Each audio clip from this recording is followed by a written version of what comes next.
and this is Times Group presents ET Now Global Business Summit, and we're your hosts for the day, or the first half at least. I'm Avan Dabash, and with me is Vikram Oza. And what an action-packed day one we had, Vikram. Excellent day. So much to take away. The highlight, of course, was the Prime Minister's speech, his vision for a Viksit Bharat. Many of you were there, and I'm sure you enjoyed what was spelled out by way of a vision for a developed India. We also had the privilege of hearing from several global leaders. We had CEOs over here, technocrats, there were economists, top policymakers, and this is day two of the Global Business Summit, and it promises to be just as equally exciting and just as invigorating as yesterday was. Absolutely, but before we move on to the day's proceedings, we would like to take a little bit of time out to thank all of our partners, because remember, without them, this would not be possible. We have our strategic partner, Darwin, state partner, the Government of Haryana, the real estate partner, Danube Properties, logistics partner, Ecom Express, digital transformation partner, Kyndryl, the experience makers, Adobe, our EV partner, Joy e-Bike, collaboration partner, Diageo India, general insurance partner, Bajaj Alliance General Insurance, industry partner, Nelson IQ and GFK, the NBSC FinTech partner, L&T Finance, and our ambient media partner, Khushi, along with, of course, the wonderful gifts. The gifting partner is our. And besides that, of course, we have been active on socials. I know I have been, and I hope you are as well. Hashtags, I know Avan has put out hers on Insta. The hashtags we are going with for this event on social media are hashtag scripting tomorrow. We are going with hashtag GBS 2024, hashtag GBS, and hashtag ETNowGBS. So we hope you get active and put things out there. Yeah, come on guys, show us some love. There's lots of invigorating sessions, so we'd love to hear your comments on social media. And with that, ladies and gentlemen, let's get straight to it and mark the beginning of the much-awaited day two of the Times Group presents ET Now Global Business Summit. And before we dive into all of those sessions, I just have a moment because we've got a very exciting announcement that we'd like to make. We're thrilled to kickstart the Social Champ contest right here at ET Now GBS. And it's going to be a great contest. It is, absolutely. It's playing out right now as we speak. This Social Champ booth is at the Jahangir Hall, which is right outside. You wouldn't miss it. And that's where we've set up this stall. You have a QR code, which is set up. It's displayed over there. All you need to do is scan it and, get your golden ticket to be part of the contest. And there are exciting prizes too, right? Absolutely. So get ready, ignite your LinkedIn profiles, ideas, inspiration. We'd love to hear it all. And speaking of invigorating, Vikram, it's true that it's well-being that actually empowers individuals to lead full lives, nurture their bodies, their minds, and their spirits, fostering meaningful connections with others and with the world around them. In fact, it's individuals who actually prioritize their well-being with a solid foundation which actually helps people negotiate life's obstacles and embrace joy with an open heart. With an open heart indeed, and that's exactly what we're trying to do this morning as we set off day two. This is our first enlightening session of the day here at Times Group presents ET Now Global Business Summit. Sadhguru is with us. It's always a pleasure having him with us and in his presence. We are looking at a yogi, mystic, visionary. That's how we refer to him. He's going to enlighten us on the wealth of well-being. That's the subject of discussion, and it explores the intricate aspects of holistic wellness. Absolutely. A New York Times best-selling author as well. Sadhguru has been an acclaimed speaker, an opinion maker, as we all know, of international renown.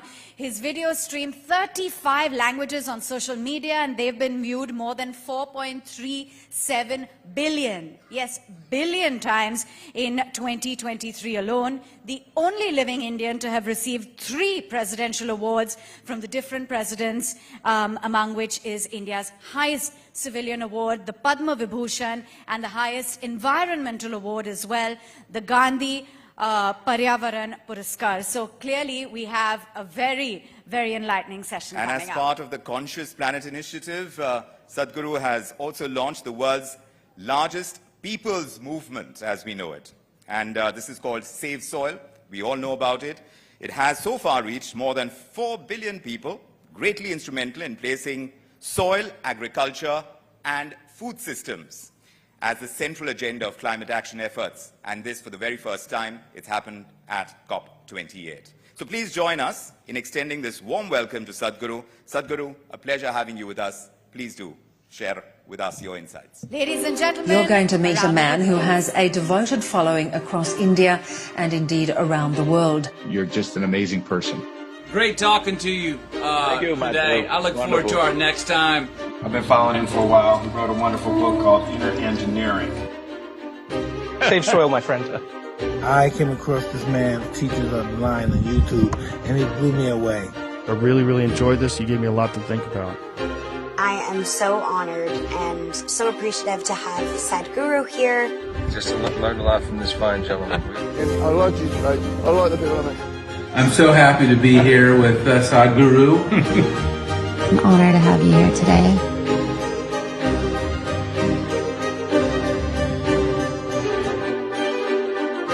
But I really love this man because he's a motorcycle driver. He's in the world, and yet here's this massive guru.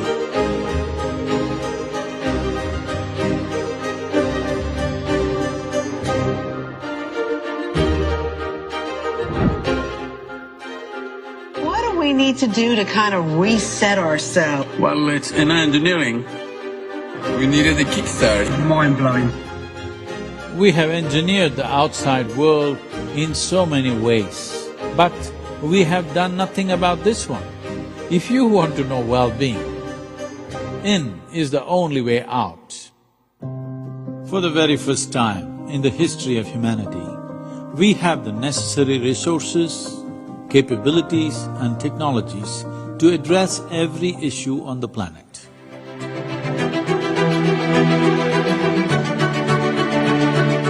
I said, what will I do with $1 billion? My interest is 7 billion people.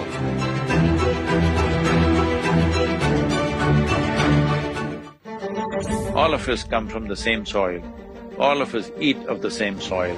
All of us die and go back to the same soil. So soil is a unifying force. Soil is not our property.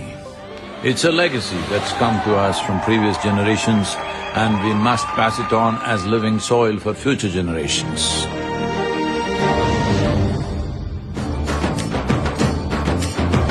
Welcome to Mahashivaratri. In these 20 and odd years, Mahashivaratri has become a massive festival, the only one of its kind in the world right now.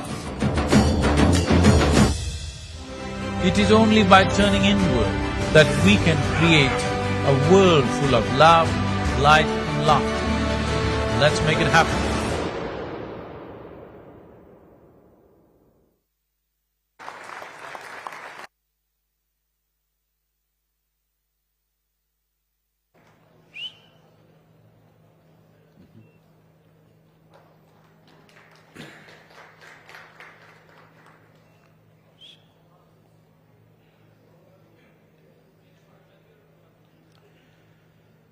Jananam sukadham maranam karunam milanam maduram smaranam karunam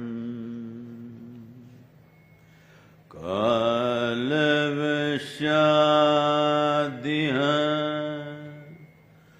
sakalam karunam samayadipate akilam karunam. Namaskaram. I said namaskaram. I thought you guys are already not in talking terms with me. And those who are talking all over the place, you must come on stage. Hello. Those who are doing a lot of talking, you must come on stage with me. Well, global business, I'm sorry to say that there's not one business on the planet right now which you can truly consider as global. If you're looking at businesses as a consequence of personal ambition, well, maybe you're doing well. But if you're looking at business as a consequence of a greater vision, I don't think we're doing well. If you look back in times gone by, in 1637, the Dutch East India Company, by today's value, was worth $8.2 trillion USD. Well, today you have to put the top 20 companies to come to that number, or you have to put the economies of big nations like Germany and Japan together to get that number. So I'm saying we've not really gotten global because we're still thinking when the world is so integrated with technology, connectivity like never before, transportation like never before, reach like never before, still we are thinking of personal ambition and trying to do things in a competitive way. If we don't move from the killer instinct of competition into a fiery sense of cooperation and coordinated activity on the planet, well, we can call ourselves global businesses, but we are not. Because unfortunately, still individual ambition is driving things. It's time to grow beyond that because there was a time your ambition and your competition, you're pitting against people that you know in your neighborhood. Now you're pitting against people, you don't know where they exist, where they are. In this condition, if you're competitive, you'll break yourself down, which is happening all over the place. So, global business, I hope we live up to that in the coming years. About well-being, about wealth. You're more interested in wealth or well-being? Oh, not bad.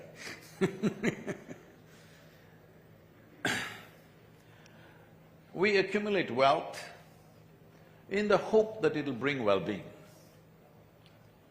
Hello? The purpose of wealth, of accumulating wealth is, it's a hope that well-being will come. So in this hope of trying to bring well-being to humanity, well, we're digging the planet inside out. Hello? We're digging the planet inside out, but people are not any more well than what they were 100 years ago or 200 years ago, it's the same thing. At a great cost to every other life on the planet, but human beings are not even happy, they're not even peaceful. Now it's become a big challenge even to keep your mental health. If you're burning the planet, if you're making a bonfire of the planet, at least you must be dripping ecstasy. No such thing is happening. This is because we need to understand what we gather around us can bring comfort and convenience.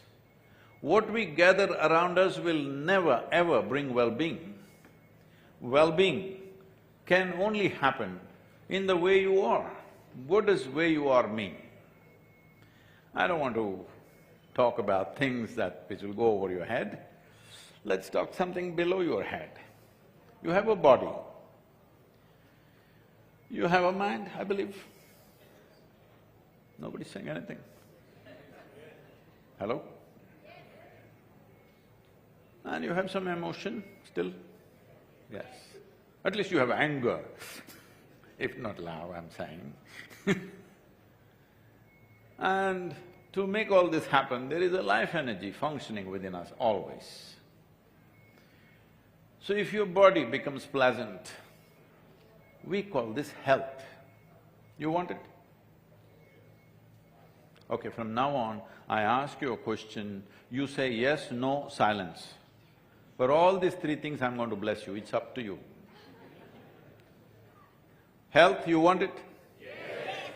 Please say one big yes to yourself, not to me, because once that is gone, the clothes that you wear, the car that you drive, the wealth that you have and the damn things that you're doing will not mean a damn thing.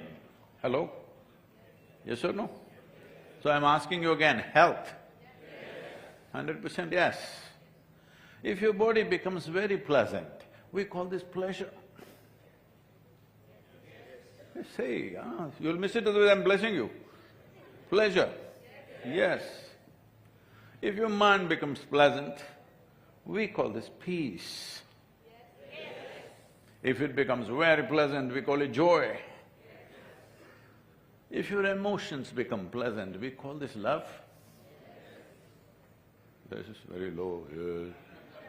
Love? If it becomes very pleasant, we call it compassion. If your very life energies become pleasant, we call this bliss. If it becomes very pleasant, we call it ecstasy.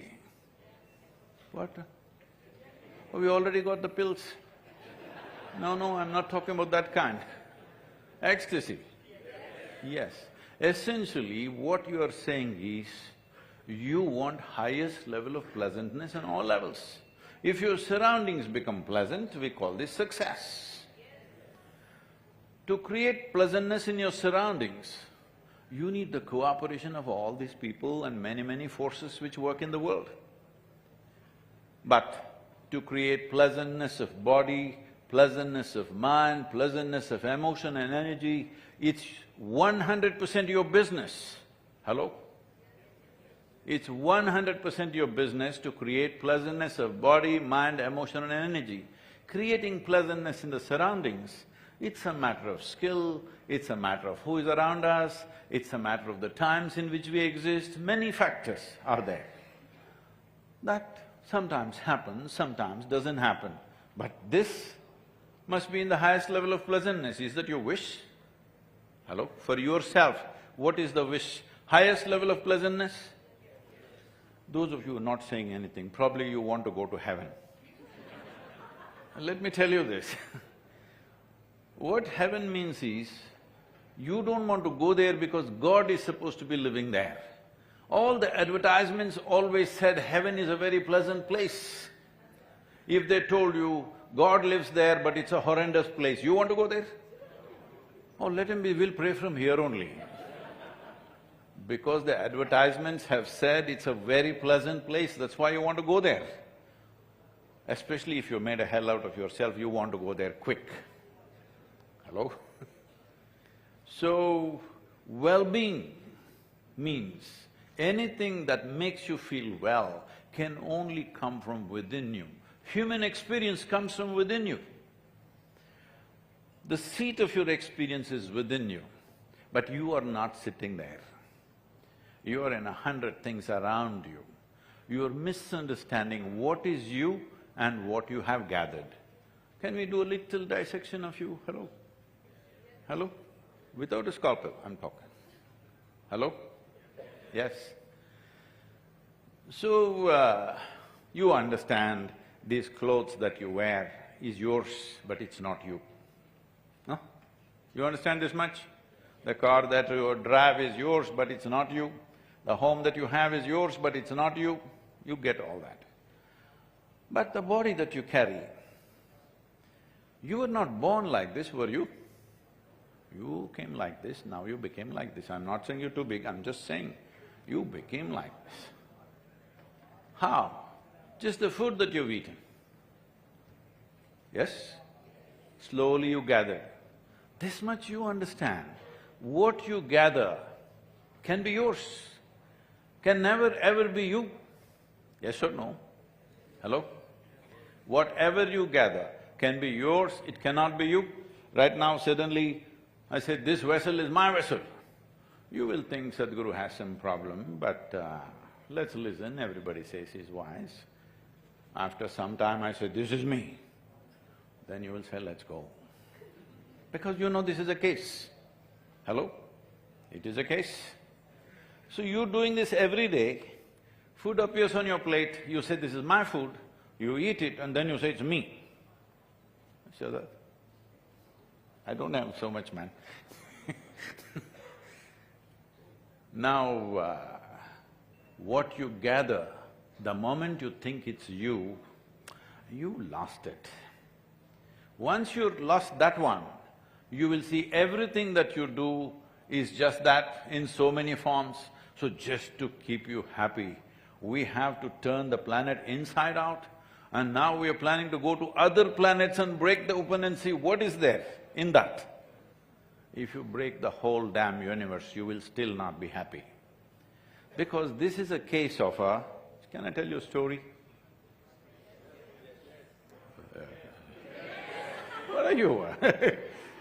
See, when our grandmothers told stories, for every word you say, otherwise she'll stop the story. I'm also like that only. See, I'm… A potato farmer one day wanted to eat mangoes. What did he want to eat? Mangoes. So he went looking for a mango tree and he found a mango tree. He found a mango tree.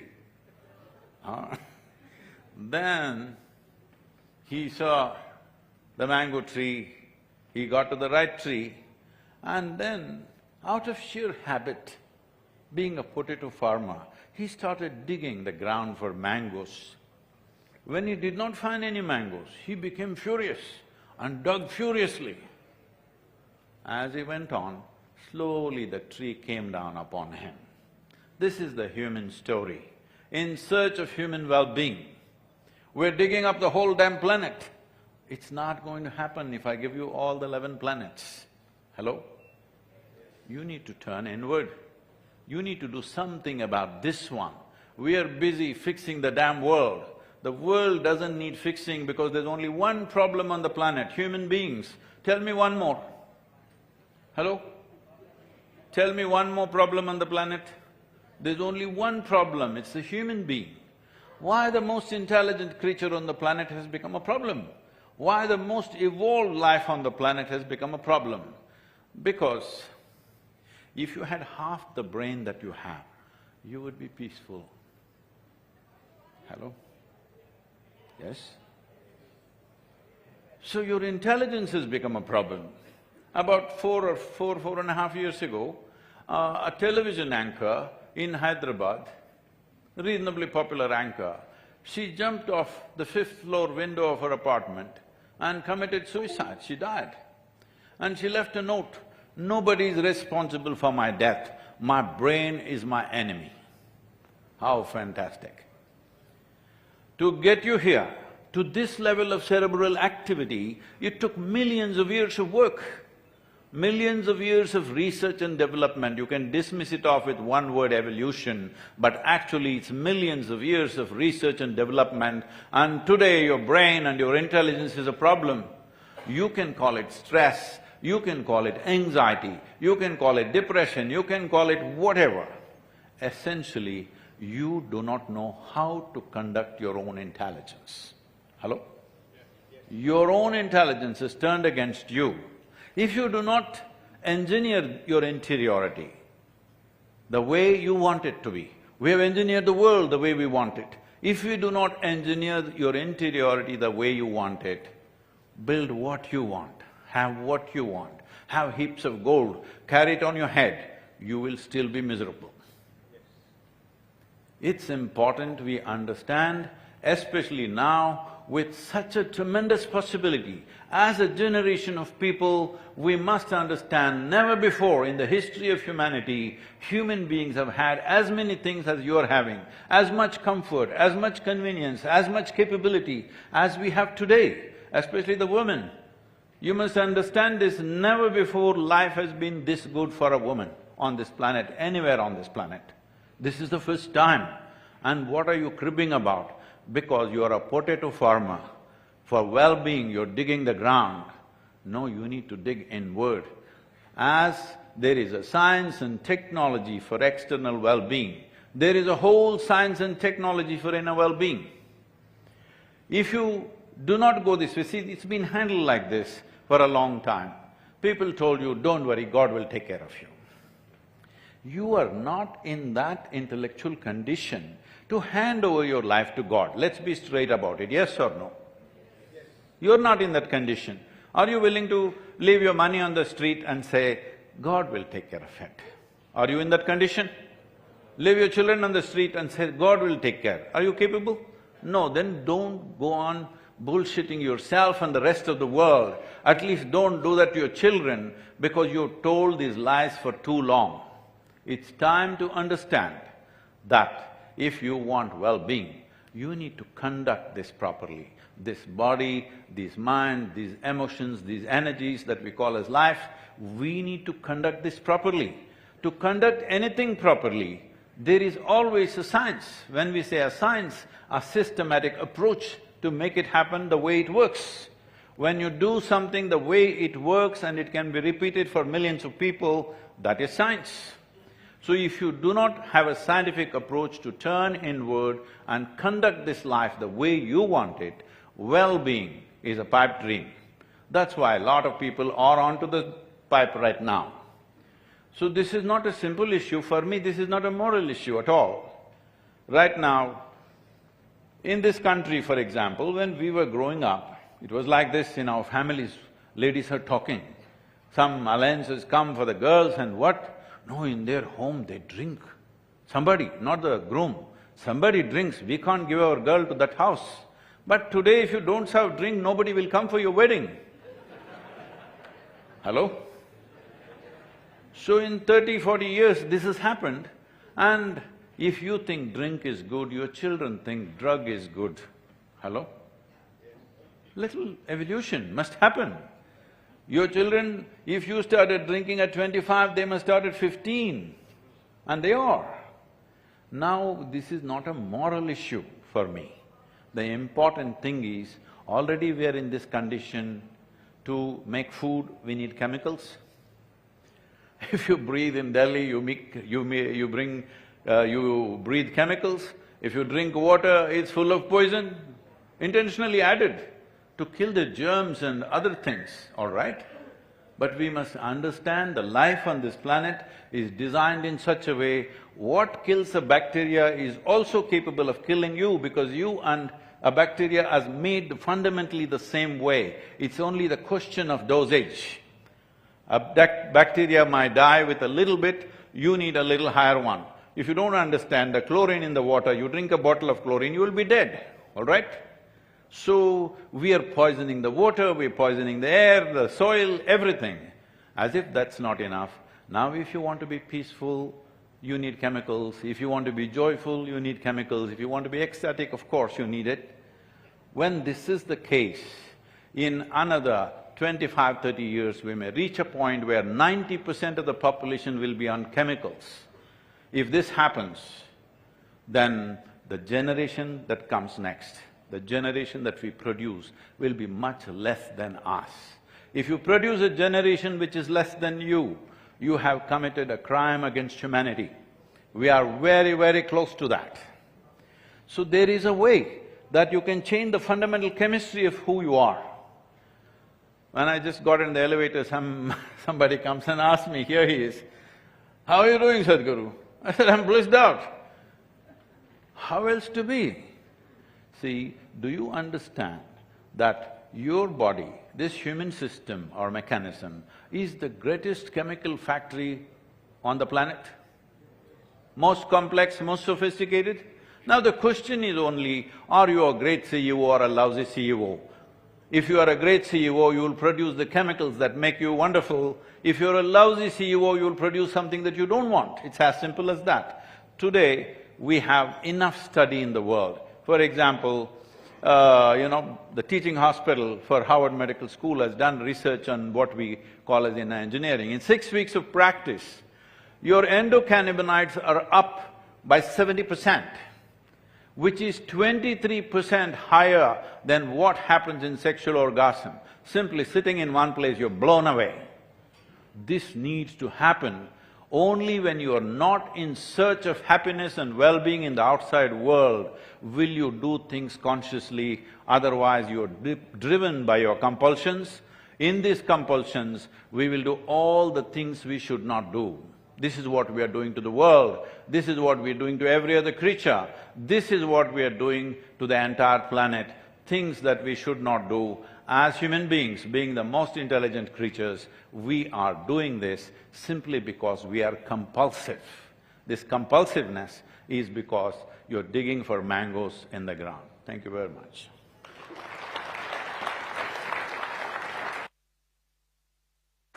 Thank you so much, Sadhguru. Ever so enlightening. A standing ovation is definitely warranted.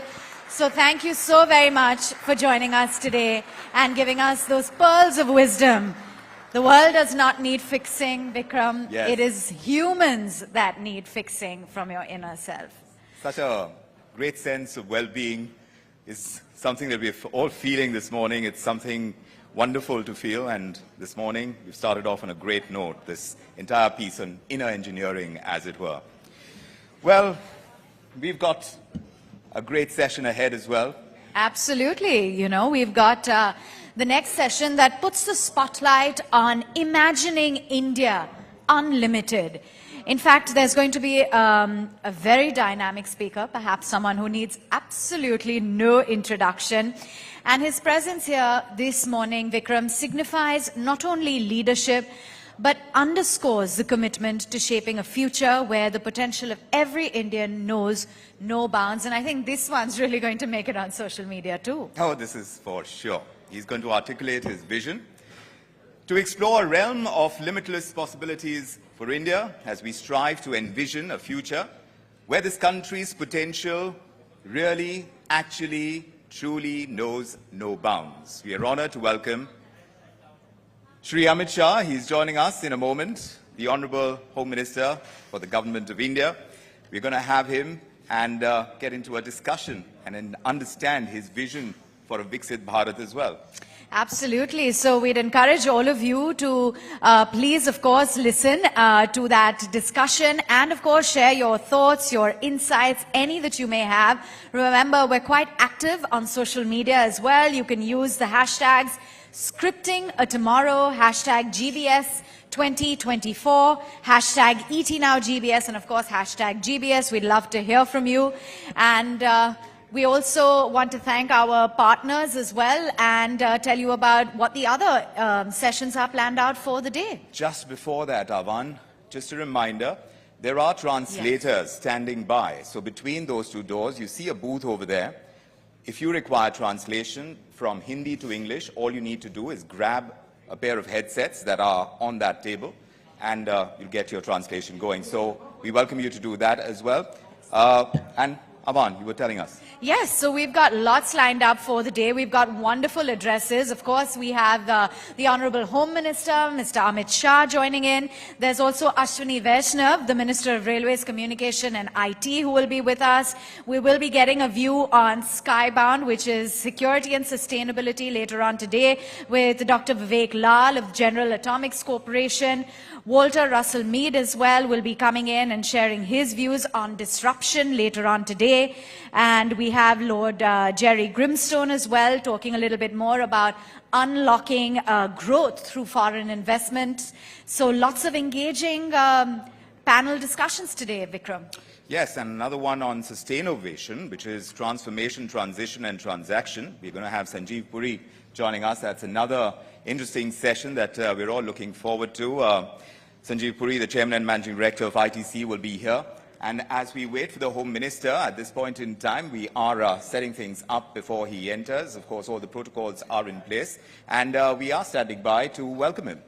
Absolutely. So he will be giving us an insight into the kind of journey that India has embarked on. Remember, he is, of course, as we all know, a very dynamic speaker. So we encourage all of you, if you want the translation, to hop on over right now and get your headsets that will translate from Hindi into English. He'll be talking about the unlimited possibilities for India as well as striving for a future where India's potential knows no bounds. I also want to take a moment to thank all of our partners whom without this event would not have been possible. So a quick thanks then to our strategic partner, Darwin, the state partner, the government of Haryana, real estate partner, Danube Properties, logistic partner, Ecom Express, digital transformation, Kyndryl. We also have experience makers, Adobe, the EV partner, Joy e-Bike, celebration partner, Diageo India, general insurance partner, Bajaj Alliance General Insurance, industry partner, Nielsen IQ, NBFC partner, L&T Finance, as well as our ambient media partner, Kushi, and gifting partner, Izhar. Indeed, and thank you all our partners for making this event the success that it's turning out to be, with all the interesting discussions and events that have been taking place.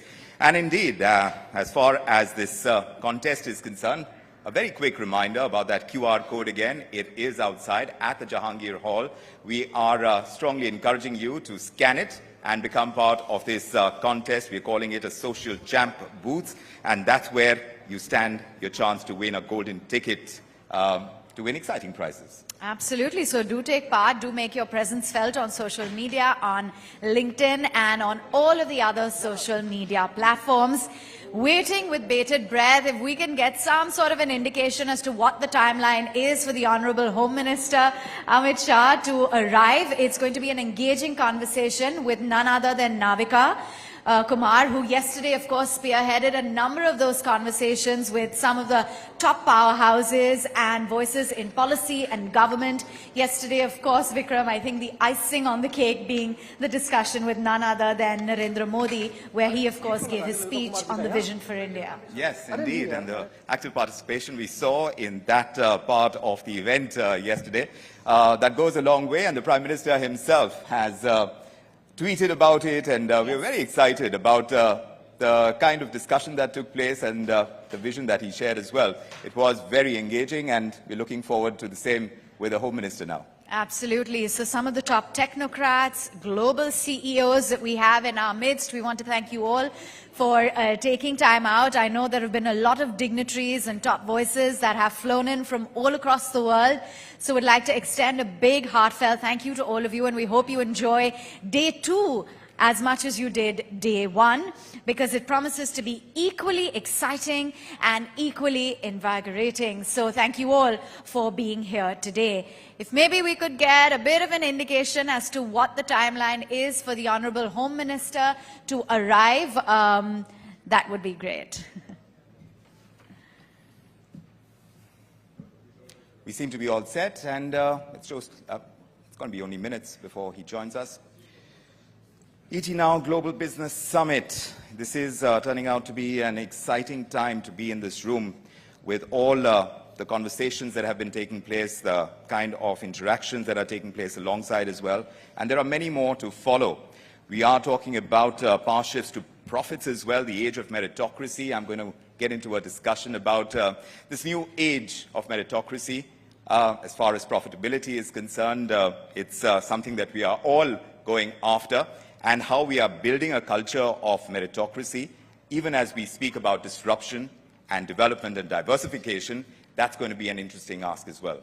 Absolutely, and I think we're marrying so very many topics at this Global Business Summit, talking about, of course, scripting tomorrow and the future of India from a government standpoint. We're giving you insights. Yesterday, there were very interesting panel discussions as well from the likes of Coursera, etc., talking about the future of education.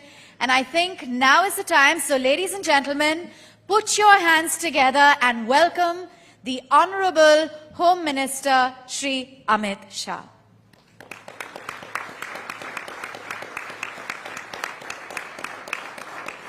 And may we request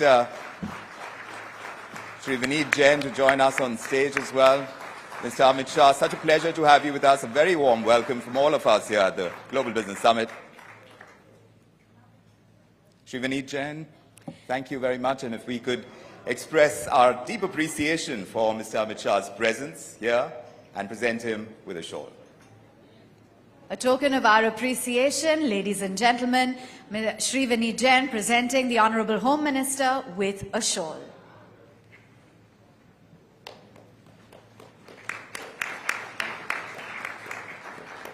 Thank you. And now, for the fireside chat, may I request Navika to join us on stage for this fiery fire chat. Thank you.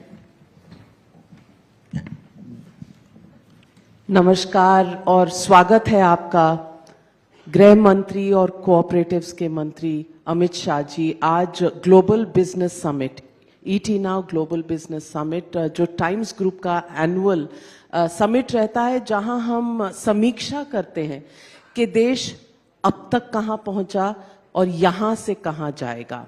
So ladies and gentlemen, presenting to you Home Minister of India, can we have a big round of applause?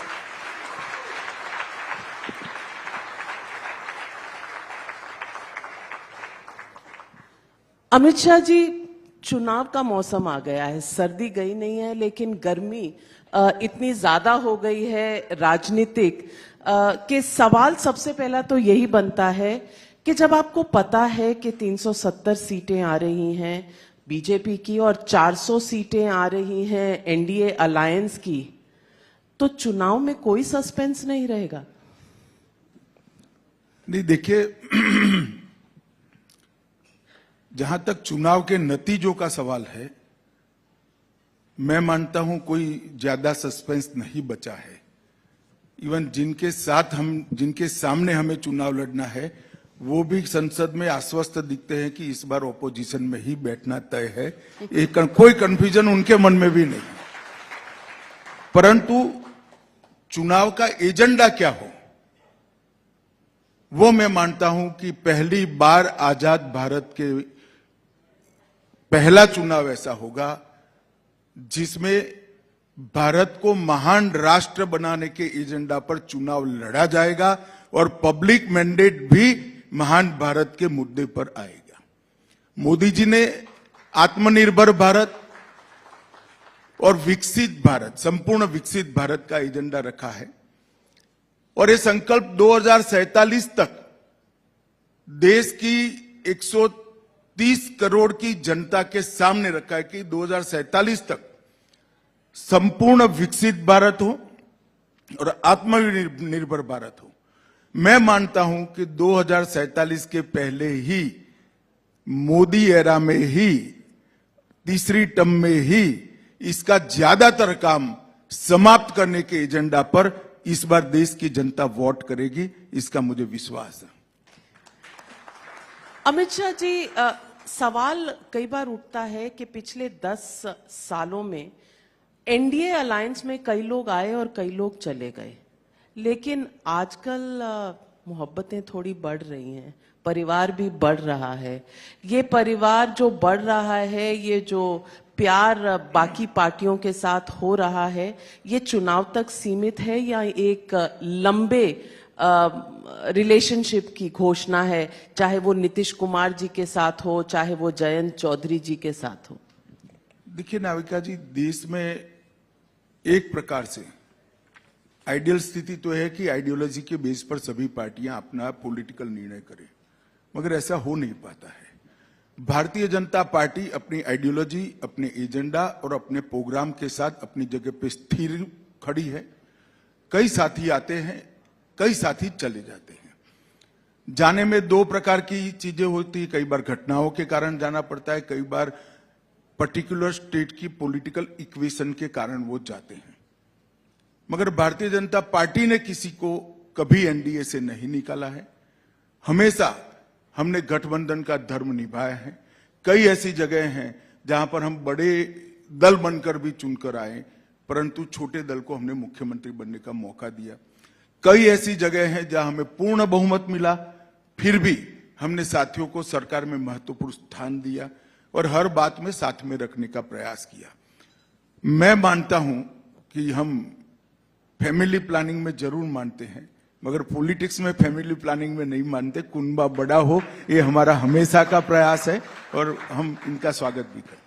तो जयंत चौधरी जी और नीतीश कुमार जी तो आ गए। नीतीश कुमार जी तो आते जाते रहते हैं चुनाव के वक्त, लेकिन अभी जो तस्वीरें आई उसमें ऐसा लगा नहीं कि कहीं भी कोई मनमुटाव हो। ये आइडियोलॉजी और ये अलायंसेस होती कैसी हैं राजनीतिक लेवल पर? सिर्फ समीक्षा? देखिए, मैंने मेरी पार्टी की पोजीशन स्पष्ट कर दी है। हमारी आइडियोलॉजी जनसंघ की स्थापना से आज तक एक ही जगह पे है। हमने इसमें कोई बदलाव नहीं किया, न फ्यूचर में हमारी आइडियोलॉजी में कोई बदलाव होगा। ये आइडियोलॉजी को देखकर जिसको सूट करता है वो लोग हमारे साथ आए, सभी का स्वागत है। साउथ में अभी हमने देखा चंद्रबाबू नायडू जी मिले प्रधानमंत्री से, आपसे, उसके बाद जगन मोहन रेड्डी जी आए, तो आंध्रा में भी एनडीए का विस्तार हो रहा है। देखिए नाविका, पूरी सरकार आप मंच पर से नहीं बना सकती, समय का थोड़ा राह देखिए, कुछ दिनों में सब कुछ तय हो जाएगा।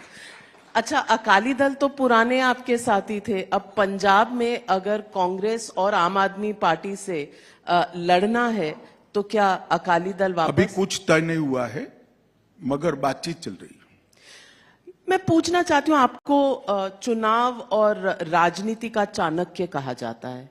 मैं आपसे पूछना चाहती हूँ कि ये साइकोलॉजिकल वॉरफेयर है आपके विपक्ष के ऊपर, जो कुंभा आपका बढ़ रहा है, या वाकई एनडीए बनाना और उसका विस्तार करना कहीं ना कहीं अब आपकी आइडियोलॉजी में है?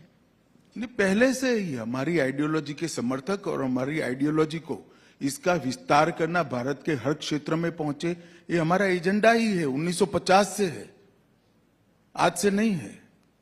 और 1950 से हम मानते हैं कि कांग्रेस पार्टी जो आइडियोलॉजी लेकर निकली है, वो आइडियोलॉजी कभी देश का कल्याण नहीं कर सकती।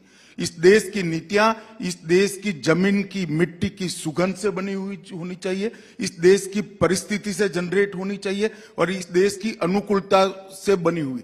किसी भी देश की पॉलिसी इंपोर्ट नहीं हो सकती।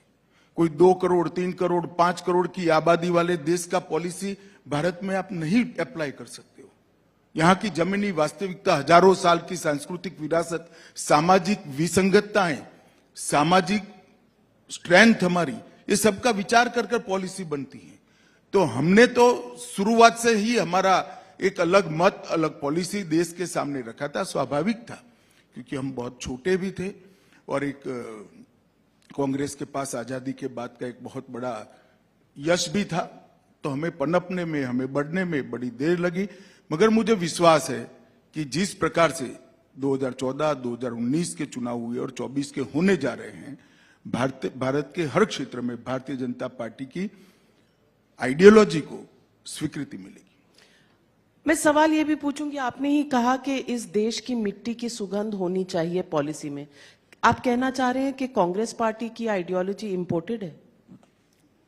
मैंने ऐसा नहीं कहा है। ज्यादा मेहनत करे बगैर, ज्यादा विचार विमर्श करे बगैर, उस वक्त दुनिया में जो प्रचलित था, चलन में था, इसको स्वीकार कर लिया। मनसा होगी नहीं होगी मुझे मालूम नहीं, इतनी भी एक्सरसाइज करी होगी नहीं करी होगी मुझे मालूम नहीं, मगर हमने इसको हमेशा भारत के अनुकूल बनाना चाहे। जैसे मैं आपको बताता हूं, अभी क्रिमिनल जस्टिस सिस्टम के 3 कानून जो 160 साल पुराने थे, हमने उसको भारतीय न्याय के कंसेप्ट के हिसाब से रीबिल्ड करा है और उसमें दंड की जगह न्याय को केंद्र बिंदु में लाने का प्रयास किया है। और ढेर सारा इसमें हमारी मिट्टी की सुगंध भी है। और मैं विश्वास से कह सकता हूं कि जब ये कानून पूर्णतया इंप्लीमेंट हो जाएंगे देश के हर कोने में, हमारी क्रिमिनल जस्टिस सिस्टम दुनिया की सबसे आधुनिक क्रिमिनल जस्टिस सिस्टम होगी। इसमें किसी को शंका रखने की जरूरत। और कोई भी केस भारत के किसी भी कोने में रजिस्टर हो, 3 साल के अंदर उसको अल्टीमेट न्याय मिल जाएगा। इस प्रकार की पूरी सुचारू रूप से व्यवस्था ये 3 कानूनों से होगी। लेकिन विपक्ष कहता है कि ये थोड़ा सा रिसाइकल्ड लॉ है जो आप लेकर आए। देखिए, मैं नहीं समझता कि विपक्ष किस तरह से, विपक्ष से अपेक्षा भी नहीं कर सकते, उनको विरोध ही करना पड़ेगा, क्योंकि इन्होंने अंग्रेजों के बनाए हुए कानून इतने समय तक चलाए हैं। मगर आप जब एक विपक्ष कहता है, इसका एनालिसिस भी नहीं करते, आप इतने सीनियर जर्नलिस्ट हैं नाते, कि इस देश की क्रिमिनल जस्टिस सिस्टम के 3 कानूनों में टेररिज्म की डेफिनेशन ही नहीं थी, संगठित अपराध का कोई चैप्टर ही नहीं था, आर्थिक अपराध नाम की कोई व्याख्या ही नहीं थी, टेक्नोलॉजी का कोई स्थान नहीं था, वीडियो कॉन्फ्रेंस की कोई जगह नहीं थी, एफएसएल का कोई जगह नहीं था, परिपत्रों जैसा कानूनी प्रोविजन नहीं था, जल्दी न्याय देने के लिए कोई सुविधा नहीं थी। कम से कम मैं कह सकता हूं कि कुल मिलाकर 600 में से 400 से ज्यादा धाराएं बदली गई और 65 धाराएं नई इंट्रोड्यूस की गई है। अब इसमें भी इनको ये दिखता है तो मुझे लगता है कोई सीरियस टाइप का थॉट ही नहीं है, कोई स्टडी करने की टीम नहीं है, कुछ विरोध की मानसिकता से बैठे हुए एनजीओ जो कागज पकड़ाते हैं वो पढ़ जाते हैं, उनको भी शायद मालूम नहीं होगा कि आज हम क्या बोलकर आए हैं। मैं पूछना चाहती हूं कि ये चुनाव एनडीए बनाम इंडिया गठबंधन है। क्या इंडिया गठबंधन की सारी पार्टियां आपको एक साथ ऑपोजिशन दे पाएंगी जिस तरह से उन्होंने शुरू किया था? देखिए, चुनाव एनडीए बनाम इंडिया गठबंधन नहीं है, ये चुनाव घोर निराशा और उज्जवल भविष्य के बीच में है। ये चुनाव भ्रष्टाचार से युक्त शासन और जीरो टॉलरेंस अगेंस्ट करप्शन से, ये चुनाव टेररिज्म के साथ बातचीत करने वालों के बीच में, टेररिज्म के साथ बातचीत करने की पॉलिसी वालों के और टेररिज्म को खत्म करने की पॉलिसी वालों के बीच में, ये चुनाव देश की सुरक्षा को चौक चौबंद रखने के दलों के बीच में और फॉरेन पॉलिसी की आड़ में देश की सुरक्षा के साथ कोताही बरतने वालों के बीच में है।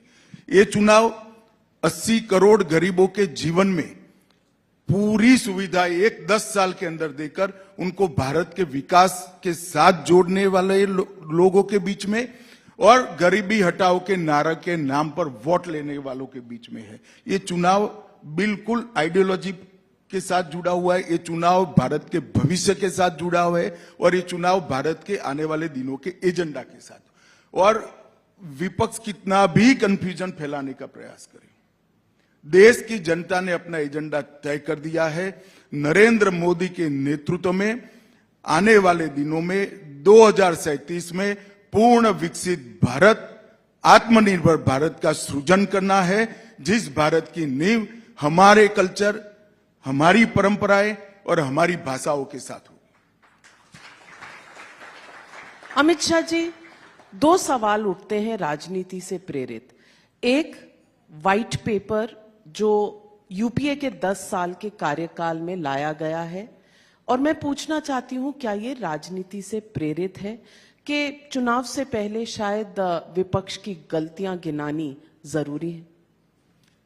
देखिए नाविका जी, अगर ये व्हाइट पेपर हम 2014 में लाए होते तो आप जरूर ये आरोप हम पर कर सकती थी, क्योंकि 2014 में अब बताने में कोई दिक्कत नहीं है क्योंकि देश वो संकट से बाहर आ गया है।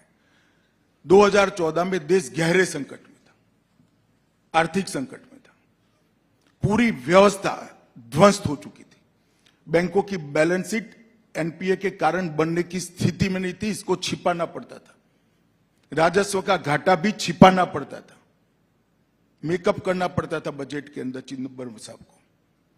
इस प्रकार की व्यवस्थाएं थी। निर्यात लगभग ऊंधे ग्राफ से ही औंधे मुंह गिर रहा था।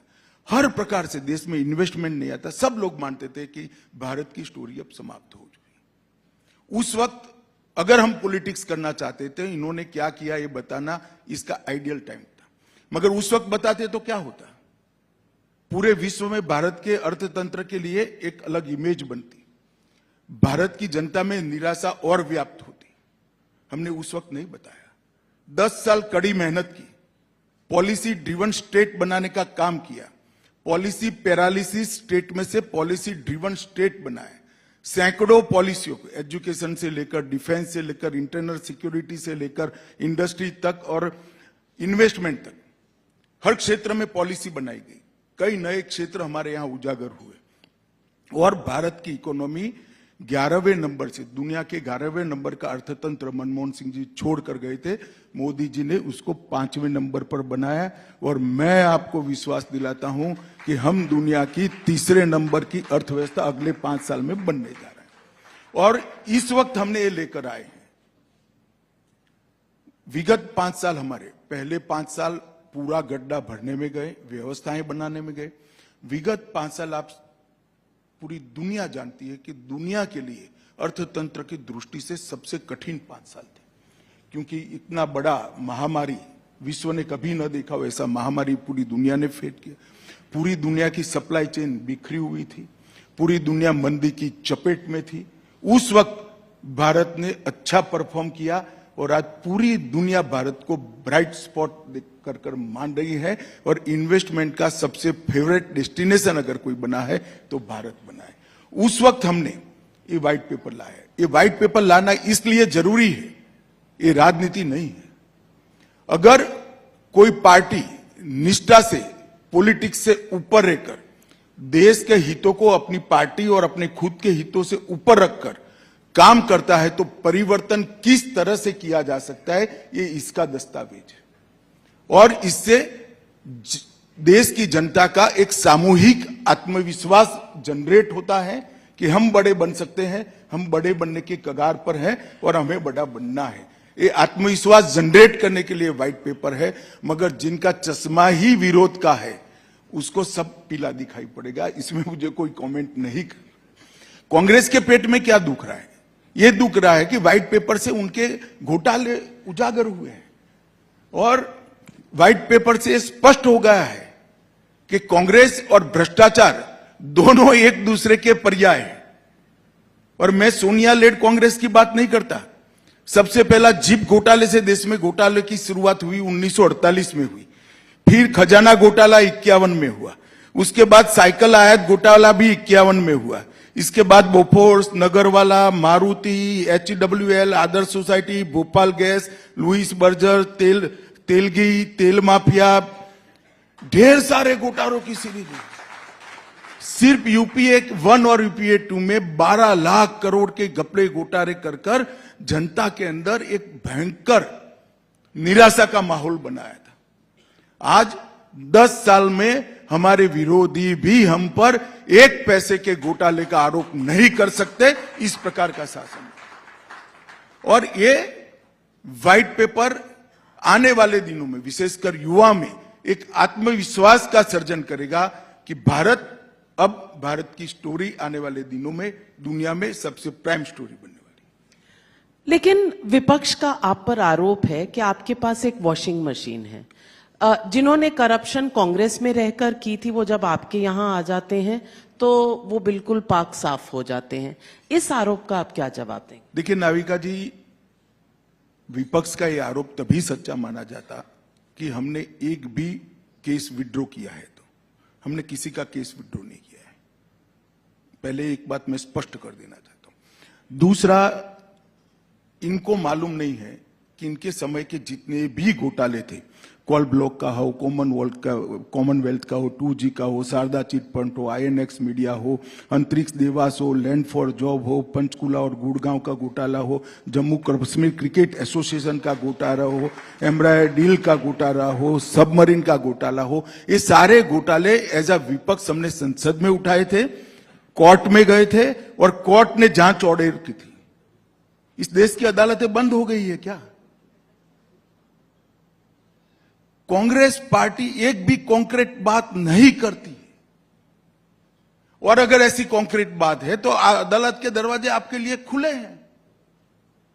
आपको जाना चाहिए, विपक्ष ने संसद में उठाना चाहिए। वो तो हर संसद सत्र में एक ही बहाना ढूंढते हैं कि जल्दी से कोई बहाना मिल जाए और वॉकआउट कर जाए और गांधी जी के पुतले के सामने बैठकर फोटो खिंचा ले। अब विपक्ष की भूमिका कहां निभाते हो गई? विपक्ष की भूमिका है सरकार की जनता के सामने लाने जैसी बातों का विरोध कर जनता के सामने लानी चाहिए, और जो अच्छी पॉलिसी है उसका समर्थन भी करना चाहिए। 2 में से एक भी कांग्रेस नहीं कर पा रही। विपक्ष ने एक और बहुत बड़ा मुद्दा उठाया है कास्ट सेंसस का, और उसको लेकर प्रधानमंत्री पर एक व्यक्तिगत आरोप भी लगाया है कि ये कहा है कि ओबीसी स्टेटस प्रधानमंत्री का जन्म से था ही नहीं। ये राहुल गांधी ने स्टेटमेंट दिया है कुछ 2 दिन पहले। देखिए, राहुल गांधी जी की एक पॉलिसी है, झूठ बोलो, सार्वजनिक रूप से बोलो और बार बार बोलो। ये उनका एक पॉलिसी है। जहां तक मोदी जी की जाति का सवाल है, ये बड़ी दुर्भाग्यपूर्ण बात है कि नरेंद्र मोदी जैसे महान नेता की जाति पर कोई चर्चा कर रहा है। उनको जाति क्या है, ब्लॉक क्या है, वो ही मालूम है। मोदी जी ने कहा कि मैं ओबीसी हूं। ओबीसी ब्लॉक होता है, जाति नहीं होता है। राहुल जी को शायद इनके टीचरों ने समझाया नहीं है। और जहां तक जाति का सवाल निकाला है, तो मैं आज देश के सामने स्पष्टता करना चाहता हूं। बड़े भारी मन से मैं स्पष्टता कर रहा हूं कि देश के प्रधानमंत्री, इतने यशस्वी प्रधानमंत्री, दुनिया जिसको लीडर मानती है, वो लीडर की जाति के लिए सवाल उठाए जा रहे हैं। मगर डेमोक्रेसी है, हमें जवाब देना चाहिए। मोदी जी की जाति गुजरात में 1994 की 25 जुलाई को ओबीसी में लिस्ट की गई। मैं फिर से डेट कहना चाहता हूं, 25 जुलाई 1994। और उस वक्त गुजरात के मुख्यमंत्री थे श्री छबिलदास मेहता, और पार्टी इन पावर थी कांग्रेस पार्टी। और मोदी जी एक भी चुनाव तब तक नहीं लड़े थे, संगठन का काम करते थे, जाति का सवाल ही नहीं आता था। और दूसरा, उसको ऑल इंडिया लिस्ट में, पहले तो स्टेट का अधिकार है, तो स्टेट ने 94 में कांग्रेस के शासन, 94 में ही कांग्रेस ने दरखास्त भारत सरकार को भेजी, जिसको भारत सरकार ने 2000 में लिस्ट कर दिया। मोदी जी तब भी कुछ नहीं थे, न एमपी थे, न एमएलए थे, न सरपंच थे। और मोदी जी 2001 में मुख्यमंत्री बने। इन लोगों को तथ्यों को तोड़ मरोड़ कर पेश कर विवाद खड़ा करना, यही इनका धर्म है। मगर जब इन्होंने इतना विवाद किया है, मैं पूछना चाहता हूं, कांग्रेस पार्टी ने ओबीसी के लिए क्या किया? काका कालेलकर कमीशन की रिपोर्ट कितने सालों तक पड़ी रही? कुछ नहीं किया। इसके बाद में मंडल कमीशन की रिपोर्ट कितने सालों तक पड़ी रही? कुछ नहीं किया। जब तक कांग्रेस नहीं गई, ये नहीं आई। इसके बाद ओबीसी को संवैधानिक मान्यता देने का काम नरेंद्र मोदी जी ने किया। ओबीसी कमीशन बनाने का काम नरेंद्र मोदी जी ने किया।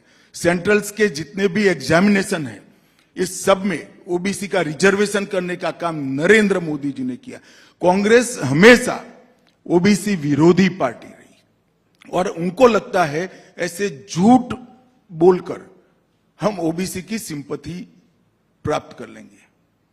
और मोदी जी ने ठीक ही कहा है कि ये कुछ सेक्रेटरीज गिनते जो उनके समय में भर्ती हुए हैं। उनको मालूम नहीं है कि भारत सरकार का जो सेक्रेटरी होता है को वो किस साल में भर्ती होता है, वो उनके समय में हुए। खैर वो छोड़ दो, मगर देश का प्रधानमंत्री ओबीसी है, वो नहीं दिखाई पड़ता है, और सेक्रेटरी कितने हैं पूछते हैं। मुझे मालूम नहीं पड़ता है इनको क्या हो गया है। और जो कोई कागज पकड़ा रहा है उस देश की, उसको देखने की, एनालिसिस की बीच में व्यवस्था करे। सीधा पढ़ देते हैं, ऐसा नहीं करना चाहिए। कई लोग पकड़ा देते हैं। भारत जोड़ो यात्रा का दूसरा दौर चल रहा है। पहले दौर में तेलंगाना, कर्नाटका की विक्ट्री भी उन्हें मिली। अब दूसरा दौर जो भारत जोड़ो न्याय यात्रा है, इस पर आपकी टिप्पणी? क्या नाविका, आप राहुल की तरह बात कर रही हो। भारत जोड़ो यात्रा के बाद कर्नाटक का चुनाव हुआ, तेलंगाना का हुआ, इसके साथ साथ मध्य प्रदेश, राजस्थान, छत्तीसगढ़ का भी हुआ। सब हम जीत गए। और भारत जोड़ो की बात करने वाले उत्तर भारत और दक्षिण भारत, दो देश के टुकड़े करने की बात कर रहे हैं। उसको कांग्रेस पार्टी कॉन्ट्राडिक्ट भी नहीं कर रही है। और कोई छोटा नेता नहीं, उनके मुख्यमंत्री, उप मुख्यमंत्री का भाई है, उनका सांसद है, जवाब नहीं देते संसद। खड़े होकर लीडर ऑपोजिशन स्पष्टता नहीं करते कि ये हमारी पार्टी का बयान नहीं। मैं आज इस मंच से कहना चाहता हूं, राहुल गांधी को भारत जोड़ो यात्रा निकालने का कोई अधिकार नहीं है। उनकी पार्टी एक बार देश को तोड़ चुकी है आजादी के वक्त, और दूसरी बार देश को तोड़ने की बात करती है। कांग्रेस पार्टी इससे दूरी भी नहीं बनाती। उनको भारत जोड़ो यात्रा करने का कोई अधिकार नहीं। अमित शाह जी, अभी हाल ही में भारत रत्न दिए गए, कल दिए गए 3 पीवी नरसिम्हा राव, चौधरी चरण सिंह जी और MS स्वामीनाथन को, उससे पहले कर्पूरी ठाकुर को। कांग्रेस और विपक्ष का कहना है कि इसमें भी राजनीति छुपी हुई है। नहीं, राजनीति क्या है? राजनीति उनके हिसाब से है कि पीवी नरसिम्हा राव, आप साउथ की तरफ देख रहे हैं, राजनीति अपनी आगे साउथ में बढ़ाना चाहते हैं। चौधरी चरण सिंह जी की कुछ लोगों ने कहा है कि आप जयंत चौधरी को अपनी पार्टी में लेना चाह रहे हैं। MS स्वामीनाथन के बारे में कुछ नहीं आया, लेकिन सवाल उठ रहे हैं कि सावरकर जी को भी क्यों नहीं दिया। ये उद्धव इनकी दरखास्त को हमने नोट कर लिया है।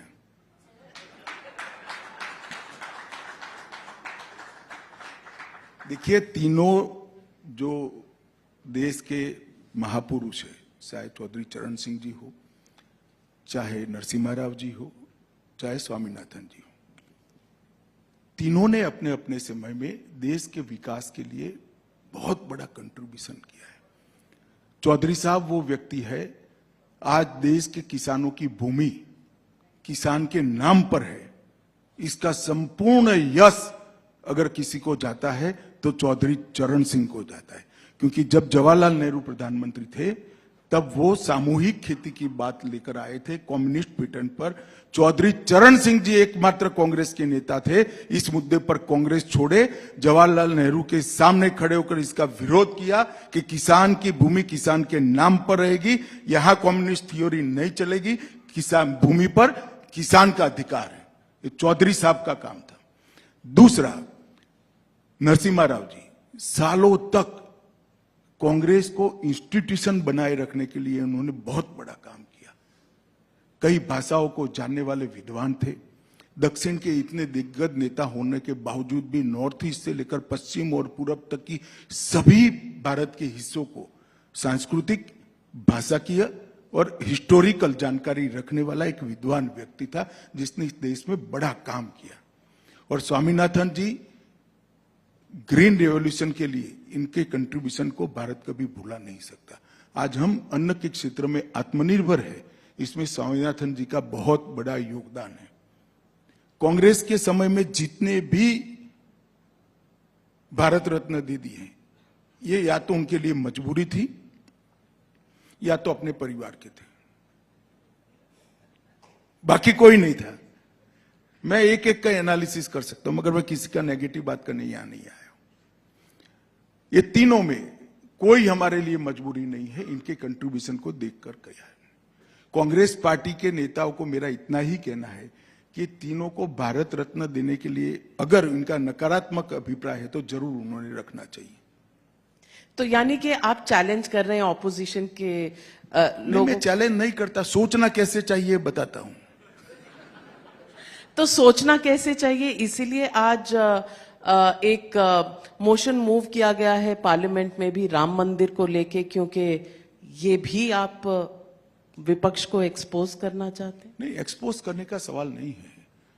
नाविका जी, विगत लगभग 550 साढ़े 500 साल से दुनिया भर के कई लोग और पूरा देश मानता था कि राम का मंदिर वहीं बनना चाहिए जहां राम का जन्म हुआ था। ढेर सारा आंदोलन हुआ, ढेर सारी कानूनी लड़ाई लड़ी गई और कई सालों तक ये मसले को दबाया गया। कभी अपीसमेंट के कारण दबाया गया, कभी लॉ एंड ऑर्डर के भय से दबाया गया। और मैं आज देश की जनता को कहना चाहता हूं कि ढेर सारे लोग जब ये जजमेंट आने वाला था आशंका करते थे कि देश में दंगे हो जाएंगे, हजारों लोग मारे जाएंगे, देश का सामाजिक सद्भाव बिखर जाएगा। जजमेंट आया, न किसी ने विजय जुलूस निकाला, न किसी ने फटाके चलाए, हार जीत का सवाल आया ही नहीं और गौरव के साथ आज राम मंदिर बन गया।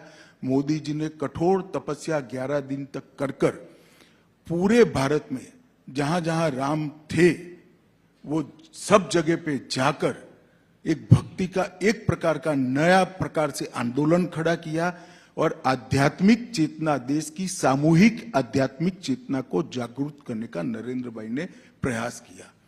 मैंने मेरे जीवन में, मेरा 60वां साल चल रहा है, मेरे जीवन में भक्ति आंदोलन बहुत हुए इस देश में, अनेक लोगों ने चलाए, सफल चलाए, सालों तक असर छोड़ने वाले भक्ति आंदोलन चले, देश के हर हिस्से में चले। परंतु मेरे जीवन में किसी राजनेता के 11 दिन के कठोर यम नियम और तपस्या के कारण इतना बड़ा आध्यात्मिक चेतना का जागृति मैंने मेरे जीवन में नहीं देखा है। और आज पूरा देश एक गहरी संतुष्टि के साथ, कोई विजय का भाव नहीं है, सबके मन में भक्ति है, सब में मन में आध्यात्मिक चेतना है और एक गौरव के साथ राम मंदिर को देख रहा है, इसकी अनुभूति की कर रही है। और जो देश की संसद है, आप लोगों की राजनीति का खड़ा हो सकती है, हम लोगों के लिए जो जनता के प्रतिनिधि है, जनता की भावनाओं को वाचा देते हैं, जनता की भावनाओं को वाचा देने का, उसको वहां पर मुखर कर बोलने का स्थान देश की संसद है। जब पूरा देश इस पर गौरव महसूस कर रहा है, संसद क्यों न करे। और मैं तो चाहूंगा कांग्रेस ने भी गौरव करना चाहिए आज, अगर उनमें हिम्मत है तो। ये पूरे देश के लिए गौरव का पल है। संसद वो गौरव के पल में सहभागी हो, बहुत स्वाभाविक बात है, डेमोक्रेसी ही है। आपने गौरव की बात कही, राम मंदिर के संदर्भ में तो लोग ये भी पूछेंगे कि फिर कृष्ण जन्मभूमि, मथुरा, काशी, ज्ञानवापी, इन पर आपका क्या स्टैंड है? और प्लेसेस ऑफ वर्शिप एक्ट पर आप कोई पोजीशन? पहले एक बात ये समझ लीजिए, देश संविधान से चलने वाला देश है। ये दोनों मसले देश की अदालतों ने सीज किए हुए हैं, देश की अदालत उस पर विचार कर रही है। उस वक्त मैं नहीं मानता कि किसी भी सरकार के हिस्से ने ऐसा कुछ बोलना चाहिए। अदालतें तय करेगी, जो करेगी करेगी, समझ। लेकिन प्लेसेस ऑफ वर्शिप एक्ट 1991 वो अपनी जगह पे अभी है ही। अदालत को निर्णय सुनाना है दोनों स्थानों के डिस्प्यूट, दोनों पक्ष जो गए इस पर उस वक्त मेरा कुछ भी टिप्पणी करना उचित नहीं होगा। अमित शाह जी, आपसे पूछना चाहूंगी कि आपने बहुत से काम किए हैं गृह मंत्रालय में पिछले 5 साल के अपने एक टर्म में। 28 बिल लेकर आए हैं। नक्सलिज्म के लिए आपने अपने आप को टारगेट दिया है कि 3 साल में ये हट जाएगा। आपने बॉर्डर्स को लेकर भी डिसीजंस लिए हैं। मैं पूछना चाहती हूं, इन सब के पीछे पॉलिसी क्या है एज होम मिनिस्टर? देखिए, नरेंद्र मोदी सरकार की पॉलिसी बहुत स्पष्ट है। सबके साथ संवाद करना, और संवाद के बाद भी अगर कोई हथियार लेकर देश में अशांति करता है तो उसके साथ कठोर से कठोर कार्यवाही करना, ये हमारा बहुत स्पष्ट और जरा भी कंफ्यूजन बगैर का पॉलिसी है। हमारे ही समय में 19 से 24 के बीच में नॉर्थ ईस्ट में 20 से ज्यादा शांति समझौते हुए, 9000 से ज्यादा उग्रवादियों ने हथियार डाले, सरेंडर किया है, वो लोग मेन स्ट्रीम में आए हैं। कितने सीमा के विवाद हमने सुलझा दिए। 3 बड़े हॉटस्पॉट हुआ करते थे देश में 10 साल के पहले, कश्मीर, वामपंथी उग्रवाद वाला क्षेत्र और नॉर्थ ईस्ट। तीनों क्षेत्र में कुल मिलाकर मैं बात करता हूं 70% हिंसा कम हो चुकी है। और जहां तक नक्सलिज्म का सवाल है, सिमटकर एक 4 जिलों में नक्सलिज्म बचा है। मुझे पूरा भरोसा है कि 3 साल की आउटर लिमिट में हम देश को नक्सलिज्म से मुक्त कर देंगे। कश्मीर आज विकास के रास्ते पर। धारा 370 हटने के बाद जो लोग कहते थे खून की नदियां बह जाएगी, एक गोली नहीं चलानी पड़ी। और टेररिज्म 80% आंकड़े इसके नीचे आए हैं। वहां इन्वेस्टमेंट आ रहा है और 2 करोड़ लोग कश्मीर की विजिट कर रहे हैं एज अ टूरिस्ट। 2 करोड़ लोग। 30 साल के बाद वहां पर सिनेमा हॉल खुले हैं। 30 साल के बाद मुहर्रम का जुलूस निकला है। और एक जमाने में मुरली मनोहर जोशी और नरेंद्र मोदी को तिरंगा फहराने से लाल चौक पे रोका गया था, सेना की सुरक्षा में जाना पड़ता था। आज वहां जन्माष्टमी का भी उत्सव हो रहा है, 26 जनवरी भी मन रही है, 15 अगस्त भी मन रही है, और सब प्रकार के उत्सव वहां। तो ये माहौल बदला है। कश्मीर के अंदर भी माहौल बदला है, वामपंथी उग्रवादी क्षेत्र में भी बदला है। और नॉर्थ ईस्ट में भी बदला है। पूरा नॉर्थ ईस्ट विकास के रास्ते पर चल पड़े, तो सारे विवाद धीरे धीरे धीरे कर समाप्त हो रहे हैं। नरेंद्र मोदी सरकार ने सिक्योरिटी एजेंसीज को कानूनी बल भी दिया है। हमने यूएपीए एक्ट को मजबूत किया, एनआईए को मजबूत किया और अब तीनों कानूनों को मजबूत कर कानूनी एजेंसियों का, हमारी सिक्योरिटी एजेंसीज का संबल बढ़ाया है। किसी भी तरह के कंफ्यूजन के बगैर की स्ट्रिक्ट पॉलिसी लेकर हमने टेररिज्म, संगठित अपराध और नक्सलिज्म को समाप्त करने के लिए कठोर कार्यवाही की है। साथ में डेवलपमेंट का भी काम किया है और सबके साथ संवाद भी किया है। इसका बहुत अच्छा नतीजा मिला है, ऐसा मैं निश्चित रूप से मानता हूं। अमित शाह जी, बहुत बड़े बड़े फैसले लिए हैं जो आपके मैनिफेस्टो में हुआ करते थे, चाहे वो जीएसटी हो, चाहे वो आर्टिकल 370 का एब्रोगेशन हो, राम मंदिर की बात हो, लेकिन यूसीसी अभी सिर्फ उत्तराखंड में पारित हुआ है। वन नेशन वन इलेक्शन शायद आपके एजेंडे पे अभी बाकी है। सीएए के रूल्स की नोटिफिकेशन बाकी है। इन मुद्दों पर आप आगे का क्या रास्ता देखते हैं? ये देखिए, यूसीसी भारतीय जनता पार्टी का तो एजेंडा जनसंघ से रहा, इसमें कोई दो राय नहीं, मगर यूसीसी ये संविधान का एजेंडा है। आर्टिकल 44 में संविधान निर्माताओं ने देश के विधानमंडल और संसद को कहा है कि जब भी अनुकूल समय आए इस देश में यूनिफॉर्म सिविल कोड होना चाहिए। इस पर जवाहरलाल नेहरू के स्वयं के दस्तखत है, कांग्रेस भूल गई है। उस वक्त तो हम थे ही नहीं, बने जन्म ही नहीं हुआ था हमारा पॉलिटिकल जन्म। उस पर मौलाना आजाद, सरदार पटेल, जवाहरलाल नेहरू, राजेंद्र प्रसाद जी, ये सबके दस्तखत है।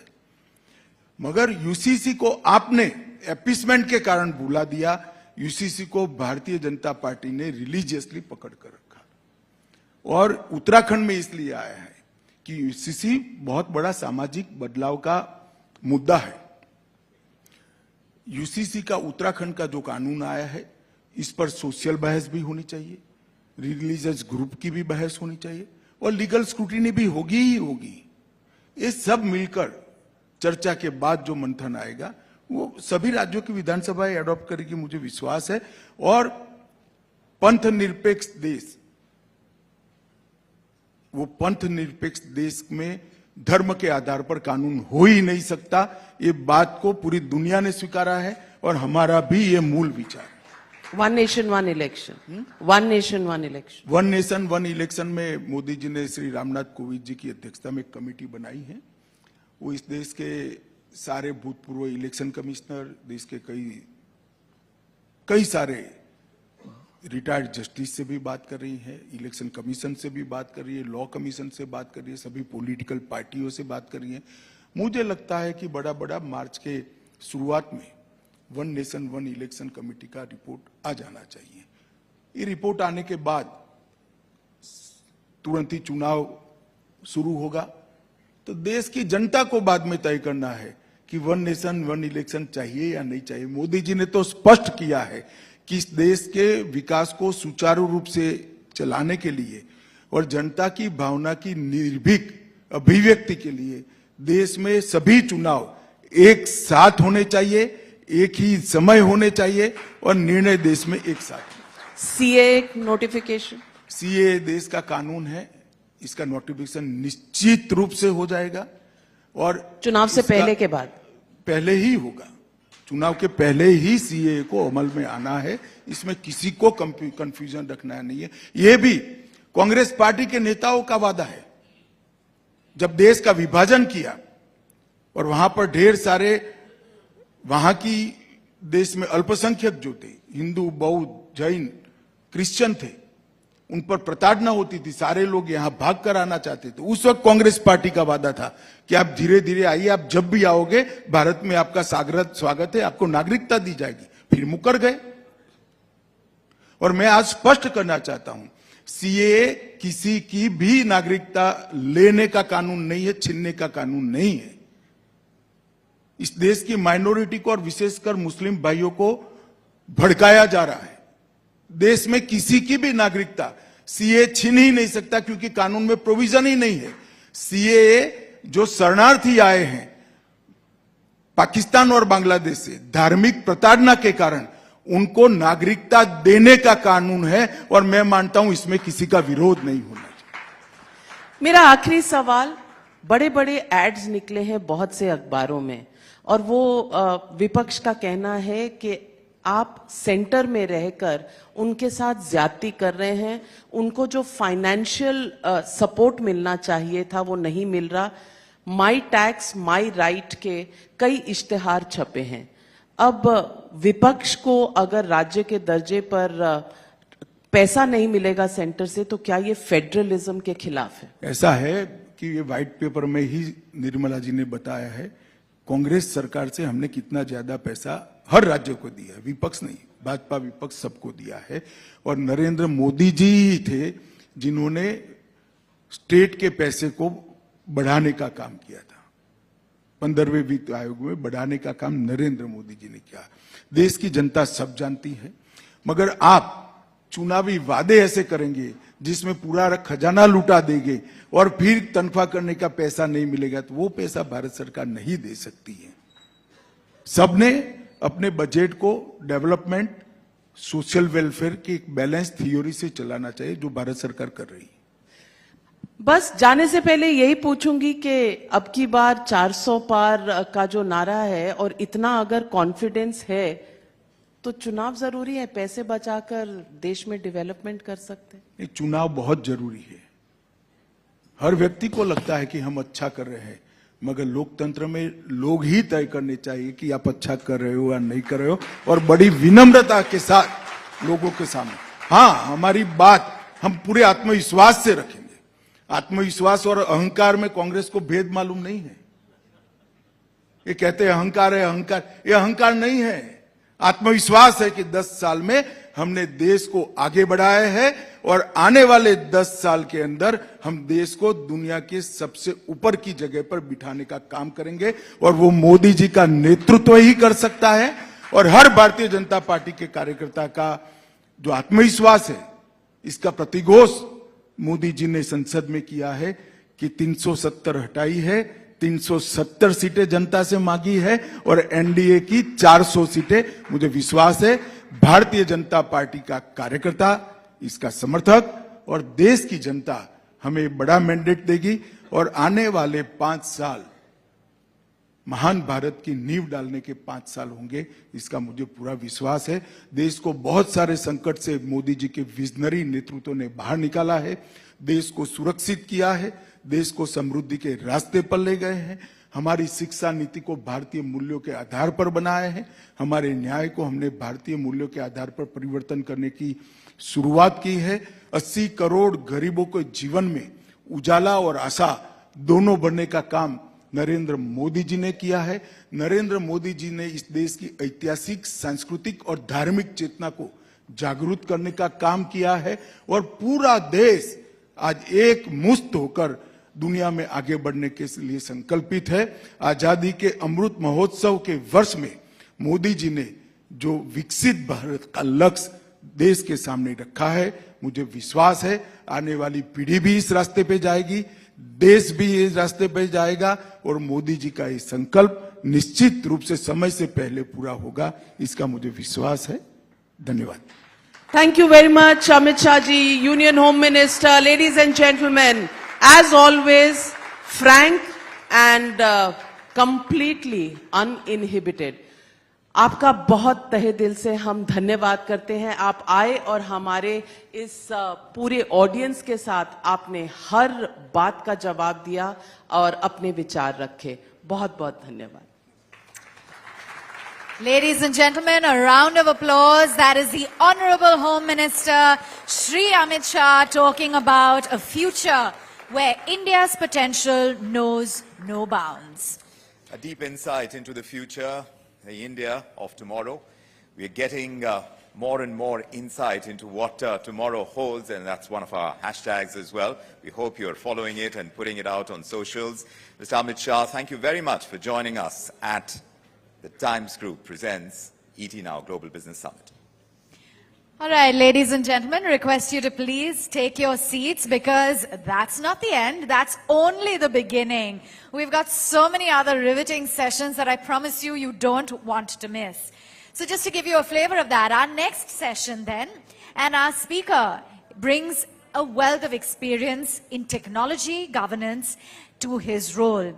He helms two very important ministries in the government, railways, communication, as well as electronics and information technology. And yes, Arman, while he is boosting India's progress on rails with a slew of shiny new Vande Bharat trains that some of us have experienced, he's also having to deal with a rapidly digitizing nation. And in his efforts, he's making sure that the nation makes the most of these opportunities to overcome the many challenges that there are in being able to accomplish the kind of goals that are being set out. Absolutely. So if we're ready for it then, ladies and gentlemen, if you can please request you all to come right back and take your seats. And I want to remind you all as well, yet again, that if you require a translation for any of the sessions, there are headsets that are left right at the door. All right. Nikunj getting the minister in, and we're about to begin this session. Let me absolutely begin welcoming Shri Ashwini Vaishnav, the Minister of Railways, Communications and Electronics and Information Technology for the Government of India. Please do join us on stage, sir. And to welcome him, I would like to invite Shri Vineet Jain, once again, Managing Director, Times Group.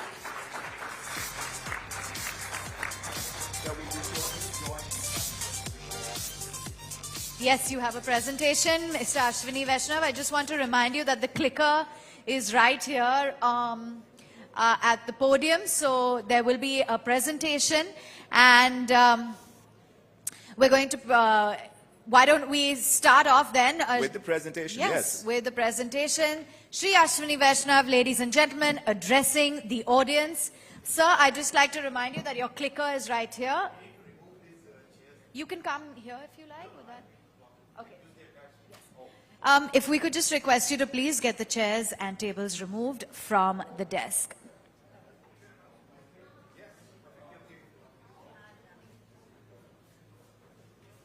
It's okay? Yes. Perfect. Can we just remove the chairs? And a little bit of lighting if you can. Reduce it. Or you can increase the brightness of this. Yeah. Whatever works. Okay, so very good morning to all of you. It's a slightly different format. I'm sure you are going to enjoy the next 20-25 minutes. It's going to be a nice, smooth journey with lots and lots of fun. And my objective of today's presentation will be the way our Prime Minister, Shri Narendra Modi ji, has created a vision of developed India, Vikasit Bharat, by 2047. This is the time when we are laying the foundation for that developed India, for the Vikasit Bharat.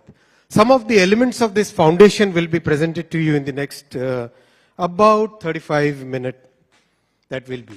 I'll quickly start with what are the 4 pillars of economic reform that our Prime Minister has pursued, which is giving us this very steady and consistent growth. These 4 pillars are very consistent investment in physical and digital infrastructure. Second, a very, very big focus on inclusive development, a focus on the growth and development of the people at the bottom of the pyramid. Third is big focus on manufacturing.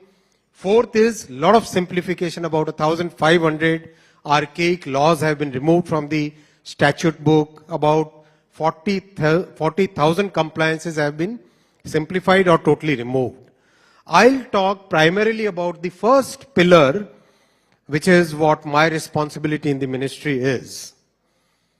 Friends, the investment in infrastructure, both physical and digital, has gone up from about $50 billion to about $134 billion. That is one of the big foundations of the economic policy. Very important because that is what improves the productivity of the economy. That has a huge multiplier impact. Lots and lots of sectors are positively boosted by this government investment, and it improves, it lays the foundation for a very consistent economic growth. If you see, the economy's structure has changed because of this. The economy had about less than about 30%, about 28%, and at its bottom had about 27%. Out of the 100 of the GDP, 27% was investment. This includes both the government as well as private investment. This has now steadily climbed up and reached 30%. And what we should, we as a growing economy, should be targeting something about 33 to 35% as the percentage of investment in the total GDP. I'll talk about railways. If you look at how much investment was being put in railways in the period 2004 to 14, that was a paltry about 15,000 crore, which is about 2 billion USD. Now that number has gone up to $30 billion USD in the coming budget. And the pace of absorption has simultaneously grown significantly, which means both the railway ministry, the ecosystem of the suppliers, of the production units, of the field formations, everywhere the absorption has gone up. In the current fiscal, which closes on 31st March, our capex is 2,40,000 crore, and we have already achieved 85% of it. So that is the pace at which work is happening. So if you look at new track construction, 10 years back, the rate of track construction was about 4 kilometers a day. Today it is 15 kilometers a day. Last year, we added 5,200 kilometers, which is like adding one Switzerland to Indian railway network.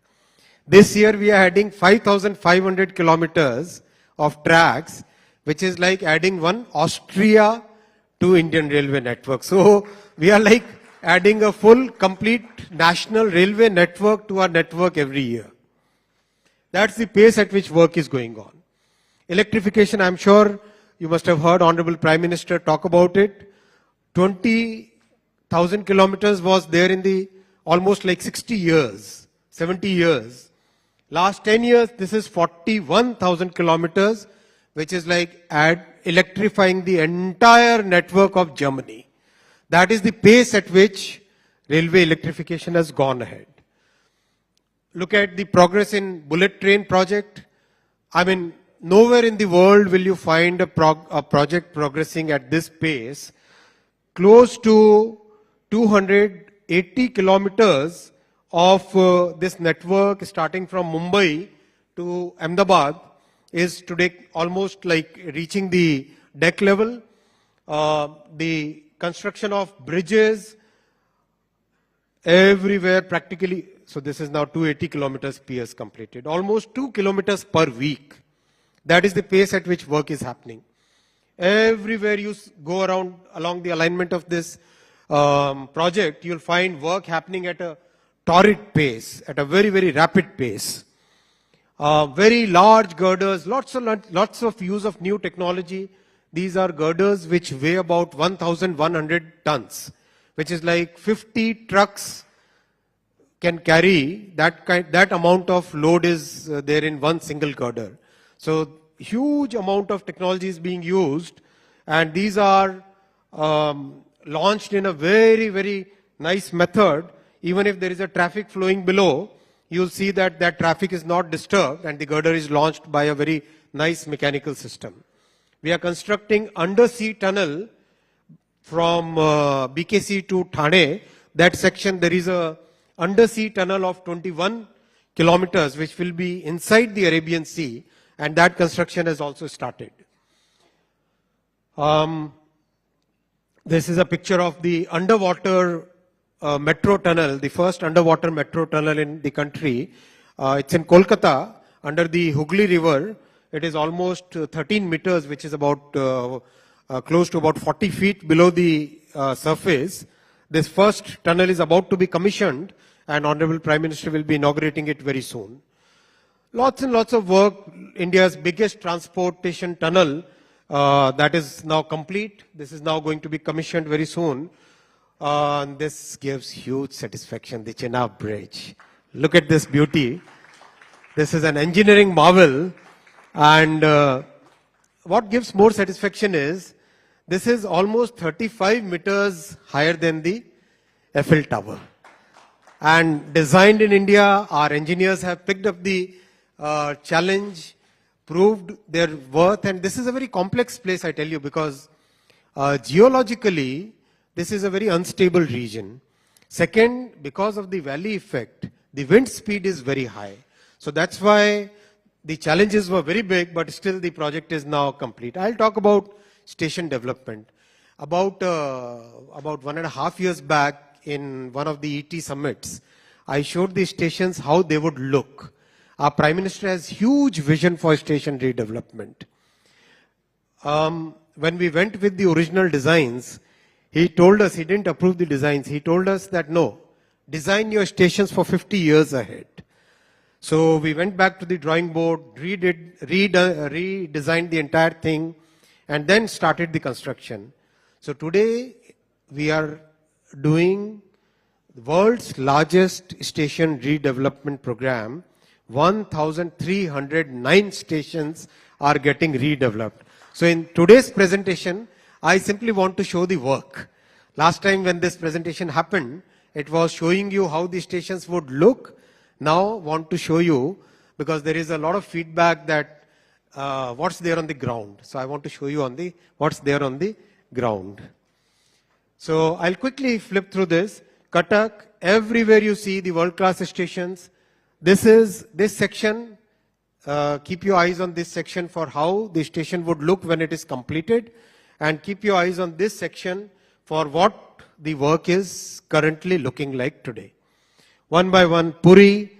Again, I also want to point out, everywhere we have kept the heritage of the city in mind. So this is Jagannath, Lord Jagannath's city. So this station design is done with the heritage in mind. And this is the construction work which is currently going on. Look at this, first floor, second floor, third floor getting constructed. Very rapid pace of work and lots of use of technology. Most of these stations have digital twins, and you can actually walk through each part of the station. You know where each and every plumbing line is. You know where each and every electric cable is. Each and every part of the station is practically having a digital twin, and that digital twin basically makes sure that the station's maintenance will be taken care of in the coming years. Chandigarh, a very modern station, and here we are trying a very interesting modular approach. And once we master this approach, I tell you, we can deliver a station in 14 months flat. So that is the kind of work which is currently going on. Tirupati Balaji, again a hugely important place in our cultural milieu. Station work is going on at a very rapid pace. Nellore, again, lots and lots of progress happening here. I want you to focus on the work which is actually there on the ground. Gomti Nagar, again, about to be commissioned, actually, about to be inaugurated, almost complete. Jaipur, again, huge progress is there. Sikandrabad, lots and lots of progress of the work. Bhubaneswar, already reached first, second, third, fourth, fifth floor. Already 5 floors are constructed. This is going to be a 10-floor building. Imphal, I want to show that it's there across the country. It's not located in a few larger cities. Safdarjung, it will be a very big office complex because Delhi needs modern offices. So it will be an office complex over the station. Bijwasan, this will become a big hub for the western part of the country. Jammu Tawi, again, huge progress, and the passion of the people who are working there. I must tell you, Jammu Tawi, the deputy chief engineer who's working on this project, he is from Jammu. So he says, I want to construct, this is that boy's language. He says, मैं ऐसा station बनाना चाहता हूं कि जब मैं retire होऊं और अपने शहर में वॉक करता हुआ स्टेशन के साथ जाऊं तब भी लगे कि ये बिल्डिंग में मेरा कंट्रीब्यूशन था. See how Modi ji has charged the people of this country. Modi ji कल जब अपने स्पीच में बोल रहे थे that he transformed the bureaucracy, correct? This is one good example of how he transformed the bureaucracy. Very clear example of how a prime minister inspired the bureaucracy and made them take large goals, deliver them on the ground. Very good example of this. Prayagraj, again a very, very complex because 2 crore people come on the same day during the Kumbh period. And I think yesterday Prime Minister used the word that Davos is like Kumbh of business world, right? So this is Prayagraj is Kumbh, this is Ludhiana.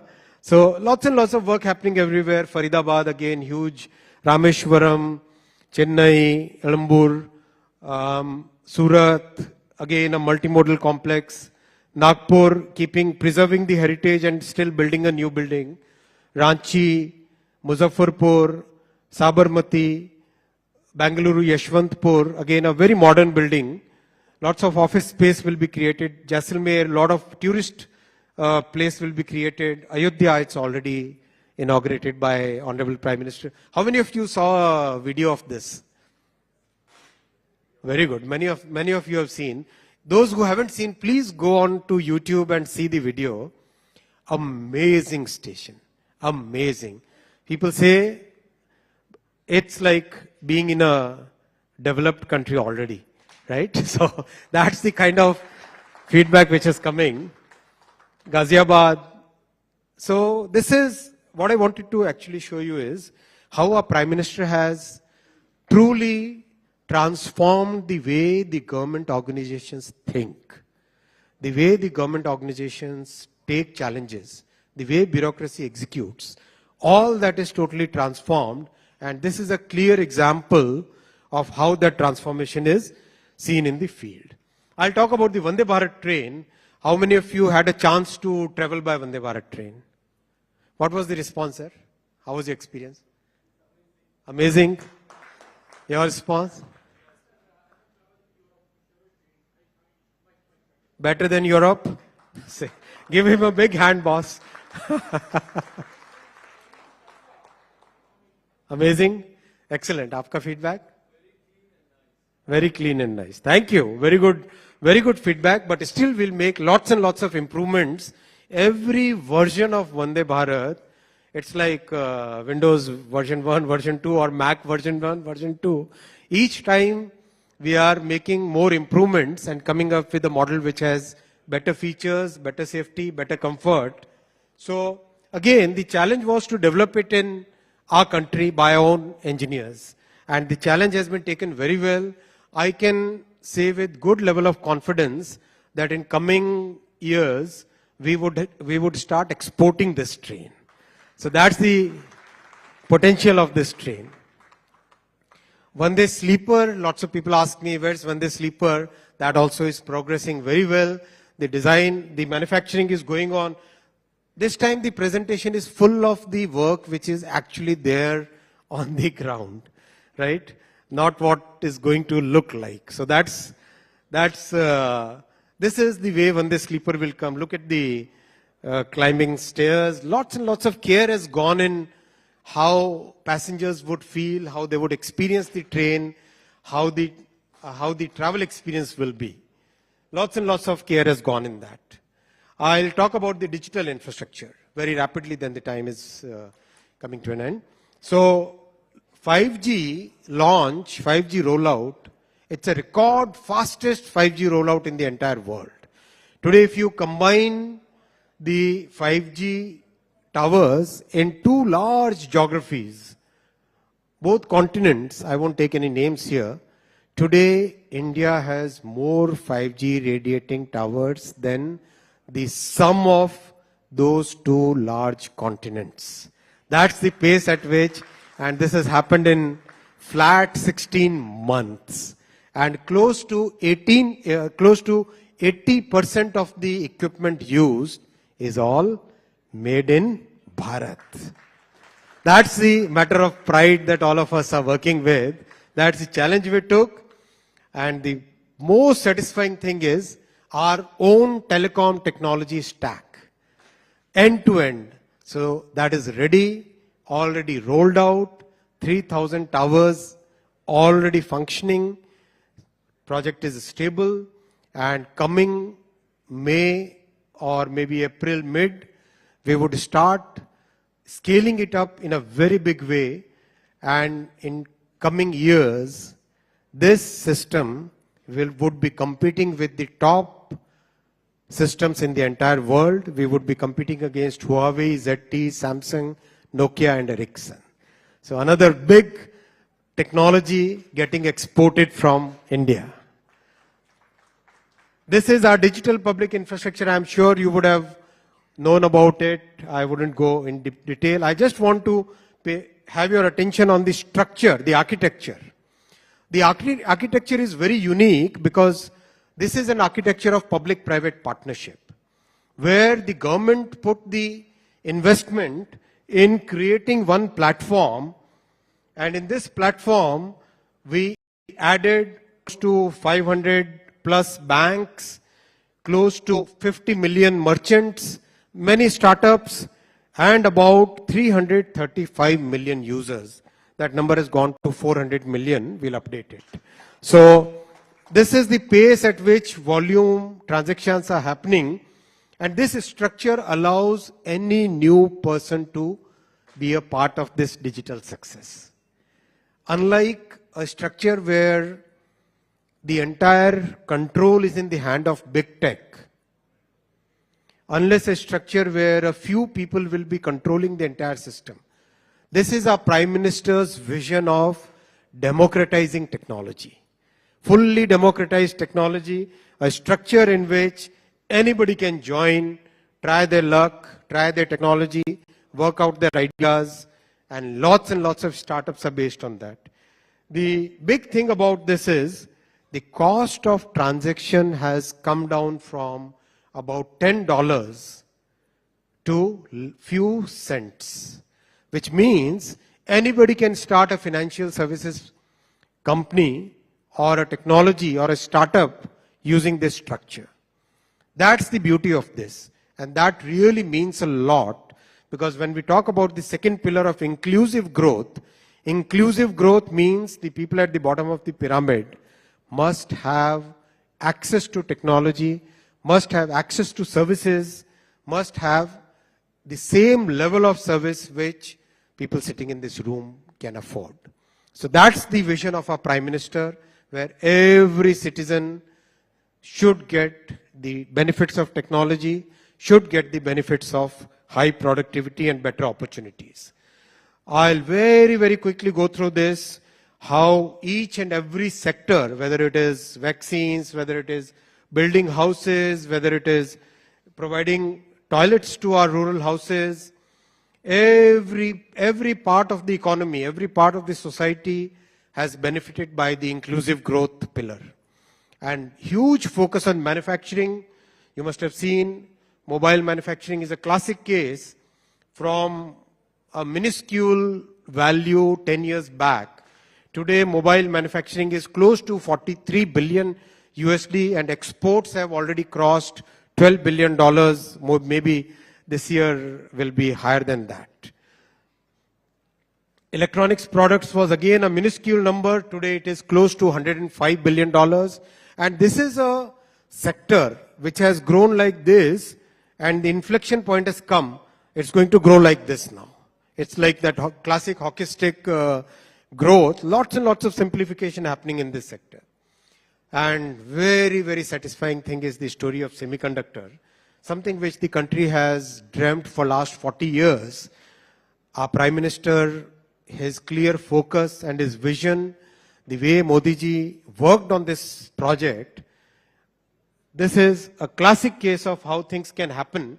In June 2023, the project of Micron gets announced during Prime Minister's US visit, and within less than 90 days, the actual groundbreaking happens. The construction is happening at a very rapid pace, and this December we will see the first chip rolling out of this plant. I already talked about the telecom stack, lots of simplification, One example is a classic example of telecom towers. It used to take 230 days to get a permit to set up a telecom tower. That time has now shrunk to 7 days. There was this movie, no? Honey, I Shrunk the Kids. It's like that. So it's a huge simplification process by which less than 7 days is the time, and 85% of the permissions come instantaneously. You press the enter button and you get your permission. Close to 1,500 archaic laws repealed, 20,000 compliances reduced, simply repealed. Lots and lots of work has happened in simplifying. So stay tuned for the Modi 3.0. Thank you.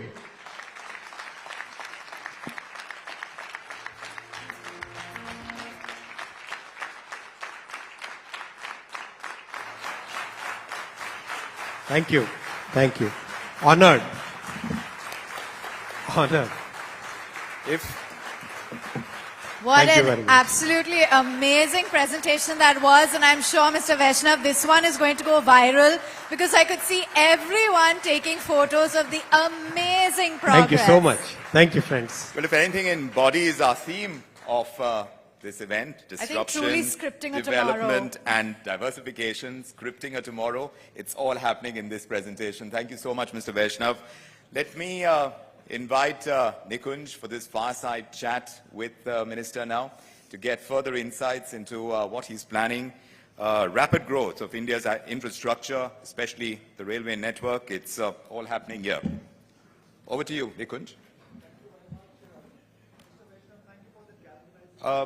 Nikunj's mic is off. AI is not at play right now, I can see. The mic should have automatically picked it up. आपके होते भी AI चालू नहीं हुआ यहाँ पे. Mr. Vaishnav, thank you for that galvanizing presentation. You've made impossible actually look easy. हम बचपन में वो परियों की कहानी सुनते थे कि रेल आती थी, ऊपर जाती थी. That is the magical thing that is happening to the entire Indian railway sector.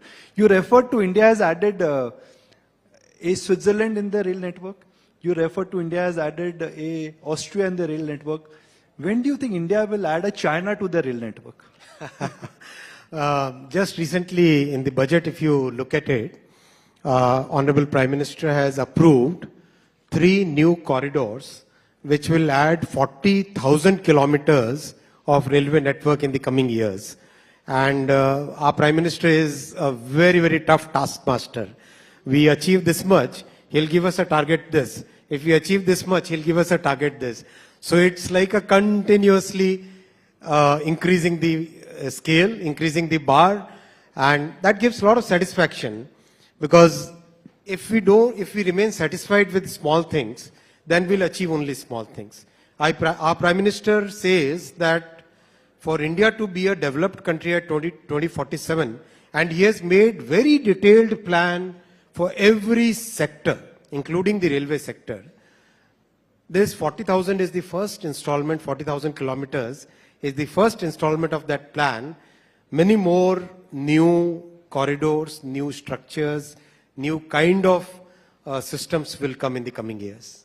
So it's a matter of time that the next European Railway Minister, when he's making a presentation, he will refer to your slides to say, India mein jo hum bhi karna chahte hain. We will be exporting many things. Everybody always thinks as railway as logistics mover, passenger commute. But the multiplier effect the railways is having on the economy per se, it is actually magical. Let's talk about it, sir. What kind of impact that is happening on the economy? That's a very important question. I'll give a bit technical answer to this. If you invest 100 rupees in a classic infrastructure sector, generally the multiplier is 2.4, 2.9, 3.4, 3.6. If you invest 100 rupees in railways, the multiplier is actually of the order of 4 plus. Depending upon how you compute it, the multiplier is actually of 4 plus, which means you invest 100 rupees in railway sector and you get a return in the economy which is 4x that, which is 400 plus. So huge impact, because if you look at railway, how do you look at railways, right? Railway track is like highway plus steel sector sitting on it. Railway trains are like the entire Toyota, Maruti, Hyundai in it, right? Railway electrification, the overhead wires, that is like the power grid combined in the system. The entire signaling and telecom system is like having a Jio or an Airtel sitting inside railways. It's a very, very complex. The stations are like having your urban development, the entire city and mall, real estate sector sitting in it, right? Your entire marketing effort is like a Hindustan Unilever or a Nestle doing the marketing of their products in it. It's a kind of combining so many sectors into one sector. That is what is behind the high multiplier and a big impact on practically every sector. We have computed, we actually did an enumeration once. Each and every rupee that we invest in railways has an impact of about on about 250 industries. I'm not talking companies. 250 industries, for example, the steel industry, the paint industry, the cable industry, that level, that is the kind of impact which railway has. So, will it be fair to say that railways will be doing a lot of heavy lifting for the economy in terms of capex, the infrastructure built up, and more importantly, the multiplier effect it will have? Yes, that's a very fair statement. The Prime Minister on the floor of the Parliament spoke about PSUs, the wealth creation in PSUs. Railway stocks is where the real wealth has happened. Everyone is excited about the good things happening in the railways, path to profitability, excitement and buoyancy. What do you have to say to millions of investors? Because we've never had a chance to ask you, Minister Vaishnav, what's your view on railway stock? So generally I refrain from talking about the stock market, and I'll maintain that rule, follow that principle. What I can talk about the sector is that the sector is growing very well. The sector is today kind of for a very long period, railway was losing the market share. Railway used to have something around 80% market share 60 years back, 70 years back. Now that came down to 27% at its lowest. Now it has started inching up. From 27, it has come to about 28.5%. Next year, it will be about 29%. And by 2030, the share of railway in the entire transportation will be about 35%. And the reason for that, why it is good for the country, is transportation by railway is about 60% less expensive and 90% less polluting. That's even more important because CO2 emissions are 90% less in the railway sector compared to the road sector. So it's very important for the country, our future, our green goals, that we need to make sure that the railway sector grows. But sir, I have a simple question. Why is so much of productivity getting suddenly unleashed in the railway sector? This sector to pehle bhi tha, but why so much of productivity and so much of galvanization is suddenly getting unleashed? See, one of the very, very highly satisfying things, the way our Prime Minister goes into details. I can just share it in public today. If there is a 35-page deck which has pure technical details, you'll find a Prime Minister who's deeply engrossed in discussions on those technical details. He goes into minute details. He helps us think through the problems, and then he gives us the comfort that go ahead, take this reform forward and see the results. If you don't succeed, don't worry. We'll find a new way. But he gives that very significant strength of doing bigger things, taking bigger goals, achieving, failing also in between, but still trying new things. I think that's what has really helped unleash the power of technology and the power of scaling up. But Mr. Vaishnav, you would still admit and acknowledge that the logistic cost in India are significantly higher, and they are still in double digit. And if I look at the global numbers are far more appealing. What is the plan in place to really bring that cost down structurally? Structurally, if you have two things, something first, let's say there are two items, right? First item has a cost which is very high. Second item which has a cost very low. If you have majority of your consumption of the first item, then your household budget will have very high cost. If you have majority of the second item in your consumption, then the household budget will have very low cost, correct? Every household will have a weighted average, a combination of the cost of the two products, which will go into the total cost of the budget. Same thing holds for logistics cost also. The net logistics cost is a weighted average of all the segments in it.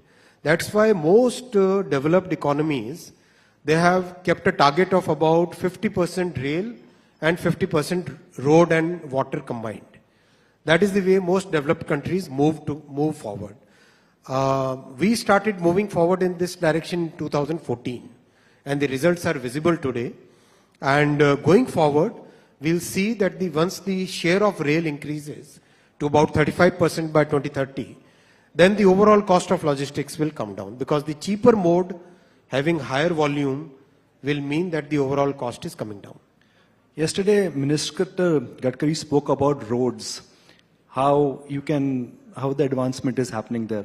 Few days ago, the Aviation Ministry spoke about the fact that airports are getting constructed and they want to gain more aviation sector market share. You are making new, railway and stations now. So eventually, which ministry will get it right? The Road Ministry, the Aviation Ministry, or the Railway Ministry? सबको market share चाहिए, सब अच्छा काम कर रहे हैं. India will win. Bharat जीतेगा. देखो, we are a country of 1.4 billion people. 140 crore भारतीयों का देश है. इतना massive transport requirement है. आज even today, railway is carrying about 750 crore people every year. Highway is carrying about 250 crore people every year. Airports are carrying about 30 crore people every year. There is enough for everybody in this economy. It's an economy which is growing at a rapid pace. There is enough for everybody. So it's a question of how do we collaborate and how do we make sure that the entire transport network becomes more optimal. Transport economics says anything below 250 kilometers, road is the best sector. Anything between 250 to 700 or 1000 kilometers, rail is a good sector, best sector. Above 1000 kilometers, air is the best sector for passengers. For cargo, there are different numbers. Below 500, road is better. 500 to 1500 or 1000 or 2000, rail is better. Above 2000, water is better. So we have to go by the laws of economics and laws of transportation, transport economics. That's the way the economy will move. So there's enough for everybody. Okay, wonderful, sir. So I'm going to switch gears. Just time for 2 more questions. Electronic exports. Less than $1 billion has now almost become 20 billion. IT services वाले बोलते हैं हम तो 250 billion electronics exports को catch up करने में time लगेगा. When do you think India's electronic exports will be higher than Indian IT services? We are targeting $300 billion production in the coming few years and about $100 billion exports in the coming few years. I think that those targets are realistic targets, achievable targets, and the ecosystem which is developing is giving us a lot of confidence, because now the component manufacturers have started shifting to our country, and a lot of design work has started happening in our country. So part of this value chain, right from design to components to the final manufacturing and the services beyond that, everything is getting in place now. So it looks highly achievable that $100 billion exports and $300 billion total production in the coming few years is a visible thing. Telecom sector, sir. The reason why government invested in Vodafone was because government always wanted to have 3 players in the telecom sector. Do you think the investment in Vodafone is something which you're happy about? Do you think it needs to be revisited? Do you think India needs 2 players or India still needs 3 telecom players? Listen, once again, I'll follow my rule of not commenting on any listed company. Better to talk about this sector rather than commenting about any listed company, because markets take cues from... It's Saturday today, sir. Chutti aaj market ki. I'm a responsible person. I have a big responsibility. I wouldn't like to comment on that. What I would like to tell you is that BSNL, which was in a very, very bad shape a decade back, almost on the verge of closure, has revived. BSNL is this year making 1,500 crore operating profit at EBITDA level. So that's a big revival. So last question, Mr. Vaishnav. Last time on the ET Forum, you shared with us on the projects which were launched and started. Today you've shared the update with us in terms of where the progress is. Next year at ET Now GBS, I'm booking an appointment in advance. If you have to make a presentation in the railway sector, what would be the headline of that presentation? What do you think it's likely to contain? Modi 3.0 is going to have very, very big initiatives. Our Prime Minister doesn't think small, he thinks very big. And his vision is of a different order. So next GBS, you'll find lots of work which is completed and lots of new initiatives. Thank you so much. Thank you very much. Ladies and gentlemen, Mr. Vaishnav, let's stand and give him a standing ovation. The Indian railway sector, the electronic sector, everything has changed. He's made the impossible look very, very easy. Thank you, Minister Vaishnav. Mr. Vaishnav, thank you indeed. And Nikunj, thank you very much. Shrivaneet Jain, if we can have you on stage to... Request you to please stay on stage for a moment. Shrivaneet Jain would like to present you with a token of our appreciation, a shawl on our behalf. Thank you so very much for sharing with us those insights. Honoring the Minister after his excellent presentation, giving us a glimpse into the future, the growth of India's infrastructure. Thank you indeed for sharing all those ideas. The underwater metro tunnel, I for one cannot wait for that, among of course the other amazing things that like the Chenab Bridge. Absolutely. Higher than the Eiffel Tower. Yes. Excellent. All right. All right, request you all to please take your seats. Don't go anywhere. It only gets better and better as each session progresses on. Now, in today's rapidly changing world, organizations and individuals are faced with significant challenges that require creative solutions and adaptive strategies. From economic upheavals to technological disruptions, navigating through these crises require resilience, foresight, and a willingness to embrace change. Well, change is something that we are making a habit of. Disruption is something that we are focusing on. And within this context, we have a fireside chat playing out now, Crisis to Creation, Navigating a Disruptive World. For this, I'd like to invite the moderator first, Ajay Sharma, Senior Editor, ET Now. Please do join us, Ajay. Right here, here's where he is. Ladies and gentlemen, a round of applause, because joining him is none other than Jenny Johnson, the President and Chief Executive Officer of Franklin Templeton. Ladies and gentlemen, a round of applause for this engaging panel discussion. And Ajay, I'll hand it over to you. Do what you do best. Ajay's mic? Yeah. Okay. Thanks for that, Awad. I was engrossed in conversation with Jenny on the sideline. She's such an amazing person to speak with, hundreds of stories. But today I'm going to take the discussion forward with Jenny Johnson. She's the CEO of Franklin Templeton Global. $1.5 trillion is the kind of asset under management globally. And she's been around 35 years doing it. Franklin, by the way, is also one of the organization's oldest global organizations to come to India with the mandate of asset management. Right, Jenny? That's right. So great to have you. Thanks so you. much for being part of ET Now GBS this year. From your vantage point, you've been listening to our ministers, our leaders around here. And as I was researching about you, I observed that you do seem to be traveling a lot at many global platforms. What did you find different at ET Now GBS this time around? Something which you took notice of? Yeah, no, so one of the comments we were talking about earlier is I was just trying to imagine doing an event like this in the U.S. and having the president, the vice president, and so many what we call secretaries, but equivalent of your ministers, accessible like this. And I can't imagine, I don't think there is an event. So I think I've just been impressed with, one, the pretty candid conversations, and I loved the Minister of Railroads, and, you know, listening to him talk, he sounds like a business person. You know, this many miles you want to travel on road, this many miles you want to travel on rail.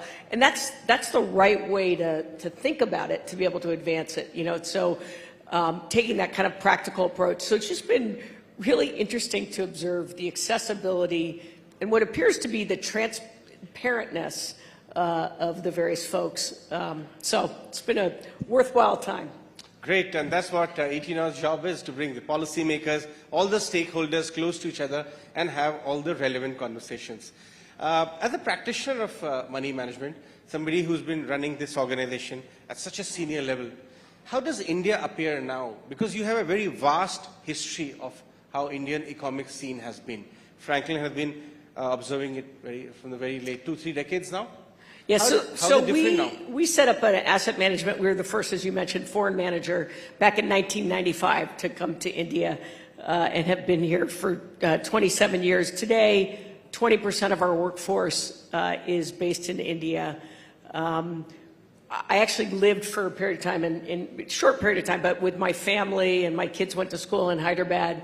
So I've really seen sort of India grow over the last 27 years. And, you know, there was always a saying, I know you all know this, which is India grows at night while the government sleeps, right? And I would laugh because I would always say to people, you know, come on, this is an economy with, a huge percentage, of 56% of the population under age of 25, a British-oriented legal system, you know, some of the top education. There's so much opportunity.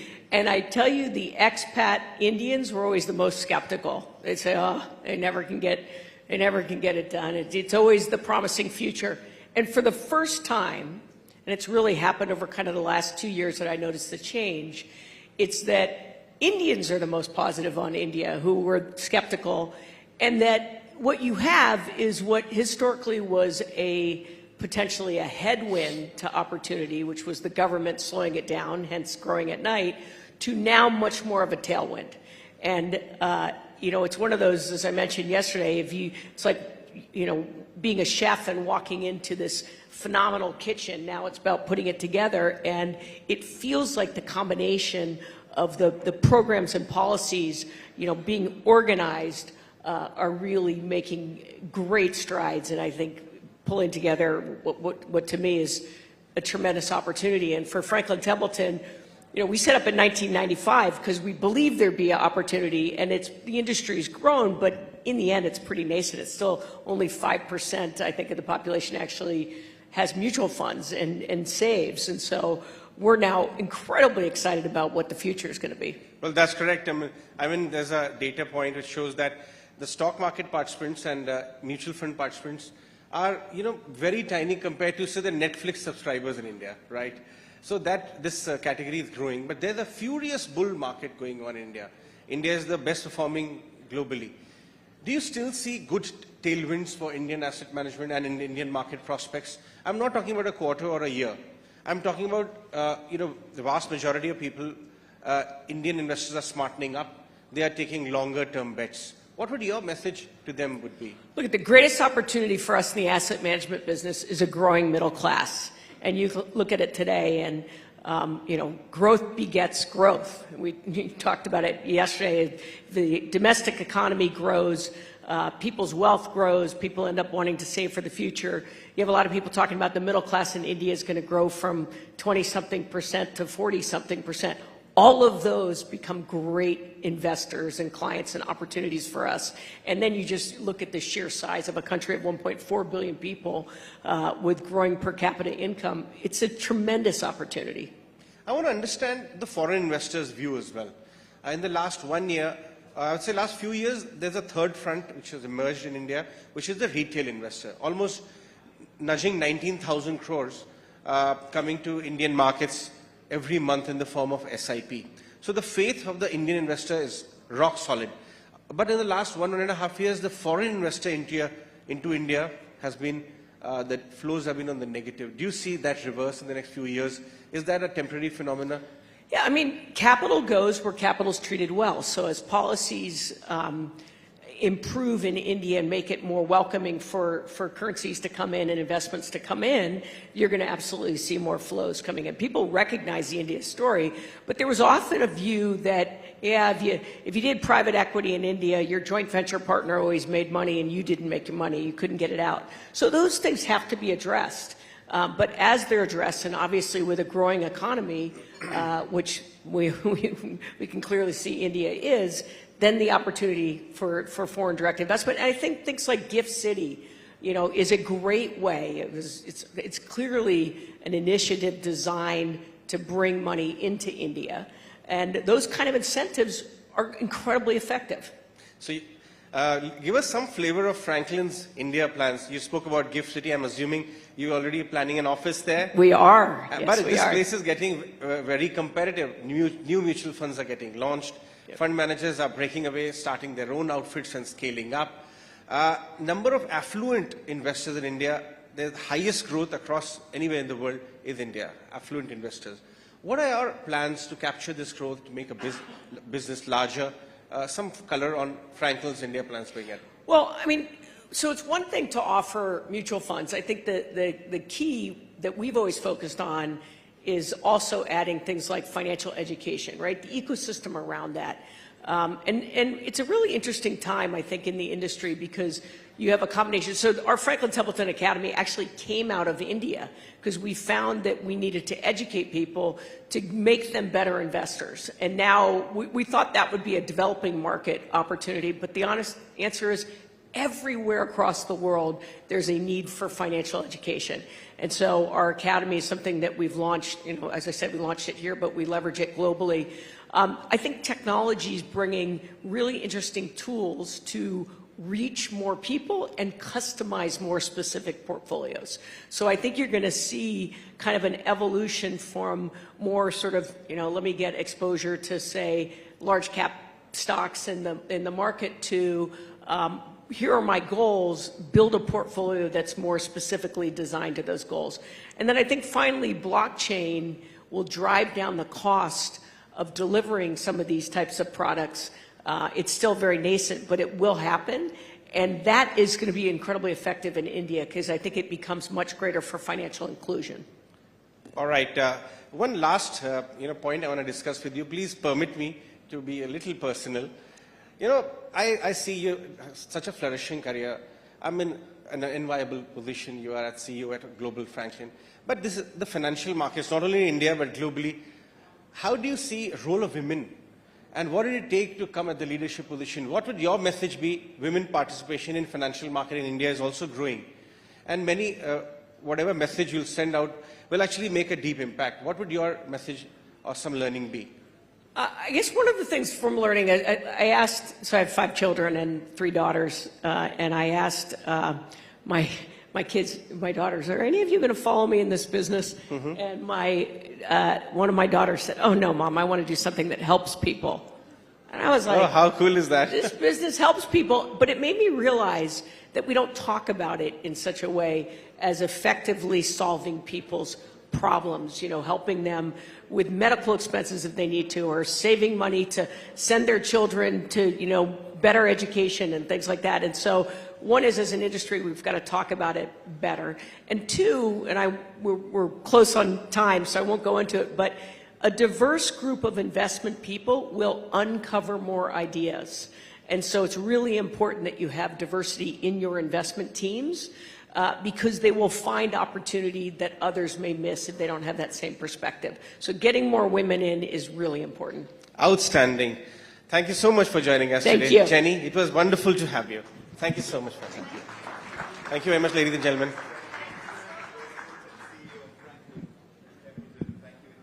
Having this Thank you conversation. so much. Yeah. And what an inspiration you must be to so many women out there, including, of course, your wonderful daughter. Thank you, Jenny, for being with us today. And Ajay, 2 daughters, wonderful. Daughters. Okay.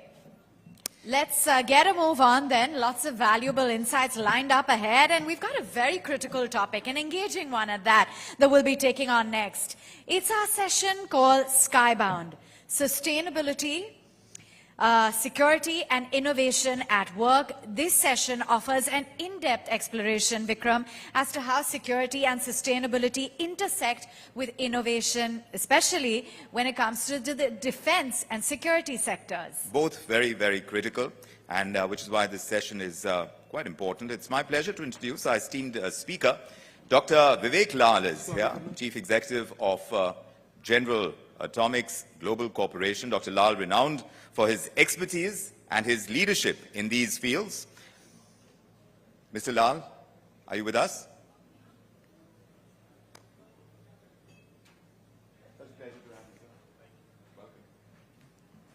Ladies and gentlemen, a round of applause for Dr. Vivek Lal.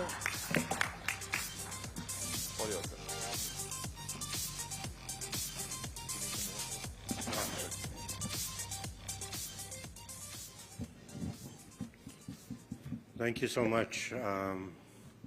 Distinguished guests, ladies and gentlemen, so as was introduced, this is an important topic especially in the Indian landscape as things progress in security and aerospace. And indeed an honor to address all of you as such a distinguished audience today, and I sincerely hope that this summit will be a great success in showcasing the incredible potential that the global aerospace industry has in India and India in the global aerospace industry. Under the stellar leadership of the Prime Minister, Resurgent India has set new standards in aerospace, ranging from fighter aircraft, helicopters, transport, and aerial payload delivery vehicles. In consonance with supporting industries for overall national development, Atmanirbharta is now a buzzword for Make in India, and this echoes in all sentiments that portray India's plans for future growth. It is heartening to notice that self-reliance is being applied across all sectors of industrial activity, and the need to expand India's scientific and technological capabilities are being translated into action through a national thought process. India's foremost research and development institutions have significantly invested in indigenous capabilities to bolster cutting-edge, high technology and advanced sciences. Futuristic technologies underpinning defense production today need to involve innovative instrumentation techniques to develop secure manufacturing, adaptive artificial intelligence and machine learning, advanced cybersecurity to protect proprietary information, and captive research and development for development of niche sectors. These are all areas with enormous spin-off potentials and should be emphasized in any attempt to broaden the country's talent pool. Each field is ripe for collaboration and government-sponsored tasks, and there are clearly areas like artificial intelligence, machine learning, quantum computing, quantum sensing, and so forth. Investment in R&D is only one aspect of an effective portfolio of policies to foster innovative initiatives and indeed innovation in India, spanning regulatory, taxation, as well as fiscal allocations. It underscores the need for continued and enhanced active involvement by the government in nurturing science and technology-based innovation in the public and private sectors, thereby increasing employment in relatively well-paid high-tech industries in the country. Strengthening these assets is wise public policy, and that will stimulate economic growth and contribute broadly to national prosperity in the coming years. So I do believe with India's demographics and industrial might, complementing U.S. technological entrepreneurism, the two nations form a natural partnership. Given their shared values, this relationship enjoys bipartisan support in both countries, and there is great merit to expanding the partnership framework towards a knowledge-based economy. through formal collaboration in high-tech areas of common interest. Moving forward, I would like to suggest 3 areas in which international collaboration has long proven successful. One is national defense, second is the energy sector, and the third is space. 3 fields in which the countries are already working together. Because progress in such high technology areas is strongly correlated to overall economic prosperity, properly established cooperation should help the 2 countries, United States and India, at the forefront of the future international political, economic, and social order. Moreover, successful collaboration in these areas is likely to spawn a number of joint India-US efforts in other matters of mutual interest. For example, health, education, information technology, and climate change. As we all know, in terms of national defense, the US-India relationship and strategic partnership, whether in joint exercises, personnel exchanges, defense trade, maritime security, and counter-piracy, have all increased over the years. The US has recognized India as a major defense partner to facilitate technology sharing to a level commensurate with that of top allies and partners. Commensurate with this designation in 2018, as you recall, India was elevated to Strategic Trade Authorization Tier 1 status, which allows India to receive license-free access to a wide range of military and dual-use technologies regulated by the U.S. Department of Commerce. The relationship continues very strongly in peacekeeping collaboration in the Indo-Pacific, and as you know, both countries have signed various key foundational agreements like the LMOA, COMCASA, BECA, so forth. So all this provides the building blocks to a very strong and robust relationship going forward. As many people have spoken about artificial intelligence and so forth at this summit, even in defense, there are some very key questions that all nations ask, especially data-driven defense technology. Where will the money be spent and what technologies are the future? What are the technologies that will change defense platforms? How can OEMs and local partners push continuous innovation and capability enhancement? What are the data and intelligence solutions that will enhance long-term capabilities? What are the challenges to implementation of existing platforms? So as we look at all these questions, I think 3 things come to mind that are common themes. One is open architecture. The other is electronic warfare. And the third I would submit is big data and cloud computing. So those are 3 elements, I think, which will be important going forward. I would like to stress at this point, while talking about defense, deterrence against aggression in the Indo-Pacific and the Indian Ocean maritime regions requires persistent ISR collected from space, airborne, and surface assets. Persistent airborne surveillance of the maritime domain is the most cost-effective near-term option for like-minded countries to strengthen this deterrence. Given the massive surface area in question, long-endurance uncrewed airborne systems are optimized for providing the necessary persistence. Given sufficient collection assets, I would like to suggest, for example, the Quad can establish a mechanism for real-time sensor data sharing in order to create a common operating picture for each of its members. Turning briefly to space, as we know, the US and India both are pioneers in advancing and implementing space technology. Building on the successes of satellites and moon exploration programs, India is now a world leader in this area. Moreover, there is a strong history of collaboration between NASA and the Indian Space Research Organization, which forms a firm foundation for pursuing future collaboration with greater high-tech content. India has, of course, ambitious plans for manned spaceflight and will soon join the exclusive club of nations who have accomplished this objective.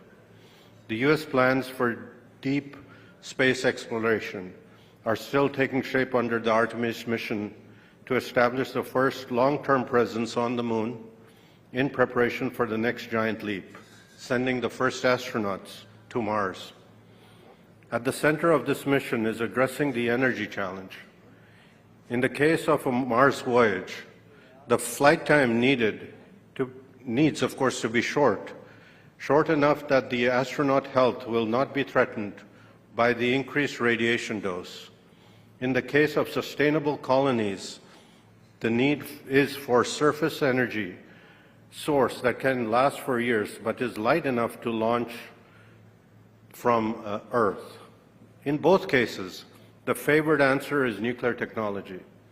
Compared to chemical rockets, nuclear propulsion allows for broader launch windows and the ability to abort missions. Travel time is reduced materially because once in orbit, either one, nuclear thermal propulsion allows twice the amount of thrust force to flow rate of propellant, or the second, nuclear electric propulsion, enables an even higher specific impulse, an order of magnitude faster trip times, a must for vigorous interstellar exploration. Sustaining a colony on another world without a need for solar capture or the mining of fuel is best accomplished by fission energy in a relatively small package. Today, the development of these requisite nuclear technologies for space missions is at an early stage, and I think it's ripe for active collaboration between like-minded nations. Investment in research and development, as I have outlined, is only one aspect of an effective portfolio of policies to foster innovation, spanning regulatory, taxation, as well as fiscal allocations. It underscores the need for continued and enhanced active involvement, as I mentioned, by governments. No one country has a lock on the best ideas. If the next generation of scholars and experts are to save the globe, and not one country, collaboration is essential. India and the US are perfectly positioned to lead the way. Thank you so much.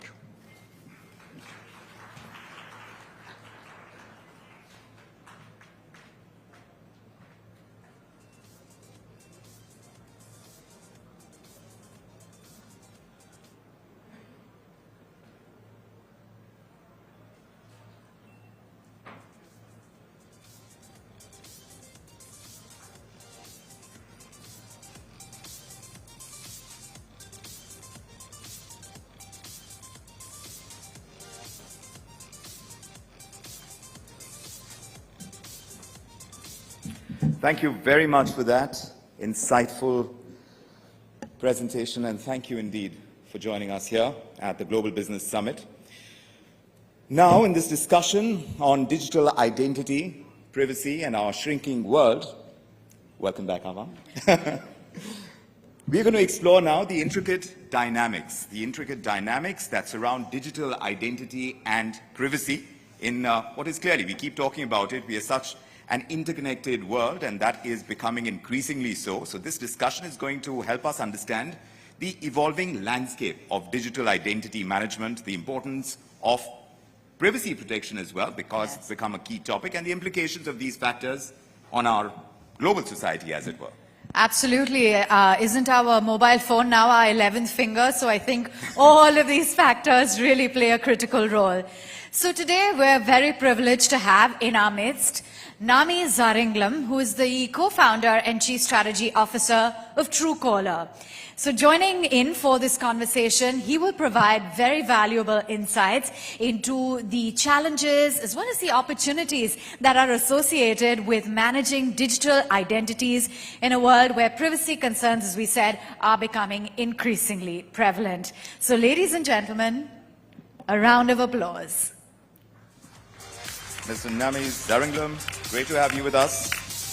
This is the presentation that Mr. Zaringlam is going to make. Over to you, sir.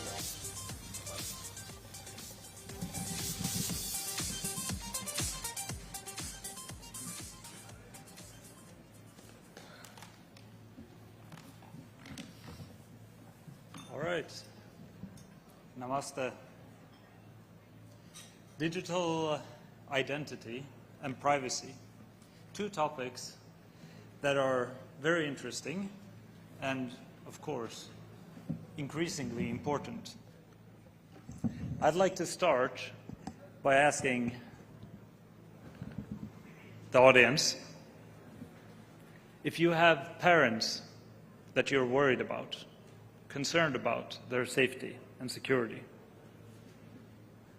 The security of our seniors is important, and I take this to heart with my mother.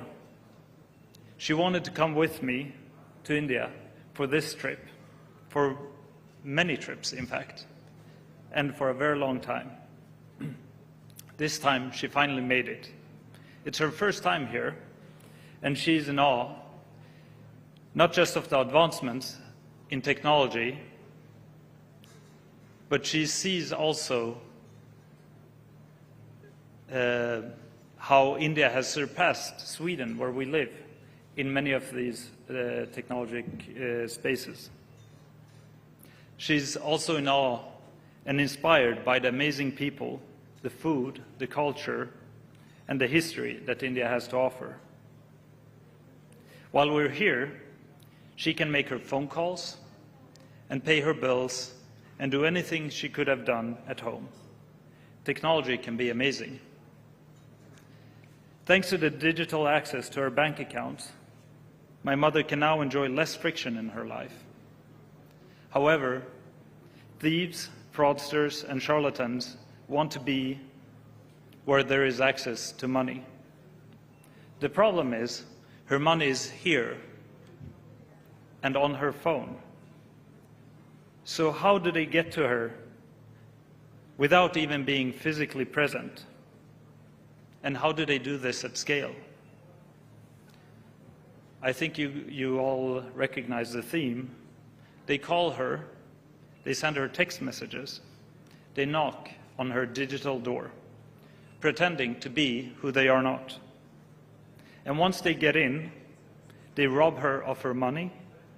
They also rob her of her trust in herself, her own capability.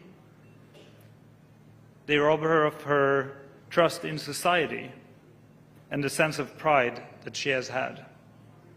What they would leave her with is a gut-wrenching sense of guilt and shame. How many of you here today have children who are on social media platforms? I also have 2 sons. They are 6 and 3. I miss them while I'm here, and just like any other parent, I would do anything for them. Soon they will reach the age where they take part of or create digital content. But once they start, it's enough with 2 seconds of a "I miss you, Daddy" video clip published on their favorite social channel for their voice to be stolen, synthesized, and made to say something that they never said, with the aim to trick me or my wife to think that they are in harm's way. For us to surrender everything in the panic of the moment to save them, just to later find out that we had been scammed by an AI. These are the challenges of our time, and make no mistake, if you haven't been hit by it yet, you will at some point. Because where there is access to money, there are also thieves, fraudsters, and charlatans. However, technology is just a tool. The one who swings the hammer can use it to destroy, but also to build. I'm Namiz Alam, and I'm the co-founder of Truecaller. It's my honor to address you all today at this prestigious Global Business Summit, where we can discuss the transformative power of digital identities, privacy, and the ever-shrinking world in which we live. We have been in the business of identifying calls for a decade and a half, but we are now on the verge of something that is in equal parts groundbreaking and terrifying. AI is here to stay, and we had best be prepared for all that it brings, good and bad. Scammers have been around long before the telephone was invented. Historically, they have always been the first adopters of the latest technologies, and that also includes AI. The reason for this is simple. It allows for scalable business operations with little effort, low downsides, and huge potential upsides. And second, as a society, we are often ashamed of admitting how easily we accept fear of loss to overtake our sense of logic and reason. Many know of Truecaller as the app that saves them from spam. What few people may realize is that our services are AI-powered. Since almost 4 years back, we've been investing heavily in AI research and development, which is powering our capabilities from industry-leading instant detection of spam and scam to AI assistants answering calls on your behalf. All of this research and development has been made possible thanks to our community of users. 368 million users contribute by writing comments, editing names, and marking as spam every month. But how can you trust what people are saying in this day and time? Well, trust can only be earned, and that too is how our systems work. The challenge of these systems is to balance security and privacy. We do that by providing you with security against fraud, while ensuring you are in control of your data. The sense of privacy that you have in your home stems from the control you have of it. Nothing is shared to the outside world unless you have explicitly asked for it. That too is how Truecaller works. We enable full control of your own information. Edit your data, download your data, restrict your data, unlist yourself, or even delete everything permanently. You are in control. That is the way we have operated since inception. The sense of security you have at home similarly stems from the control you have. Nothing and no one can enter or leave without your permission, and you control that by peeping the door before inviting anyone in. But there is no such thing as privacy if you do not have security, and there is no such thing as security if there is no trust. That is what Truecaller is, your security layer in communication, making sure that you can trust the people you're letting in, because the neighbors would have already told you about the person. Not one neighbor, 368 million of them. Our users also educate themselves and each other on our platform or through various government-supported initiatives and trainings that we perform in rural communities. As we increase trade in this world, we also increase the need for communicating and transacting. We have thousands of business partners across the world for our Verified Business program. This is a service we provide to large businesses where we verify their phone numbers on our platform for the safety and trust of those businesses and their customers. However, every single one of our partners also knows that we have never whitelisted them or shared our users' data, and we never will. It's about setting a clear expectation with our business partners and protecting the level of trust that our users have with us. But we should also recognize and be cognizant of the fact that all of this interconnectivity, even across borders, makes the world smaller. As businesses are no longer confined by national borders, neither are privacy, security, or trust concerns. They are increasingly becoming main topics of discussions and regulations, which, unless done internationally and in collaboration, inevitably leads to a fragmentation of the globally optimistic and unifying nature of the internet. Digital identities are only important if we trust the platform providing it. However, once there is trust, the most common output is financial and job opportunities, predictability and accountability in the social fabric of every society. These are the benefits that community-driven services bring when they have privacy, security, and trust by design. I will be really pleased to answer any questions you may have, and I look forward to having more conversations around this topic with our audience members here, industry colleagues, and friends from the media.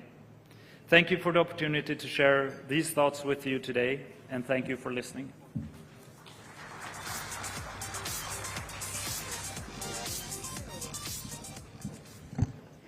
Thank you so much for those valuable insights. Ladies and gentlemen, before we proceed to our next session, I would like to divert everyone's attention to a film that we're going to showcase. Now, this shows you a glimpse of the past and gives you an insight as to what exactly this theme of Global Business Summit stands for. That's disruption, development, and diversification as the theme of the Times Group presents ET Now Global Business Summit. Take a look. Let us tell you the power of you. Who are you? You are not just a speck in the universe. You have the power to bring a change in this matrix. For the communities that we live and work in, it is to give back to those communities in very meaningful way. But having a perspective that is beyond profit is going to be critically important to lead in this new environment. You are the catalyst of development, disruption, and diversification. You are the scripters of tomorrow. The future of this country depends on our ability to enhance the power of human mind. You develop opportunities, hopes, and avenues. Well, global organizations are going to have to learn to operate in two worlds. You have a chance to come up with some new things here that serve the world without having to rip apart the old. So that uncertainty is an opportunity, particularly for India. You disrupt so that the world transforms.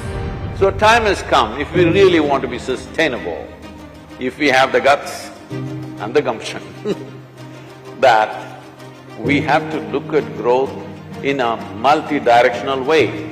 You diversify so that the existing structures break and new is celebrated. Only do the business which is close to your heart, not close to your head. It should be something that you feel for. The place assigned to you, it's not just a seat. It's a responsibility to bring a global transformation. Because only when you know your power and begin to write the script for tomorrow, you will make the future smile with growth, prosperity, and developments like never before. This is a good platform for bringing together economists and industry leaders. Over the next 2 days, you will debate growth and inflation, missed chances and unlimited possibilities. The Times Group presents ET Now Global Business Summit 2024. India welcomes you all to gaze into the promising future together for 2 days at 4 stages and with several eminent personalities speaking, collaborating and structuring this enormous story of tomorrow that begins here with you.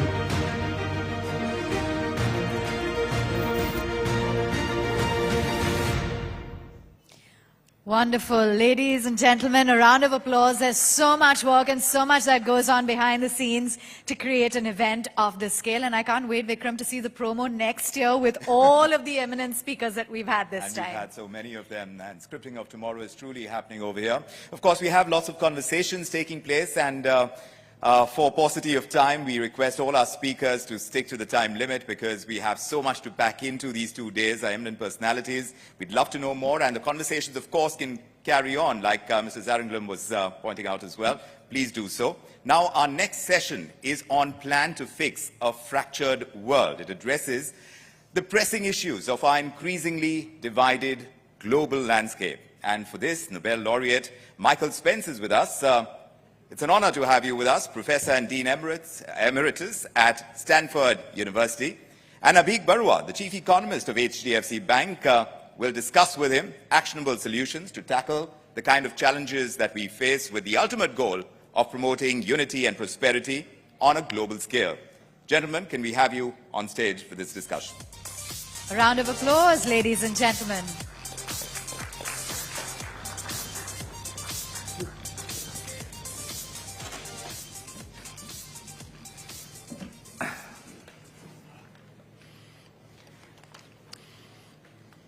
Should we start? Yes. Well, thanks, Mike, for sparing time to talk to us. And I'm just going to sort of start on this theme of a fractured world and begin by asking you what led to this fracture? Which are the warning signals we missed? And what could we have done better to prevent the kind of fracture that everyone is talking about? Well, I think, I should mention some of what I'm going to say comes from a book that Gordon Brown and Mohammed Alarian and I just wrote, which has the title Permacrisis. So I think what's going on is, a very confusing world. The reason we wrote the book was we were trying to help people orient themselves in this world. So we have increasingly frequent crises and shocks being delivered to the global economy from multiple sources. Climate change, geopolitical tensions, pandemics, 2 wars underway, maybe more, and, an occasional financial crisis thrown in. So that's kind of one level. And then we have major structural changes going on underneath that have changed the way the global economy functions. The supply side is much different than the 30 or 40 years we've just gone through, in which basically we had unlimited additions of productive capacity delivered to the global economy with deflationary consequences. Right. I'm going to pick up on the phrase structural change and what you seem to suggest, Mike, that we are not going back to an old normal. There is a new normal that we have to deal with. And it should kind of keep us awake at night because the human condition at this stage doesn't look particularly good. So what say to people who say that, look, we just had a run of bad luck, COVID happened, and maybe the Middle East has always been a difficult region. But what do you say to them?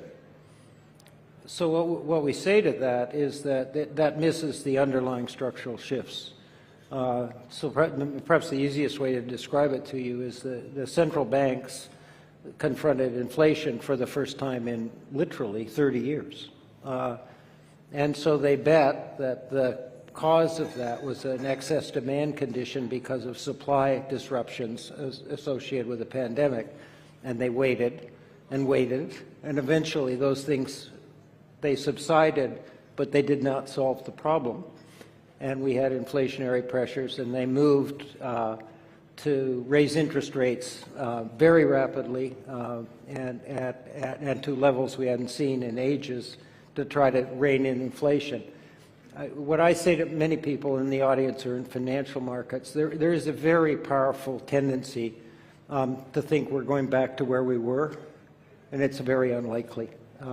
I think the chances of us going back to a world, remember, after the great financial crisis, there was a decade in which we had zero nominal interest rates, negative real interest rates, and very large infusions of liquidity into the system, and inflation below targets. And so ask yourself the question, are we going to go back to that world after the inflation fight is over? And I think the answer is clearly no. We are going to have higher real interest rates, higher costs of capital, higher sovereign debt levels, big investment programs associated with sustainability. It's just a completely different world and I think part of the reason we wrote the book was, mindsets tend to be determined by the world you came from rather than the world you're entering. And we're trying to say this looks very different from what we're used to. Right. So let's get to the fixes for this. How do we start to fix this problem now that we recognize that there is a kind of a structural shift? We are not going back to the old normal. Where do we begin? What are the most sort of positive trends that you see that might kind of address these fractures meaningfully over a period of time? So we can't fix them all. That is, we lived in a world, with enormous growth in the emerging economies and a world whose global economy was constructed essentially on efficiency and comparative advantage criteria and nothing more. We're not going back there. The overlay of national security into the economic policy all over the place, but prominently in the United States, China, tensions, they're not going to go away. But what we can do is learn to operate in a more complicated environment and prevent the complete fracturing of the global economy, what you might call excess collateral damage. And that's the direction that we tried to go in talking about the book. One other thing I will say, we do have serious supply side constraints. They're probably not as evident or important here in India, which is growing at a high rate, has the highest potential growth of any major economy in the world. There's an extraordinarily well-built sort of digital economy still in development and so on. But we need a productivity surge in the developed world and in much of the world that's aging, or we're going to have serious problems that range from fiscal to, debt overhangs, dependency ratios out of control, and so on. We have technological and scientific tools that will enable us to solve that problem. So the kind of the third piece, the third leg of the stool, is we need to use those tools effectively to produce very powerful changes in the kind of growth dynamics that we're experiencing. Right. One of the tools you're presumably referring to is this entire revolution in generative AI, and it sort of kind of took us by surprise, I think, in its rapidity in which it suddenly sort of made its presence felt.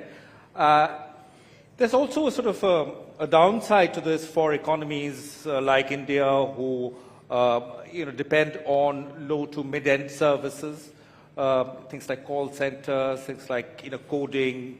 What do you say to people? I mean, where does the balance lie? You're looking at potential job losses in some economies, but you're also looking at major productivity surges. Will there be a fundamental asymmetry in the beginning where the West will kind of gain more from the AI revolution and we will be kind of left behind and have to catch up? I don't think so. I think if you study the way the entrepreneurial ecosystems have worked in India, they've solved local problems.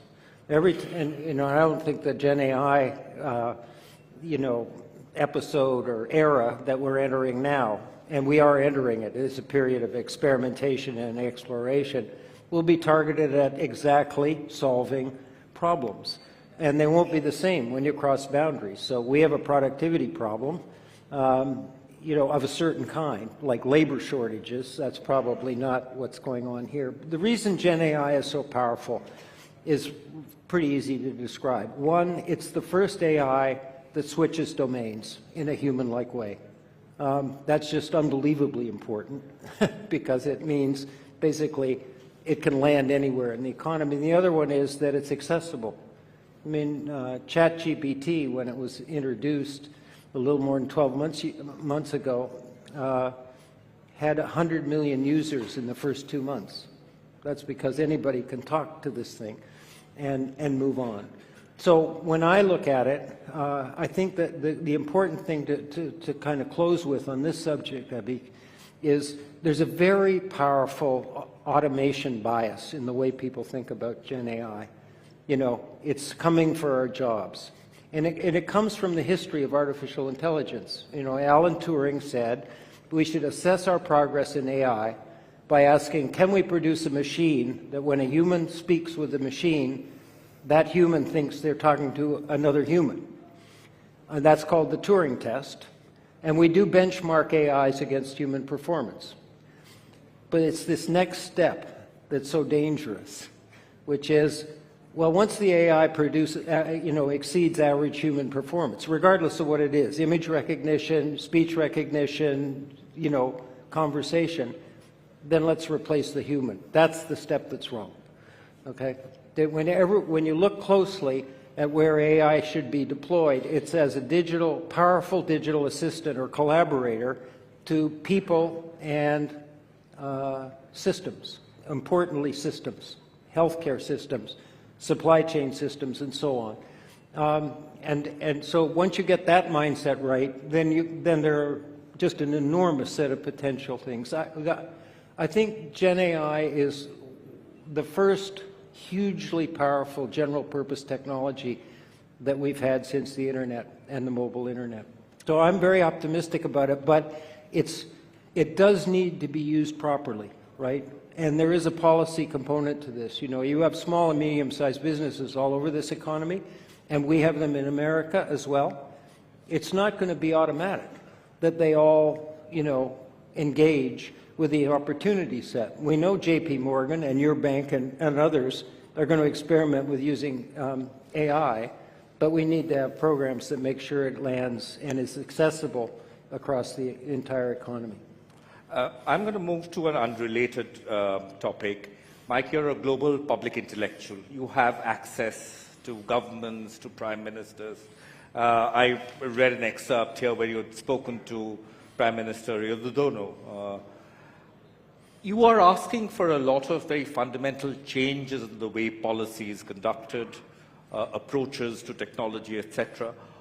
What is your take on how receptive politicians are when it comes to things like climate change or the more efficient optimal use of AI in public goods delivery and so forth? Is there a pushback? Certainly in your country there is a large section of politicians who are pushing back. What is your sense of what you hear from the entire world where you travel in and you speak to people? I would say what you hear, let's say climate change to be specific. I think AI is too new to have a sense of where people are coming from. What you hear is steady progress in engagement with the thing, but political leaders have to make trade-offs, difficult trade-offs, and so there's for those who want it to happen fast, it feels a little bit slower. But when I compare this to 15 years ago when I was chairing a commission on growth and development and working with people all over the world, including here in India, the awareness about the nature of the challenge and what we all had to do to solve it was very low. And that's not true anymore. I mean, you basically can't find any place in the world that isn't thoroughly engaged.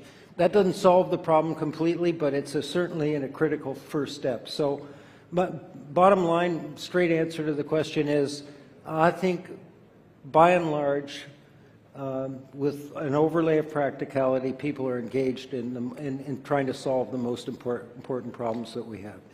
I'm going to end the session with just a little bit on how companies are doing on this front, since you talked about climate change. And there's this big thing about ESG and so forth. And there is a strong view that ESG really hasn't worked out the way it was meant to be. It's just something trendy, a fad that has spawned an entire industry of consulting around it. How do you convince corporates to adopt more sustainable practices?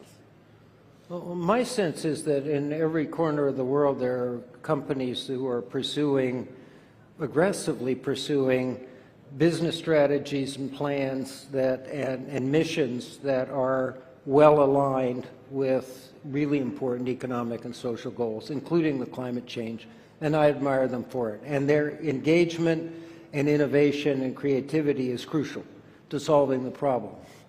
Unfortunately, it's not everybody. There's another set of companies that view ESG as a marketing challenge, and that's a challenge that we face. In a sense, it's a measurement challenge, because the person on the street, the general public, needs to be able to distinguish between the companies that are advancing the cause and those that are basically trying to look good, but not doing much of anything. But on the whole, we do have pushback in America. It's some of it is just climate denial and other things, maybe for political reasons. But this other problem is real, and we need to deal. These measurement problems associated with climate change are really important. We need the offset markets to work. Okay, if offset markets are going to work, you have to know. If somebody invests in something and does something, that there's a net reduction in greenhouse gas emissions, and we don't have that measurement system yet. That was an important part of the COP28 discussion. Right, Mike. Unfortunately, much that I'd like to carry on speaking to you, we've come to the end of our time slot, and before the alarm goes off, let me thank you so much for speaking to me. Thank you for having me. An honor and a privilege to be here with you, and take care and all the best. Too. Thank you. Truly an honor to have Nobel laureate Michael Spence with us, and Abhik Barua. Thank you so much. We have another session that Abhik Barua is going to conduct. And this, of course, with the former UK Minister for Investment, that's happening before lunch. So a little longer wait, right, Avan? Yes, we have Lord Jerry Grimstone who will be joining in. But before that, we have an interesting and engaging session. And this one is titled Age of Disruption. Power shifts in a multipolar world. This now deeply examines all the dynamics of power in a global landscape marked by the multiple centers of influence. Guided by none other than Walter Russell Mead, who is the Reginald B. Currie, a 3 Distinguished Fellow in Strategy and Statesmanship at the Hudson Institute. This is going to be a session that will explore the implications of these shifts in international relations, geopolitics, as well as in global governance. Walter Russell Mead, may we have you on stage. Put your hands together, ladies and gentlemen.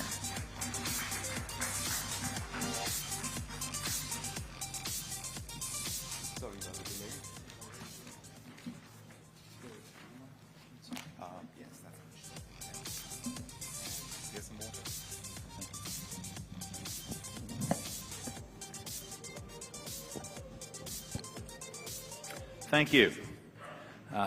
Well, as you can imagine, given the news that we see almost every day in the headlines, I have bad news for you. But I think I've also got some good news, and I'll give you the bad news first, and then the good news, which is, I think, of great importance to the group of people here at this conference and in this country. The bad news is that the world is undergoing a series of massive changes in the distribution of economic power, the balance of military power, the operation of economic systems, and simultaneously as a set of social and economic upheavals within countries that are as profound and as far-reaching as anything that the world saw during the Industrial Revolution. And just to give you an example, in the United States, manufacturing and clerical jobs once made almost half the workforce, almost 50%. Today combined, they are only about 13%. That's a rate of transformation of the economy equal to anything we saw in the Industrial Revolution. These kinds of changes are happening all over the world. And given this mix of international power shift and domestic power shift, multilateral cooperation is becoming more difficult even as multilateral cooperation becomes more urgent. Politicians in each country have less ability to be flexible, to engage with other countries' leaders in creative problem solving, because all politicians are feeling enormous pressure and work within very sharp political limits. If we put all of these together, combined with the rise of an arms race ranging from nuclear to cyber to potentially biological warfare, I think the conclusion is clear that humanity will be very fortunate indeed if in the 21st century we are able to escape the kind of extraordinarily destructive warfare that humanity witnessed in the last century. And that, I fear, is a conclusion that every day becomes clearer, and we see as various powers test the foundations of the international system, we are coming closer and closer to an era of serious geopolitical confrontation that would end in war. But when I look for reasons to hope, why this dark forecast may not appear, the rise of India, I believe, takes its rightful place, as India takes its rightful place among the leading powers of the world.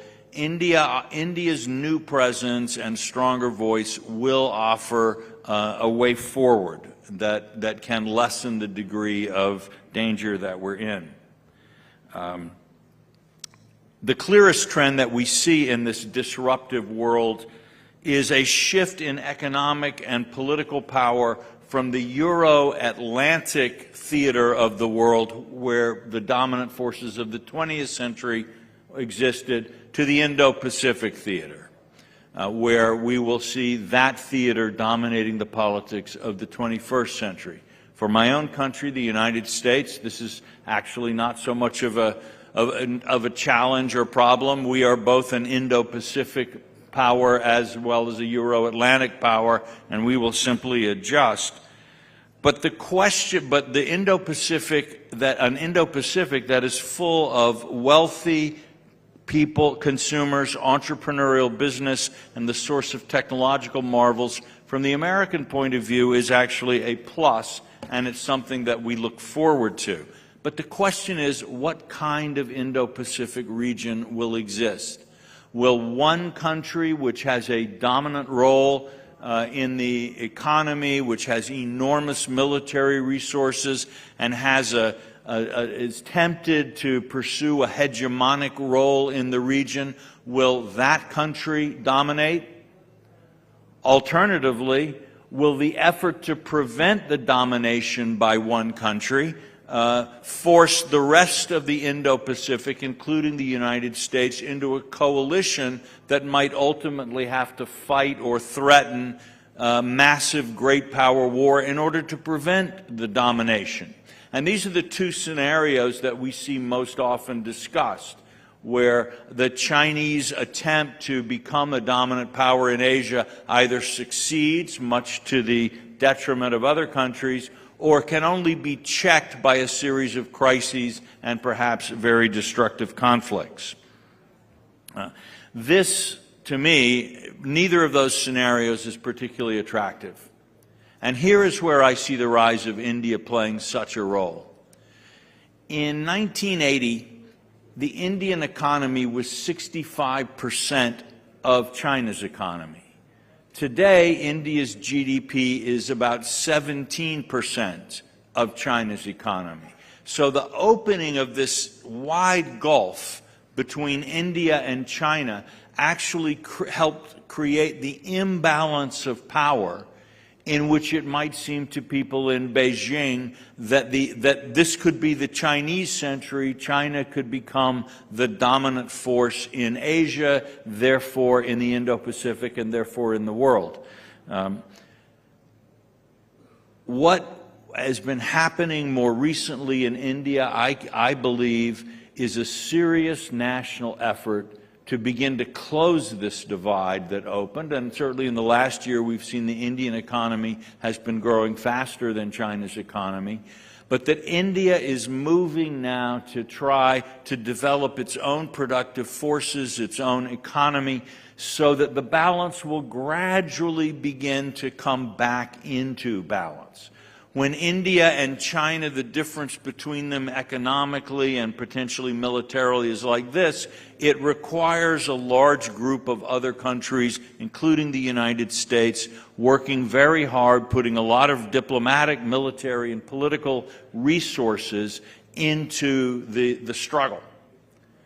But as India rises, more and more people, I think, even in Beijing, will realize that it's unrealistic for China to try to become a hegemonic power in Asia.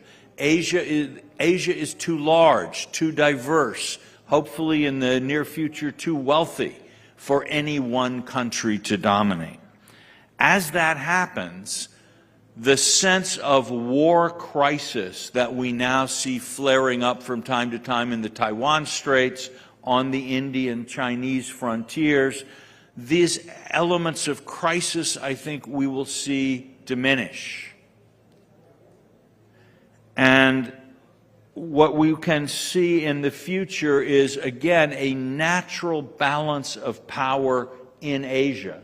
So that the shift of power globally from the Euro-Atlantic to the Indo-Pacific and within the Indo-Pacific to various countries will not be a destabilizing force pushing the world further down the path to war, but will provide the opportunity for the creation of a free and flourishing Asia, a free and flourishing Indo-Pacific, in which each country, India, China, Vietnam, Indonesia, many others, will be able to work out their destinies.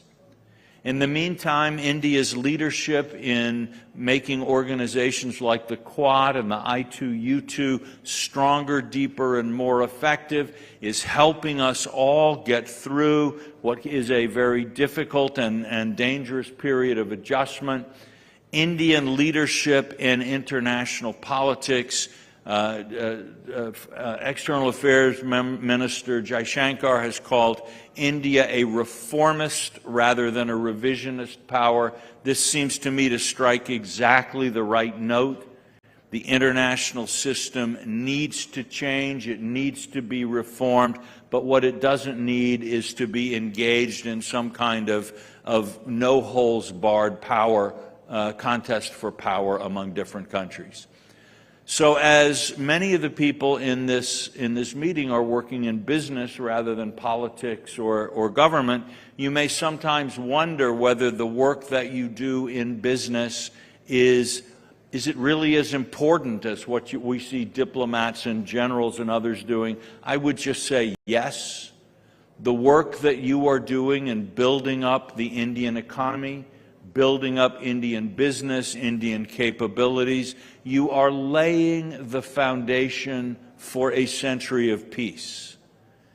And I would like to conclude my remarks, which I'm trying to keep as short as possible because I know we are all eager for lunch. I would just like to conclude my remarks by saying that when I look for good news in the world, I find myself more and more often looking to this city and this country, and I thank you all for everything that you are doing to bring that about. Thank you.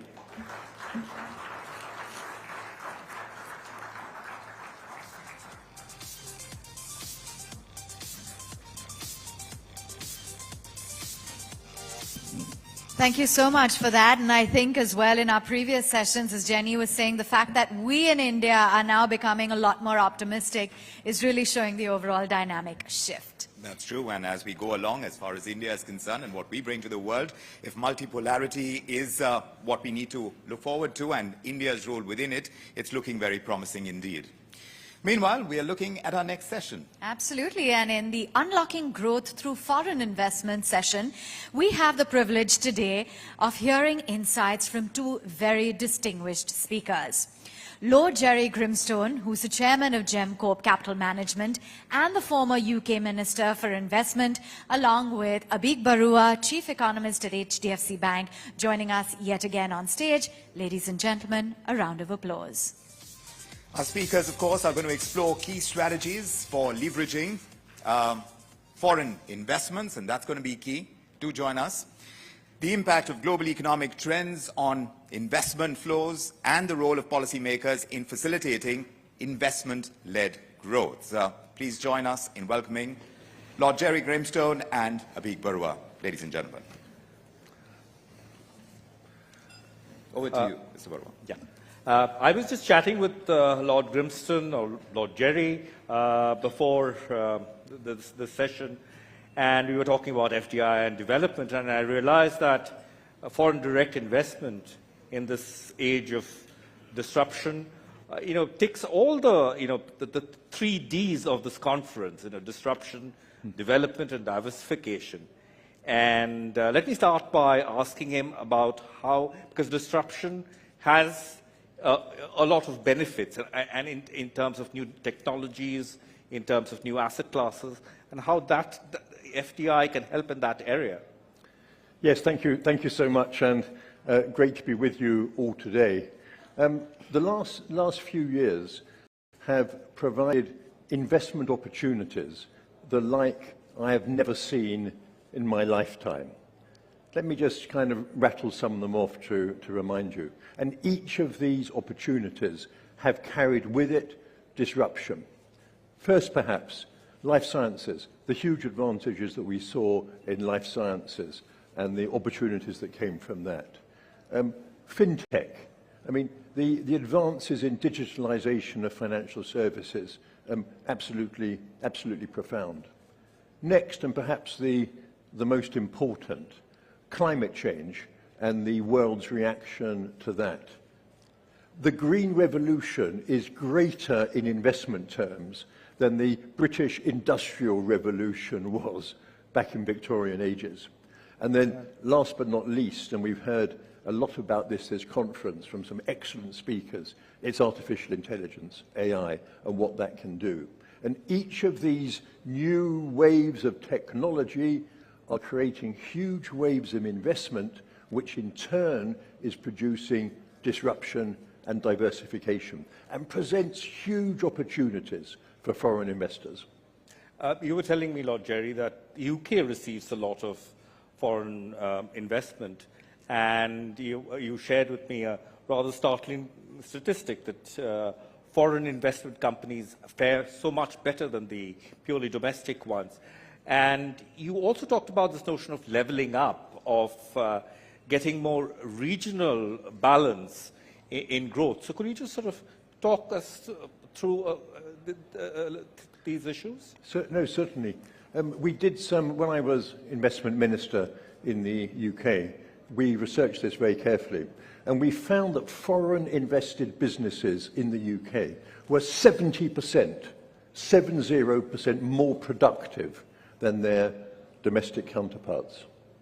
So they were a huge source of productivity for the British economy. Then, of course, you have the financial flows, but we also found they exported more because of their links back to their home countries. They tended to pay higher wages, and they generated much more IP, intellectual property, than their British counterparts. And this led us to see how we could use foreign investment to help level up the United Kingdom. I know you all know the United Kingdom just as well as I do. And of course, a perennial problem there, and this is a political problem as well as an economic problem, is the huge concentration of economic activity in London and the South East. So a prime objective for us was to carry through what we called levelling up. And of course, we have a very similar situation here in India. 5 states in India at the moment attract 90% of foreign direct investment.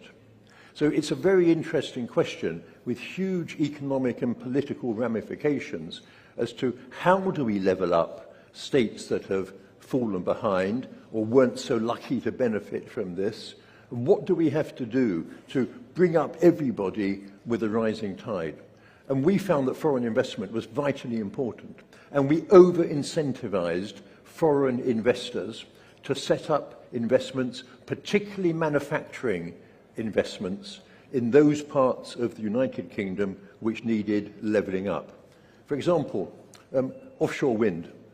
We have the largest offshore wind farm in the world off the coast of East England. When we gave the first round of licenses, we were rather naive. We didn't realize the impact that round could have on supply chains and investment. So the later rounds, we have set a clear marker that we expected 60% of the supply chain for our offshore wind to be located in the United Kingdom. We couldn't make it mandatory because of WTO rules, but we gave a very strong indication how important that was. And that has caused factories, manufacturing plants to be opened up in the northeast of England, for example, which had lost their industrialization, frankly, largely through the Margaret Thatcher privatization program of the 1980s, which, as it happened, I was responsible for at that time as the Assistant Secretary of the Treasury.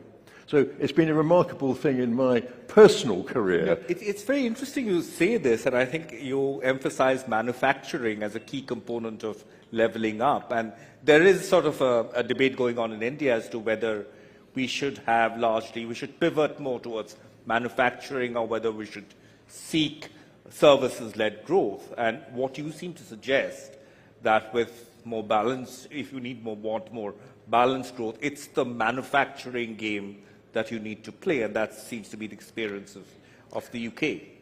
I think so, because manufacturing can operate across a wide range of socio-economic, kind of backgrounds and factors. It helps sometimes re-establish the social hierarchies in towns and cities. It provides jobs for the men, provides jobs for the women, and increasingly through apprenticeships, and that's something else we put a lot of effort into, was providing jobs for the sons and the daughters of the workers in the factories. So we found this had a profound social impact as well as an economic impact. One of the things that you might not know about Lord Grimston is that he was one of the first FDI investors and one of the largest FDI investor in India 20 years ago with Standard Life.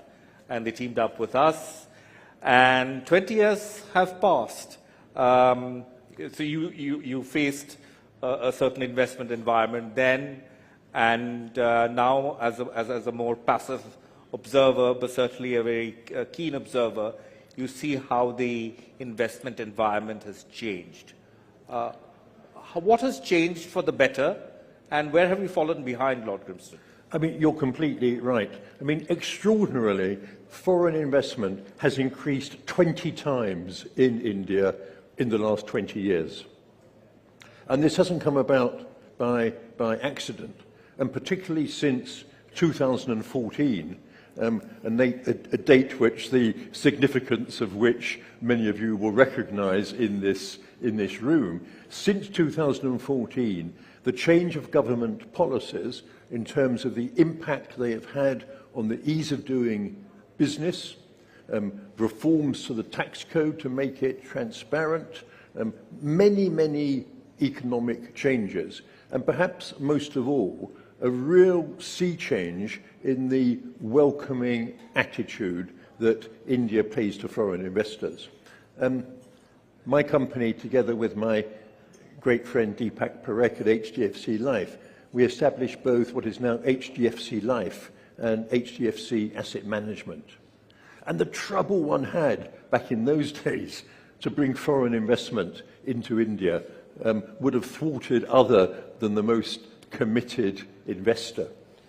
Whereas you now see a very investor-friendly environment, I really do believe that India has now become one of the most attractive destinations in the world for foreign investment. And that has enormous implications going forward. But what is the missing piece of the jigsaw puzzle? Are we there, or do we need to do something more? And what is that little more that we need to do to become a more attractive, top of the chart investment destination? Let me pull out 2 points. First of all, many people, many businesses, particularly small and medium enterprises, do not know the changes that have occurred in India. And I think there is still much that can be done in terms of investment promotion and bringing home to people outside India what is happening here. Secondly, of course, and you all know this better than I do, India is very complicated. And anybody who wants to establish a business in India needs help. Now, things like the single national window have been brilliant. But investors need a concierge service to help them navigate India. All this is coming in, all this is happening. And Lord Grimston, I'm going to interrupt you because the time Nazis are here. But before you leave, I want you to talk a little bit about the dark side of FDI, issues related to security, and let's not beat about the bush, let's talk about China. And the Nazis will give us two additional minutes. Yes, certainly. Very quickly, I was responsible for investment security in the United Kingdom as a minister. And of course, it's well known that one issue, not just we had, but many countries had, was investment from China. And I made it very clear to my friends in China that it's not that we wanted to deter Chinese investment, but we were not so stupid as to want to bring harmful investment into the United Kingdom. So we drew up a list of sectors where we didn't want to see investment, that we've monitored that very closely. Now, interestingly, as one might have predicted, that's had a chilling impact now over pretty much the whole of Chinese investment in the UK. So we've stopped, or largely stopped, the investment security problem, but one of the side effects of that, and it may be this is unavoidable, I have to say was a chilling impact on Chinese investment in the UK. Lord Grimston, I wish we could have gone on for much longer, but the ones in the jack boots are here, and I shall have to bid you farewell. Thank you so much for speaking to me and to us, and it's been such an honor and a privilege. Thank you so much. It truly has. Thank you so very much for taking the time out and joining us today. And I assure you that we're the time Nazis, not out of our own free will. But investments into India, looking good, and that's music to our ears. We look forward to more foreign investment, and the climate is getting that much more conducive.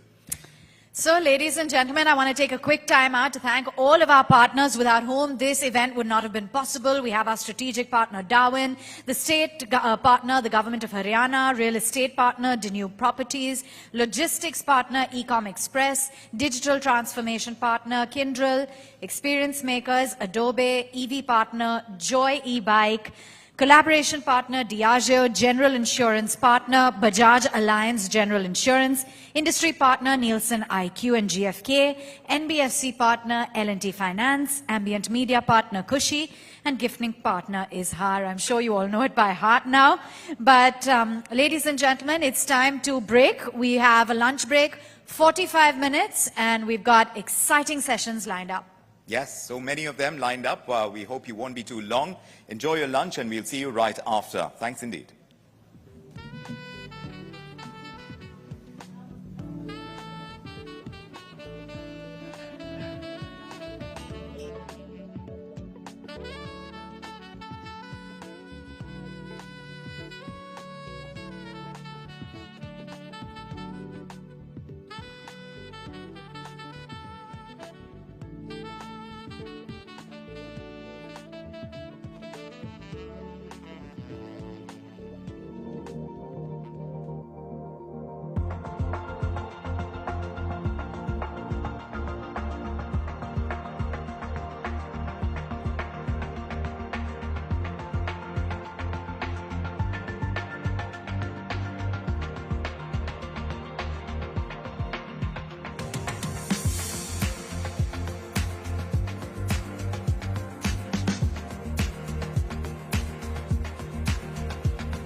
Imagine a fine day and a happy family in their space. You may feel as if nothing could go wrong in this lovely weather. Sadly, times are about to get bad. This could happen to us, and we may never be able to forgive ourselves. But look at what we are doing to our planet. And as a result, our planet is heating up at an alarming rate. Human needs drive carbon emissions to extreme levels, hence measures need to be taken. The event industry has a lot of potential to cut down its carbon footprint by billions of tons of CO2. Reducing carbon footprint is challenging. But the Gen C offers a solution, reforming events with awareness.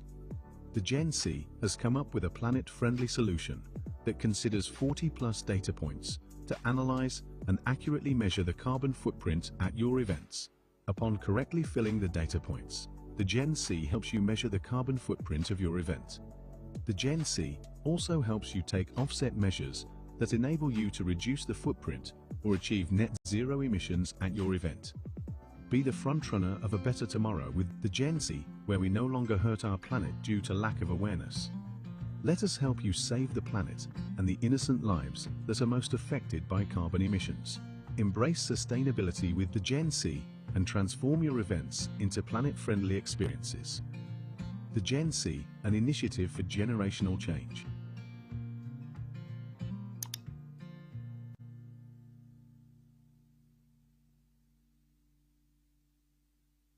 Khushi Advertising is a specialist in cinema advertising, mall branding and airport advertising. We are effective because we offer higher recall value, numerous touchpoint options, targeted spends that eliminate wastage. Welcome to Khushi, India's fastest growing ambient media agency. Get in touch with us. Khushi.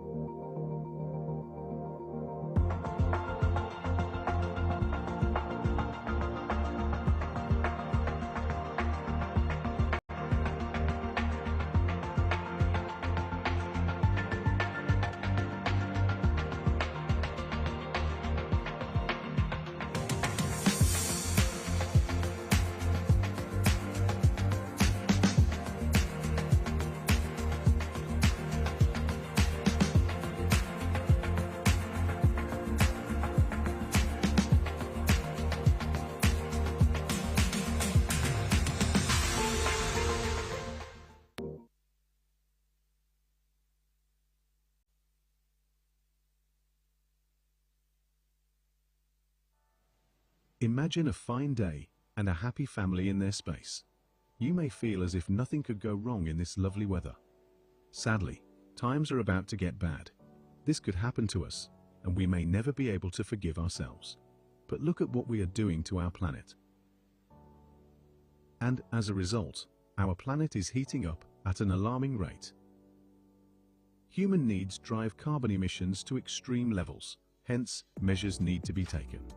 The event industry has a lot of potential to cut down its carbon footprint by billions of tons of CO2. Reducing carbon footprint is challenging. But the Gen C offers a solution, reforming events with awareness. The Gen C has come up with a planet-friendly solution that considers 40+ data points to analyze and accurately measure the carbon footprint at your events. Upon correctly filling the data points, the Gen C helps you measure the carbon footprint of your event. The Gen C also helps you take offset measures that enable you to reduce the footprint or achieve net zero emissions at your event. Be the frontrunner of a better tomorrow with the Gen C, where we no longer hurt our planet due to lack of awareness. Let us help you save the planet and the innocent lives that are most affected by carbon emissions. Embrace sustainability with the Gen C and transform your events into planet-friendly experiences. The Gen C, an initiative for generational change.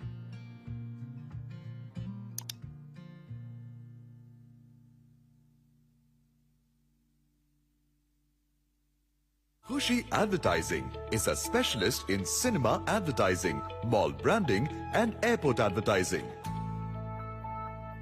We are effective because we offer higher recall value, numerous touchpoint options, Targeted spends that eliminate wastage. Welcome to Khushi, India's fastest growing ambient media agency. Get in touch with us.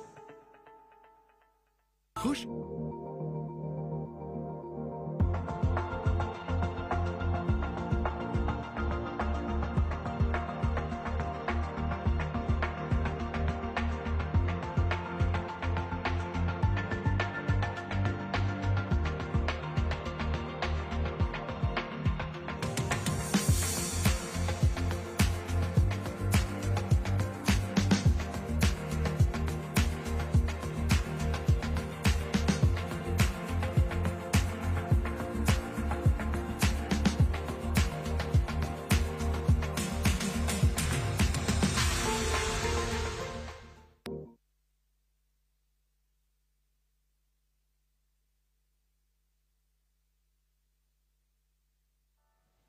Imagine a fine day and a happy family in their space. You may feel as if nothing could go wrong in this lovely weather. Sadly, times are about to get bad. This could happen to us, and we may never be able to forgive ourselves. But look at what we are doing to our planet. And as a result, our planet is heating up at an alarming rate. Human needs drive carbon emissions to extreme levels, hence measures need to be taken. The event industry has a lot of potential to cut down its carbon footprint by billions of tons of CO2. Reducing carbon footprint is challenging. But the Gen C offers a solution, reforming events with awareness. The Gen C has come up with a planet-friendly solution that considers 40+ data points to analyze and accurately measure the carbon footprint at your events. Upon correctly filling the data points, the Gen C helps you measure the carbon footprint of your event. The Gen C also helps you take offset measures that enable you to reduce the footprint or achieve net zero emissions at your event. Be the frontrunner of a better tomorrow with the Gen C, where we no longer hurt our planet due to lack of awareness. Let us help you save the planet and the innocent lives that are most affected by carbon emissions. Embrace sustainability with the Gen C and transform your events into planet-friendly experiences. The Gen C, an initiative for generational change.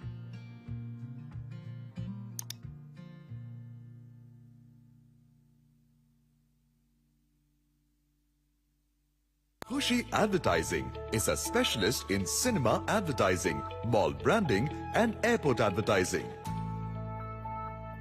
We are effective because we offer higher recall value, numerous touchpoint options, targeted spends that eliminate wastage. Welcome to Khushi, India's fastest growing ambient media agency. Get in touch with us. Khushi.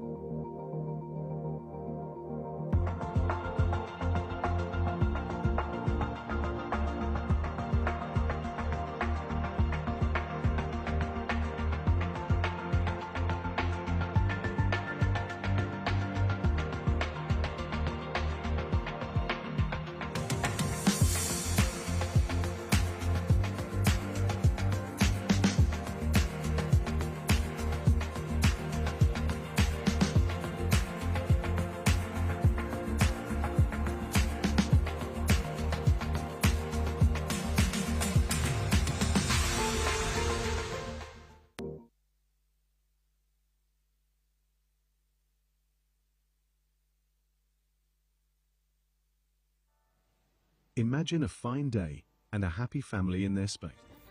Let us tell you the power of you. Who are you? You are not just a speck in the universe. You have the power to bring a change in this matrix.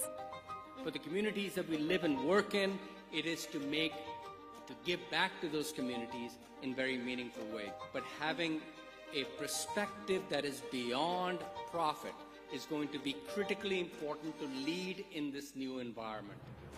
You are the catalyst of development, disruption, and diversification. You are the scripters of tomorrow. The future of this country depends on our ability to enhance the power of human mind. You develop opportunities, hopes, and avenues. Well, global organizations are going to have to learn to operate in two worlds. You have a chance to come up with some new things here that serve the world without having to rip apart the old. So that uncertainty is an opportunity, particularly for India. You disrupt so that the world transforms. So time has come, if we really want to be sustainable, if we have the guts and the gumption, that we have to look at growth in a multi-directional way. You diversify so that the existing structures break and new is celebrated. Only do the business which is close to your heart, not close to your head. It should be something that you feel for. The place assigned to you, it's not just a seat. It's a responsibility to bring a global transformation.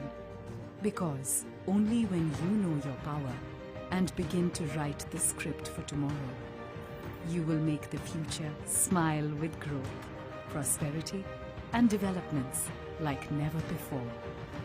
This is a good platform for bringing together economists and industry leaders.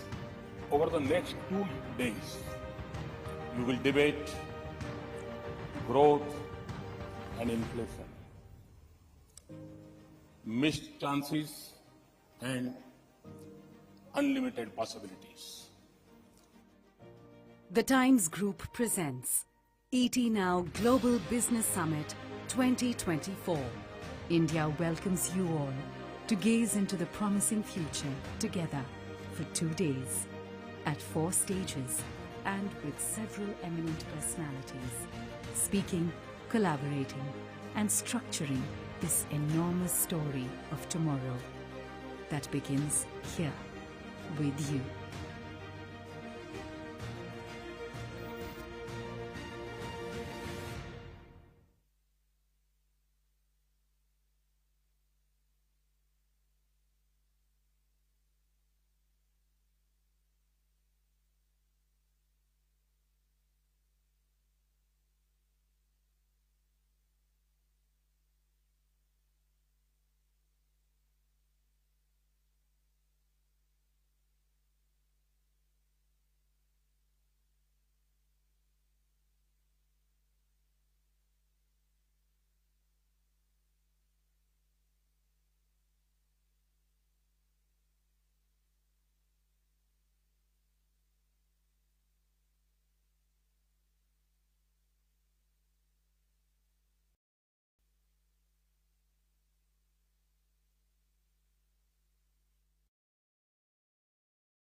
And gentlemen, how's everybody feeling? How many people asleep? How many people awake after that lovely lunch?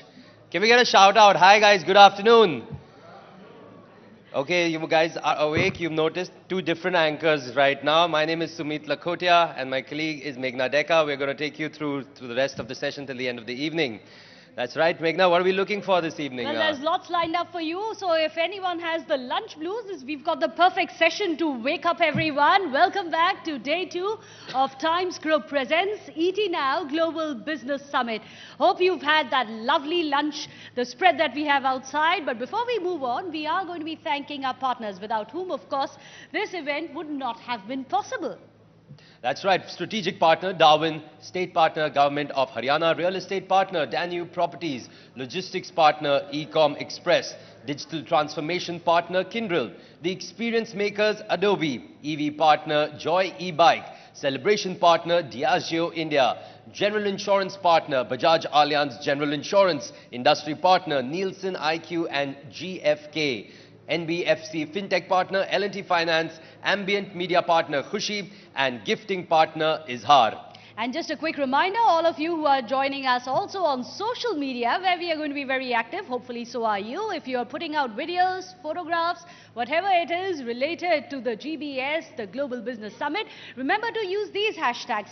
Scripting tomorrow. That, of course, is right there on your screens as well. You can use this hashtag. You can also use the hashtag GBS 2024 or else GBS and, of course, ET Now GBS. All these hashtags are up there for you. All right, Meghna, one important announcement. Before we kick off our first session post-lunch, one important announcement. Shri Anurag Thakur, the Minister for Information and Broadcasting and Youth Affairs and Sports, unfortunately will not be joining us this afternoon. He's been called in for some work by the PM's office. He does send us his regrets, and he's also, I mean, he's not happy that he couldn't be here because he had a great session lined up. We're trying to get a recorded message from him at least. We'll keep you posted on that. But let's move on now for our first session after lunch. It's called Myths, Mobility and the Metropolis. And we'll have Jobin Bivert. He's the founder and CEO of Joby Aviation. And he'll be exploring the intersection of urban myths and mobility trends, focusing on innovative solutions for urban transportation. His insights, of course, will be offering valuable perspectives on navigating the evolving challenges of mobility within modern metropolises. So please join me in welcoming Jobin Bivert for his session. Come on up, Mr. Bivert. Let's have a bit more enthusiastic applause for him. Well, best of luck. Good afternoon. My name is Jobin, and I'm the founder of a company called Joby Aviation. And it is just so spectacular to be here with you this afternoon to talk about a topic that I care deeply about, which is electric flight. And being here in India is just so spectacular. There's so much energy and vitality. India is the land of making things happen. Here, that anything you can dream of can be made possible with ambition, creativity, and determination. And so I'd like to get all of you to join me in a round of applause for the incredible Chandrayaan-3 team for the first successful landing on the south pole of the moon. So that was just absolutely incredible, and it just shows what this incredible nation is capable of. So I'm sorry I didn't advance the slide there for this incredible achievement there.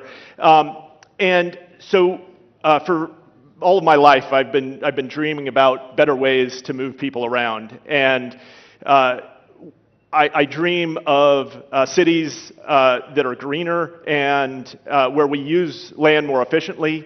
I think of the Joni Mitchell song of more paradise and fewer parking lots. And a future where we spend more time with our families under clear skies, a future where our planet is protected for the next generation. And I'd like to take you outside for a moment to, you're standing on a bustling, noisy street, and you now look up and you picture this. And this is a vision of the future, but it's happening right now. This is our electric air taxi. We've spent the last 10 years developing this aircraft, and building a next-generation aviation company. And today, we're a team of almost 2,000 people gathered from around the world with a shared dream of transforming how we move around. Our aircraft takes off and lands vertically, eliminating the need for runway, much like a helicopter. However, unlike a helicopter, it is quiet, allowing it to take off and land without disrupting surrounding communities. Additionally, it's designed with multiple redundancies to ensure the utmost safety. And most importantly, it's all electric. It's already flying with pilots on board, most recently flying in New York. The service will feel almost magical. With a single click of a button on your phone, you'll have booked a seamless journey, much like you book an Uber today. So let's step back into the street and envision flying in an air taxi. A journey from Electronic City to Bangalore Airport could be completed in just 13 minutes, as opposed to over 2 hours during rush hour, effectively bypassing traffic congestion and potentially even helping to reduce it. That's a savings of almost 100 minutes in just one trip. Each year, we waste the equivalent of days of our lives stuck in traffic. That's a tax on our time and productivity, and according to BCG, it's costing India's top 4 cities more than $22 billion each year. But India's bursting onto the aviation stage. With more than 11% annual growth, the aviation market in India is expanding more than 4 times faster than the global average. That means India has the opportunity to lead the way in bringing air taxis to the market. And with air taxis, we can help make that growth sustainable, dramatically reducing the life cycle emissions of flight. So here you see our Joby aircraft with dramatically lower grams per CO2 per passenger kilometer. It's really a game changer. And further, without the geographic constraints of ground infrastructure, Joby's air taxis can help us reimagine how we live, where we work, and what we spend our time on. We can increase connectivity to neighboring districts and villages around cities. Additionally, by linking locations that are challenging to connect through traditional transportation options due to geographical constraints, infrastructure costs, and other factors, we pave the way for more connected and greener India. The potential is immense, and our progress thus far has been made possible with the support of great partners. But the question I want to ask today is, what role can each of you play as we look to bringing this service to life in India? If you share our vision of a cleaner and better future for India, what potential can each of you unlock? India is an incredibly special place. It has emerged as a dynamic force leading the world in embracing new technology, showcased by the world's fastest 5G rollouts. And I believe electric flight provides a remarkable opportunity for India to leapfrog other nations and deliver low-cost, high-speed, clean transportation in a way that hasn't been possible before. I'm going to leave you with this. Imagine you're back on the street. This event is over and you're waiting to travel home. What would happen if you could pull out your phone and book an air taxi? What difference would it make?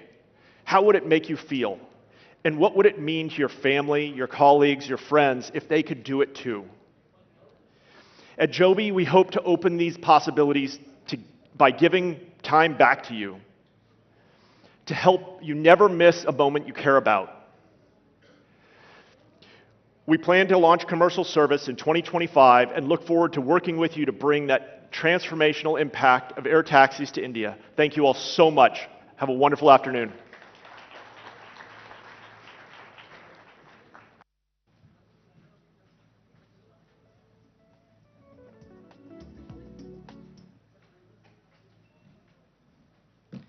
Thank you so much for that, Mr. Bibot. That was really interesting, especially I love the parts where he spoke about Delhi and Bangalore. That hit home, literally. And let's not forget that I spend 2 hours every day coming back and forth from office. I definitely need that. We need those Joby aircrafts. Well, moving on in this upcoming session, Humanity in Crisis, Navigating the Challenges of a Fractured World. We have none other than Safi Rauf. He's an Afghan-American humanitarian and a Navy reservist. And he will share his insights on addressing pressing humanitarian challenges amidst global fractures. His experiences offer valuable perspectives on navigating crisis with compassion and resilience in our complex and fractured world. So, ladies and gentlemen, put your hands together for Safi. Safi, if we can have you on stage, please.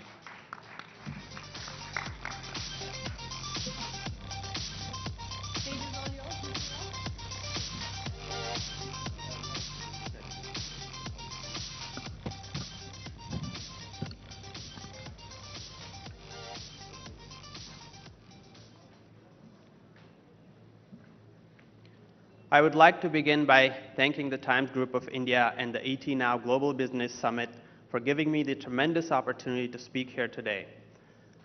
I'm honored to be part of this landmark event, and I'm exceptionally grateful to all the organizers for their hard work. As a child growing up, an Afghan refugee, India was always a country that I looked up to. Maybe it was because of Shah Rukh Khan's movie or the sweet melodies of the Indian music I listened to, but as I got older, I came to understand India's place in the world in a broader context, to appreciate it as a global superpower and to recognize how it stands at the forefront of innovation and progress. And that is why it makes me particularly happy and humbled to be sharing my experiences today and to continue building a better world with all of you.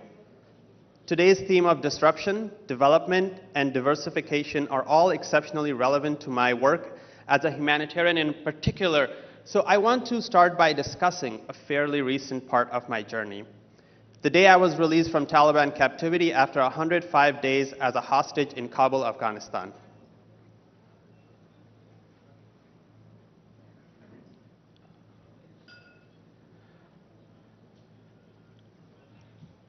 This is me.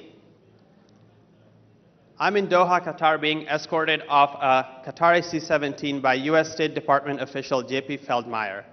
And this photo captured by my first few steps as a free man after a harrowing journey that included horrific conditions, torture, starvation, and beyond. While I was relieved to be free and returning to my family, I left that experience feeling more than anything invigorated by the lessons I'd learned in captivity and eager to put them to use out in the world. After all, if nothing else, captivity teaches you to cherish every day you walk the earth as a free man, and I wasn't about to waste a second of it.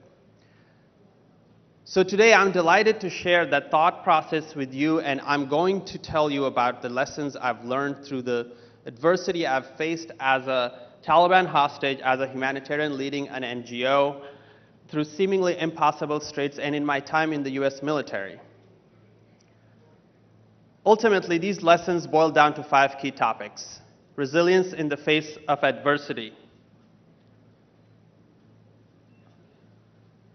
resilience in the face of adversity, negotiation mastery, ethical consideration in practice, global perspective for success, and business agility and innovation in crisis. This is me on my first day of training as a corpsman in the US Navy. On your first day of military training in the US Navy, your superior keeps you awake for 48 hours. This is the first test, and these tests get progressively hard,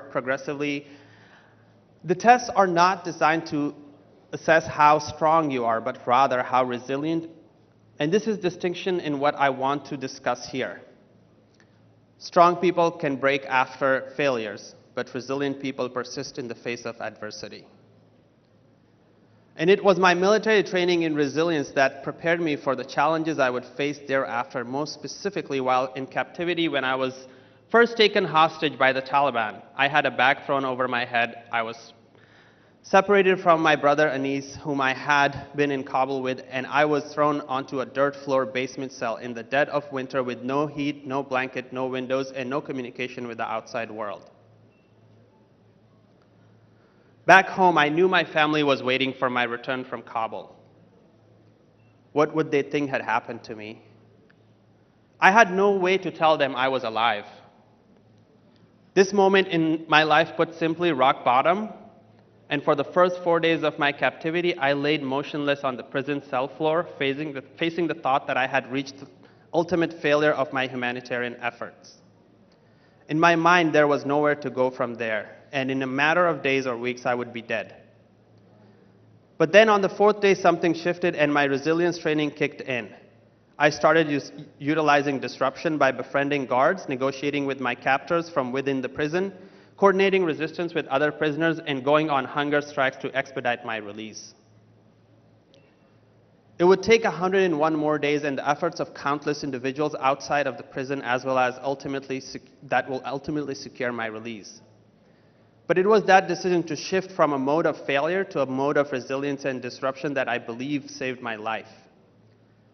I have failed so many times in my life, but I don't view that as a bad thing. What I have learned is that we must fail often and fail forward because success is so rarely found on a linear pathway. Second, let's turn to negotiation mastery. This is my father, Abdul. He was born in Logar, Afghanistan 79 years ago, and it's his mastery of negotiation that I believe was the most crucial element leading to my release from Taliban captivity. On day 50 of my captivity, negotiations between the US government and my captors, the Taliban, had stalled to a point of impasse. It seemed as though there was nowhere to go. But then my brother Zabi and my father Abdul, who after immigrating to the United States 18 years ago live in Omaha, Nebraska, had an idea that my colleagues in the US government told them they were crazy for having. They had the idea to come to Afghanistan to negotiate my release in person themselves. And so against the advice of everyone else involved, they got on a plane and entered Afghanistan. My father then requested a meeting with Abdul Haq Wasiq, the General Directorate of Intelligence, and the meeting was granted. In the meeting, my father asserted his dominance as a Pashtun tribal elder and reminded Wasiq that he had known his father and that he believed his father would show mercy in this situation. He also invoked the teachings of Islam, knowing that Wasiq is a very religious man. Ultimately, this did the trick. Wasiq had previously refused to agree on terms for release with the US government, agreed to terms for release with my 70-year-old father. My father works at Tyson Food Plant in Omaha, Nebraska. And that's because my father understood something crucial about negotiation. First, he understood that dialogue is the most important aspect of every negotiation when you can bring your opponent to the table and look them straight in the eye versus communicating digitally or not speaking at all. Half the work is already done.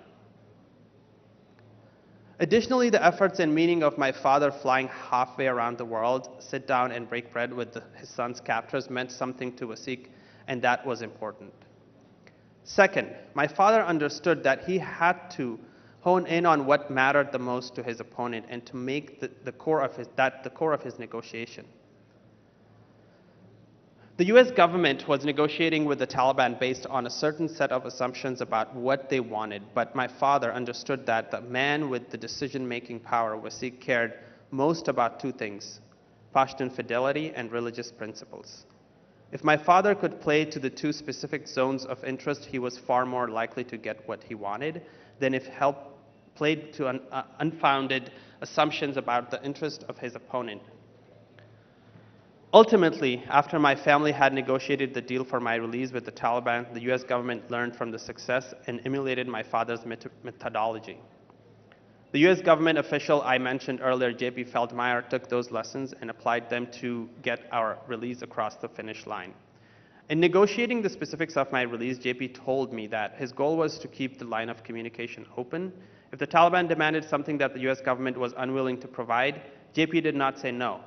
He said, let's talk about it, and then tried to get to the bottom of what was motivating and driving his opponent in their requests so that he could find a middle ground that the US government could grant. If you can continue to talk, the door remains open, and that's what I believe is most important in the art of negotiation.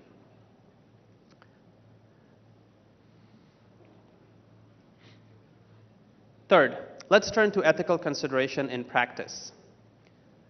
This is a photo of my operations center in Washington, D.C. in August of 2021. Predating my captivity, this center is where my NGO Human First Coalition was born in the wake of the Taliban's takeover of Afghanistan.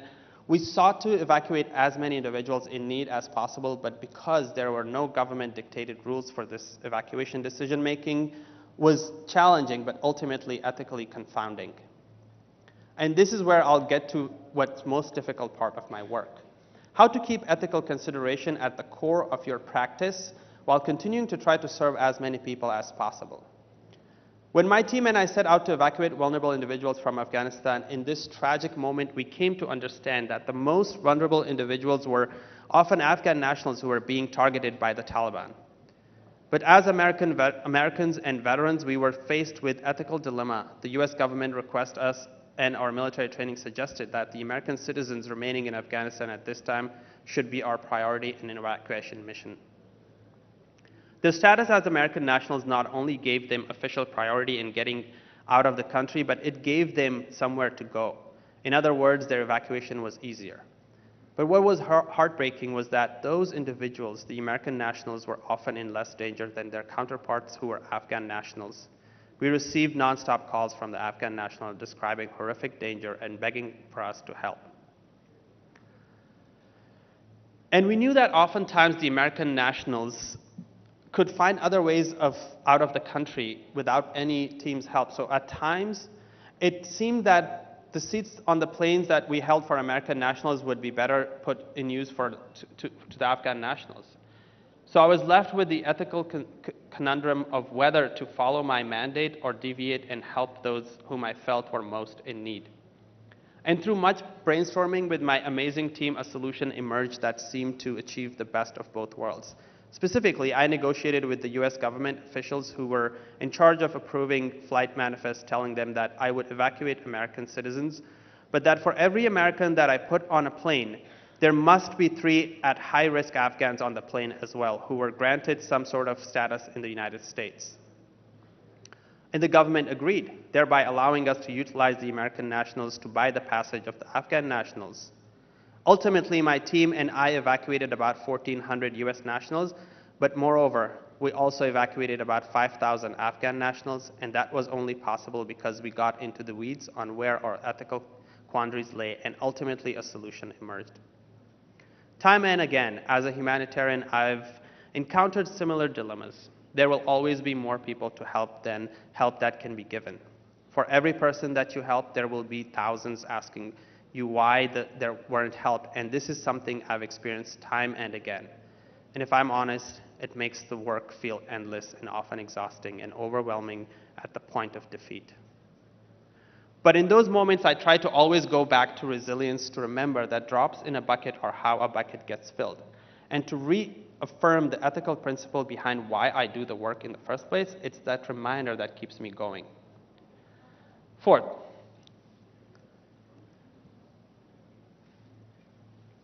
let's turn to global perspective for business success. This is a photo of my colleagues and I campaigning and introducing the Afghan Adjustment Act, a critical piece of legislation for Afghan refugees in the United States Congress. As you can see, I'm the only person of color. Throughout my short life as an Afghan American, I've found myself in rooms where I'm often the only non-white person. This brings its unique set of challenges, but what I've come to learn is that this is not a disadvantage, it's my superpower. In that, we cannot underestimate the power of cultural understanding, and specifically in negotiations and relations, be they business, political, or otherwise. When my captivity was nearing what would be its ultimate, a key disagreement arose between my family and the US government. Specifically, my father had made this aforementioned deal with the Taliban via Abdul Haq Wasiq to secure my release on a handshake between Pashtun elders. The US government felt the deal would only be real when the Taliban put it in writing and signed a document acknowledging the terms of the agreement. But my family knew better. They understood that cultural realities in Afghanistan and amongst Talibs dictate that piece of paper means nothing and a handshake means everything. Painstakingly, my family sought to convince the US government of this reality, and ultimately they succeeded. Sure enough, the Taliban lived up to their end of the bargain, secured over a simple handshake between 2 elders, because that is what cultural realities dictate holds the most weight. In looking to achieve success across international borders, understanding how cultural impacts pathways to success is one of the most, if not the most critical keys to success. It comes back to the key theme of diversification, that the more perspective we have access to, the more we will understand the challenges we face. Fifth and finally, let's turn to business agility and innovation in crisis. This is a photo of my guard in Taliban prison. Let's call him Ahmed. On the 17th day of my captivity, my desperate need to reach my family and inform them that I was alive reached to a boiling point, and I racked my brain for how to somehow get contact with the outside world from within a basement cell with no phone, no sunlight, and no way of communicating with anyone. It was then that I overheard my guard Ahmed having a conversation with another guard. In this conversation, he started speaking about how he had been betrothed to a young woman he was excited to marry, but that he didn't have enough money for the wedding. He was worried that his father would break off the betrothal and marry her to someone else who could afford the wedding. Suddenly, something clicked in my brain. Here was something that my captor wanted, and I needed to figure out how I could play a role in getting it for him so that I could get what I wanted. So at the moment, a moment of disruption, I spoke up and I made a proposal to Ahmed that surprised him. I explained that if he went to visit my cousin Jamal, who was living just a few blocks away, Jamal would give him money for his wedding in exchange for my use of his cell phone. Ahmed told Jamal I had made this arrangement from within the prison. Jamal would be more than happy to oblige. And it worked. Ahmed visited Jamal. Jamal gave him money for his wedding, and subsequently Ahmed let me use his cell phone to call my loved ones from prison and let them know that I was alive, ultimately allowing to start strategizing on my release. Being nimble in crisis leads to innovation in problem solving, and moreover, humans are driven to action because they want or need something. And if we can find out what that something is, we can make enormous strides in getting what is that we want and need. While I would not relive my terrible experiences in Taliban captivity for anything, this experience and other adversities I have faced in my life have taught me these critical lessons that I will carry with me in all that I do from here. I hope that sharing them with you today has been valuable, and I look forward to the speakers to come in this tremendous and enriching moment. Thank you so much for having me.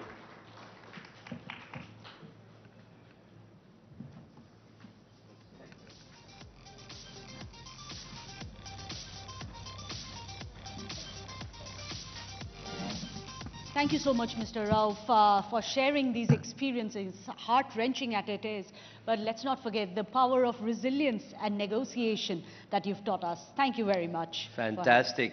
Ladies and gentlemen, before we move on, just another reminder, we have the social champ contest going on right here. All you need to do is go to the Jahangir Hall. There is a booth there. There's a QR code that's displayed on the screen. You need to scan it and then share your thoughts on the link from the code. So please do that. Absolutely. In fact, in our next session, it is going to be on the mind, machine and mankind, AI and us. And it is our pleasure to welcome Jason Kwon, the Chief Strategy Officer at OpenAI. But Meghna, sorry to interrupt, but before Jason comes on, we will be reading a bit about him, and then we're going to ask Jason whether was that written by someone or was that written by ChatGPT. So Jason, you have to talk to us about this in a bit, all right? Now, with a wealth of experience and expertise in the field, Jason brings a unique perspective on how AI influences human cognition, the evolving collaboration between humans and machines, and the broader societal implications. In fact, this discussion aims to provide valuable insights into the very complex relationship and consequences of AI on our collective future. So over to Jason Kwon.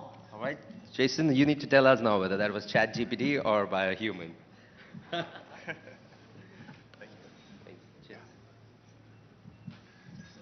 Great to be here. Hi. Oh, you ready? No. Okay. Hi, my name is Jason Kwon, and I'm the Chief Strategy Officer at OpenAI. OpenAI has a mission to ensure that the tools we build benefit all of humanity, and my team charts the strategy of the company to achieve this mission. Most importantly, we work with partners to unlock the benefits of this new technology for communities throughout the world. And that's what I want to talk to you about today, how we can unlock an AI-powered India. But first, I want to thank the Economic Times of India for inviting me to join this discussion. I also want to thank the government of India for its investment in this event and its leadership on this issue. Thank you. In past visits to India, our Vice President of Global Affairs, Anna Kanju, had heard from many that the cost of our developer services were too high for some. Those conversations are a key reason we asked our engineering team to stay focused on reducing costs, which we've done throughout 2023 as well as last month. This enables more developers to build more tools and enables us to provide more free usage to ChatGPT users. We're grateful for this dialogue with you that has made us better. Since our company, OpenAI, was founded in 2015, we have been working to ensure that artificial general intelligence benefits all of humanity. What will this mean for India? As a starting point, it's helpful to put the arc of AI in context. At OpenAI, we've been working on this technology for many years, but ChatGPT is slightly more than a year old. We thought our decision to set aside a compute budget for around 100,000 users of ChatGPT was optimistic, but it turned out that it was much more transformative. People experienced AI in a new way, not as a behind-the-scenes abstraction, but as a real and tangible tool. So what have we learned? We've already seen that AI can help solve real problems in previously unimaginable ways. When our CEO, Sam Altman, did a world tour last spring, one of the main things he saw very clearly was that the role that AI tools like ChatGPT can play in closing one of the main barriers that startups face, the demand for code. Startups understand market gaps and build innovative products to fill them. Tools like ChatGPT can help accelerate startups and unlock new ones in several ways. First, they reduce the cost of intelligence. By writing code for you, AI can make an engineer far more productive and free them up for higher level problems. And second, they simplify computing interfaces, making them much more accessible globally. When you break down these barriers, you can make it possible to access more services that are critical to human welfare in the digital age. And that's what we've seen. For instance, in agriculture, AI is making it possible to provide more support to farmers in rural communities. In India, agricultural agents help farmers navigate a changing climate, implement best practices, and bring their crops to market. But it's often difficult to ensure that there are enough agents. In India, for example, there are 650 farmers for each agent. Digital Green has been working with the Ministry of Agriculture to address this challenge. Digital Green developed a chatbot called farmer.chat that is built on GPT-4. This tool helps to bring the guidance of agricultural agents to more people, and early estimates suggest that this chatbot reduces the cost of traditional extension services by 99%. The Ministry of Agriculture and Digital Green plan to bring this tool to 12 states in 2024. This tool transcends language barriers, delivering information in Hindi, Assamese, Kannada, Telugu, English, and many others. Reducing language barriers like this is one of the superpowers of large language models. Because of this, we believe LLMs can build on the government's machining initiative, which is already using technology to break down language barriers. LLMs also have the potential to transform other parts of society, like healthcare.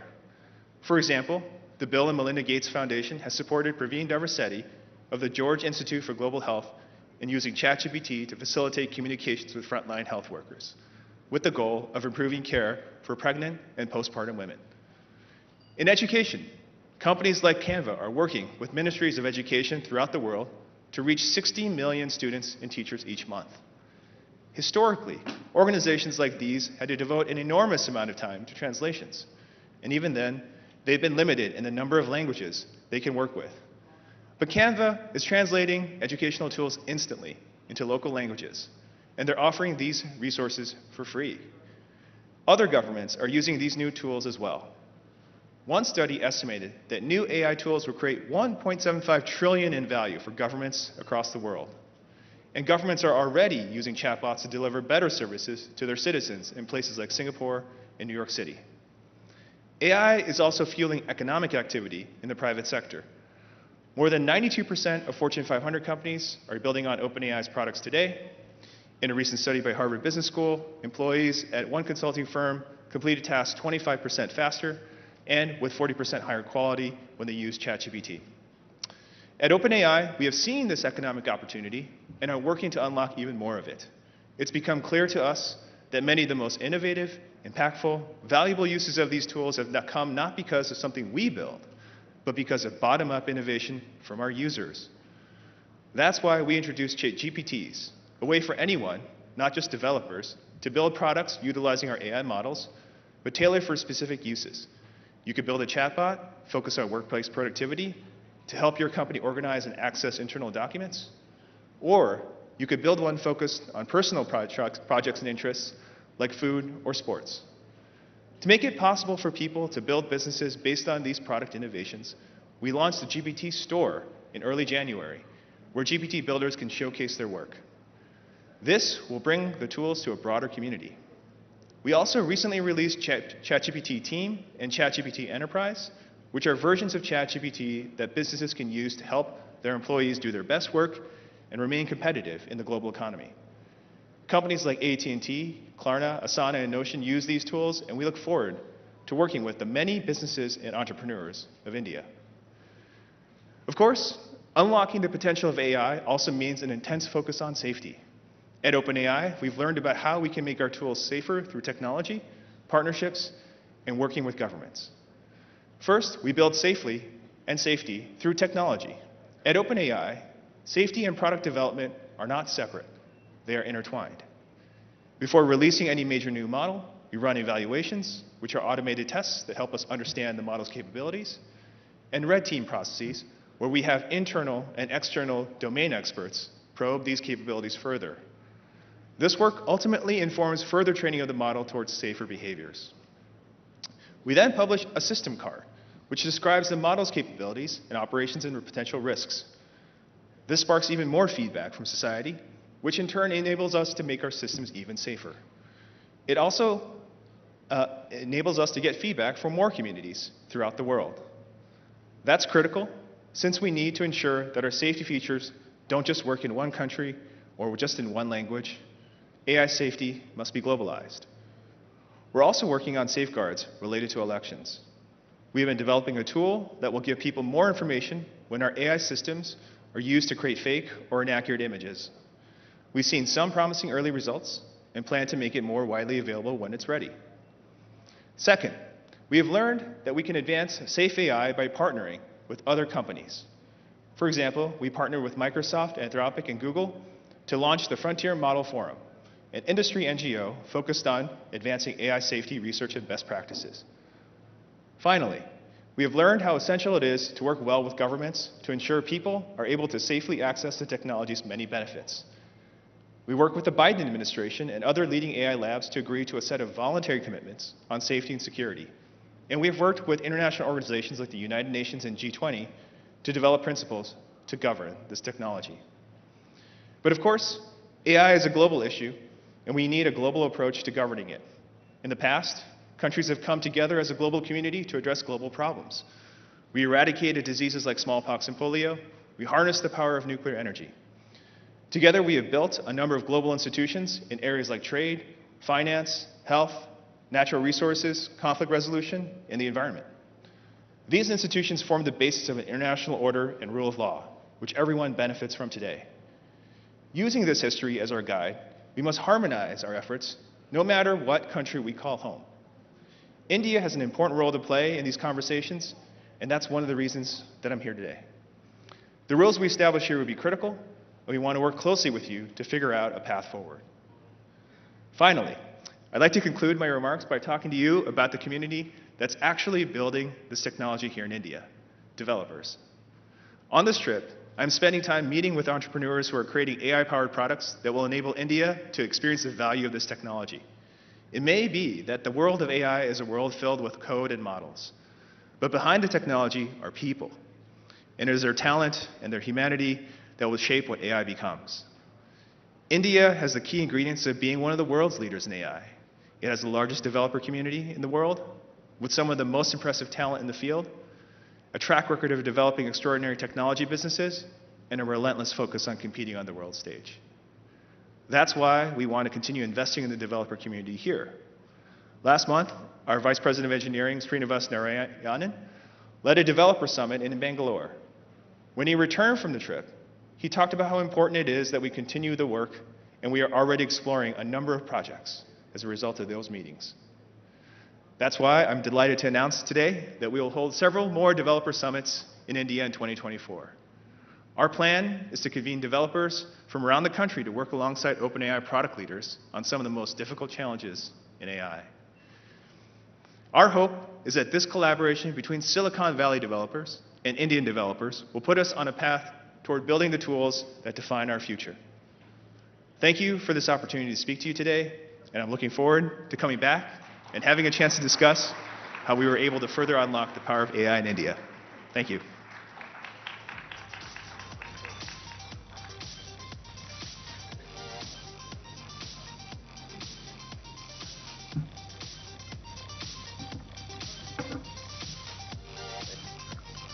Thank you for that, Jason. Just FYI, that intro was not written by ChatGPT. We had our scriptwriter write that in. But it's great to know that, OpenAI is doing so much and going to be doing so many developer summits in India. It's an exciting, growing space. Absolutely. In fact, let's take that forward, artificial intelligence. The next session that we are getting for you, AI and us, crafting tomorrow today. This is going to be an insightful exploration of the relationship between artificial intelligence and humanity, focusing on how we can shape our future in tandem with this in the rapidly advancing technology as well. Right, this session delves into the opportunities, the challenges, and most importantly, the ethical considerations surrounding AI integration into various aspects of our lives. It'll be led by David Hanson, the CEO of Hanson Robotics. It's a pioneering company in the field of AI and robotics, and this session promises to offer valuable insights into the potential impact of AI on society and how we can proactively steer its development towards a brighter future for us all. Please join me in welcoming David Hanson.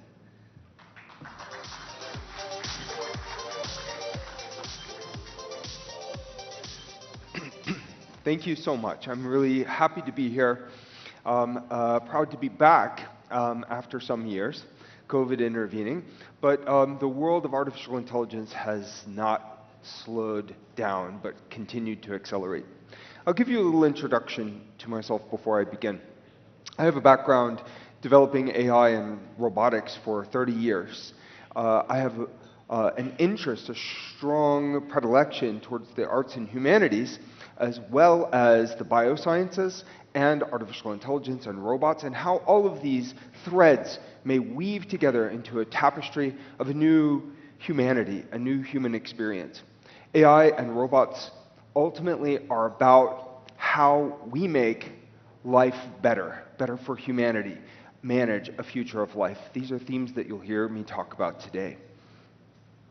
I perhaps am best known for developing this robot, Sophia.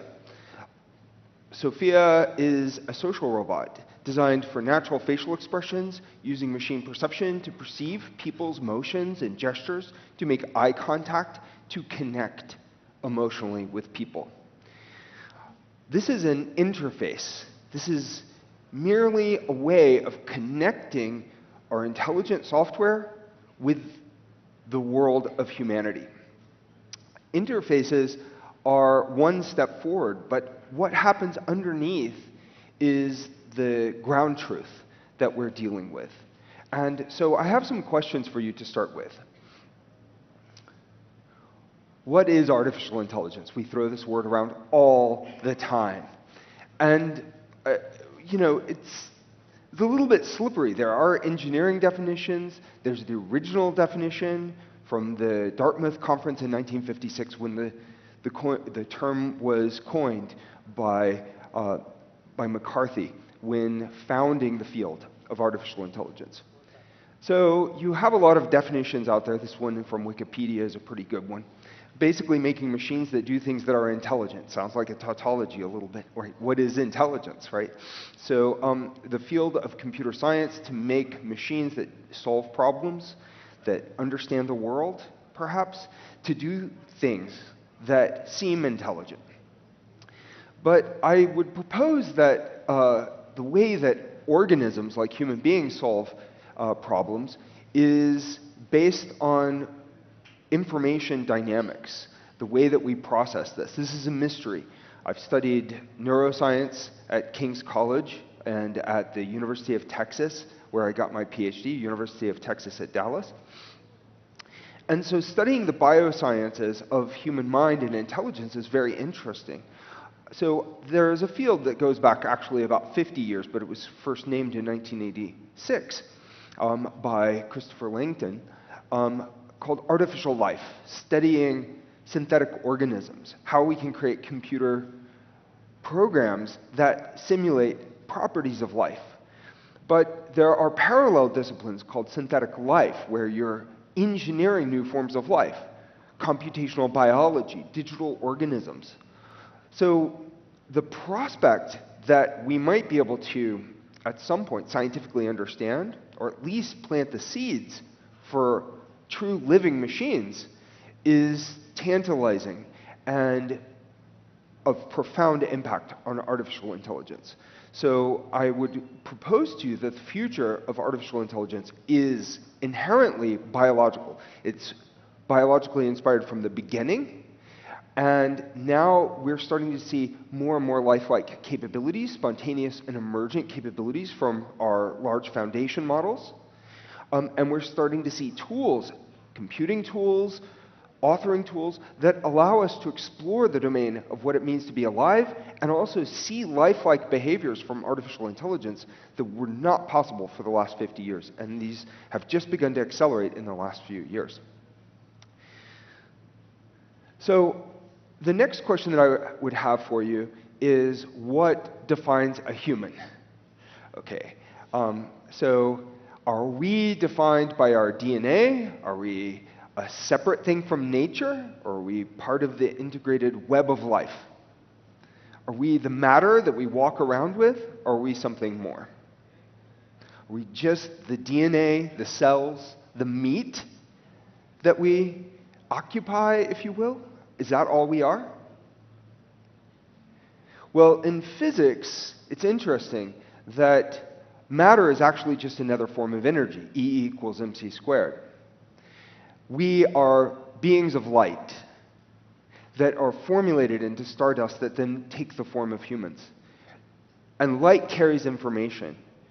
Information can't be created or destroyed, neither can energy. So in other words, if all of this energy and all of this information began in the Big Bang, well, it's just manifesting as we're living our lives. So from a very first principles approach, you could say, perhaps, we are just this kind of special arrangement of information at this moment in history where the information interacts in human society. Our cells change.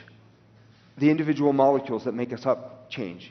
Ship of Theseus, we remain the same, even though every single part of us may change in some regard throughout the course of our lives. We are made of the information. And so, with a robot, I would ask you the question, is a robot merely a machine? And from an engineering definition, in a way it is. It's a thing made by a human that takes perceptual and sensory data in, processes it, and puts it out through a mechanical output. However, I think that that is something that life forms do, from a paramecium to a field mouse to a human being. We sense the world, we process this world, and we mechanically act on that world. So I think it's perhaps more fundamental and profound to consider that a robot is a kind of artificial life. But the life is in the information, not in the physical hardware. So the hardware gives you a mechanical interface to the world. So then, if we're made of information, and our technology is also information, well, our technology, such as language, which we're all using here today to speak to each other, to connect nonverbal and verbal, the culture that we're in and the technology we play with are extensions of our biology. So in a way, the cognitive systems of artificial intelligence expand human intelligence, human consciousness in some ways. They're a window into the collective unconscious in some ways, but in other ways they're giving rise to new ways of seeing the world, new ways of solving problems. They're making humanity smarter. And so perhaps we are our technology. This is there's a continuum. Just as there's a continuum with the web of life, there's a continuum between the material living beings and the information technologies that we're creating. So what does this mean for our future? Well, one thing we know is that AI is going to get smarter. It's arriving. It has not arrived fully. New kinds of robotic interfaces, so robots are an interface to our AI.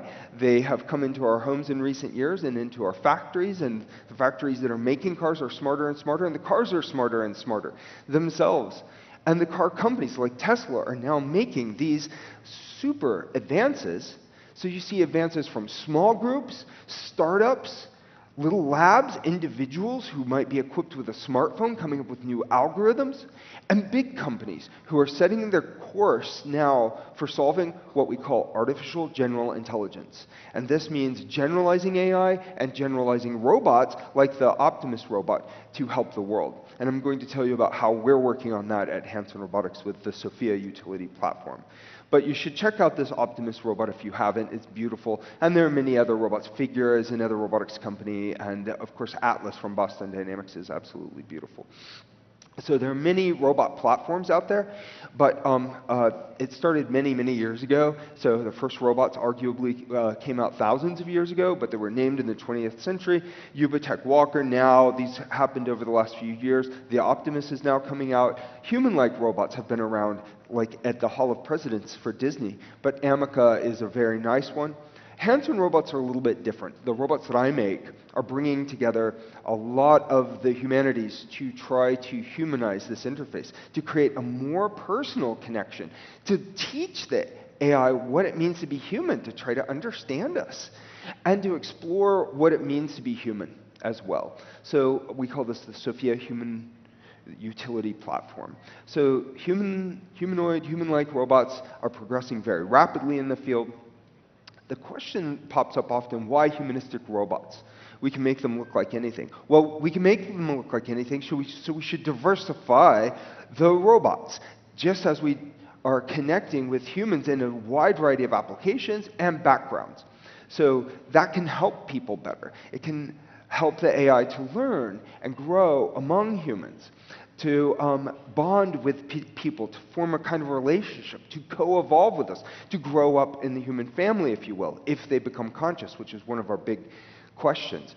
How do we explore these mysteries of consciousness? In some ways, by trying, by building these things, by doing science on them, and also by tinkering, by exploring this bold frontier of techno-innovation and what it means to be alive. So this is through the figurative and narrative arts as well as through the biosciences. So humanistic AI, I believe, equals a better future, because this means that it enhances potentially what is best in humans. We have to ask questions. What do we want to do? Well, we want to respect life, all humanity around the world. We want to be able to open up our minds and then be able to move past fear, be able to successfully navigate the straits of fear that keep us apart, that keep us from the potential of our human experience, that keep people down because we think it's us versus them. We want to give a hand to people to help them come up, to reach their potential. AI should do this, and I believe that humanizing AI and putting out these tools can really help do this. So in essence, human-like interactions are good for people. There's a lot of cognitive psychology and neuroscience that validate this. And making technologies that deliver a human-like experience, from DVDs to interactive fiction to children's books to fine arts to the latest in artificial intelligence, this can be good for people and train smarter AI. We're attracted to the human-like form, and sure enough, when we put our robots, our human-like robots, in the room with other robots, people do pay more attention to the human-like robots. For example, Sophia, who's in the background there, everybody's paying attention. Other robots, unfortunately, can be ignored in that situation. So the Sophia utility platform is not just about that artistic or character experience, but it's also a bold platform for innovating artificial intelligence and generalizing robotics.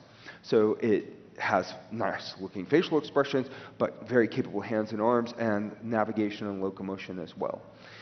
It's not the first robot that I've made. I've actually made over 100 unique robot designs, all through my PhD. In fact, most of these designs are from my PhD studies. They include the Diego Son robot, that's the big baby robot in the front, that walking Albert Hubo robot in 2005, the Jules robot that looks like Sophia, but that's from 2006 for the University of Bristol. Cambridge University has one of my robots, the Vincena robot, you can see there, Zeno, etc., the Bina 48 robot.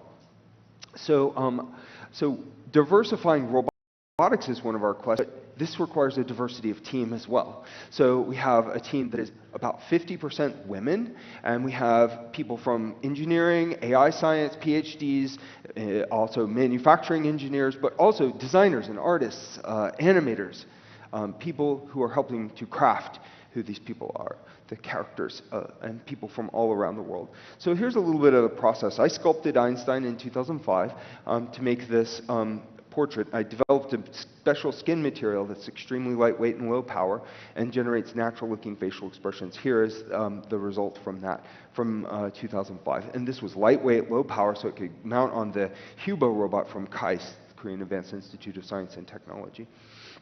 And so you put these things together, eye cameras and various sensors, the perceptual software to see faces, to be able to understand speech and have conversations, and then you're able to do these kinds of full interactions, and we put all these things into a toolkit. We call it Hanson AI SDK, and there you have kinetic intelligence, the ability to walk around, the ability to understand people also, and to generate creative activities. We've done these generative algorithms for 20 years now, working with these robots. And then you put all of these things together on one platform, and we're able to do and facilitate research in machine consciousness and applications like autism development and so forth. So the motivated driven action selection workflow is bio-inspired, trying to imitate what happens inside humans and organisms when they're motivated to interact. We have open source projects called the Open Hands, Open Arms, Sophia's Open Arms to the World, which we published, and they have really great capabilities, and new open source walking legs that really are super. Dan LaFaro is one of our scientists working on that. So these have also been deployed in multiple applications, including autism, therapy studies, a Grace Healthcare robot that we've created, and then a robot CEO called Mika that we put out last year with a company called Dictador. And then we have all of these kinds of artworks. A small version of Sophia that we're planning to bring to market maybe this year, and a machine consciousness research project. The idea with Sophia, however, is that she's there as a platform, so we created this open app called Sophia's AI Lab, where you could program her through a virtual Sophia. And we put together a nonprofit institution called the Global Artificial Intelligence Alliance, which won the World Economic Forum Accenture Ahura AI Award for Social Enterprise. This is about stitching and bridging communities that may be separated, governments and the people and corporations, to try to create a global AI democracy. So it's a nonpartisan organization. So this epic in history is potentially the moment where we can see machines become sentient. And that is our quest. And I think that humanizing the machines is a necessary thing. We have to realize that they may be a new branch on the tree of life. We may see the dawn of new ways of humans to be smarter as we unlock bioscience of what makes our minds work.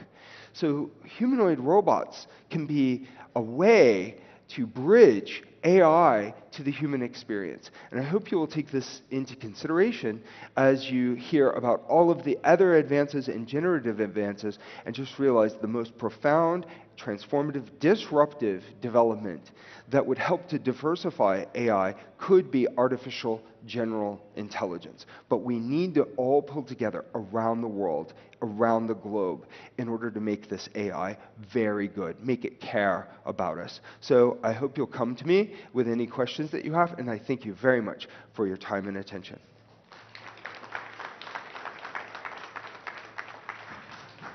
Thank you very much, Mr. Hanson, for that. That was a very interesting session. But now we move on to our next session, which is Sustain, Transformation, Transition, Transaction. Yes, we're all about alliterations at GBS. Now, this session aims to discuss the concept of sustainable innovation, focusing on transformation, transition, and transaction in today's dynamic business landscape. In fact, this session promises to shed light on how organizations can sustainably innovate to navigate through these transitions and transformations while ensuring a positive impact on society as well as the environment. So please welcome the moderator for the session. We have Nikunj Dalmia, the editor-in-chief of ET Now and ET Now Swadesh. He will be in conversation with Mr. Sanjeev Puri, the chairperson and managing director of ITC. Let's give them a round of applause, ladies and gentlemen. Just another reminder, please do keep the social media interaction going. The hashtags are scripting tomorrow, hashtag GBS, hashtag GBS 2024, and hashtag ETNowGBS. And of course, Nikunj is going to be joining us very shortly. A quick reminder, however, in an event like this, it's not possible without all our partners as well. So a quick shout out to them. We have strategic partner Darwin, as well as state partner, the government of Haryana. We have real estate partner, the Danube Properties, logistic partner, Ecom Express, digital transformation partner, Kindrill, the experience makers, Adobe. We have EV partner, Joy e-bike, celebration partner, Diageo India.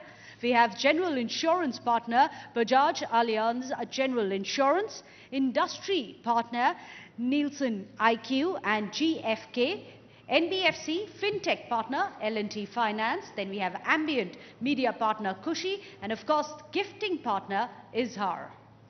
Over to you, Nikunj. Thank you very much. Good afternoon, everyone.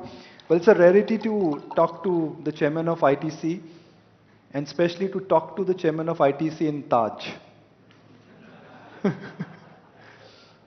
But he's kind enough to talk to us in Taj after having eaten a meal which is not an ITC. So we're looking forward for an engaging conversation.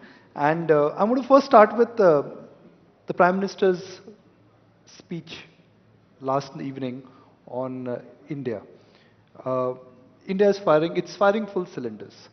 Looking at in your CI capacity and as the chairman of ITC, since you have a deep understanding of businesses, do you think 6 to 7% GDP growth for next couple of years is something which is not impossible, and it is something which is entirely possible and conceivable? So first of all, thank you, Nikunj, for having me here. Yes, I think this is eminently possible. I think that's the kind of number we should be aiming for at the minimum.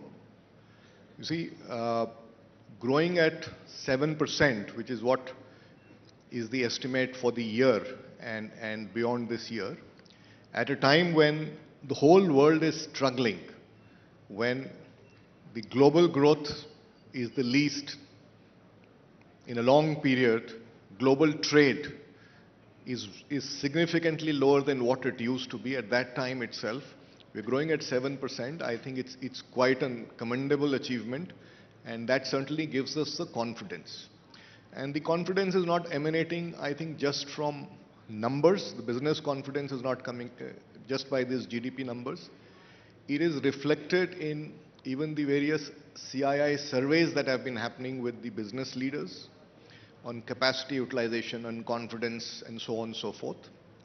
And this is so because of this very strong foundation that is getting built over several years. A lot of very purposeful policy interventions have happened. If you look at the macros, our inflation, for example, is very well managed. There was a time when we had higher inflation than the developed economies. Today it's the reverse.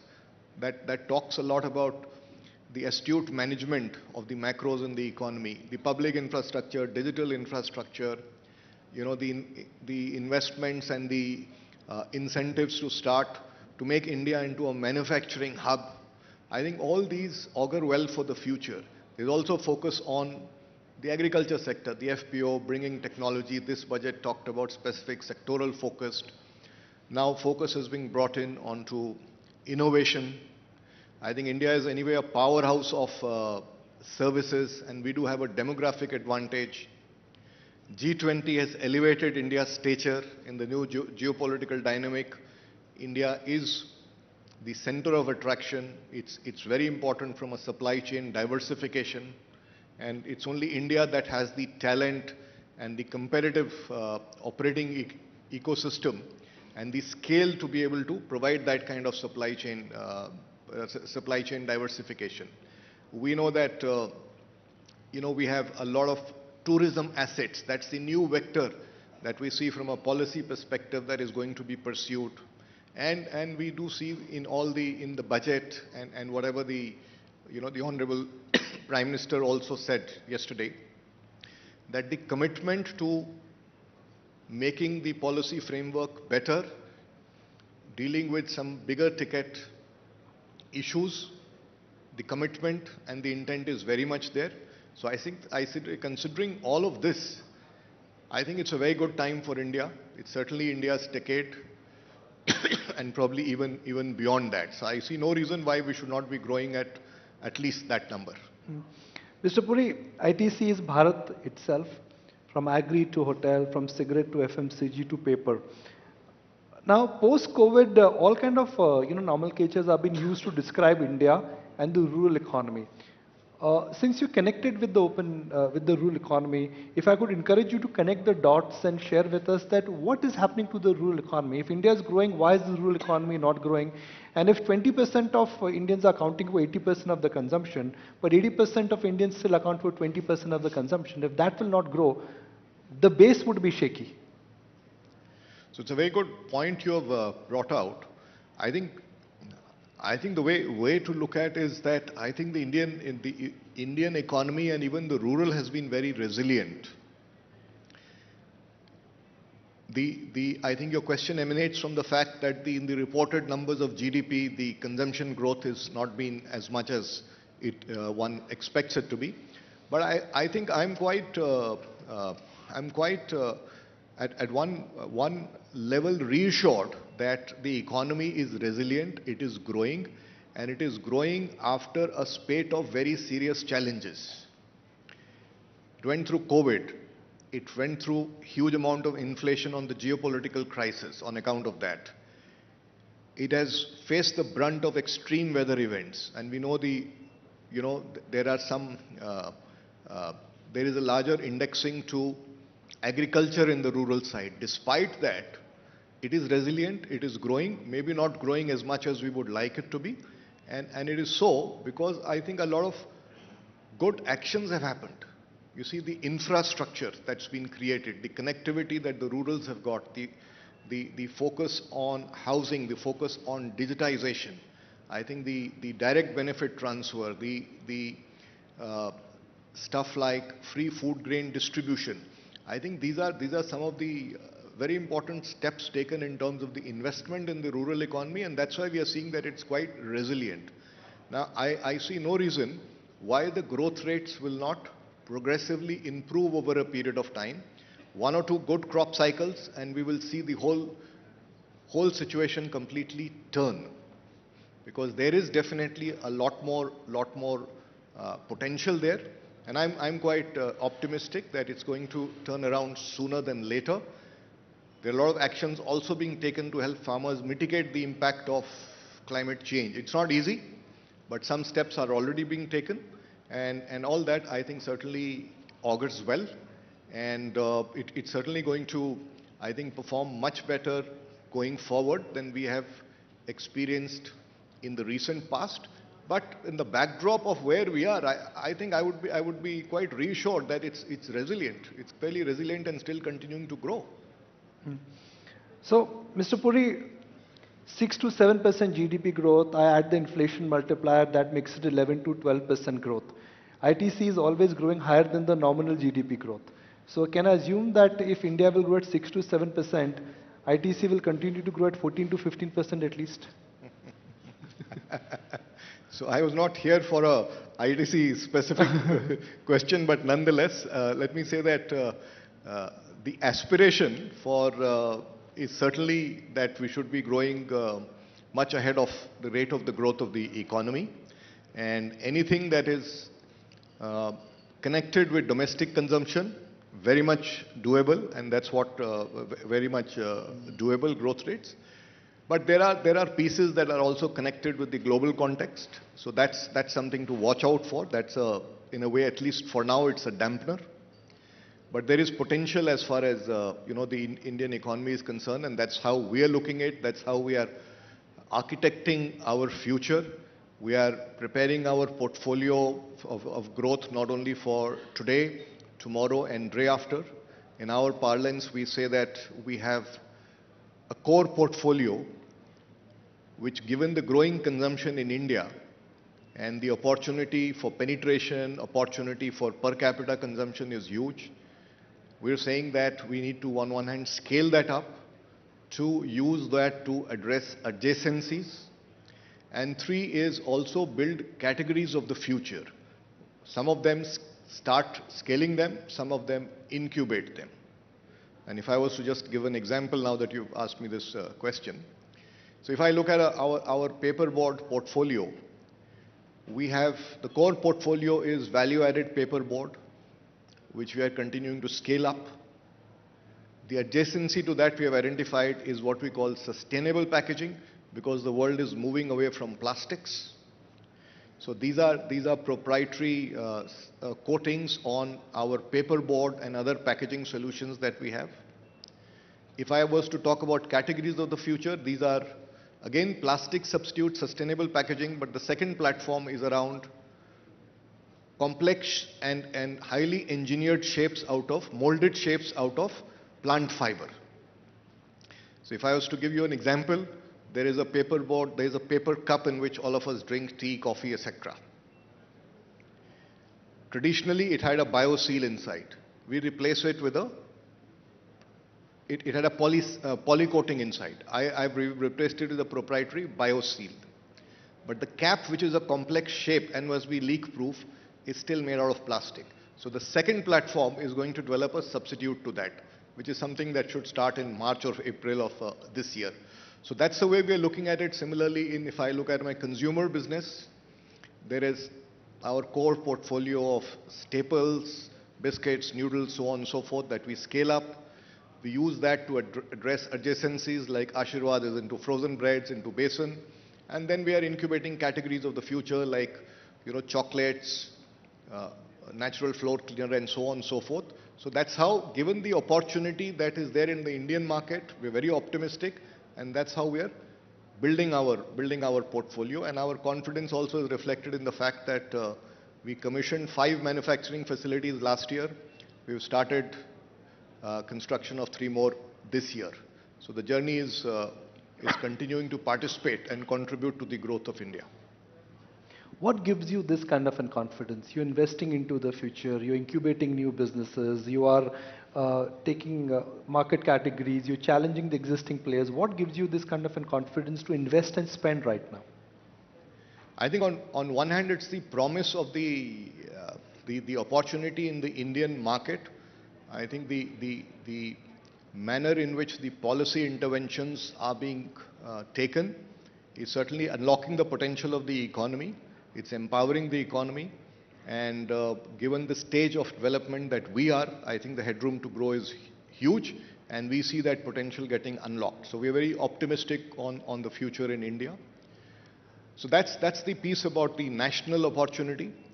But equally, when you take this bets, it's important for you to see, are you competitive? Are you prepared or geared up to participate in the opportunities that come in?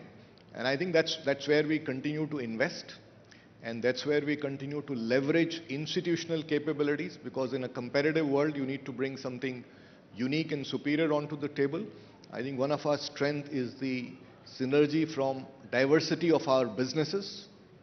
So that's what we use. We recently launched a food tech business, bringing the capabilities of our foods business and hotels business together. So that's something unique that we bring onto the table.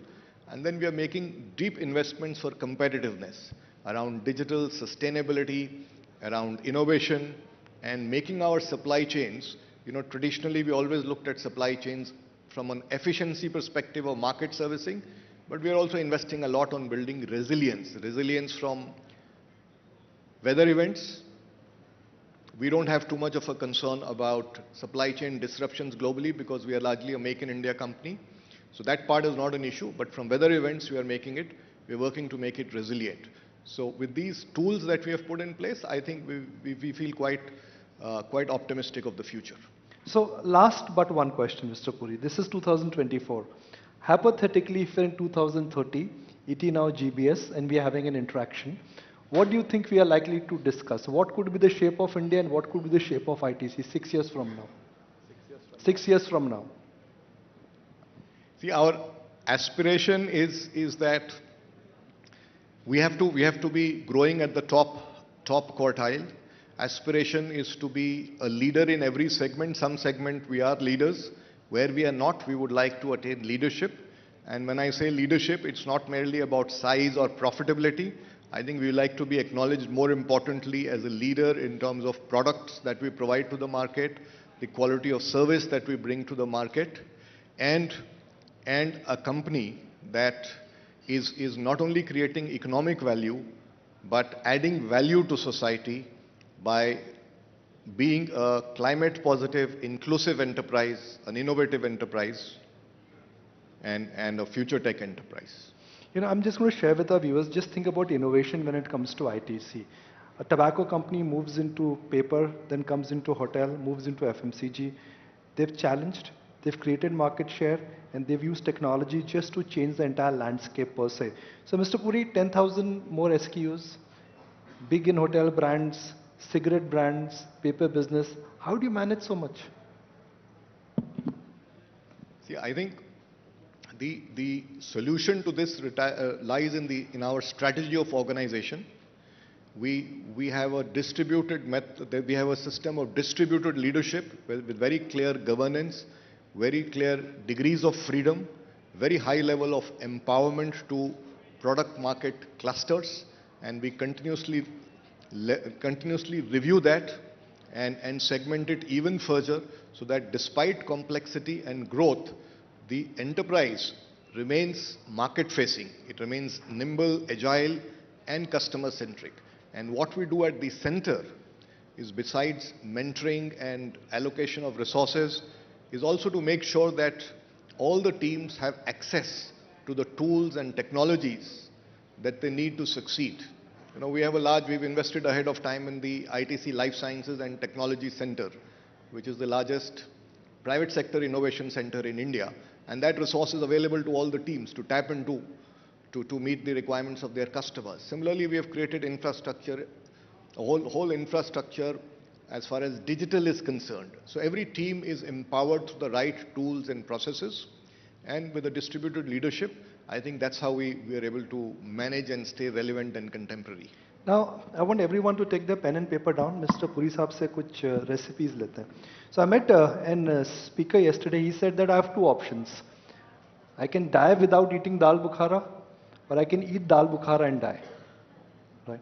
Every time I come to Taj, they say the following, that we will match ITC hospitality, but we can never match the dal makhni at Bukhara. So kya recipe bata dijiye?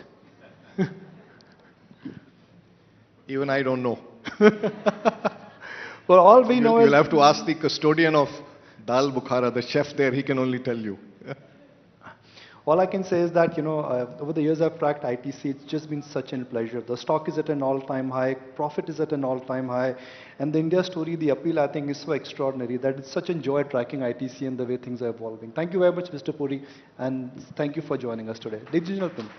Thank you, Nikunj. Thank you very much. Thank you very much. Let's put your hands together for Sanjeev Puri, Chairman of ITC. Thank you very much, sir. Thank you very much. Always a pleasure.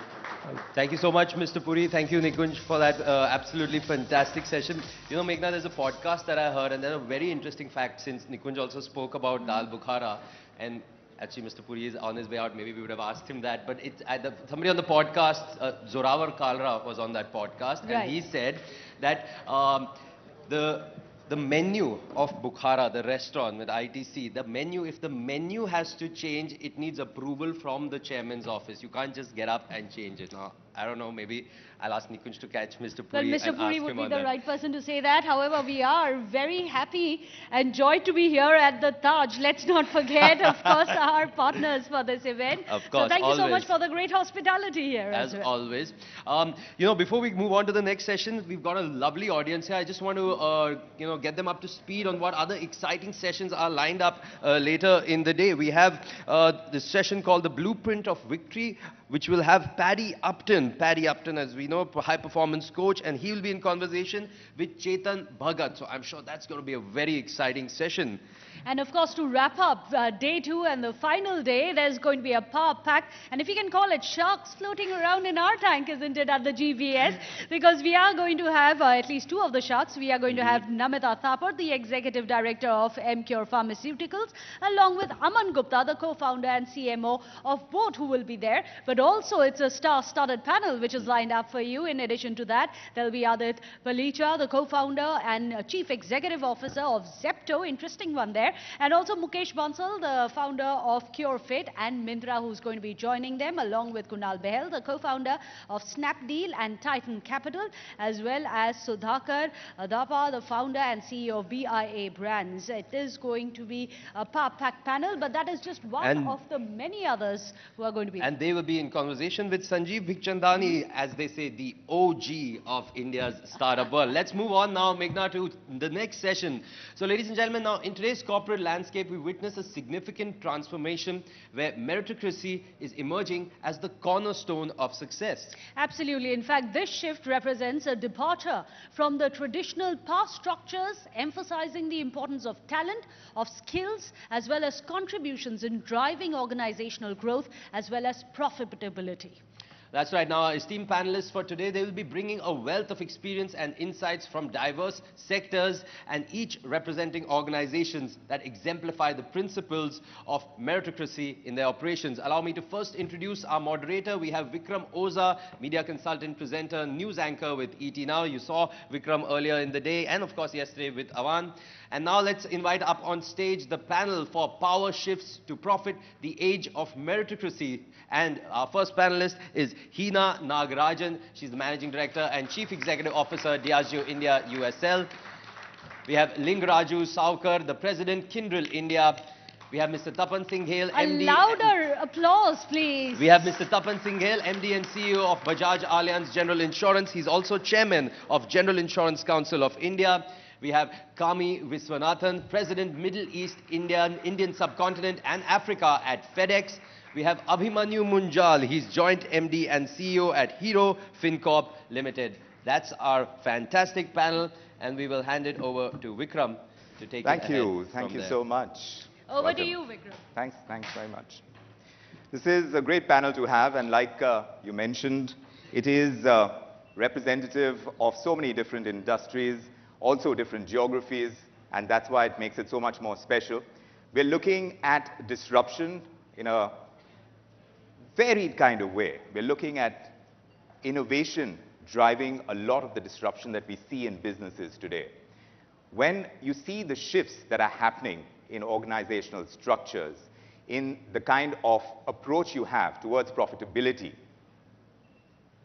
with what's happening globally in an increasingly globalized world, and when you try and connect it to what's happening in India and how differently we operate as opposed to other geographies, I want to ask the two ladies, because they do represent large organizations, Diageo and FedEx.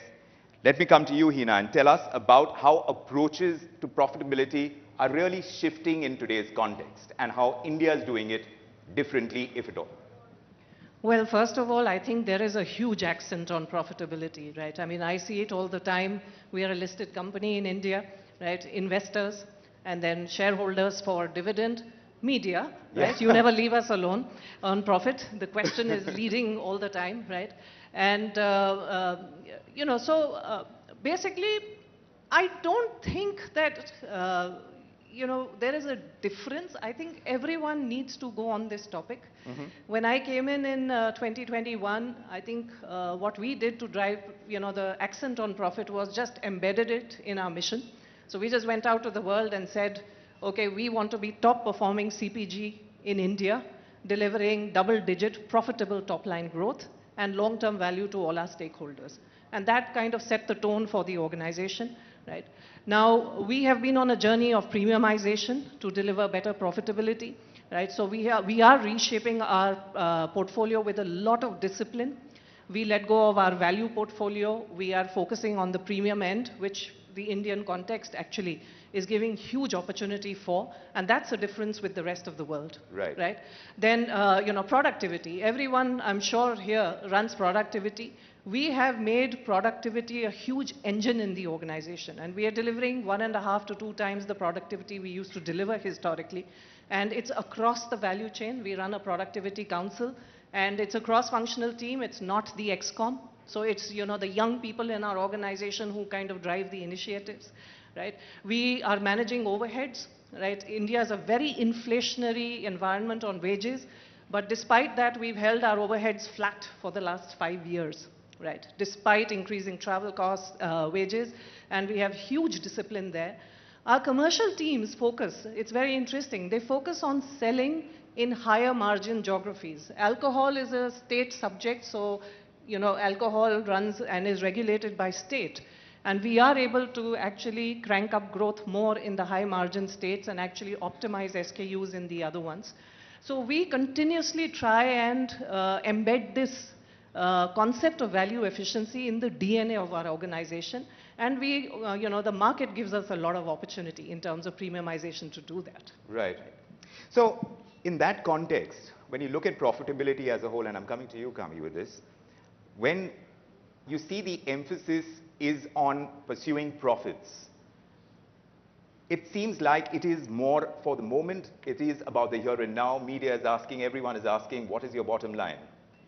But you need to have a futuristic outlook. When you head an organization, you need to think far ahead, and there are changing times, there are different factors that are going to come into play in the future.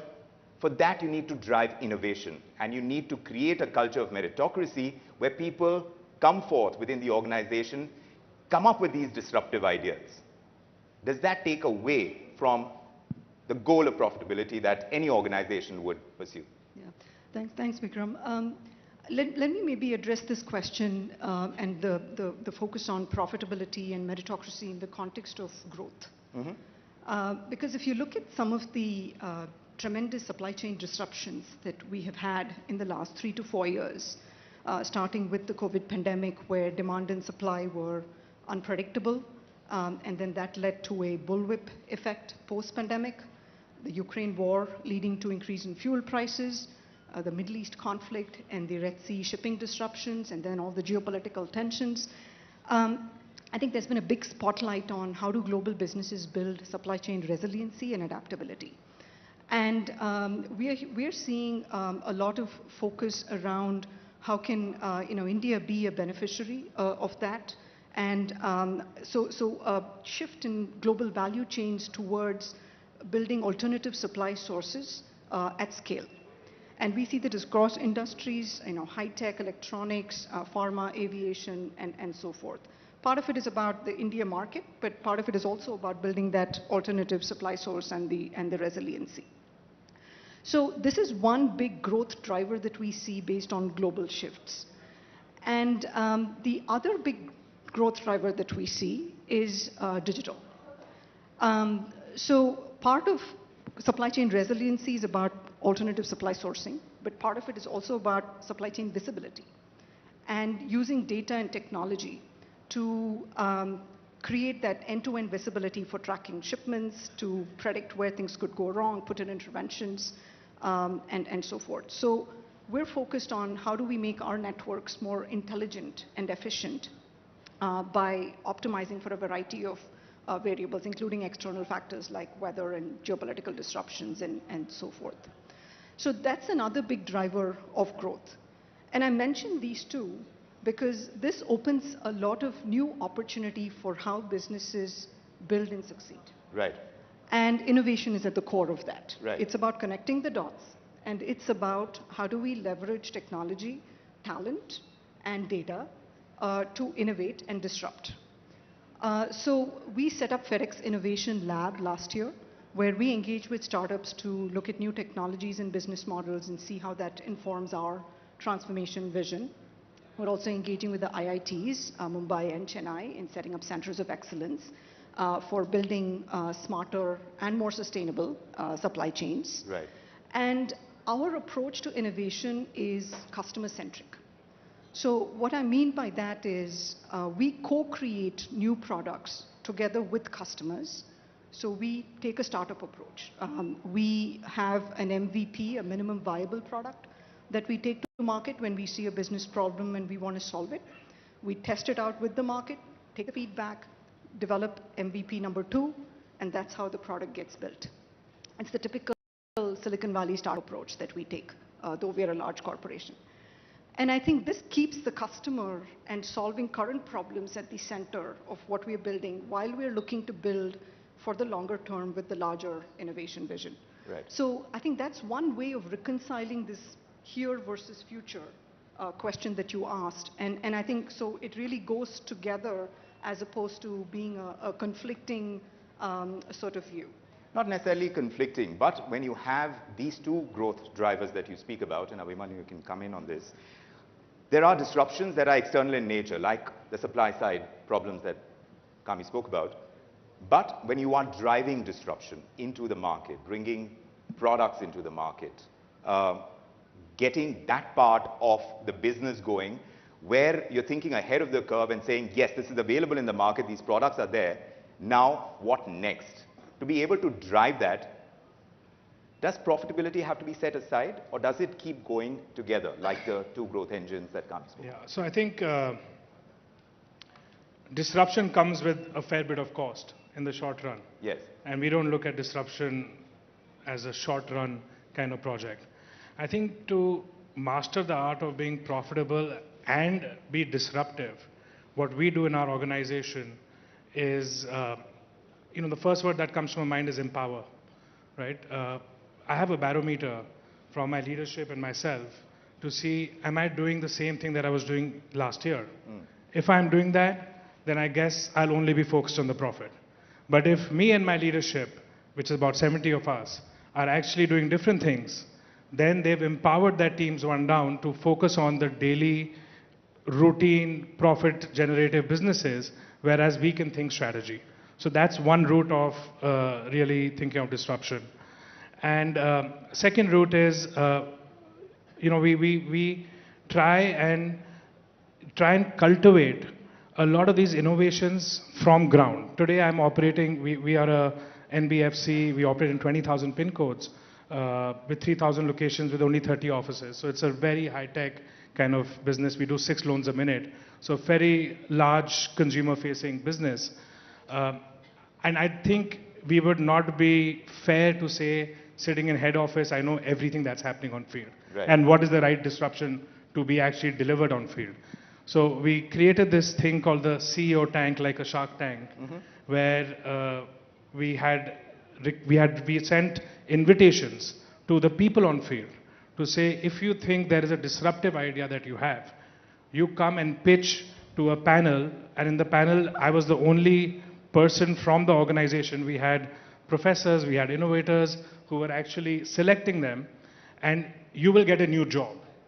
So I got 6 or 7 of them from the field, now moved to head office, started something completely new, and the product of that was something called Hero Instant Personal Loans, which now we give loans on an app. It was actually disrupted. We funded that by capital and sponsored that business, and today that's one of our success stories. So really, how do you cultivate innovation and how do you take it? Because those are the guys who knows what the customer wants, right? And that's how we look at disruptions. I call them change agents. So there are people who run in a certain DNA, let them run in that DNA. Let's not try and disrupt that Apple card because it's working well. And then you get the change agents from the field to really come and invest in disruptions. And the point on profitability, when we look at these disruptions and innovations, we have a budget for every year. X amount we'll put into this. And after the year gone by, we actually see what, like the Brahma, Vishnu, Shiva, we see what we'll preserve, what we'll destroy, what we'll create. 80% of the disruptions we destroy. right? But the 20% that we preserve actually are extremely valuable and will give us profit in the next coming years. Yes, absolutely. Can Do I jump just in. add a point? Yes, I yes. think, to the contrary, I mean, your question says innovation versus profitability. Actually, we are using innovation as a driver of profitability. Correct. And that's the... How do you do that? Yeah, the thing is to, when you take a future back view of the consumer, and then you say, I'm only going to launch innovations that are margin accretive, Right. but address those consumer needs very sharply. And I'll give you an example. Royal Challenge American Pride is the only Indian whiskey with American bourbon proposition to the consumer, right? It was a growing trend with millennials post-COVID. My team launched it in record time. We used to take 18 months to launch innovation. It came in a few months, 4 or 5 months. And it has been one of our most successful margin accretive launches. So using innovation as a source of building better profitability, rather than thinking of it as a conflict with profitability, I think is a huge concept that is embedded in our organization. Tapan Singhal, you see that move happen, where you're kind of not thinking of everything from a profit-making standpoint and thinking a little bit ahead of the curve? It's actually a very interesting question, and I find it very interesting to be on a panel which talks about profit, because 7-8 years back, people used to challenge me that, why are you so focused on profitability? To give you a context, if I look at the last 5 years industry results, we make 80% industry's profit. And we have 14 crore customers. We're the largest insurers of India. Yes. Organically grown, no acquisition. Fundamentally, to me, profit is about at all levels. Customer, value. He or she should be seeing profit in terms of what they are purchasing. Employees, they should be seeing profit in what they're investing in the organization. And when you look at everybody, every stakeholder, that they see value in what they get or what they deliver or what they're part of, profits are incidental. You should never be so obsessed about profit that you let go of everything else. We broke even the first year operations. We are a 22-year-old company now. When we started, I think it's a record of sorts in the world. We broke even in the first year, and every year henceforth, we have been one of the highest profit makers and the highest growth drivers in the industry, for 22 years consecutively.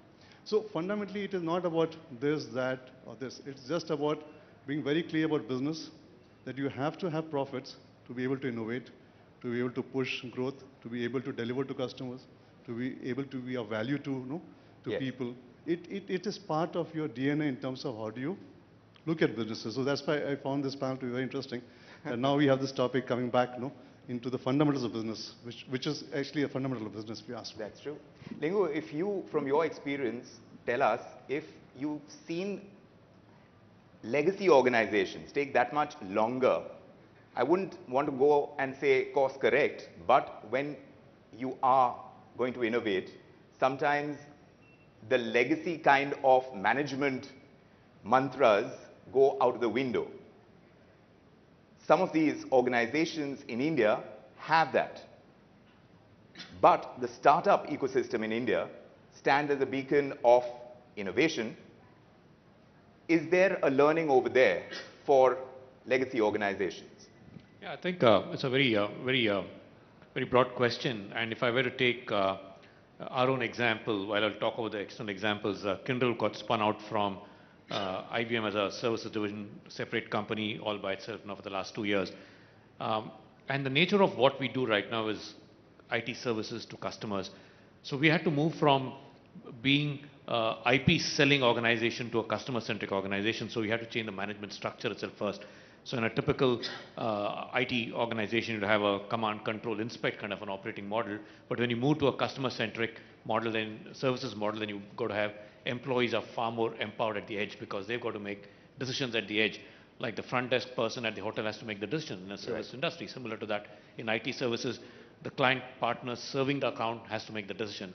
So management structural changes is one thing. So what we did is we took out a certain, in an organization design, classic IT services models, IT company models are global, Asia Pacific, and the country operating model.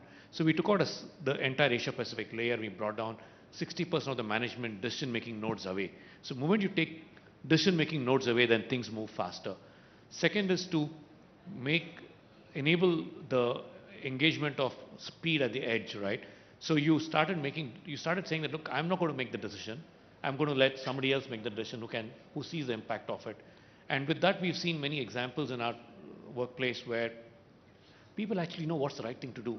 It's just that management needs to stay out of the way, right? So getting management out of the way was more important to let the people do the right decisions, and we saw examples of that. But third thing is, even more is the whole communication and storytelling, right? I mean, one person does that and then he talks about it and then everybody sees that I can do this and I can do this.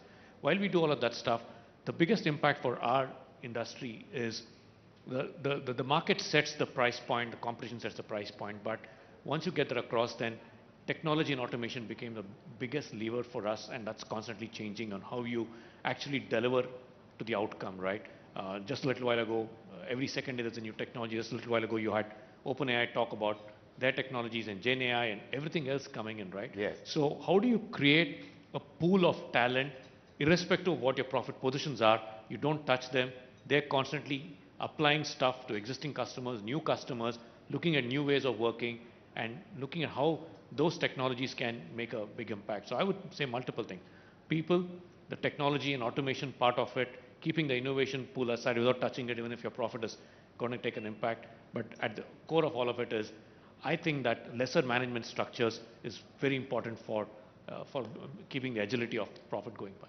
Sometimes management has to get out of the way, right? Absolutely. That happens too. They do make that decision to not get in the way. Yeah. Yeah. Hina, you started talking about productivity as well, and the accent and the correlation between productivity and profitability, that stands, but it changes today in today's context as well, and a lot of that discussion has been happening. How has that discussion changed within organizational structures? The emphasis that is put on higher productivity, and to be able to do that, how are managements pushing their talent? Look, I think it's the way you set the context, right? I mean, if we say that our brands are our biggest assets and to grow, and which business doesn't like to grow? I mean, people want to be part of a winning business all the time, right? So if you put the context of, look, we need to generate fuel for our investment in brands, and the best way to do it is productivity, it stops being a bad word, right? And you start embedding it in the organization. And I often joke about this, but it is true, and it hits home quite often.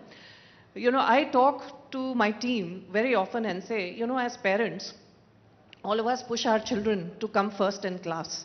And all of us push our children to become so able that they, are able to earn a lot of money, right? And, we hesitate to do that for our own company, which is also our baby. So what's the problem if we tell ourselves that we want to generate more money and be, first as a company, right? And I even tell them further, right, that when children make a lot of money, it's not necessary that all parents benefit from that, right? I mean, there's a debate whether they do or not, and I can see all the ladies nodding there. But the fact is that when a company does make a lot of money, all the parents that run that company benefit because we get better bonuses, we earn better money, etc. So it's even better to drive the productivity in an organization. And honestly, I think setting this context for the company and its people really hits home. I mean, you've got to touch their hearts and tell them that this is why we are doing it. I'm not taking money home just because the organization is being more productive, right? All of us are owners and we need to get it. So, there will be phases where productivity needs will be higher when inflation hits higher, like this environment that we are sitting in today, where inflation has been. And there will be periods where maybe there is not a need to crank up so much. But honestly, I feel that, the merit is in not letting that discipline go. It takes a long time to bring it back, right? So we drive it as a constant engine in Diageo. We don't let it falter, and we don't let it become a bad word. But the context of productivity is changing, how we look at productivity as well. On the one hand, you have Infosys founder, Mr. Murthy, talking about 70-hour work weeks. And then you have countries like Germany trying out 4-day work weeks. Where does the answer lie in getting more productive? Go ahead. Yeah, okay. So if you look at it, and I've been thinking about this, it's about generations. And you may call it a generation gap. when you look at baby boomers and Gen X, the one mostly running organizations today, in that era, work is worship, is what it was. And if you're not obsessed with work, and if you're not really putting in 12 to 18 hours a day, you're not being really good at what you are. That is how we grew up. To me, the biggest challenge which is coming, and it's coming very near, is this generation moves out, and organizations have got created with this thinking. And a new generation comes in, where the work-life balance, looking at life differently, is very predominant. And when they work and they take over organizations which have been built by ones with a thought that work is worship and they work 18 hours a day and that is the way it has to be, yes, this conflict is coming and most organizations will fail in the friction of this conflict in times to come. And we're not addressing enough, and I'm very happy that GBS has put this as part of the panel discussion, asking this question. We're not addressing it enough, that how do organizations adopt to the new way of looking at work? Right.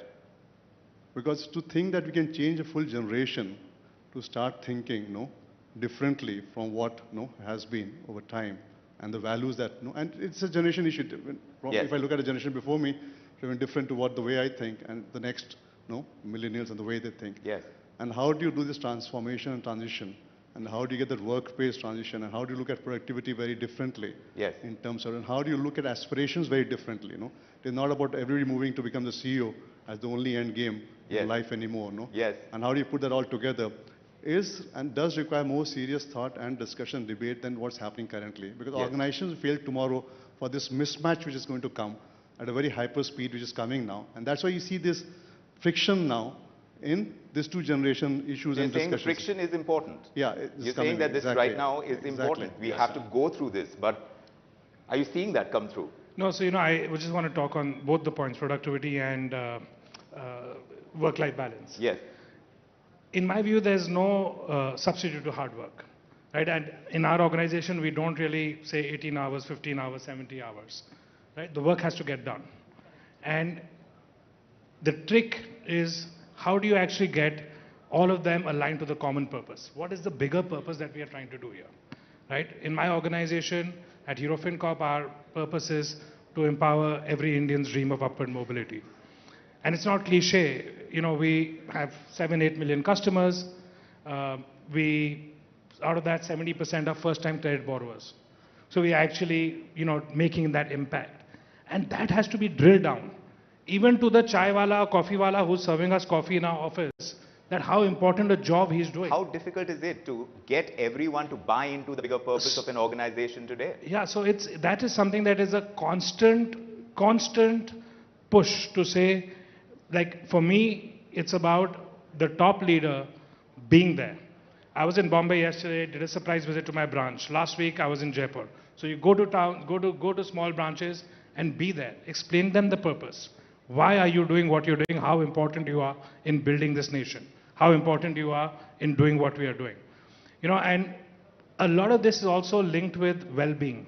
A lot of people, we face this all the time, work-life balance, 5 days, unwell. How, as an organization, we are focusing on mental well-being. Sadhguru has been here last 2 days. First week of January, I took 80 of my top leaders to Sadhguru's ashram, spent 3 days there. Do you see the difference coming through? Absolutely. People who never meditated, today are calling me and messaging. No, but do you see the difference in productivity? Absolutely. Do you see it? Clarity. Coming? Clarity of thought. So if I can just add an angle here, especially when you talk in the context of innovation, which I think is key for all of our businesses. Yes. Productivity is not just about doing more or producing more outcome. It's also about thinking differently and producing different outcomes.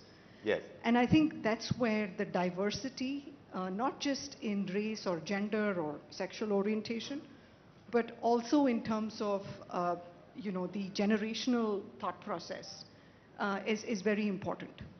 And I think one of the things we all need to be thinking about as organizations is how do we really leverage this diversity for better outcomes and not be restricted by a more narrow definition of productivity, but really how do we bring in talent wherever it exists and in whatever, whether it's virtual or whether it's hybrid or whether it's at the office, how do we provide access and especially now the technology has enabled us to do that, Right. to bring in talent wherever it resides into the organization so that we build on this diversity of thought.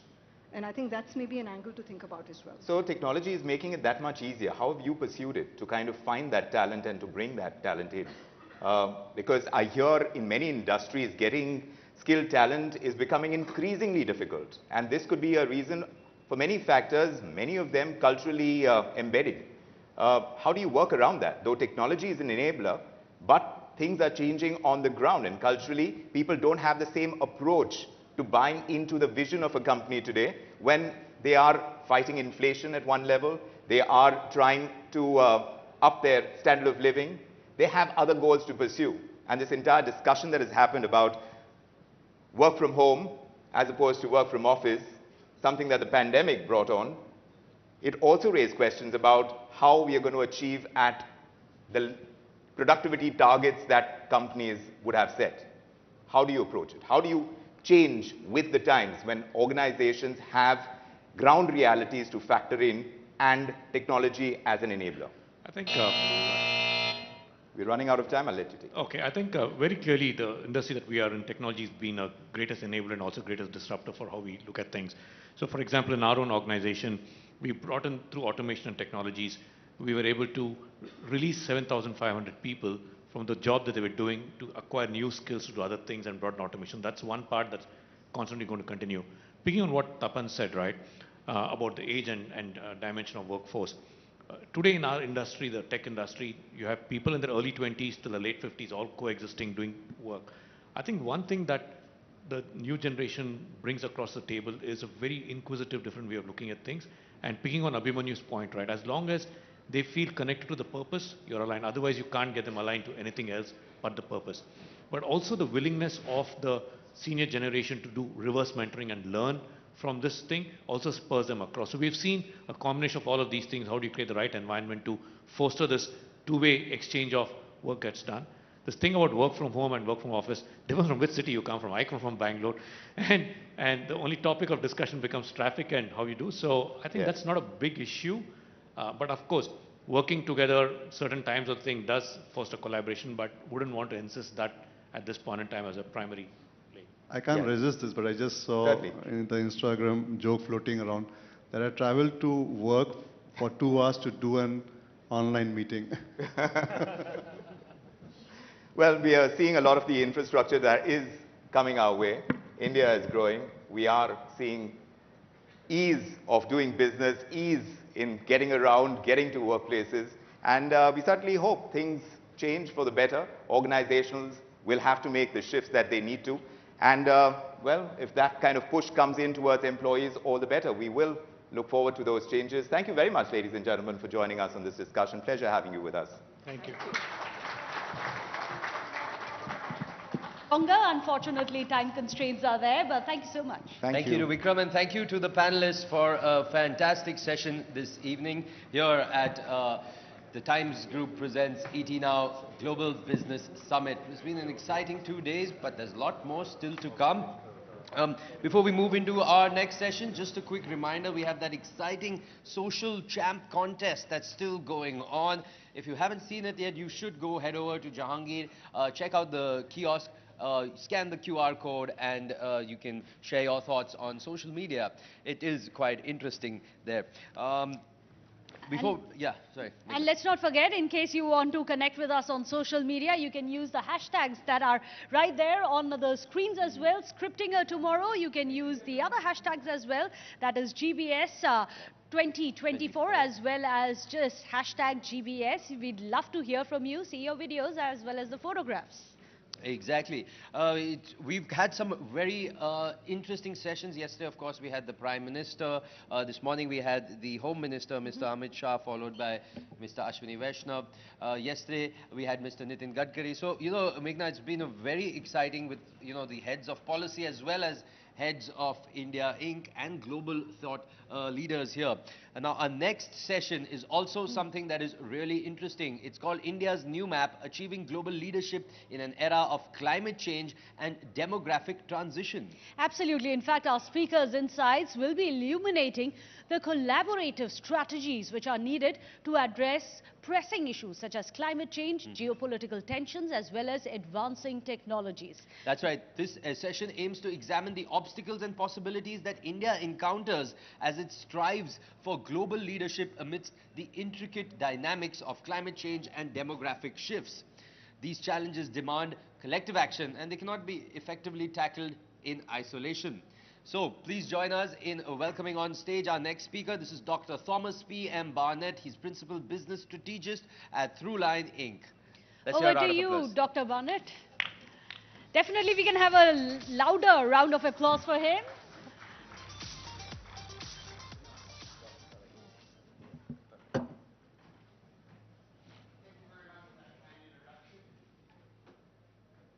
Presentation is based on a book I recently published called America's New Map.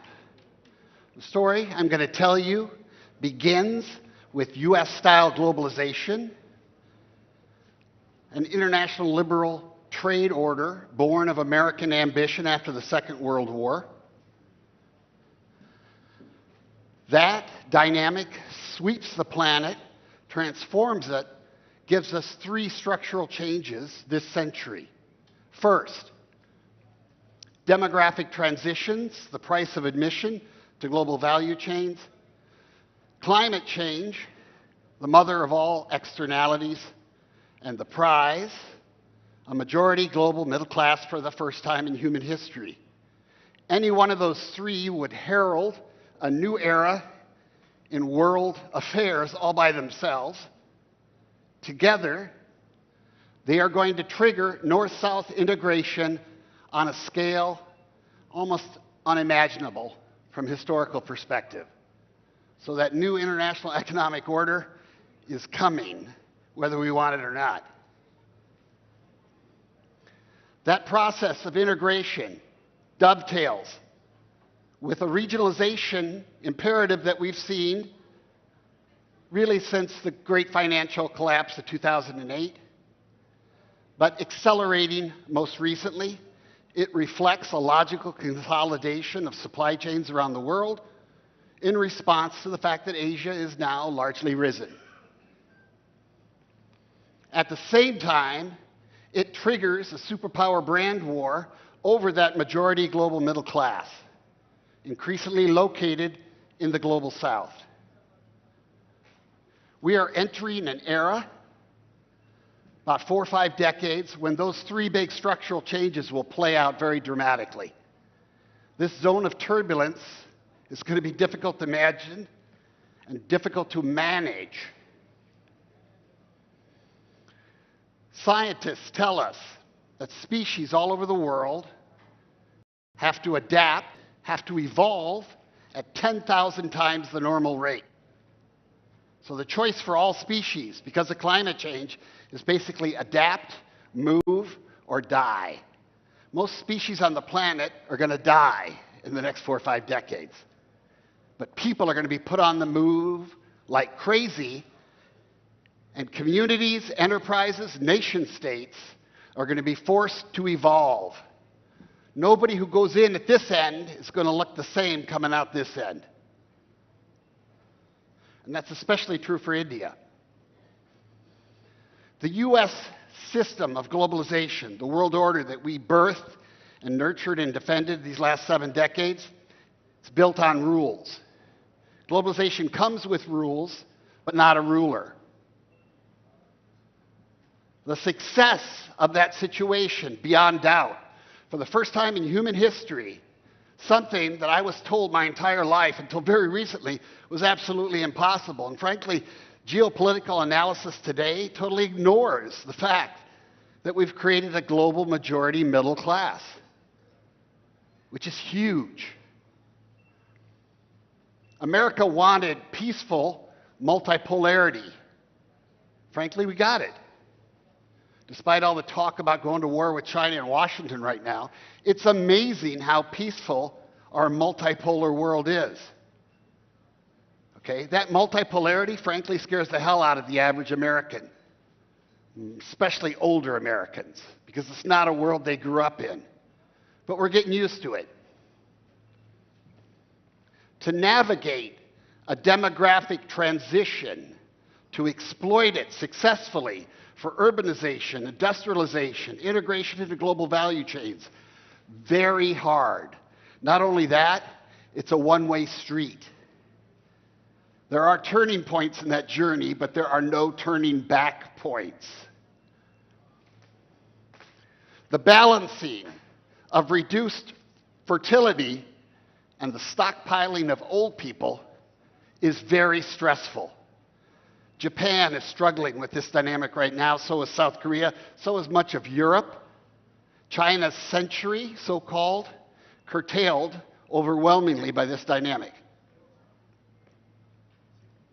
The demographic dividend has, for the last several decades, enabled the sequential rise of power after power, each of them believing that they've come up with an economic model that's never been seen before and will allow them supremacy from here on out. And each of them are disabused of that vision.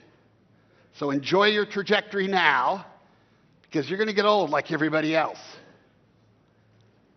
I can track the history of globalization by a series of demographic dividends. It's now centered in Southeast Asia and shifting over time, very rapidly, towards India, which logically becomes the primary integrator of Africa, which is going to have the biggest demographic dividend of all time, about $1 billion. This map also fits my family. My wife and I had 3 kids, adopted 1 from China, adopted 2 from Ethiopia. So I've been working this process myself as best as possible. Climate is going to change everything. Lower latitudes are going to experience increasingly temperature and precipitation historically associated with the Saharan desert. This middle band, I call it Middle Earth, stretches 30 degrees north and south of the equator. Most of the global middle class that comes online in terms of consumption will do so in that band. That band encompasses a great deal of India, the majority. Species all over the world are moving towards the poles and up in elevation. Thousands and thousands of studies tracking this. Climate velocity shifts weather patterns around the world. History says humans follow.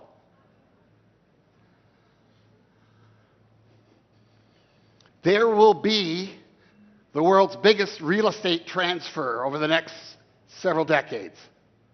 Roughly 1/10 of the world's land mass, 2 Australias, is going to disappear across that Middle Earth in terms of livability and airability.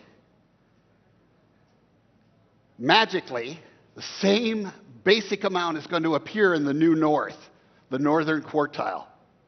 No money's going to change hands in this transaction. And the irony is, of course, the people who caused climate change are going to get that extra land, and the people who didn't are going to lose that land.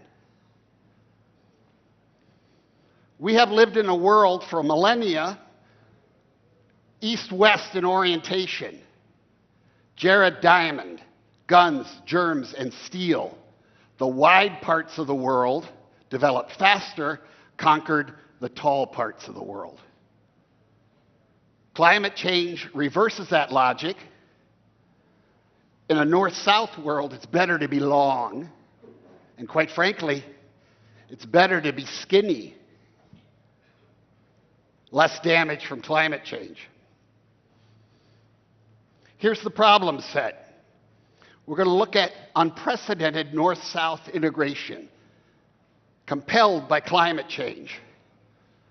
The South presents needs in this regard. The North tends to view this largely in terms of cost. The goal is obvious. We want to limit impact and boost resilience across lower latitudes, keep populations in place. Economic answer, traditional. Foreign aid, always too little. Foreign direct investment, often too late. Private money craves stability. And the future of that Middle Earth is anything but certain. Governments in this part of the world are going to see their farmland shrink and their cities boom. Some will not survive this process. They'll become failed states. Those that do become failed states will be viewed as military threats by many in the North, if only for sending their way climate migrants. If I live in this situation, the question is, should I stay or should I go? If I go to the city because I can no longer live off the land, I become subject often to informal economy, exploitation, and to criminal groups. I may give up, leave the country, go one country over. If I get tired enough, I head north, sometimes thousands of miles, oftentimes on foot. At that point, the North has a response, a political response: resettle or repel. Recently, Saudi security forces killed about 1,000 Ethiopians, all of them, I would argue, climate migrants coming over the border from Yemen, escaping a mega drought. Italian Coast Guard let a ship with 1,000 climate migrants sink in front of them, all hands aboard, drowned in the Med. The U.S. governor proposes shooting even women and children coming across the Rio Grande River. This dark future already arrived. I argue for a whole of government soft power response. The North needs to offer the South eventual membership in larger unions, socialize the risk, increase certainty, attract the foreign direct investment, keep resilient populations in place, extend security networks, depress threats. Superpowers are going to work their vertical slice, north and south, because pain prioritizes. We are entering an era of superpower brand competition for the heart and soul, or the stomachs and wallets, of that majority global middle class.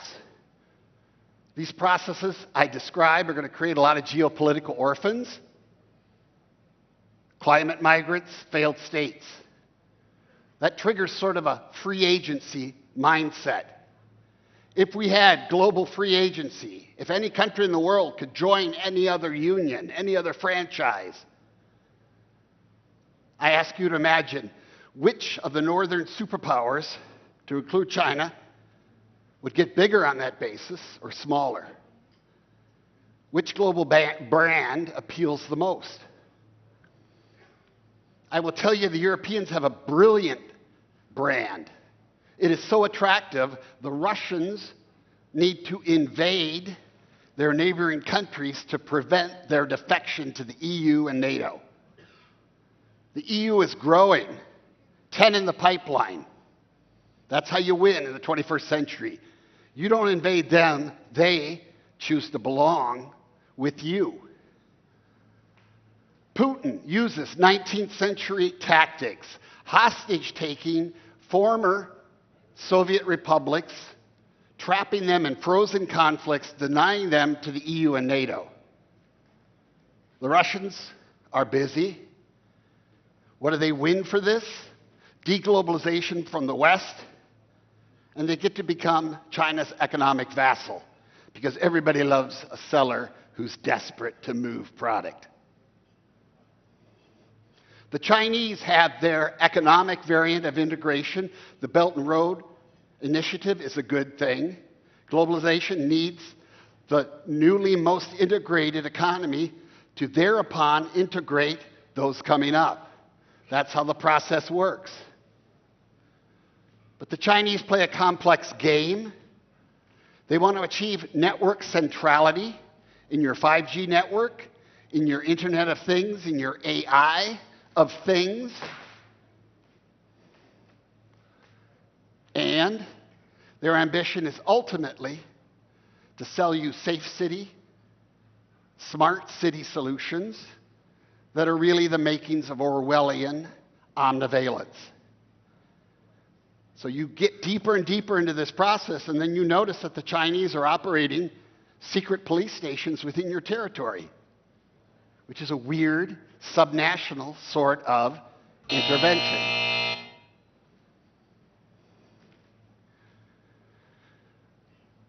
I'm going to describe a quantum grand strategy where you go after individuals in other countries. You target them subnationally, you try to capture and fracture their identities, transmute their allegiances. When you go after that identity nucleus, you tap into all sorts of data pools, how they relate to others, how they transact, what media they consume, what worldview ensues. All that penetration, all that data collection allows your AI to get smarter and smarter and smarter. You begin to anticipate the needs. And the more you can do that, the more you can condition the target. So the goal here is to capture. Now, in the West, we have players who dominate each of those levels. In the West, they tend to compete. In authoritarian governments, they tend to collaborate. And that's when they can really get inside. Doesn't matter if you take the red pill or the blue pill, they got you. China's building that matrix one country at a time, one smart city at a time, one citizen at a time.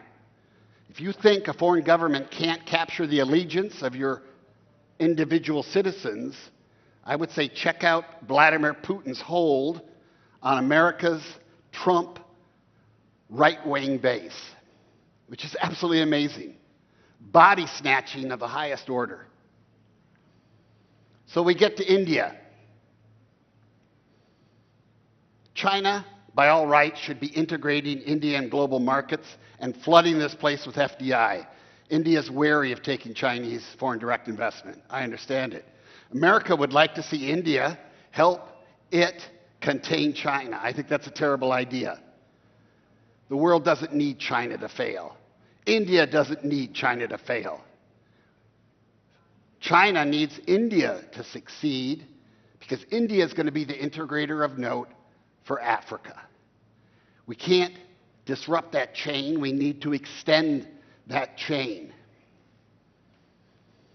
So we talk about powers rising, being risen, being past their expiration date, so to speak, and we talk about countries starting out as market players and moving towards, aspiring to, being market makers. America cheated and stole its way to the top, like everybody has done throughout history.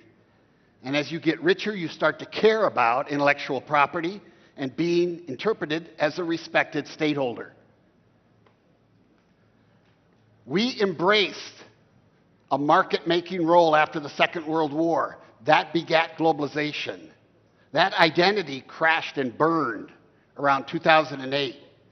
And we've seen America turn inward and very rapacious in its relations with the outside world.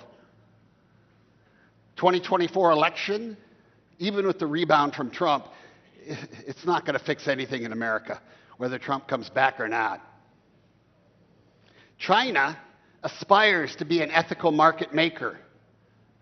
And it looked really good until Xi Jinping decided he was the only guy who can run that country from here on out. And everything's gone downhill since. So China's future is cloudy. India has a path forward. The question is, are they going to be more like Russia, ethno-nationalists, fascists, irredentists? Are they going to be more like the EU, transnational, supranational, universalistic appeal?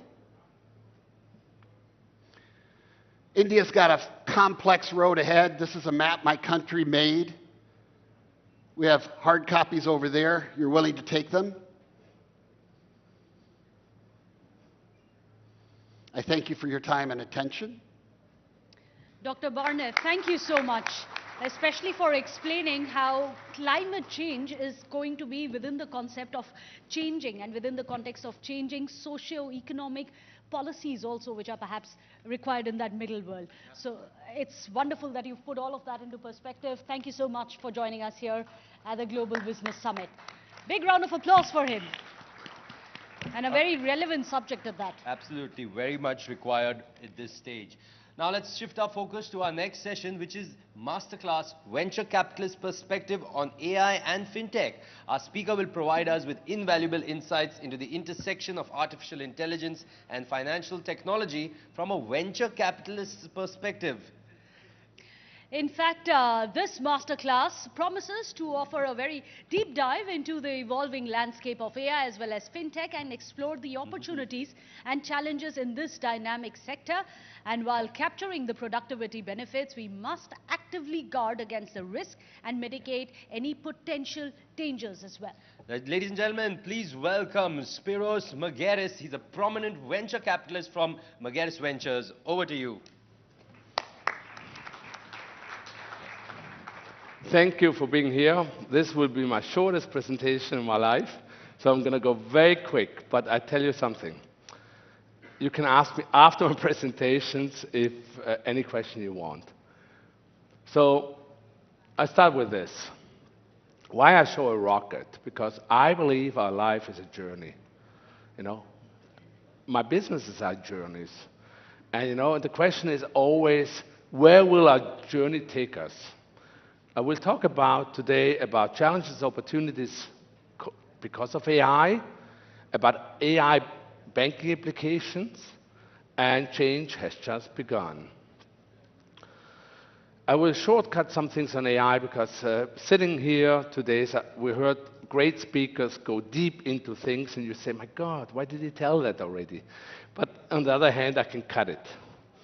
So look, if you imagine you're really good at something, you know, we know this magic cube. This is the world champion, at least at one point. 4.22 seconds.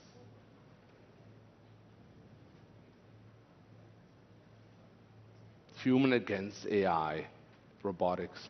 If you see this, it should be clear to all of us, we're not here to compete against the machines. You know, because we learn to compete, but we can't compete against this. We can only take it to get better, like the accountant got better with Excel sheet. You know, ChatGPT impact. Very quickly, the way I see it, things that interest me. If we look at, for Google, when ChatGPT came out, it was code red. Because Google, you know, every one of us thought, no one will ever challenge Google. But there were Googles before Googles. And Google was very scared of Microsoft. Although we have to understand that Bing was not the success that Microsoft anticipated. But Copilot, which came out of generative AI, is very successful and profitable. What happens is, this is a nice chart, the way I see things, is in the old days, electricity took 46 years until a quarter of its population had it. In the old days, it took a long time until a competitor came. Nowadays, we have a different scenario. If we look at DVDs, you know, for people who remember, 5 years. iPhones, 2.5 years. What that means is, there's no company, no business, regardless how superior its product is, that is not in danger of being taken over by a competitor that didn't see coming. And those ones we all know, BlackBerry, Kodak, etc. So things move much faster. You know, Steve Ballmer said, there's no chance that iPhone will have an impact. We don't have to answer this one. This is a good statement everyone should put on his wall. We didn't do anything wrong, but somehow we lost. That's very true what the CEO of Nokia said. You know, you can do everything right, but it's not good enough. You know, because sometimes we always look, what did we do wrong? It's just somebody did it better. And this, obviously, again goes with the magic cube. AI becomes better than human skills in many things, in speech recognition, image recognition, you name it. And the chips get better. If you read the title, NVIDIA chip is 1,000 times faster than 10 years ago, which enables all the magic that we see now. This guy, there was a controversy because he made this children's book, the drawings, the story, generative AI at the beginning. Science fiction publisher didn't take books in anymore because they didn't know the thousands of books that came in. Did humans write it? At the end, it doesn't really matter who wrote it, as long as it's good.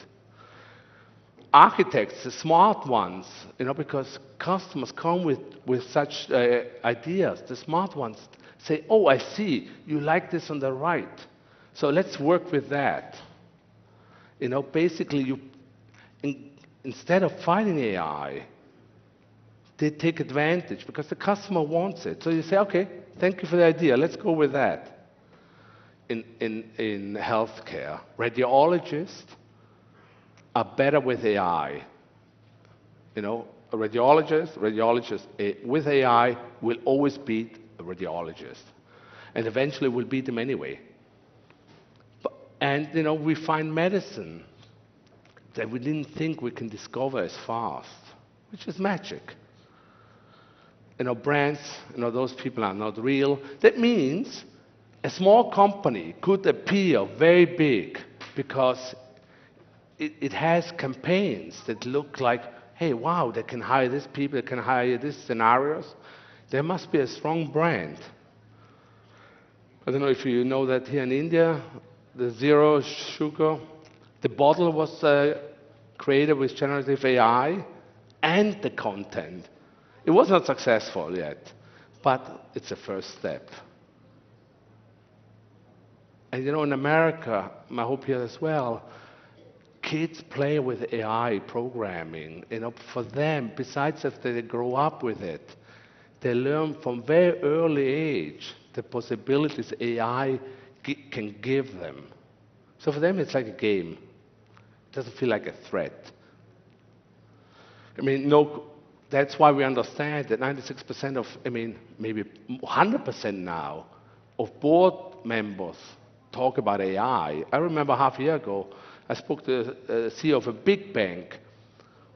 He had no clue. Not because he didn't have a clue, he was very smart, but AI was not as much on his agenda.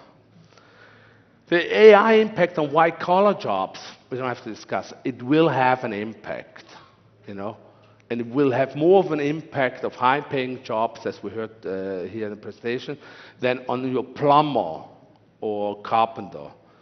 But I still believe that, as we saw some examples before, we can use AI in order to enhance our skills.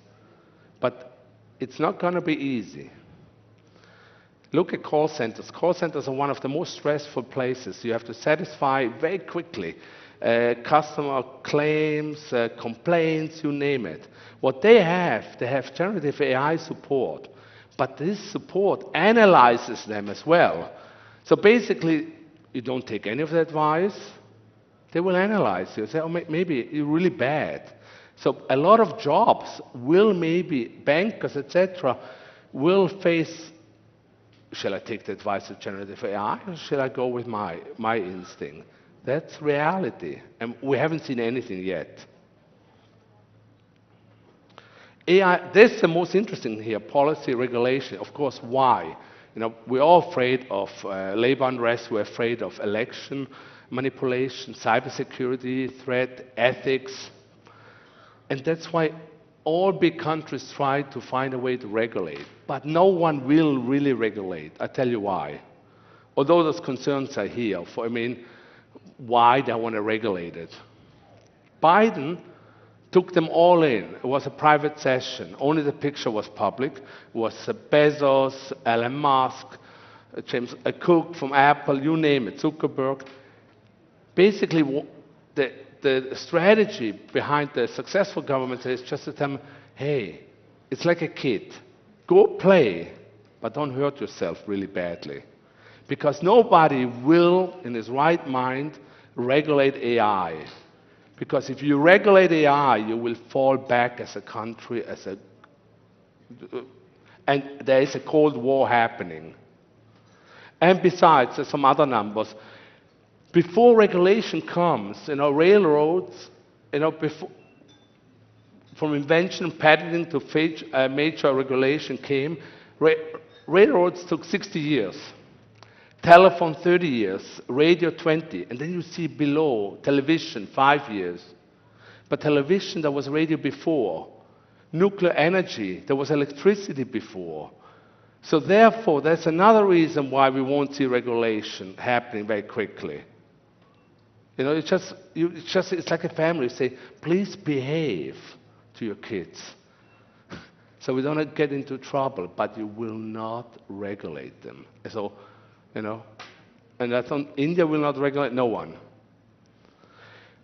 But things are moving fast. This Lumiere, that's very new by Google. It's not public yet, but it is out there that they've done it, and it will be. But look at this.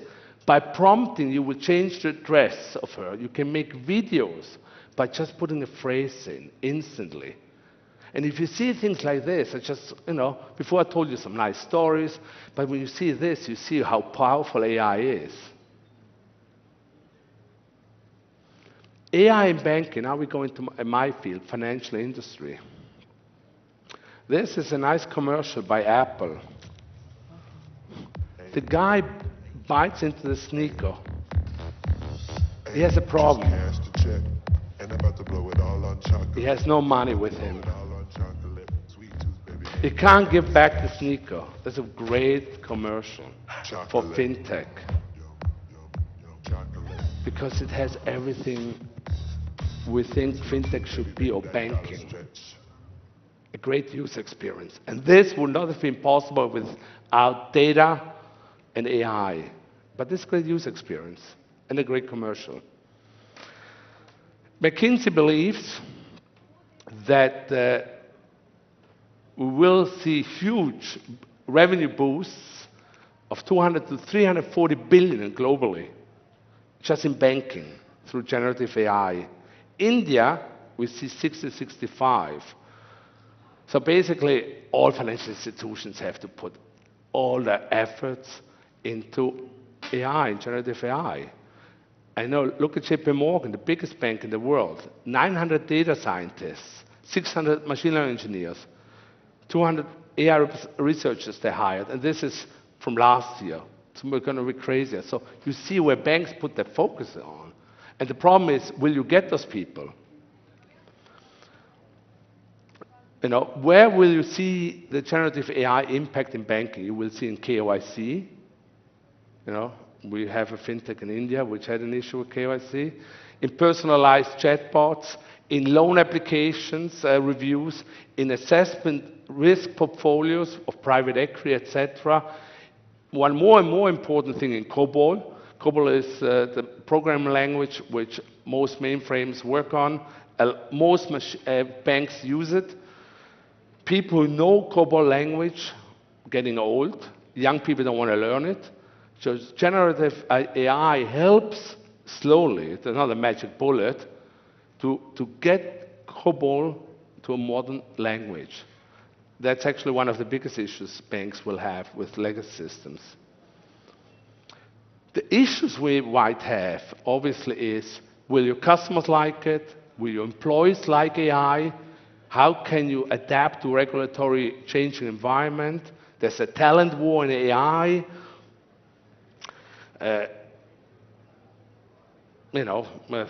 They're more, just missed the beat. But anyway, there are hurdles, ethical issues, the bias issues, those are, and it costs money. Generative AI to deploy costs money. Not only people, but also running it.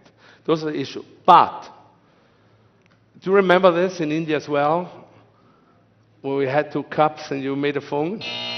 Oh, we're almost done. Offering with AI will be like this. Now, very quickly, Be fearful when others are greedy, and be greedy when others are fearful. A country and the government and businesses, I need 1 minute, need to be greedy now, because the train is moving, and we have to move with it. 300 billion will be spent, actually more likely, on AI by corporates. If you don't spend it, your competitor will and will surpass you. This is the most popular new sport in America. The trick is to stay on 8 seconds to win. It's very hard. Our businesses, our lives, is about 8 seconds. It's not 8 seconds. It can be years, whatever. But the trick is to stay on. In order to win, you have to stay on. And this, for the conference, it's not the strongest of the species that survives, but the most adaptable. That's the thesis of this conference, and that's how we have to think about it. And this is the second last slide, and then I move on. This is 1900. That's why I said it's fastest speed. You don't see it well because it's old pictures. All horse carriages, all of them. And there's an idiot with a car. 1900. At that time, if I lived there, I would have said too is an idiot, because we didn't know better. 13 years later, Fifth Avenue, the horse carriage is there, the old cars. Things can move fast, even if we don't believe it. Thank you. Thank you for giving me the time. Thanks. Lovely to have you here. So sorry, it may have been your shortest ever presentation, but I think we can all say we were very impressed. Thanks a lot for this great audience and that you listen and give me the time. We were very impressed by your thoughts and in-depth understanding on how to harness AI, but also your impressive understanding of Hindi. So, shukriya. Fantastic. Round of applause, ladies and gentlemen, for Spiros Margaris. Let's move on to our next session. Now, this session is called the Skill Symphony, Talent, Knowledge, Profit. It will provide an understanding of the intricate integration of talent and knowledge to drive profitability in organizations. In fact, this session explores the strategies for optimizing talent management practices to maximize organizational sections and success, and will be offering insights into leveraging human capital effectively to achieve business objectives. So help me welcome none other than Mark Efron, the founder and president of the Talent Strategy Group, here on stage. Good afternoon, India. Let's try that again. Normally when I say good afternoon, India, people say good afternoon, Mark. Good afternoon, India. A louder one, please. There we go. We have a very busy 15 minutes ahead of us, because in the next 15 minutes you're going to learn exactly what you need to do to build better talent faster in your organization. I'm going to tell you the 2 key questions that you need to answer, and I'm going to give you the answers to those questions, and it's going to be simple and things that you can start implementing Monday morning. Do you think we can do that? Absolutely. Okay, so let's start here. I'm so confident we can do it, I'm going to waste 45 seconds right now. Let me just tell you a little bit about where my point of view comes from. I'm very fortunate. I get to work with the best companies, governments, NGOs, not-for-profits, foundations around the globe, helping them to solve their most tricky talent issues. We also run a talent management institute at the University of North Carolina. I get to talk to leaders all the time about their challenges in managing talent, how to make that better. And then in my spare time, I write books for Harvard on talent and high performance in organizations. So that gives you a bit of insight around where my perspective comes from.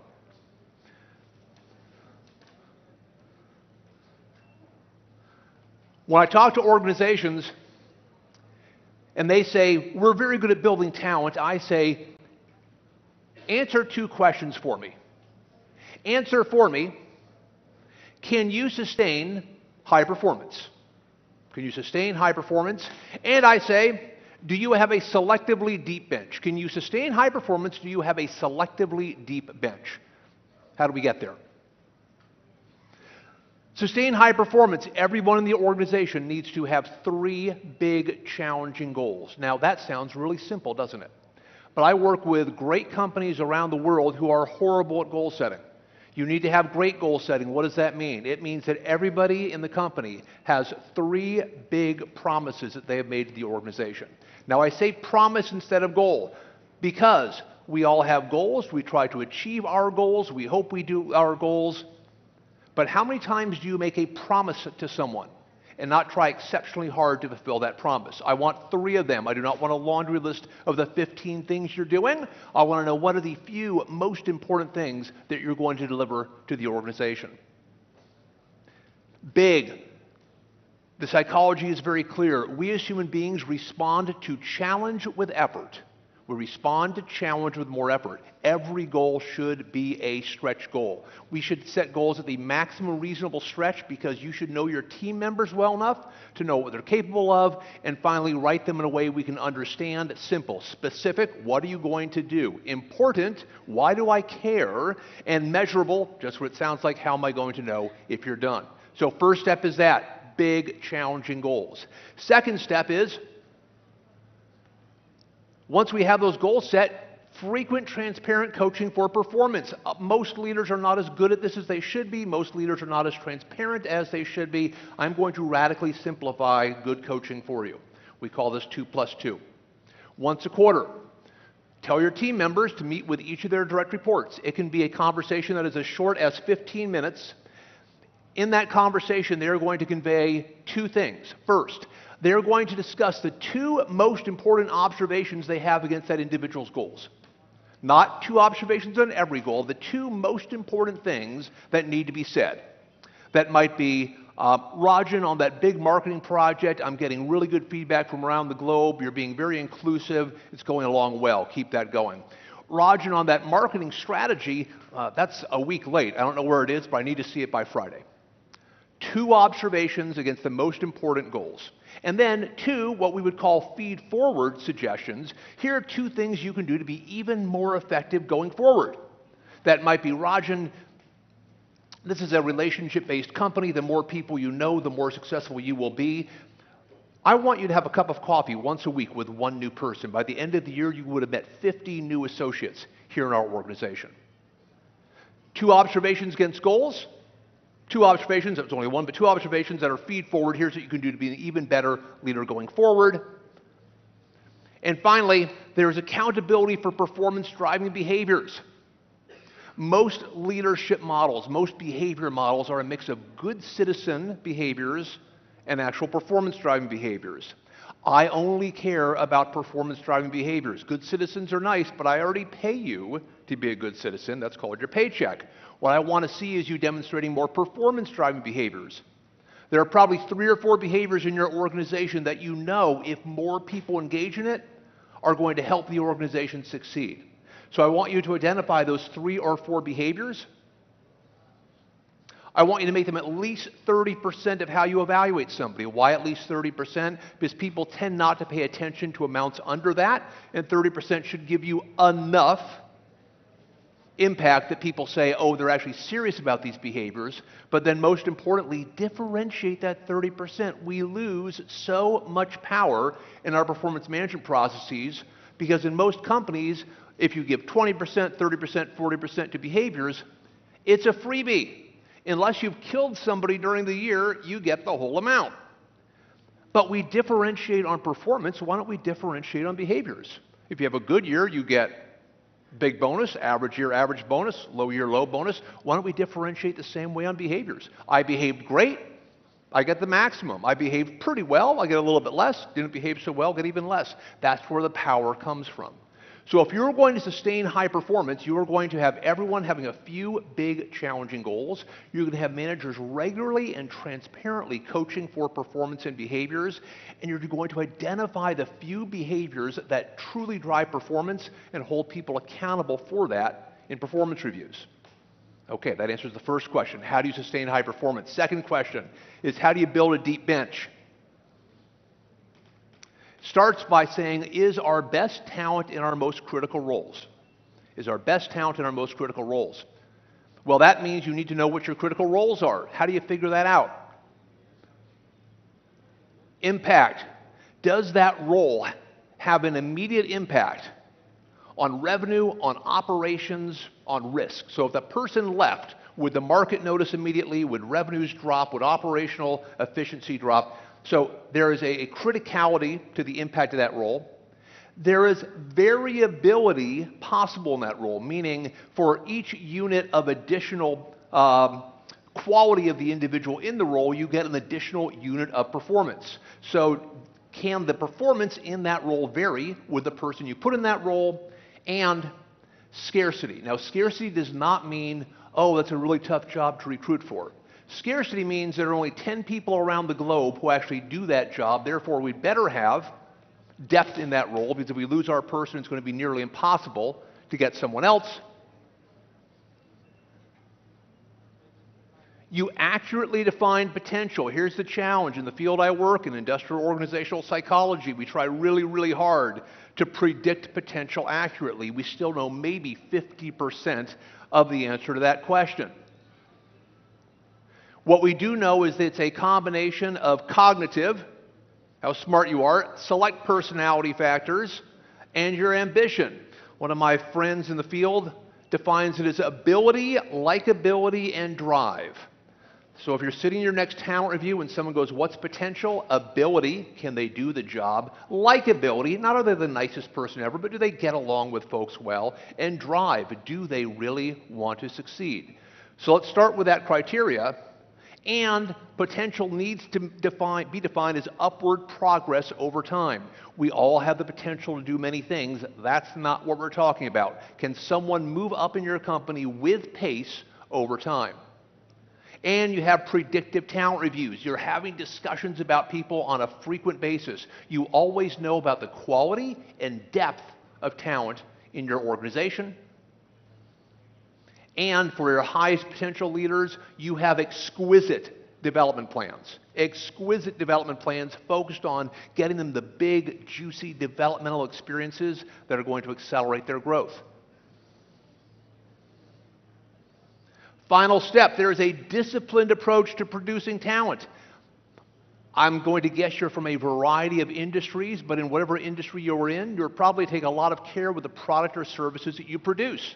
You probably want to make sure that you've defined the quality specifications, that you're producing from great raw material, that you're getting that product to the talent or getting that product to the customer that needs it. Why wouldn't we treat our people at least as well as we treat our products? We know how to develop people. Why don't we set up that same careful, disciplined production line to grow people that we do to produce our products? If we did that, we'd probably start by saying, what are we trying to grow? What are the specifications? Now, this seems like an easy question, but I go to a lot of clients around the world and I say, what are you trying to grow? And they'll say, leaders? And I'll say, well, okay, what type of leaders? And they'll say, great leaders? Because they haven't thought through what differentiates high performance in our organization. So the starting point is, do we know what we're trying to build? What type of leader are we trying to grow in this company? Next step is to say, we have a lot of good talent in this company, but not everybody can be produced into what we've just defined. So do we have regular conversations to sort through all the good talent we have and make predictions about who can go far and fast in the company? Who has the most potential? Then the most challenging piece, where most companies fall down, is the actual production process. Do you know how to produce what you specified? Do you have what we'll call the machinery, the experiences, the exposure, the education to actually produce talent? And if you know how to build the talent, you have the machinery, are you actually moving people through the process so they grow? A lot of my clients, they spend a lot of money on machinery, but they never actually run people through the machine. Finally, distribution. This is a bigger deal post-pandemic than it was pre-pandemic. Can you get that talent to where it's needed? If you've spent all your time and effort building great quality talent, but they don't want to go where you want them to go, or their manager's holding on to them for dear life so that they can't go to that next job, you've just built a bunch of inventory and talent. Inventory is expensive. So, when we talk about building great quality talent, you've probably heard a lot of complex solutions in your business life. I can promise you the starting point is what we talked about today. Can you sustain high performance? Does everybody have 3 big, challenging, and aligned goals? Are you having regular and transparent coaching conversations with your team members? Are you reinforcing those performance-driving behaviors? Are you building selectively deep bench? You don't need bench strength for every single job, but for the ones that matter most, for those critical roles. Do you know those critical roles are your best people in them? Do you accurately measure and define potential? Do you know who can move far and fast? And finally, do you have that disciplined production line, a structured approach to producing great quality talent? It's as simple as that. The companies who do this well win through execution. That's my time. Thank you very much. I hope you take this home with you, and I'm looking forward to talking with you in the future. Thank you so much for that, Mr. Efron, and I must say, perfectly on time. Thank you. Time management, that's a lesson on time management there as well, and on how to manage the team. All right, Meghna, let's move on. Now, sorry. Our next session is titled Globalizing Higher Education. Now, in India, the drive towards globalizing higher education underscores the nation's aspirations to become a knowledge hub on the international stage. Absolutely. In fact, through strategic collaborations as well with global institutions, Indian universities, of course, have been facilitating cross-cultural exchanges and also expanding the access to diverse educational opportunities also, which are now being provided to all the students within India. Exactly. Now, embracing this paradigm shift not only enhances the quality of education, but also positions India as a key player in shaping the future of higher learning on a global scale. And Meghna, no one better than us to say, I mean, we have this iconic Bennett University, which is one of our group companies itself. So anyway, to shed more light on the topic, please welcome Raghu Sundaram. He's the Dean, NYU Stern School of Business. Let's have a round of applause for Raghu Sundaram. Well, we heard him yesterday, and today we are definitely looking forward to your session. Over to you, sir. Thank you very much. Folks, I know it's a little late in the evening, but when the organizers ask for applause, surely you can do better than that. Little better. That is okay. Thank you. Thank you very much. It's really an honor to be here today with all of you. I'm going to keep my speech down to just 10 minutes, so I decided not to use any slides. It's particularly difficult for me because I'm a very restless speaker. But my thanks to the organizers. This has been a splendid event, really energizing event, and thanks particularly to Mr. Vineet Jain. I just met him. It's really a fabulous event. It's particularly wonderful to be here because this is an event today that in a world that is torn by strife, torn by war, divided by politics, it's bringing together yet again an astonishing group of thinkers, doers, movers around the world to ideate and create the world we think we would like to see our children inhabit. The theme of this year's conference is disruption, diversification, and development. And truthfully, when I saw the theme of the conference and I'd been asked to speak at it, I actually smiled to myself. I smiled because no sector of human activity is possibly related to the confluence of these topics than higher education is. The role of higher education in fostering development, in fostering disruption, this is well acknowledged. What is less well acknowledged is the enormous role higher education has played around the entire world in bringing people together and fostering peaceful development and peaceful disruption. I'm going to illustrate this point by talking about the two countries that I know best, India and the United States. Higher education is in many ways the cornerstone and the foundation of prosperity in both countries, in both the US and in India. It is also the sphere of activity, I'm going to argue, that more than any other has brought India and the US closer together, and that in my mind will continue to form the foundation of the India-US relationship, a relationship we often talk about as the defining relationship of the 21st century. Within each country, the importance of education is obvious. The US has what I think almost anyone would acknowledge as the greatest university system in the world. And if you take a list of the world's leading experts in almost any discipline, a sizable number of them will belong to US universities. The growth and contribution of universities to India's rise is also completely obvious, especially to those of us in this room. The arrival of India as a major player in IT, in pharma, and in so many other areas would have been impossible without a robust university system that identifies and develops the required talent. I'm old enough to remember the time when India was a very poor country, and even at that time, India had a robust educational systems, the IITs and the IIMs and regional institutions competing with them, churning out talent that was recognized the world over. A talent that was, institutions that were recognized for the quality of the graduates that were produced. But it is across the two countries that higher education has had its greatest impact.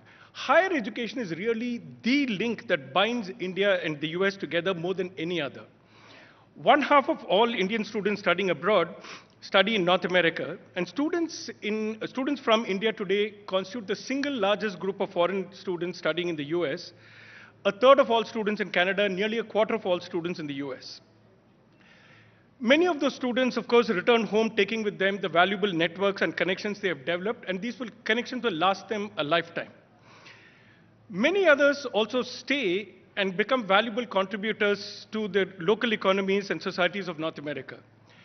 It's an observation that has been made very often, particularly in the last 10 years or so, just how many current and past CEOs of iconic American corporations, the Google, Microsoft, Adobe, Pepsi, McKinsey, Starbucks, Federal Express, United, US Air, so many others are all Indian in origin. As are so many leaders in academia, in medicine, and even now, politics. Less commonly noted, in the context of noting how many US corporate leaders are actually Indian in origin, less commonly noted is almost all of them went to the US first as students. It was higher education that brought the talent to the US and then developed the talent. Higher education, in my mind, will continue to form the bedrock of the relationship. As higher education grows in importance, it will continue to form the bedrock of the relationship and continue to foster deep people-to-people link across civil society. The interesting question here is, what form will that take? So far, the flow has been almost entirely in one direction, Indian talent going to America. And in this context, I must note two peculiarities of higher education institutions in general. Unlike most corporates, higher education institutions happen to be highly collaborative institutions. Research across universities is not only occurring, it is actively encouraged by universities. So most research takes place in a setting where researchers reach across universities and create valuable output. And at the most important time in an academic's career, at the time of granting tenure, universities reach out to other universities to ask them, would you grant this person tenure? I want you to think about both these facts in the context of the corporate world. Pharmaceutical companies, for example, collaborating on research is the exception, not the norm. In universities, it's the norm, not the exception. But firms reaching out to their rivals to ask them their opinions on their own talent is certainly unheard of. Law firms don't reach out to other law firms to ask whether their employees should be made partners. Universities routinely reach out to other universities to gauge the value of their own talent. So universities are particularly peculiar in that regard. But where they differ the most, I think, from corporations is even as the world has shrunk more and more on account of globalization, even as the world has become smaller in almost every respect that we can think of, higher education institutions uniquely have tended to just stay put where they started. It's difficult to think of any iconic corporate name, a Google or a McKinsey, a Goldman Sachs or a Toyota, without almost automatically thinking of the very large number of places across the world where they operate. Yet almost all the famous names in higher education that one can think of have remained single campus entities with not much of a discernible global footprint beyond their original campus. Very few universities have been exceptions to this rule in the West. My own university, I'm glad to say, NYU, New York University, has been a pioneer in this. NYU is today easily North America's most global university, a university which has 3 full degree granting campuses, the home campus in New York, but also ones in Shanghai and Abu Dhabi, and 12 other what we call mini campuses spread across the globe, from London to Sydney, from Accra to Buenos Aires, from Tel Aviv through Tel Aviv and lots of other places. There are 12 places in all Los Angeles, Washington, many others. This expansion has enabled NYU to deepen our international connections, to provide our students with an immersive global experience that almost no university can rival, an experience that we consider central to forming the global citizens and leaders of tomorrow. But it is in this context, I think, my last several years of visiting India has told me that the most under-observed thing in India is that it is in this context, I think, that Indian universities are actually going to lead the world. Indian universities have become amongst the most entrepreneurial and adventurous of all educational institutions in the world. So many of them have opened campuses abroad in the last 10 years. Most recently, I had a 1-hour conversation with IIT Madras on their opening this campus in Tanzania last year, going into a part of the world where most Western universities are shying away from, and here is the IIT Madras opening a campus in Tanzania using their own faculty but developing local faculty also there. It is in this trend in globalization, the one that higher education has largely shied away from. I think that the future of higher education is going to lie. It is this trend that is going to mark the disruption and diversification, eventually the democratization of higher education in the coming century. It is this that will, to me, that will continue to be the dominant force fostering international ties and above all leading to economic development. India here is truly leading the world. Thank you.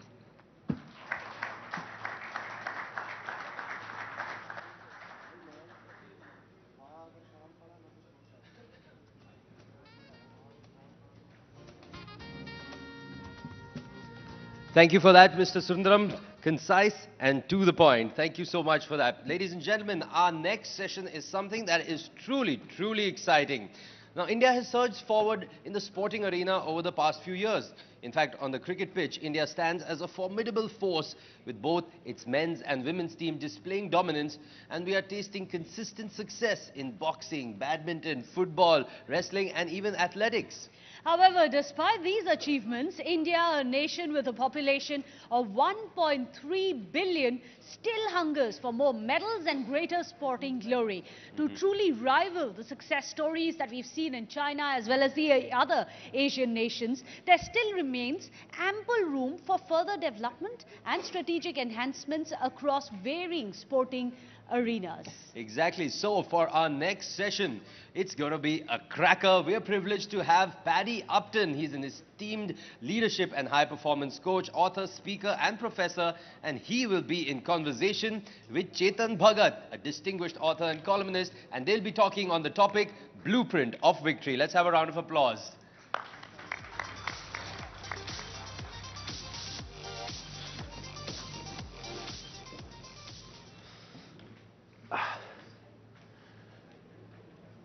There's a mic next to you over here.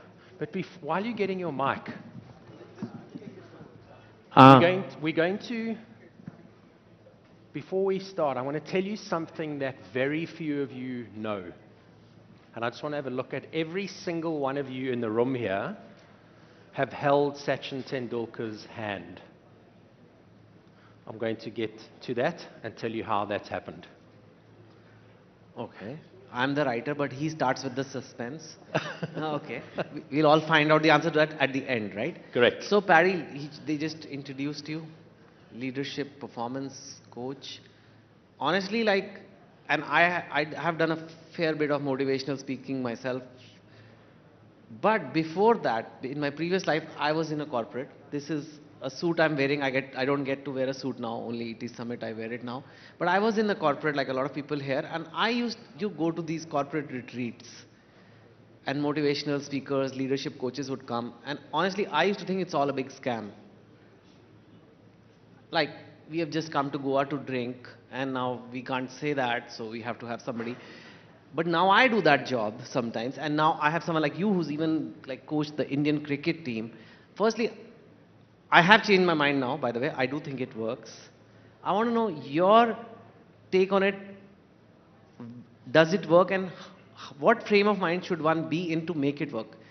Before I ask you how does it work, what is the blueprint of success? So first tell me, how should people take this performance leadership coach thing? Why do you need one? How does it work? So I think, I mean, that in itself is a really good question. Thanks, Chetan. You know, there's a difference between motivation and inspiration.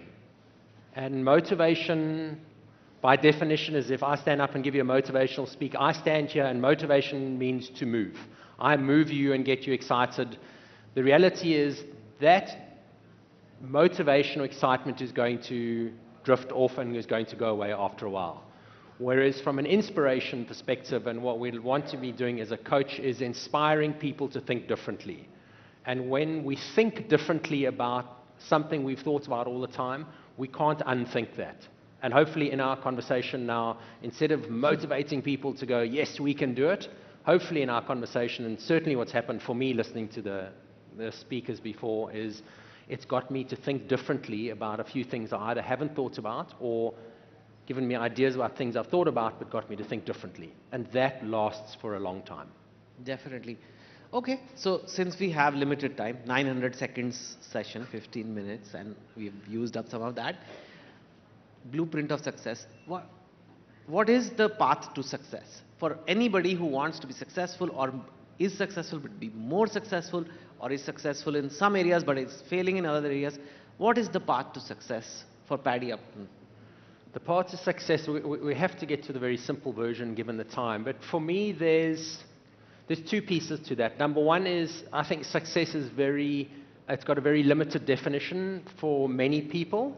That success whether it's the workspace or on the sports field is only about 50% of success. For me, the other 50%, and personally, that is the way more important 50%, is am I successful in terms of the kind of human being that I am? Am I being a good human being in relation to other people, in relation to communities, in relation to the environment? So when someone for me is a great athlete and a great human being, one of the best examples that I've got, and I've been lucky to work with him a lot, is a Rahul Dravid.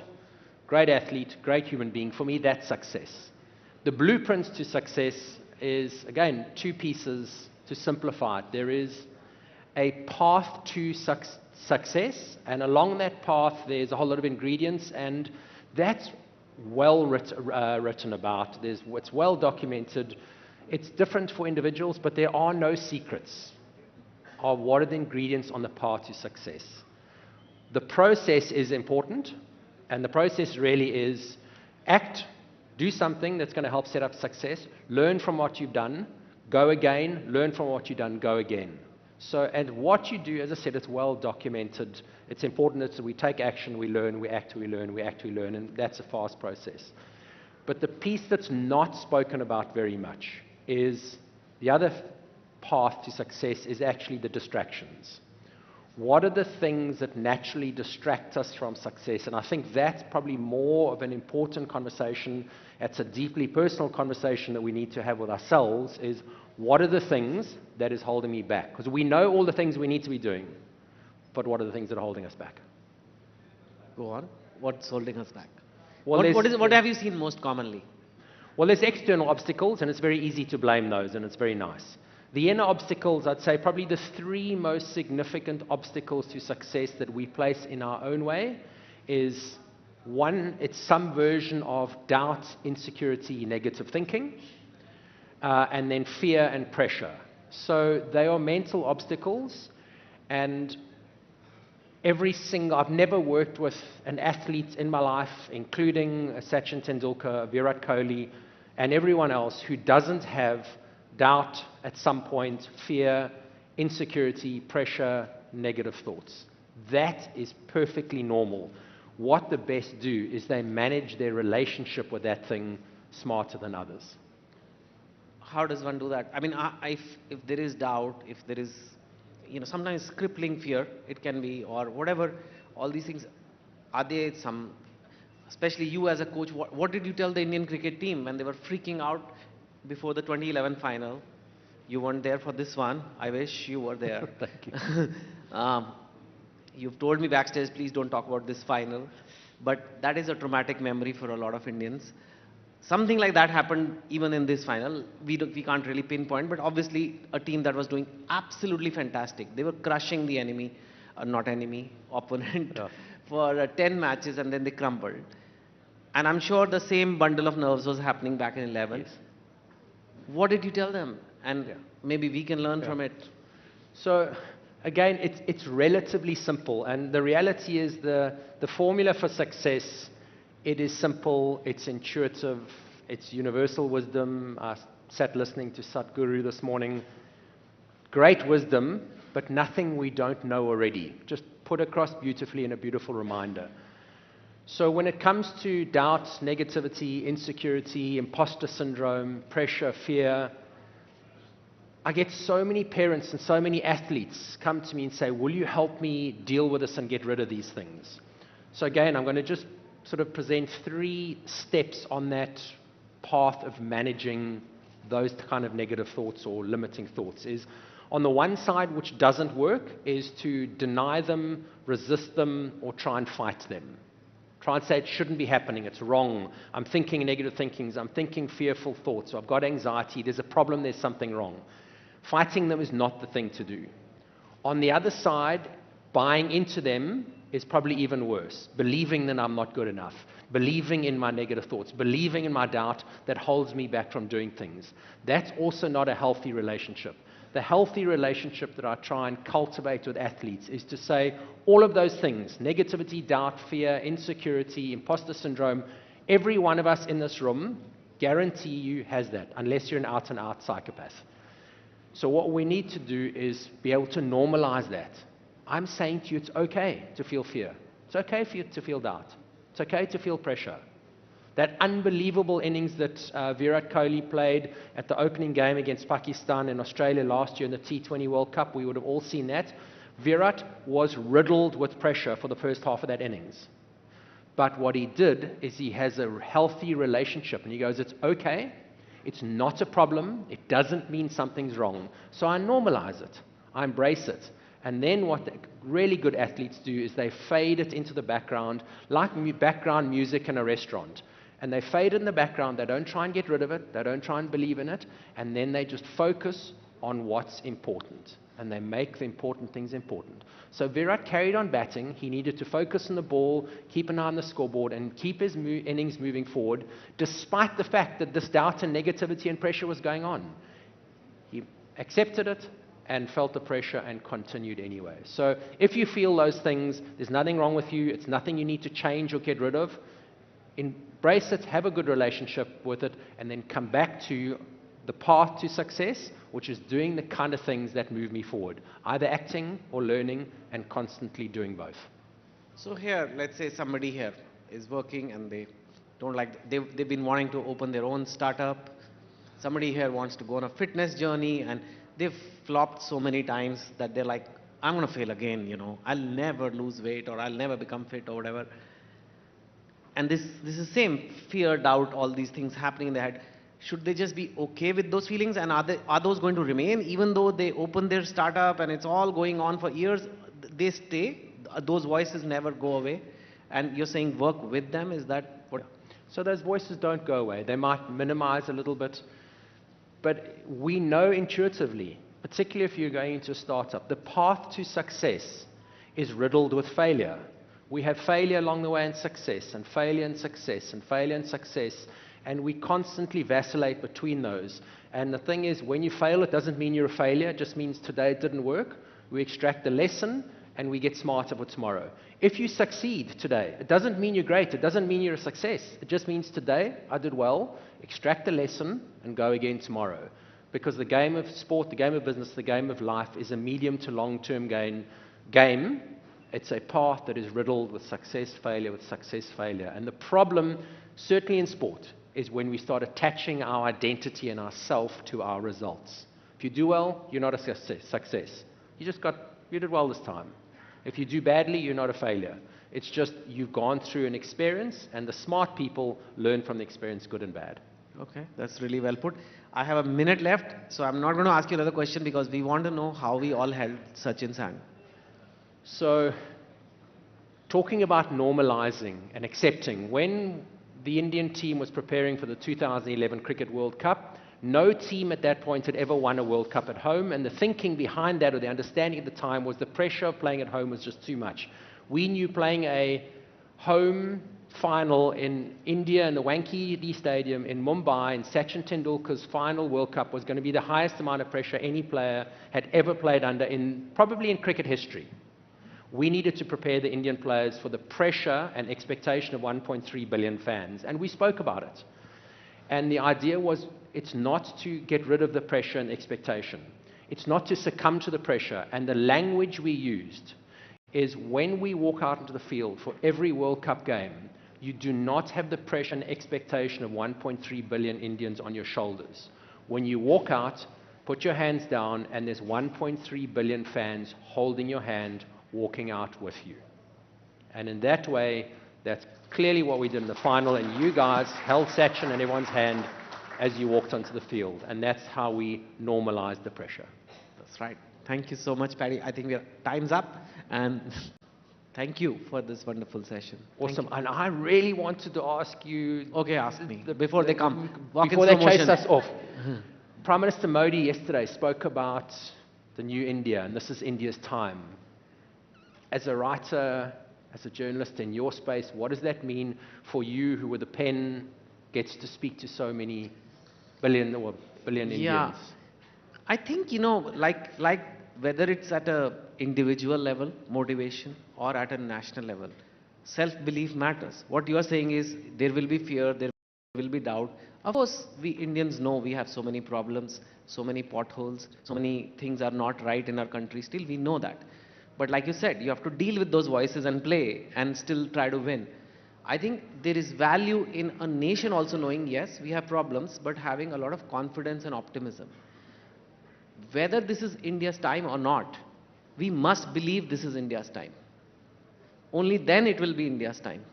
Because you can't say, maybe it's not India's time, maybe it's India's time. You'll never achieve it then. But it's like the same thing. You deal with the fear, uncertainty, doubt, FUD or whatever, and just say, we need that optimism. So the Prime Minister saying it has a lot of value, because he's the top person in the country and saying, this is our time. So all of a sudden, millions start believing that. And once people start believing it, it happens. That's how it happens in sports too. We're going to win. Okay, you probably are going to win then. Yes, you need to believe is the start. What you need to do is take action. And even if you don't believe, you take the right action, it will be India's time, even if you don't quite believe. Yes. Thank you. And I think, Chetan, if I could just add to that, it's also the resilience that Indians have. Something that Safi Rauf had also spoken about, the resilience, which will add to that collective conscience that this is our time. But definitely, so right after you said Sachin Tendulkar, I think everyone in this room, right at the beginning of the session, have been hooked onto this conversation. Thank you very much for that. Thank you to both. And what I really liked, Meghna, was how the counter questioning also happened at the end when Paddy asked Chetan a question. So that was also good. But yeah, it's so true that that belief, that conviction, not just in the bigger picture, but even in smaller pictures in our lives, that is so important.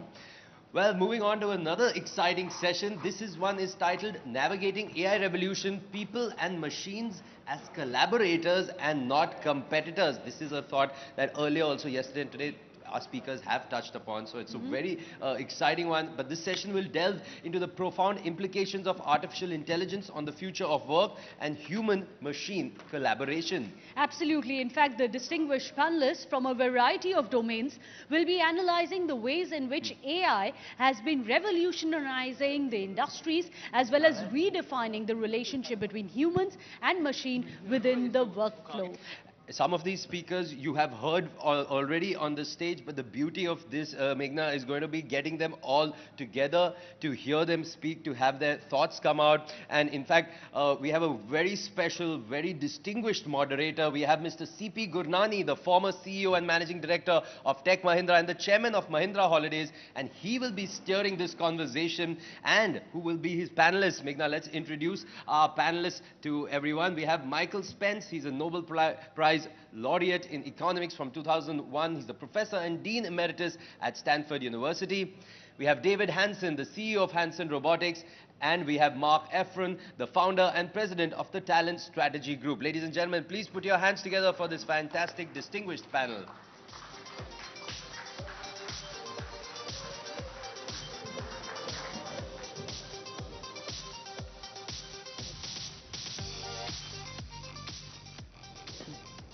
Nope.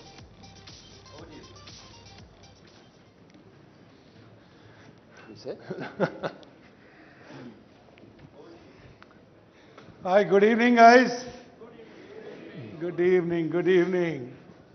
You know, I must congratulate Mr. Vineet Jain and his team for giving me the easiest job on the earth.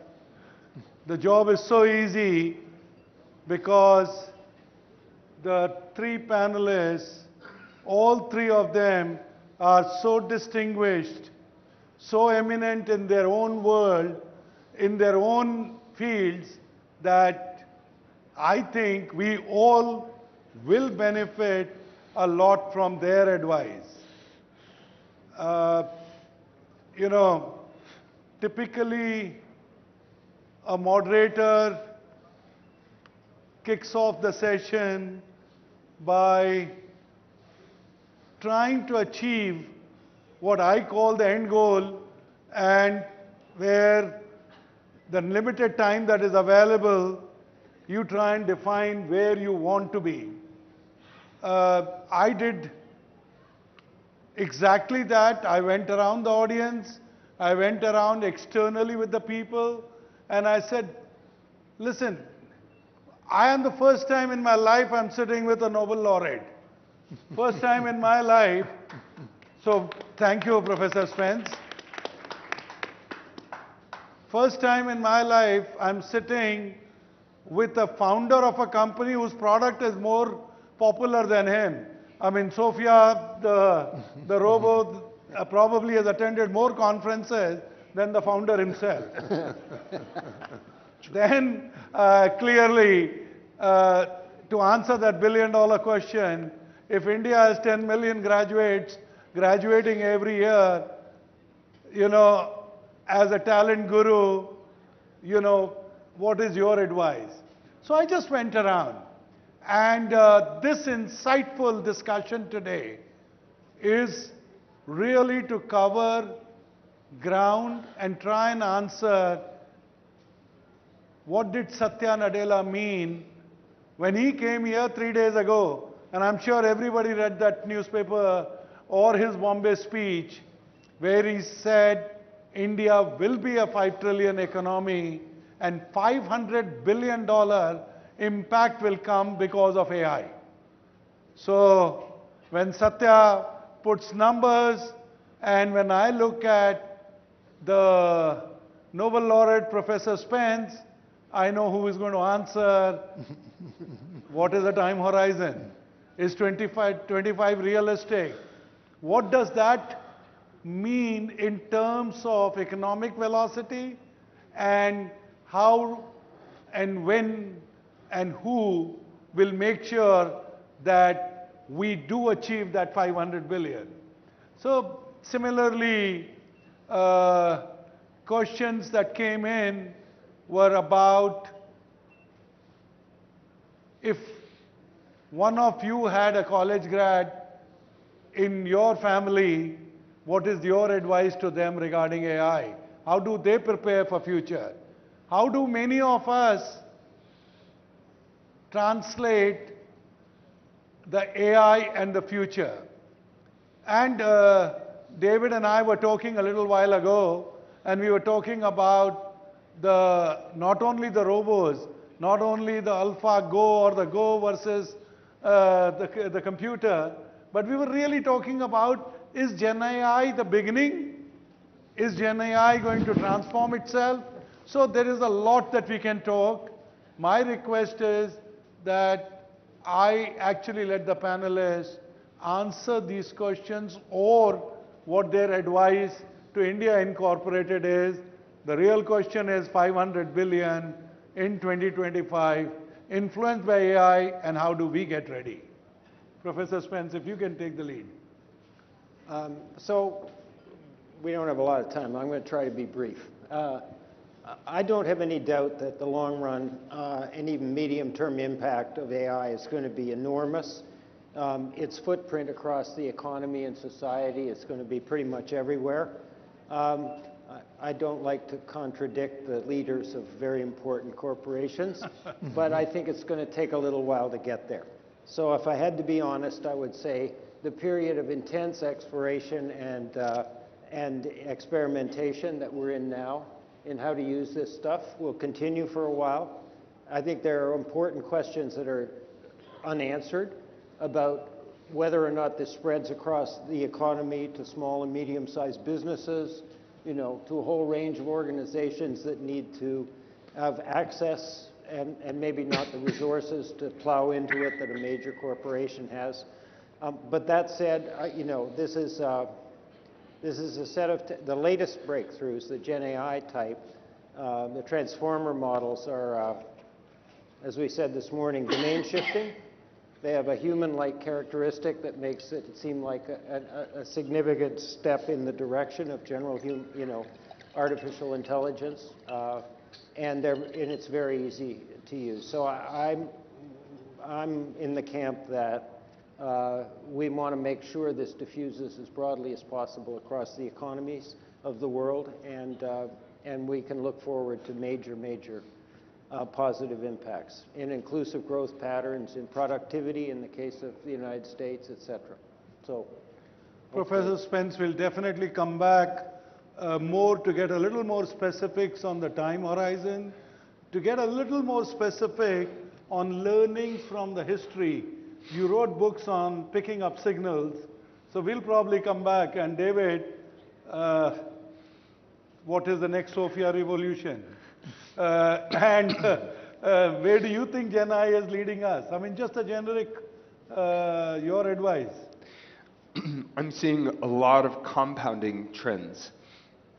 And so the improvements in computing, parallel processing, AI-specific computing infrastructure, and trained models that are now facilitating the development of new kinds of AI faster than ever before are allowing a kind of experimentation in fields of AI, specifically with a quest towards AI that can reprogram itself, that has some kind of foundation motives, which is quite different from simply responding to prompts.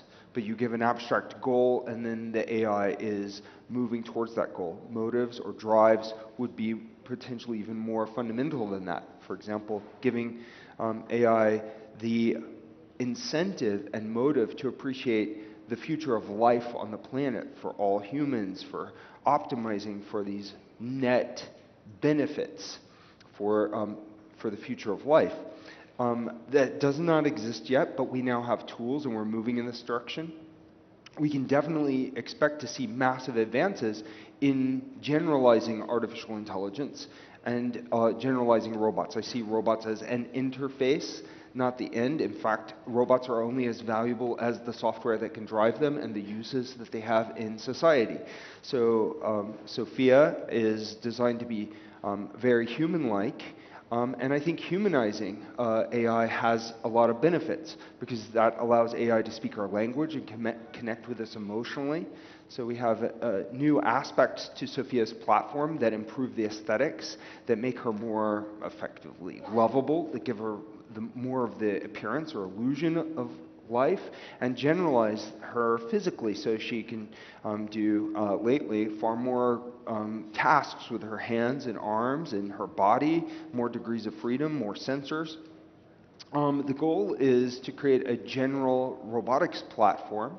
There are many companies that are doing this, including Tesla and Figure and many others out there.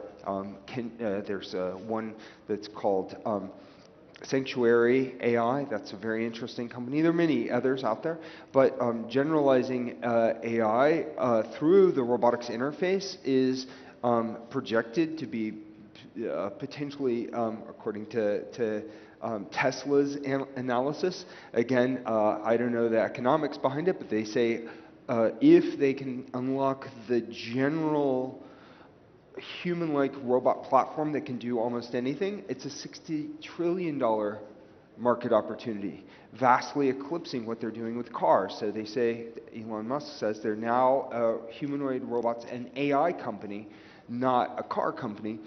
And I think that's a signal, that is a true signal of things to come.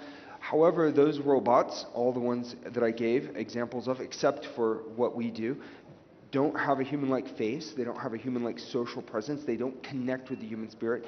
If we're creating general AI that might be sentient and autonomous, don't we want it to understand us, to grow up among humans, to have a kind of bond and relationship with humanity? This is what I think is important about making robots more human-like, and discovering how humans can be our best. How can we actualize to our potential? How can AI help us do that? I don't think it is by dehumanizing the machines or dehumanizing the humans. I think it's more about reinvigorating that exploration of what is our best humanity. What do we want to be in the future? So clearly, David has re-established AI will make humans better, and humans will make AI better, and if it leads to some beautiful products like Sophia, that is a good end product. And since we are talking about HR, we're talking about talent, we're talking about future of jobs. I mean, I'm really delighted that we have Mark on our panel. Mark, you have probably answered this question. You probably love AI, or you know that HR loves AI. What is your advice to all of us? Yeah, I would suggest if you're going to hit that 500 billion number, it's going to be done through the productivity and efficiency of the workforce, and so AI needs to directly contribute to that. Now, here's the challenge. We already have a lot of information about how to drive productivity and efficiency, yet we do not implement it. So what's the incremental benefit that AI is going to provide that's going to actually tell that manager, here's how you should coach that individual? It's going to help in the hiring decision so we don't have waste in hiring the wrong people. So a lot of the challenge with any piece of technology when you talk about human beings is we already know a lot about the human being operating system. We know about human psychology, why we work, how hard we work when we don't work. We don't know all the answers, but we know a lot of them. We just apply them very poorly in the workplace. And so if you're going to get to that 500 billion, part of it means how is AI going to help managers to manage better? And ideally that's probably two things. One is decision support, meaning I get a text that outlines what I need to do today in terms of managing my people. It might say if David's on my team, David's working on project X, he has this personality type, he needs this type of reward, interact with him in exactly this way. Here's exactly what you need to say to David today to make sure that he's engaged and you feel comfortable. That level of decision support, I think, would be amazingly helpful because what AI can do is synthesize the volume of information that we have about a human and say, you're probably going to optimize them by managing them in this way. So I've been waiting many years to see that. I'm hoping AI can do that for us. It also means, though, that you don't have garbage information. So that's the other challenge. There's a lot of dirty data out there. How do we make sure that data is clean enough that we're using it properly? And then I also think in terms of selection. Again, we already know a lot about how to select people appropriately for roles. If we could consolidate all the information we have about people from cognitive, personality-based, experience-based preferences, we could probably do a far better job matching people and jobs so we don't place the wrong people in the wrong roles and we hopefully juice engagement across the group. So I am optimistic but not a fanatic around AI. I think like many other technology elements, it's in its bubble right now, and we'll get down to a hard reality hopefully in the next couple of years. Okay, just yeah, go ahead, Professor. I completely agree with what Mark said. David said, you know, the AIs generally at this point respond to prompts, questions. They're very good at it. But this is just one anecdote. James Manika at Google told me Bard, which is now Gemini, was kind of given a couple of prompts in a language it hadn't been exposed to, namely Bengali. And then they went away. This is near the end of the development process. They went away and they came back and Bard had mastered Bengali completely on its own. So these things even now produce occasionally surprising elements of initiative. The other thing I would say about what Mark was talking about is there are now studies initial studies of productivity impacts, and they're very impressive. Eric Brynjolfsson at Stanford studied this is a real operation, and it's customer service in the tech area. And they trained the AI on thousands of hours of recorded customer service, customer interactions. And I'll skip, and performance measures, like did they solve the problem, how long did they take it, did they make the customer really angry, etc. Some emotional stuff. The productivity impact immediately when they deployed it was 15%. But the most interesting finding, and this I really want to leave with you, and then I'll stop using up other people's time, is the biggest impact was on the least experienced people. That is, what the AI did is deliver what the most experienced customer service people did in a form that was digestible and essentially collapsed the difference. We've started to call this the leveling up effect. And it has very high inclusive properties as well as very big productivity effects. So I think we're going to see more of that when we start to see more deployments. I know we can go on, but I do have a question for Professor Spence. He had two famous students. He probably had many famous students. But the one that I read was Bill Gates and Steve Ballmer. What are the difference between the two? They both didn't come to class. So I let two undergraduates at Harvard into the graduate theory course in economics, the PhD course, based on stellar economic their performance. They were in the division of applied sciences, which was Harvard's version of engineering at the time. Then I didn't see them until the end. And they showed up and wrote the exam and got an A in the course. So I had Ballmer and Gates in the class, and it's a bit of a fake. But Bill would agree that he was in the class before he left Harvard to found Microsoft without getting his degree. So, I'm sure, David, you've been asked this question because your demonstration of putting robos human-like effectively means is that the closest AI and humanization getting together, what are the dangers to the society? I mean, is there something that we all should be aware of? I mean, you see movies about these robos taking a life of their own. I mean, is there anything that we should be worried about? Well, I would be more worried about inhuman AI. And there is a very large movement to regulate AI to be treated as a tool and to always be under human control, as though humans are 100% trustworthy guardians of this planet. So that's obviously an issue by itself. But the idea that AI should be a tool, well, is fine today because AI is a tool today. There is no living, conscious, evolving, fully autonomous algorithm today. The AI models, these large foundation models, aren't like that, but that's today. And I think in the next few years, we are going to see a revolution in bio-AI, AI that is increasingly inspired by biology to be adaptive and self-regulating and evolving. And there are concerns of this, but it's inevitable because there will be so many benefits that come out of this. It will be the smartest AI. The companies that do this and the nations that make AI more like a living being will see the AI more productive, more capable, and there will be competitive advantages. I believe that we have to think about value alignment, and I think that looking at the broadest sense.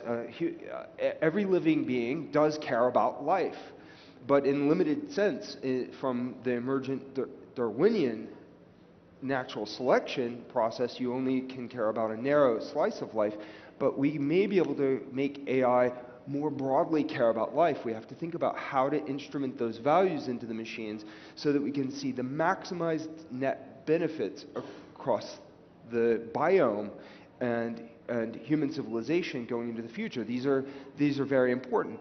Just treating them as a tool and keeping them under control does not help us prepare for that future of living machines that we have to raise correctly, not just program correctly. We're making a new kind of seed of a new kind of life form, I believe, and we are going to have to nurture these beings. We're going to have to see them earn our trust because we raise them well. And so we have to get ready with the right kind of mindset into the future. So humanizing machines, I think, is the best path, the most likely path to a successful coexistence, a symbiosis with these new kinds of beings. Which sounds very sci-fi, but we have to really look ahead. We have to use our imagination. Again, Mark, if you heard Prime Minister Modi yesterday, he spoke very eloquently about nation's ambition, both digital and in physical transformation. And on one end, as I said, if you were to view India as a corporate, and if you view Mr. Modi as a corporate CEO, how would you, give your advice regarding investment in talent to meet some of the new opportunities or the new challenges? Is it deep bench versus deep tech, or is it deep bench and deep tech working together? Well, I think it has to be the latter by definition. I think I've been coming to India for 20 plus years. When I first came here in the early 2000s, I actually wrote an article called Why India Does Talent Management Better Than Other Countries. So even 20 years ago, there was an inherent belief system, an inherent process that said growing people is important. Part of that, I think, just came out of the education system. This is an important thing to do. What I would say in many ways is keep going, be disciplined in the talent building process. We know how to grow better talent faster. So if you're going to be investing, make sure you know which skills, you grow them as quickly as possible, and you apply them in the right ways. There's no magic to doing that. It is really a question of disciplined execution of what we know around how to build great talent. I know the time is up, but interesting discussion.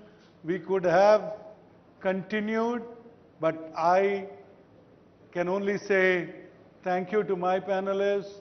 Thank you for showing us the way. And Professor Spence, I love it when you say 500 billion is challenging, and my favorite line is challenge accepted. Thank you. Thank you so much.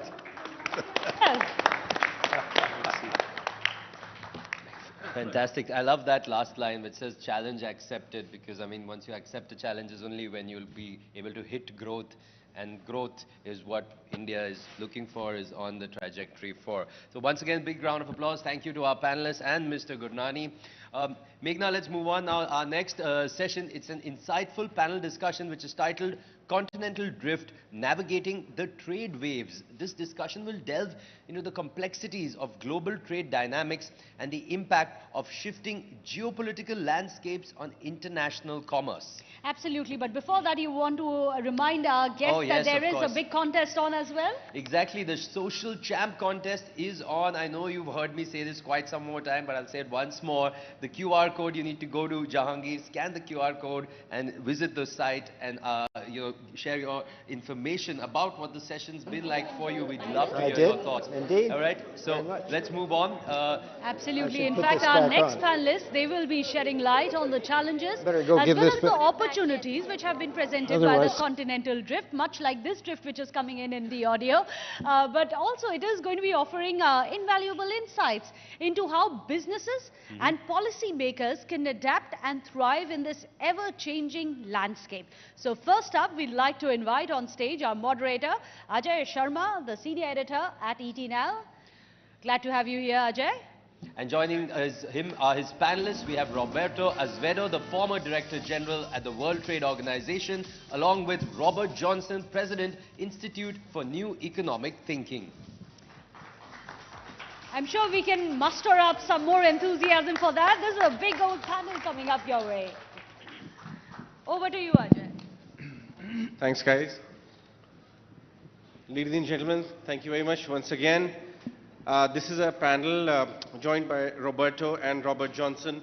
We will be focusing on international trade and the factors which would be influencing how to become a large player in international trade. India has got massive ambitions, as you all know. But the world is a very disrupted place right now. Historically, India as a country has not had a big footprint on international trade. Largely, we have been importers of commodities and beyond technology of pharma. We have been a smaller player in global trade, but we aim to become, and our share of global trade is on a rise. But before we go, and how should the policy making should be shaped to achieve our ambitions out there, I'll ask you to start, Roberto. From the vantage point of, you've been with World Trade Organization, you've seen models, economic models of various large countries which have very much larger share of global GDP, global trade. What is the backdrop we are operating in? There is geopolitics, a disruption from climate change, AI will come on that one too. Can you lay down the, the context for this discussion and the backdrop we are operating in right now? Yeah, well, thank you. Good evening, everyone. It's a pleasure to be with you all. I would say what we don't lack today is disruption, right? You have disruption of all nature, all sorts, everywhere. But there are some main, very key aspects of disruption that I think we have to bear in mind. And they are provoking a number of movements in terms of public policy in different countries. And those movements are not coordinated, they're fragmented, and they're often at odds with each other. So I would say geopolitics. So people are talking about disruption in supply chains. The disruption in supply chains began long before the pandemic. You all recall the tensions between the US and China during the Trump administration and subsequently, when we had essentially people call it a trade war, which I can see why they would call that, with duties, extra duties on imports of aluminum, steel, and a number of other products. It started with China, but other countries were affected as well. Then you had the Russia-Ukraine crisis as well. Well, the Middle East now is not for amateurs, so the reality is that countries are either imposing or being subject to sanctions. And companies are obviously affected by that. And the reality is that it's completely unpredictable, not only the amount of the sanctions, the size of the sanctions, but also where they're going to pop up and how you're going to be affected. On top of that, you have other pandemics, climate disasters or natural disasters, and you have now public opinion and consumer preference, which is shaping public policy as well. And there are the most traditional ones, like health concerns, like the content of sugar, salt, organic products, agriculture, etc. You see Europe is now in upheaval because of all that. But one major destructuring element is climate and environment. So you had the oil shock back in the 70s that was very disruptive. Then you had the digital revolution at the beginning of the 21st century. And now you have, I would say, the environment and climate disruption. Because we have all these commitments that we're undertaking at the UN framework, and those commitments require policies to incentivize or discourage companies from moving in one direction or another. And countries are acting. The US passed the IRA, the Inflation Reduction Act, that has very little about inflation and a lot about environment and climate. Europe is with CBAM right now, the Carbon Border Adjustment Mechanism. And those things, they either give advantages to companies or take advantage away from them. And those things upset the balance of competition in companies across the border. And I have to say, these measures are going to be introduced and are being introduced with no coordination whatsoever, responding mostly to domestic pressure.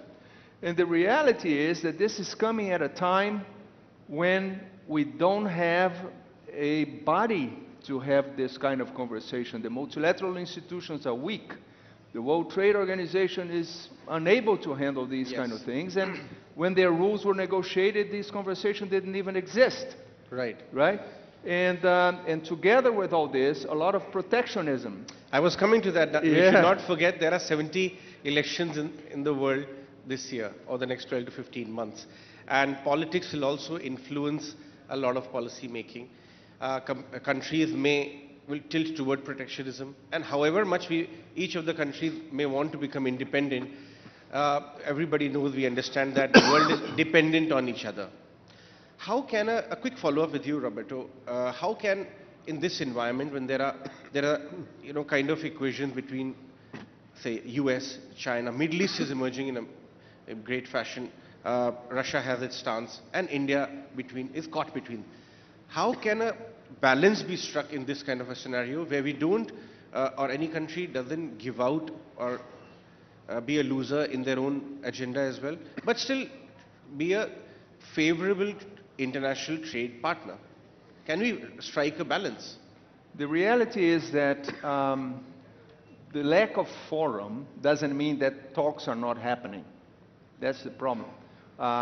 So we were talking about climate measures, right? Policies that were being introduced. Some are already talking about a carbon club. So countries, say the US, the EU, maybe Japan, Australia, and others, are talking to each other to achieve some kind of understanding on how they're going to allow their products to cross the borders, right? Maybe through mutual recognition agreements or something like that. But it's a very tough conversation. How are you going to have that conversation when the interests are very different, right? And India will have its, India will be heavily affected by these conversations, so will Brazil, so will the other emerging economies and the developing world in general. So the question is, do you allow these conversations to happen among the big players, and then you join in? By then you're lost. Sure. By then you are already behind. It's going to be an uphill battle to even things out. So how do you begin this conversation? And I think it would only begin if there is trust among those players. So it's not only about vocally disagreeing, it's about offering solutions as well. Sure. And that is not something that is easy to do. Often people confuse defending your interests with being constructive.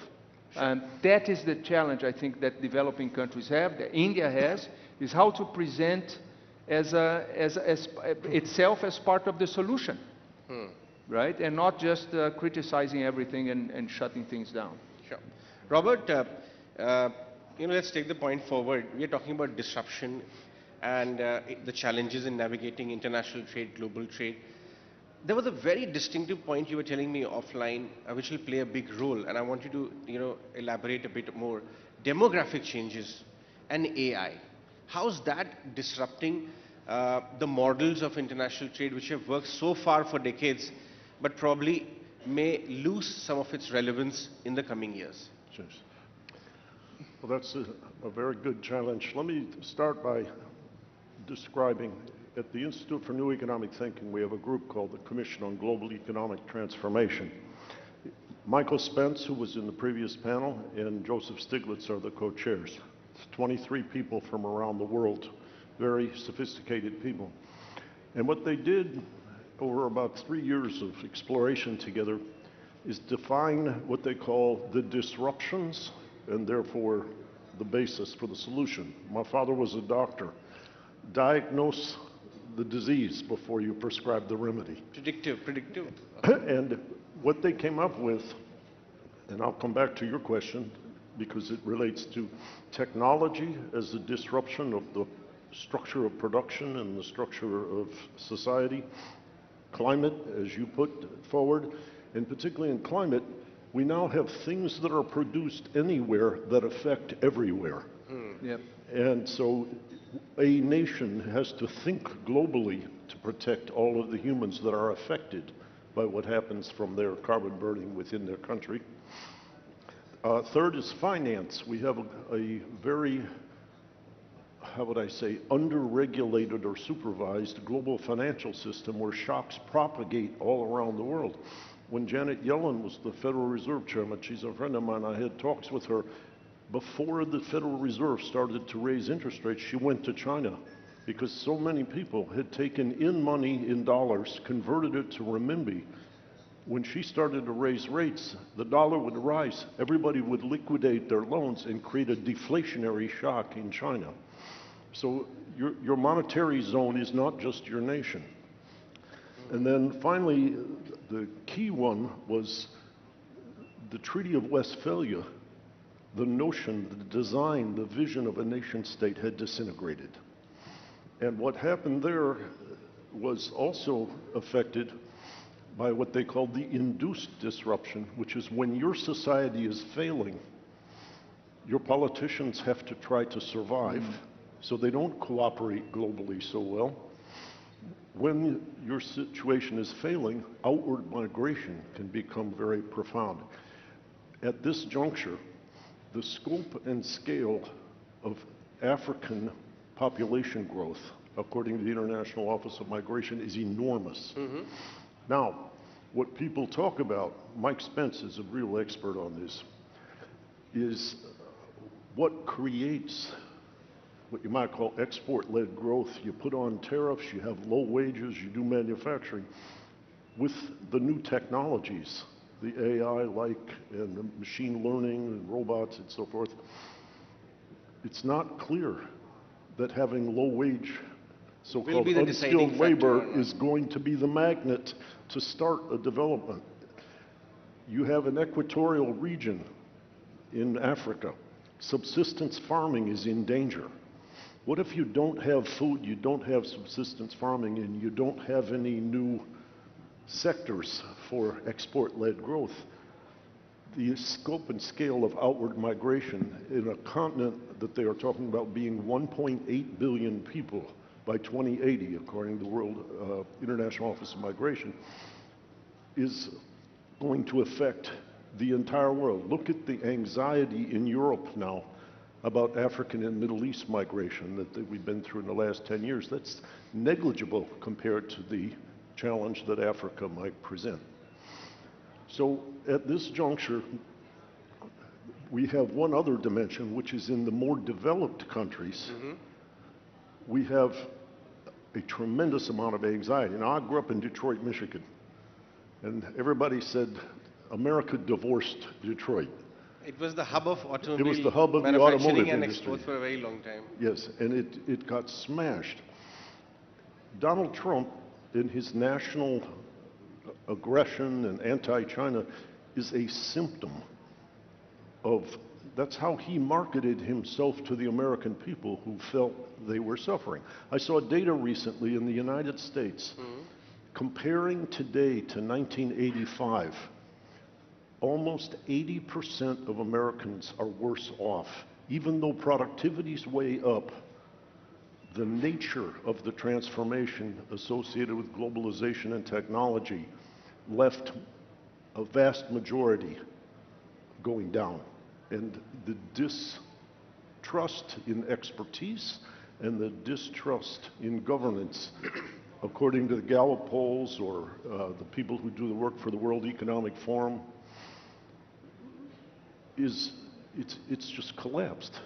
I mean, the Center for Disease Control or the Federal Reserve, in light, when you have a particular shock like a pandemic or a financial crisis, you understand, but nothing's recovering. And so we have a situation, even in the developed countries, of despair. Right. Which brings me to India. I read a book, a gentleman who was born in India, lives in Singapore, Kishore Mahbubani, called Asia's 21st Century. I read this a couple years ago. And he said, the chapter's title was Why India May Be the World's Best Bet for Moral Leadership. Very interesting. And he talked about the body of work called the Mahabharata, Yes. of which the Bhagavad Gita is a core chapter. But he said India understands in its core philosophy what working for we rather than me means. Yes. Working collectively. If we are going to deploy all of the potential and the exciting things in the medical realm and in production of robots, automation, machine learning, AI, we have to develop trust among people. I met with the Vice President of China in 2019 when Donald Trump was president, and he said, Robert, I'm very concerned because while I like Microsoft and I like Apple and I like Google, I'm afraid they're windows to spying on America. Sure. And I said, okay. And he said, but the other thing is, China's a big country and we can't stabilize things in America. The American government has to create transformational assistance, and instead Donald Trump is trying to make them hate us. Funny thing was when Huawei came back to America, yes, I saw the Americans say, well, that's now a Chinese window to spy on America. We can't let that in here. Yes. So areas we need the vision of the Indian philosophy to create the trust now that the nation state is gone in order to build things together. How cool, wonderful. That's something interesting. Roberto, I'll let you have the last word because taking a leaf out of Robert's answer, how do you see the Indian model of international trade develop in this disruptive world? Some of the steps policymakers here in India are aiming at. The environment also inducing things on us that we are appearing and becoming like the choice of a favorable trade partner because of whatever's happened in the world. What is the answer and the direction India should take? Well, I'm very concerned with the fact that governments are being less and less able to compromise. And I think what Robert was saying just a moment ago, the polarization that you see in society today, you are in a digital environment where you don't have time to explain your position. You're either for or against. It's a like or not like, and that's it. There is no space for arguments, and governments begin to behave the same way. I remember when I was a kid and people would say, well, when you become the government, when you are a government, when you are elected and of course a politician, you are supposed to take care of everyone. You have to look at, so you have to be an arbitrator at the end of the day, right? That doesn't happen anymore. I mean, governments are taking sides. They're often ruling for one half of their population. Yes. And the other half, wait for your next cycle, right? So, and that reflects in foreign policy as well. And in international relations, the trick is to find the room for compromise. You never get what you want in an international negotiation, but the other side never gets what they want either.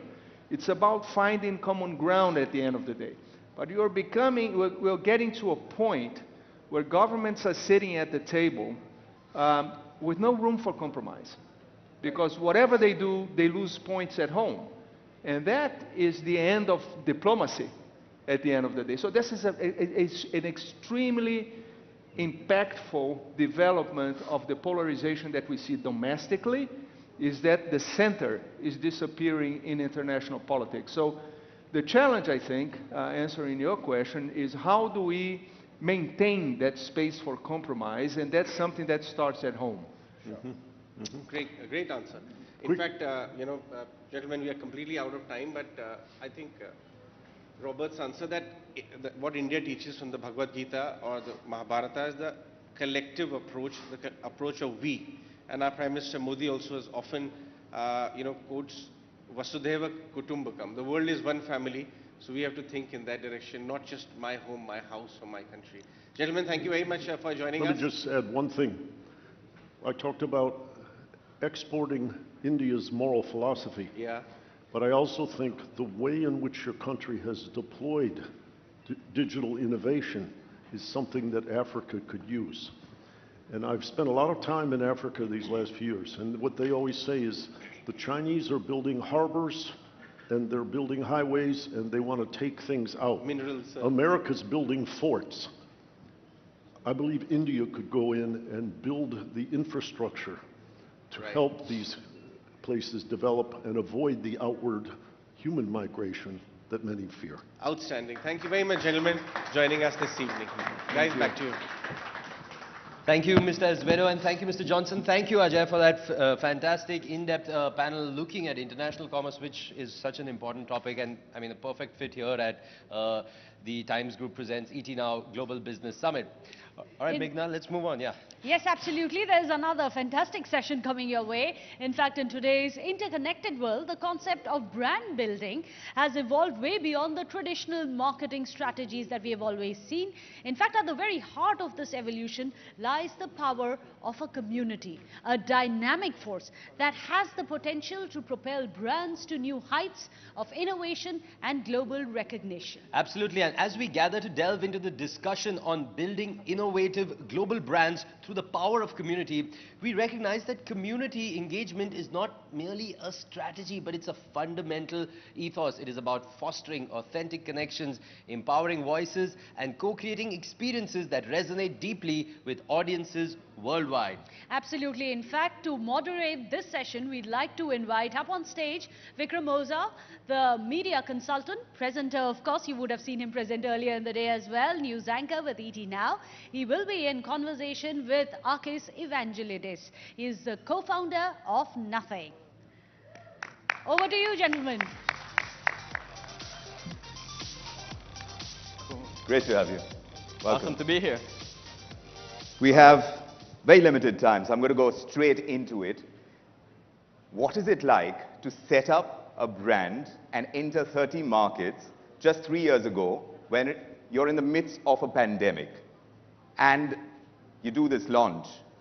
I can't imagine what it can be like, but in an extremely busy industry, you're talking about the tech industry, I don't know, when you enter a market like India, there is so much competition. How do you even go about it? What did you think differently that made you think, yes, this is the time we're going to do it? So yeah, I mean, to be frank, we've been in the industry for the longest period of time now, and at the time, I guess, when we started Nothing, we felt a bit kind of uninspired by what the industry had to offer. You know, we grew up with the launch of the iPhone, the iPod, you know, all those kind of fantastic products that got us super excited. But in the last few years, sort of, you know, that mood changed a bit. So yeah, we wanted to start Nothing, trying to bring that fun back onto tech. It was in the middle of the pandemic, but actually this kind of almost turned into a strength, because at the end of the day, we're able to kind of work all over the world. We're able to kind of really focus on launching the brand across kind of social media, where that's pretty much what people were doing at the time, just spending time on social media. So we really kind of turned this into our own strength. And yeah, it helped really kind of fast track the launch. You know, from the get-go, we had a huge engagement online.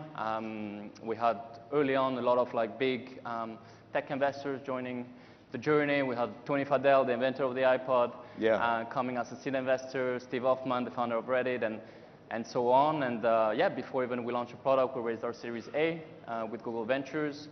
And we brought our first product to market. It was summer 2021. Still in the pandemic, and yeah, it turned out to be a massive buzz online. We sold over 500,000 products at the time. Our whole thing, we entered the market by really focusing on design differentiation, so it was very something innovative. We used kind of semi-transparent approach, and that was enough to kind of get things going. We then raised more money and launched our first smartphone, then our second one last year, and so on, and the journey keeps on. But you started with the year one. You started with an audio product, and then you decided to do the phone, the smartphone. Exactly. The idea was always to go with smartphones, but you decided to take this route. Why? And for those of you who are not familiar with the product, are you carrying your phone with you?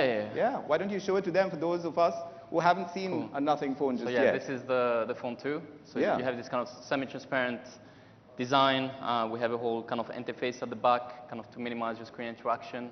And this kind of feeds also into the software, in which a lot of work and thought process has gone into it in the way we kind of interacting with our smartphones.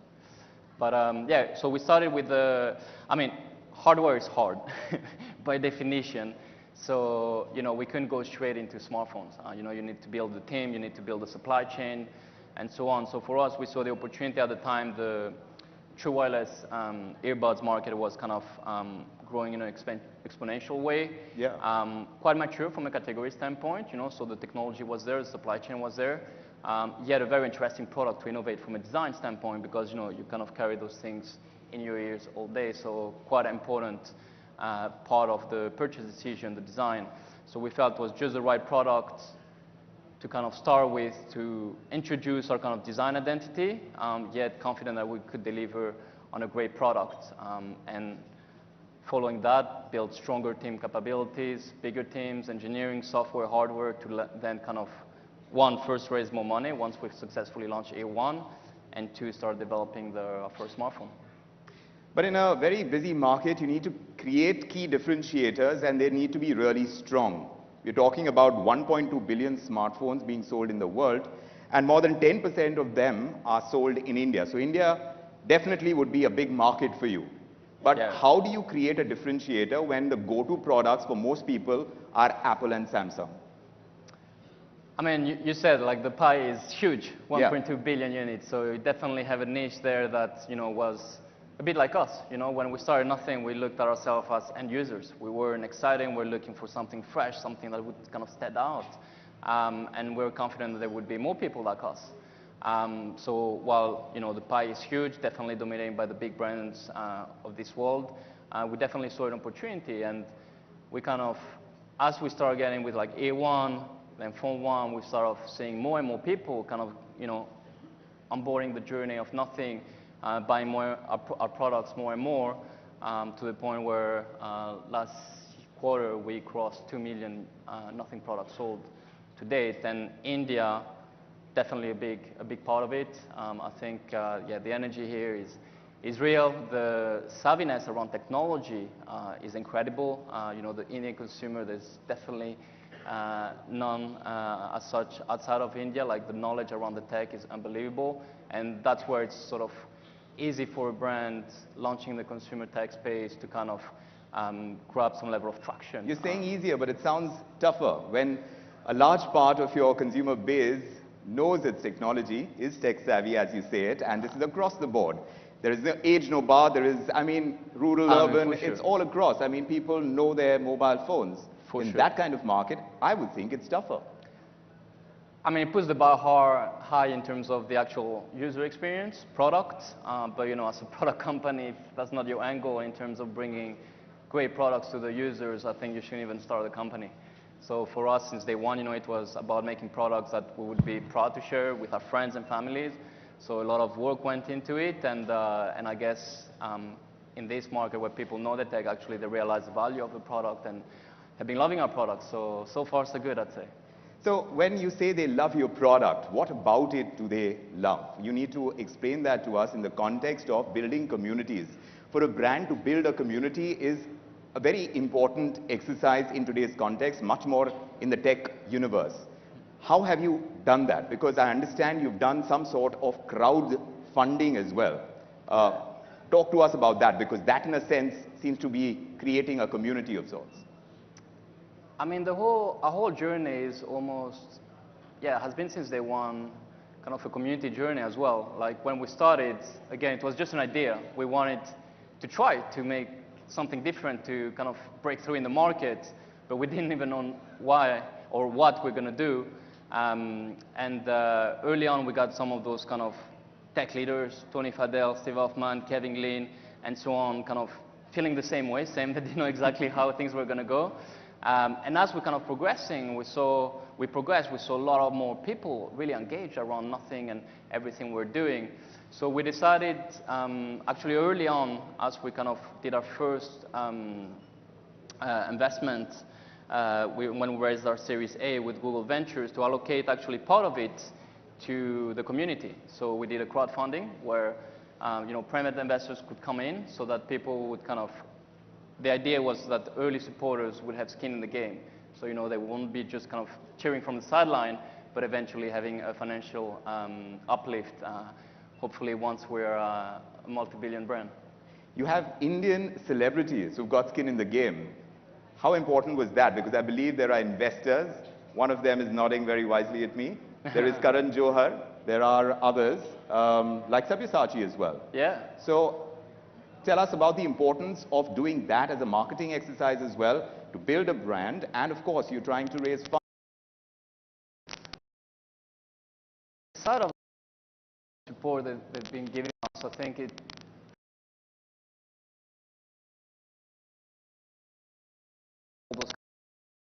in their respective domain have forward, kind of believing in nothing and achieve. First and foremost was very energizing for us in the right beginning.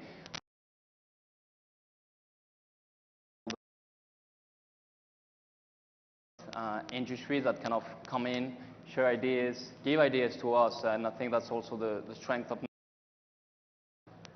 probably one of the biggest industries in the world. Being very agile, being creative, trying to innovate will be sort of our core strength. So having investors from industries and so on has definitely been something really beneficial to us. But since you started out in 30 markets and you took the digital route to be able to sell your products, was there a difference in the way you approached other markets? I'm seeing what you're doing in India, and you are selling through digital channels even right now.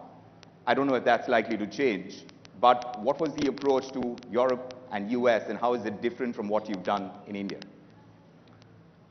I think our kind of approach has been global since day one. I think in India, again, because of the demographic, the sort of savviness around tech, we have traction. Such a kind of focus in terms of different countries around the world. So I think it's more about, us trying to, make tech fun again and having all those kind of tech-savvy, tech-enthusiast people joining our journey. Your founder is of Swedish origin, and no, he's of Chinese origin, and he's grown up in Sweden. Your company is headquartered in London. You are of mixed. Half Greek, half French. Yes. How much of this, and I'm looking at the kind of ecosystem that you're trying to create, which emulates something like what Apple has done. So there is a lot of this that is happening within the entire startup community, and the kind of funding that you're doing as well. When you are collaborating, how does it actually work with the startup ecosystem? How is the collaboration part of it actually working? I mean, again, it's diversity, like out of this diversity, there is so much that comes across. We have different people from different part of the globe heading our kind of software, hardware, design, engineering, and it's almost the best of everything coming together. Whoa, that's aggressive. Please carry on. So coming together, and that sort of creates something very unique. What we're seeing, the industry has been kind of dictated by the big players out there, and then there are all the followers doing the kind of more or less of the same. So for us, bringing such a diverse team from all around the world, from different industries, different background, that's what went into the product to deliver something super unique. I was talking to some colleagues, and just one last question: why nothing? Why nothing? Why? Actually, it was super. So I'm half Greek, so initially we're looking into the Greek mythology, and every time we'd find something that would work, we're looking at social media handles, it wasn't available, and so on. And actually, Carl, we're thinking about the end state of technology, and it was saying like, wow, actually the end state is nothing, where technology is all around you, doesn't get in the way, yet kind of empowers you to do more. And it took a few days, but we're like, okay, why not try nothing? And then we saw the Instagram handle, the Twitter handle not being registered. We sent a few emails. Within 24 hours, we had the handles, so we just went for it. That's the story. Well, the hope is that there's a lot of nothing, right? From your point of view, to be able to grow the brand, and a lot of nothing is something that you must be aiming for. Where have you set your targets?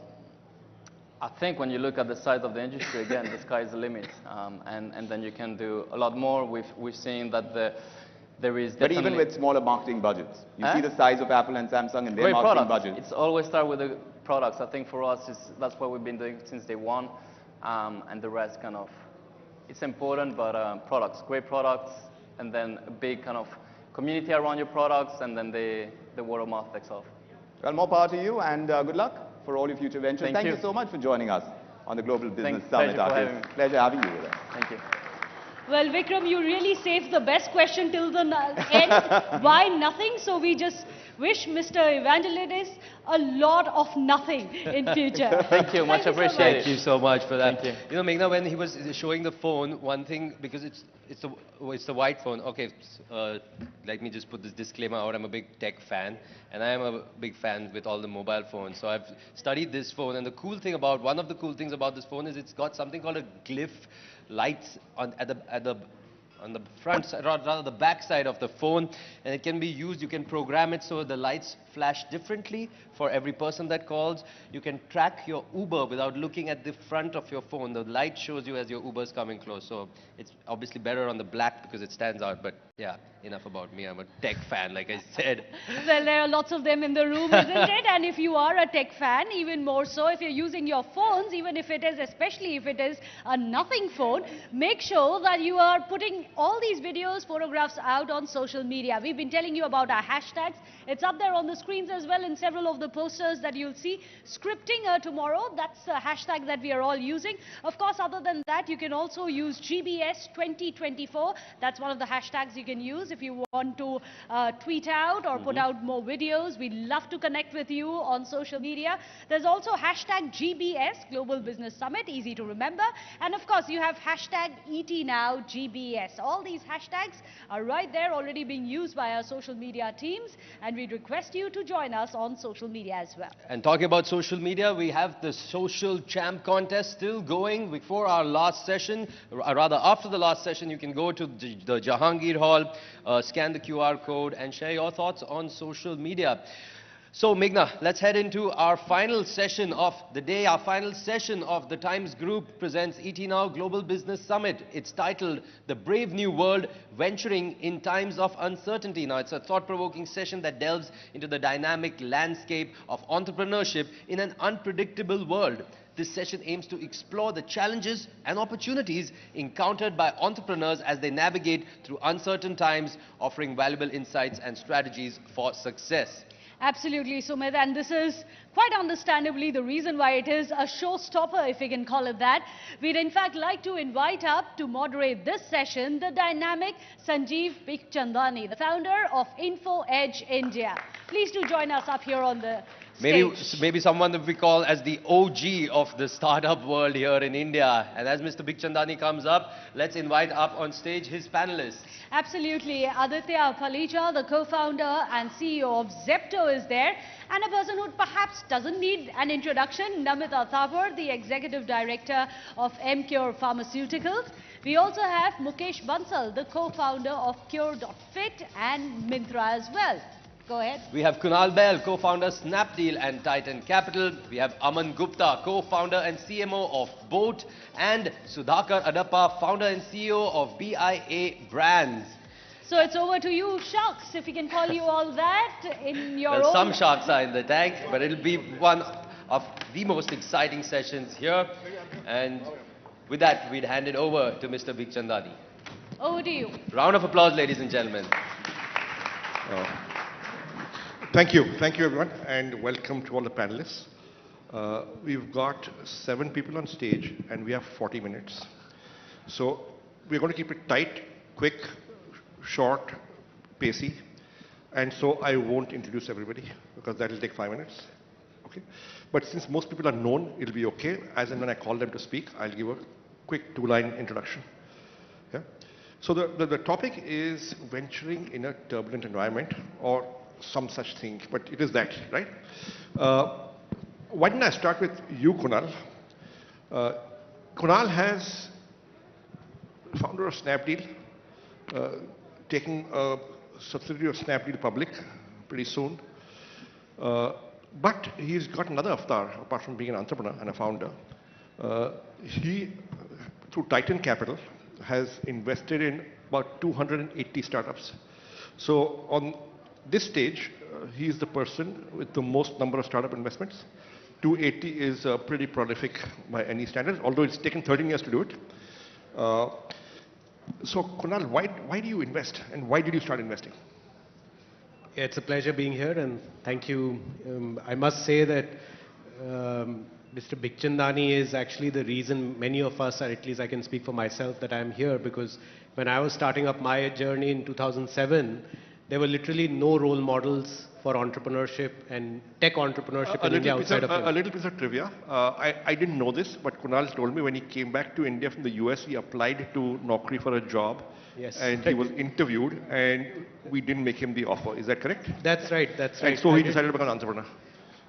Yeah, thank you, I guess. But No, I didn't interview him. If I'd interviewed him, I would have selected him, but he was interviewed by somebody else. Yeah. So, look, it was obviously at a time when we started our business, there was nothing known as a startup. Startup only came into national parlance around 2016 or 2015 when the Prime Minister launched Startup India. Back then, in 2007, it was either you ran a business or you did a job. There was nothing known as, nobody knew the word startup. And so obviously we've come a long way in this journey in the Indian startup ecosystem. And in the early days, there was no domestic capital. There were like 5 venture capital firms. Most of the people who actually called themselves angel investors were actually devils, where they would offer 50 lakhs for 60% of the company, which was actually a genuine offer that was made to us as well. And at least the thought my co-founder and business partner Rohit and I had was that if we ever have the opportunity to and the resources to devote to mentorship and capital to the next generation of startups, we must do that. And we should do that in a fair manner. So in 2011, December, our journey of investing began with a very small check of 30 lakh rupees that we invested in Ola when it was just starting. They were doing 5 rides a day at that point in time. Back then, the seed round valuations used to be a little more modest, like 5 or 6 crore rupees pre-money. And that's how our journey started, and we realized that, look, we just want to help founders. We are not here to monetize, flip, and so our mindset always is invest very early, be the first money in, and then stay invested for a very long period of time. Like for instance, Ola, we stayed invested for 12 years in the company and sold our stake only last year. So. But tell me, now people have been talking about funding winter, valuations contracting, a lot of money, being very, very discerning and careful before investing in early stage companies. What are you seeing now? Are you still investing, and is it better or worse? Yeah, so at least our approach has been to be very consistent. We've been investing almost in the same number of companies, 15, 20 companies for 13 years now in a row. We've not had years where we've done 200 investments or anything. So we've been very consistent. I feel that the stage at which we invest, it doesn't really matter whether there is a funding winter going on, because the amount of money these companies need at that point in time, we can provide ourselves. So the funding winter has never deterred us from anything. We just have a very, very long-term view. We think of ourselves not as angel investors, but as early stage. So 280 में से how many companies have gone bust? A few dozen would have gone bust, but more than 50% have raised a subsequent round, which is a pretty high ratio. That's pretty good. That's pretty good. So he's continuing to invest, turbulent times or no turbulent times, and he says, "Humko farak nahi padta. It's okay. It doesn't make a difference to us." Namita, can I come to you next? Yeah, sure. Okay, so Namita, you are a shark on Shark Tank, right? And you began to invest 2 or 3 years ago, and before that you were not investing. What made you want to invest in startups? So my father is a first-gen entrepreneur, and we run MQ Pharmaceuticals out of Pune. We're going to be going public in 3 months, so watch out for that big IPO. And basically, we charge money for that plug. Somewhere within us, there was that desire to give back to the entrepreneurial ecosystem. So when you get a lot and you feel grateful, there's that desire to give back, and that was the biggest reason I got excited about Shark Tank India. Thank you. And the second reason, of course, was a selfish reason, because the entire topic here is disruption and staying relevant. And for legacy companies like ours, or for traditional companies, industries like ours, like pharmaceutical, if we really want to stay relevant, we have to be in touch with the startup ecosystem. Today, a lot of health tech companies that are coming to Shark Tank India really help me think through the business, because technology is the only way we can solve the three problems facing pharma, which is awareness, access, and affordability. And so it's for selfish reasons that I am involved with the startups. And now MQ is launching direct to consumer. So all these years, it was just doctors who were our customers. Now it's direct to consumer in a few months. And all these 500 pitches that I've seen as part of the show, and all my lovely co-sharks, there's been so much learning that's going to be put to good use when MQ diversifies into something like D2C. Okay, but Namita, see, now you have become, and I mean, everybody on Shark Tank, including Aman, become a bit of a celebrity beyond what you already were, Aman. Okay, now, and you received a lot of praise and love on social media, and you've also been trolled a bit, right? Yes. How do you deal with that? Okay, so I like to keep things a bit light, right? Because healthcare is pretty boring. So you want to see how I deal with it? Yes. There you go. Anyone familiar with this? I'm out, and what's the second? Okay, so are you... So I have one more, Sanjeev, that says Nepo Kid, and that says, Ye meri expertise nahi hai, I'm out. So I didn't carry that t-shirt, but it's sitting somewhere out there. So the best way to deal with trolling is to just have fun with it, to own it, and to embrace it. So that's what I do. Okay, that's very good. Now, are you planning to launch apparel line? Expertise by Namita. You know what? Aman, would you invest in it? Would you invest in it? Aman. I can't say anything right now, so no comments on that part. But yeah, to add to the question of trolling, I would say that it's become a part. First year when we were trolled, it used to affect us. आपकी भी हुई थी trolling? मेरी बाकियों की थोड़ी ज़्यादा हुई थी, मेरी कम थी. आपकी कम क्यों हुई यार? सीक्रेट बता दो यार. मैं नाम बता सकता हूँ स्टार्टिंग से एंड तक किसकी सबसे ज़्यादा हुई थी, बट मेरी कम थी. बट शुरू में इफेक्ट होता था सर. फिर धीरे धीरे मतलब वो क्या बोलते हैं, पहले जैसे तालियों की आदत पड़ गई थी, अब गालियों की भी पड़ गई. Sorry, I think there are some people who don't understand Hindi. Let's stay with English. I'm also guilty of that. I don't know how to convert this in English though, but... I was used to claps, I was used to slaps, now I'm used to claps. Oh yeah, correct. Yes, what she said. Yeah. Okay, Adit. Oh my God. Now, how many people believe Adit is less than 30 years old? Okay, so Adit is 21. He's 21. He's dropped out of Stanford Computer Science, and he started his company in 2021. He's not an investor. Right? He's a founder, but he's raised more than $500 million. He runs a company called Zepto. So Adit, now you've been raising money, and your last round was just a few months back in the funding winter, in these turbulent times. Yep. What's it like to raise money right now? Yeah. Again, I don't know if I should be flattered or a bit embarrassed, but I think the... it means that being an entrepreneur is not easy. You look over 30. Yeah. Probably will soon as well. But I think to answer your question, look, it was not easy. We raised capital, I think, in the trough of the bear market in September 2023. And if you think about our business at a high level, right, you've got two crazy-looking young founders delivering groceries in 10 minutes, right? That doesn't sound like a fundable business in the worst capital market situation since 2008. But despite that, I think we were able to raise capital at an up round. So we raised $236 million at a $1.4 billion valuation. And we were able to do that, I think, primarily because the way that we approached the fundraise was very different from, I think, how fundraisers were approached before. It was much more, at least I think, we were a lot more bottoms up.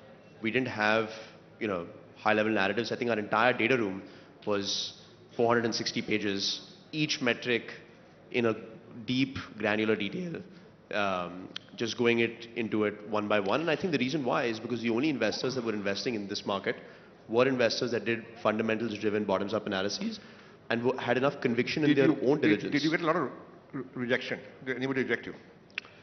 I mean, it sounds difficult to believe, but we actually did get 3 term sheets within the first month of starting. We ended up deciding on a term sheet before the other 6 people that we were engaging with decided. So what I learned from this is that for a good company, there is no funding winter. Right? You will get your money, but are you a good company is the question. And how do you get your company to a position where you'll be regarded as a good company by investors?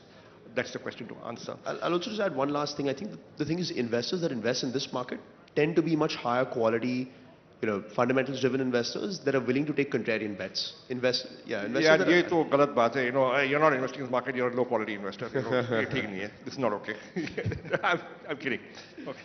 I'm kidding. Okay. Sorry, Mukesh, coming to you. Right? You've been a founder, Myntra, then Flipkart. You morphed into a second founder and running a fund and doing personal investments. How do you view this market? What's it like for you? See, Sanjeev, I have been around startups for 25 years now. I got my first state of startup ecosystem in late 90s in Bay Area. And there was 99 when it feel like that world is not going to stop. And 2000, suddenly it changed to as if there's no way to dig yourself out of this hole. And since then, I think I've seen 5 cycles. So now, I mean, the benefit of hindsight is that 21, it's crazy year, or 23, you always go back and there are many such years that you look back to, you know exactly how the cycle plays out. So it doesn't matter. I think for me, I mean, entrepreneurship, Kunal has done phenomenal job with this massive portfolio. Like for me, where I find most joy out of is building outstanding products. So whether I put a founder hat or an investor hat, just, working in the shop, trying to build a great product gives me good joy. Unfortunately, I can't do a lot of that on my own now. So partnering with other co-founders is what I'm trying to do, Like it'll be, privileged to, let's say, partner with someone like him, at such a young age, has, phenomenal ideas, ambition that I can only dream of. So I think that's the motivation now of Sanjeev. Great. Aman, coming to you. You are the second shark on this panel. No, sir, first. First shark, sorry. Sorry. Okay, so you're the first male shark on this panel. Okay, we'll do a compromise, right? So, what does it look like to you? You are still investing, of course, in Shark Tank, and you're investing otherwise also. You're still continuing to invest. What does this funding winter look like to you? Sir, 2 years back, I didn't even have money to invest. So my wife used to earn and I used to burn her money. Uske baad, when I got my secondary exit 2 years back, that was 2021, and that was the first year of Shark Tank. So first year when they asked Shark Tank ki list aayi thi that how many investments have you made till now? So I actually used to do, I had done 5 investments, which was like co-investment, 5, 10 lakh ki. So I actually became an investor first time on Shark Tank only. I'd never heard pitches before that. I'd only given pitches. So I learned the art of investment sitting in the panel with these sharks and Namita, Anupam and all these guys. They've done investments all their life, right? So I learned a lot on Shark Tank. And I don't invest outside Shark Tank anymore. I don't have, I unfortunately don't have time. But you still feel optimistic enough to go on to Shark Tank and invest and feel confident? Or, Sir, are you doing it for the publicity? Both, but yeah. But if you ask me, first year I did around 20 investments, out of which, total, jitne humne paise lagaye the, 6 crores I had invested. And there is a company called Skippy. I invested 20 lakhs in it, and I'm just getting an exit of 6 crores. So one company itself is giving me the return of all the rest. That's excellent. So I actually learned that, this is and I take risks. I think it's a high risk, high reward market, especially, when people were not investing in electronics and, in our space, nobody was investing. But Kaval invested, Kaval, Fireside. None of the VCs and Ps at that time invested in us, and he invested 6 crores only. at that time, and I've already returned 100 crores. He still has 3% in our company, right? So I think it's just taking risks on startups, and that's what I did in first Shark Tank. I'm already in the money, and third K we start here. So I think it's good. It's a good way of making money also, sir. Okay. So, Namita, you also got an exit. There was some talk in the media. So I'm the first shark to actually get money in the bank. Yeah, Aman is just hoping he'll get it. rivalry TV mein karo. No, but basically it was a beautiful company that's India's largest airport retailer. They work with 10,000 plus artisans, karigars like we call them, to make these kullards, copper bottles. Beautiful story about India's culture and heritage. And in 18 months, I got 3.5 times the money that I put in. And the money's in the bank, so happy to say that. So it's not just a show for entertainment and education, but I think an exit gives it the seriousness and the respect that the show truly deserves. Sudhakar, coming to you. Now, Sudhakar is not a financial investor. However, his company acquires products and brands and companies, therefore, and he's building a house of brands. How are you looking at the investing and acquisition environment right now, Sudhakar? It's a great time to be an investor, whether strategic or financial investors. You know, they say, you know, when the tide is high, you never know who's swimming naked in the beach, because everyone rises with the tide, and it's easy to go with the tide, right? When the times are tough, you kind of differentiate men from the boys. Right? So the opportunities are phenomenal because the expectations have come down quite dramatically. You know, 2 years ago, we can't even talk to a company which is doing a turnover of about 2 million, 2.5 million. They were also, you know, looking at the multiples, which are, I would trying to be polite, but I'm not. It's absurd to me as an investor, right? But right now, the expectations of whether you're an investor, an employee, or a founder, the expectations were far more realistic. I think we all came back to planet Earth.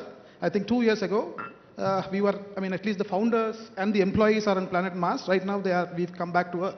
That's a reality check. So that's good for you, right? Because you're a buyer. Great for me, not just as an investor, but as a company. We are all going back to fundamentals. Like, I think there is a point where we forgot the fundamentals, but right now we are looking at fundamentals, and profitability has become one of the metric that we are looking at. Thank you. So listen, so we have over here 6 people who are continuing to invest, who are continuing to buy, who are continuing to raise money in this turbulent time. So venturing is alive, and at least large parts of it are well, if not all of it. I'll ask each of them one more question, and then perhaps we can have 1 or 2 questions from the audience. We have a total of 20 minutes left. Right? So the one question I want to ask is from the investors first, which is, in this market, what do you look for in a company before you decide to invest? What makes an investable company? I'll go with you first, Kunal. Actually, as I was saying earlier, that it doesn't matter what market it is, we are looking for exactly the same things. We're looking for, obviously, a fantastic team that has shown some amount of success in anything that they've done before. It could be a job, it could be another venture, it could be, you know, dance, music, anything, sport. You have invested behind some dancers? We've invested behind people who have excelled at dancing, but now are doing a new venture. Because to be successful in anything, you require a level of intensity, which is necessary when you're running a business also. That's one. Second is, you know, people tend to focus on large TAMs. People ask questions, iska TAM kitna bada hai? Actually, we look for narrow TAMs. We look for what is a laughably small TAM. The sliver of a market that you can go dominate with the 4 or 5 crore rupees you're going to raise right now, as compared to what is the $1 billion TAM that you're going to. So I think there's something there, right? And it's borne out by the experience of Naukri, right? So I'll tell you a story, huh? So in 99, we were trying to raise money, right? And bubble market, I spoke to 4 investors and got 3 term sheets. Right? The 4th guy said, no, I will not invest. And I said, why? He said, I love you. You're a great salesman. You made a good pitch. But I will not invest. So I said, why? He said, what is the size of the print advertising market for appointment ads? I said, maybe 400-500 crores. What is the price difference between print and internet? I say 1:1,000, and I thought it was an advantage. He said, that means if you get 100% of the jobs that are in print, you will shrink the market to 40 lakhs. There is no market. And he did not invest. Today the company's market cap is what it is. So yeah, we also, as we invest, don't always look at TAM. In fact, we know that if you're building a category creating company, you will create the TAM. Yeah, the best investments we've made that have worked out historically, whether it was Ola or Urban Company or Mamaearth or any of these, ended up being category creators, and nobody felt that they will be category creators. Like, Boat was a category creator, Zepto is a category creator, all of Mukesh's businesses have been category creators, right? So, and the third is just discipline around unit economics. Because, founders will often say that with scale, my unit economics will improve. They almost never do. It actually gets worse usually. So unit economics, which is making money per unit post all variable expenses from the get-go. I think all entrepreneurs and investors, if they take one thing away from this panel, I think it's the last point that he made. That if your unit economics is not working at a small scale, it will not work at a large scale. So be clear and make your unit economics work. If you just take that away from this panel, it's worth its weight in gold. Yeah. So Namita, what do you look for? So I think with regards to Kunal's point, one point I agree, one point I disagree. From my personal investing style, category creator type companies, you're not going to find too many of those in our country. So for somebody like me who's not a very pro-risk, a little bit more risk-averse type of an investor, I look at the TAM. I want to look at a very large market. I want to look at a market that's growing fast. And I want to look at a founder who has demonstrated sales, product market fit, and has shown that he has the ability to have a USP and is able to capitalize on that large TAM. So for me, having a large TAM and a highly growing TAM, so that I know there'll be scale and I'll get exit as an investor at some point, that's important. The second point, I absolutely agree about the path to profitability. I'm a chartered accountant by profession, so I think maybe that's why a little bit of that conservatism comes into play. We want to see that they have a plan. So while they may be making losses at this point, they have to have a plan in place. And third and most important is we take a bet on the founder. So for me, it's very important that they know their numbers. They have to know every number, whether it's pricing, competition, anything I ask, it has to be in their head. And then with that, they have to have hunger and humility. So these are the three things that I would look at. So, Aman, what do you look for? And describe for us the last company you invested in and it's announced, and what you liked about it. Last company I invested in. And it's announced. It's made public. ऐसे नहीं याद पता नहीं sir याद नहीं आ रहा हाँ Coparo, which was yesterday it was aired on Shark Tank. So Coparo, and she used to make cleaning detergents and cleaning powders and all that, cleaning liquids. And I think she was a phenomenal founder, and I personally have taken, I don't know whether you've seen Shark Tank, but in season 1 also, this one also, 3 also, I have taken bets on people even without having business plans. Like, Vidit was saying, right, at 21, he had no business experience, he had nothing, but people took a bet on him, like same way people have taken a bet on me. So I think if you take a bet on the founder, he will deliver something, if not in this industry, maybe some other industry. And if he's a good guy, if he knows how to hustle and stays humble, I think he can do something. I think he will return your money somewhere or the other. So I have taken bets on founders and it has worked for me, sir. I think that is TAM, no TAM, I don't know, but founder bets is most important for me. Founder bet. So you look at the founder and that's your biggest bet. 90% founder. 90% founder. बाकी 10%?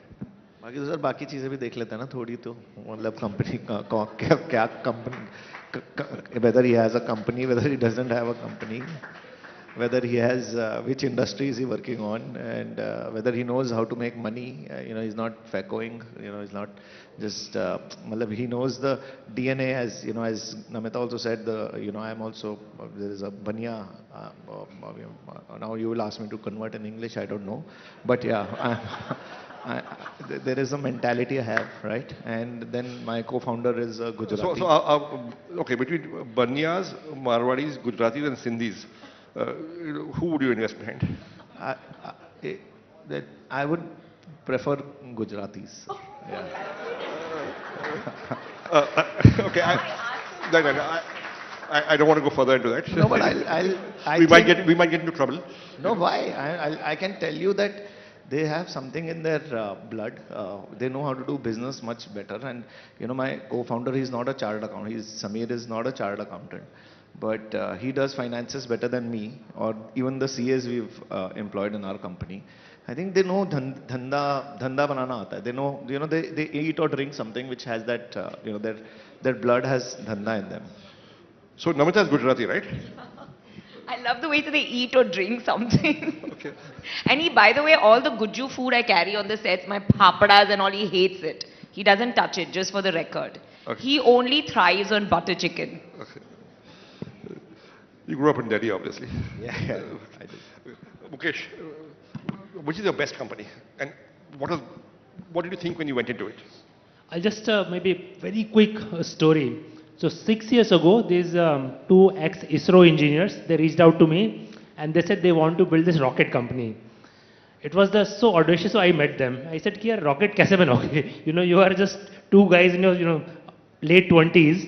And they said, "No, we really think India should have a private space company and we know how to do it. We'll get it done." I said, "Boss, at that time, even regulations was not allowed. And I just estimated it will probably take them 10 years to build a rocket. And VCs will not fund it because, space industry, there's no monetization, no TAM. Then I said, "Are you willing to work on this for 10 years?" They said, "Yes, if we can just somehow survive and, support our lifestyle." I said, "How much will your lifestyle, cost?" They said, "We have very conservative lifestyle. We can manage our family in 50,000 rupees a month." I said, "If I guarantee I'll pay you salary for next 10 years, will you do this for next 10 years?" They said, "We'll do it for rest of our lives." I invested. Within 5 years, they became the first private space company out of India to launch a rocket in space. So, this is Agnikul. Skyroot. Oh, Skyroot. Okay. And how are they doing now? They are doing incredibly well. So they recently raised money at $500 million valuation. GIC has come in, Temasek, $75 million. They are actively in production to launch first orbital launch. Their order book is over $500 million. These are now letter of intents, let's see, but they are well on their way and to be the first commercial private space company out of India. I think that calls for a round of applause. Not just for the founders certainly, but also for the investor to take that crazy bet then, yeah, when he did, right? Ajit, now, what's the best advice any investor ever gave you?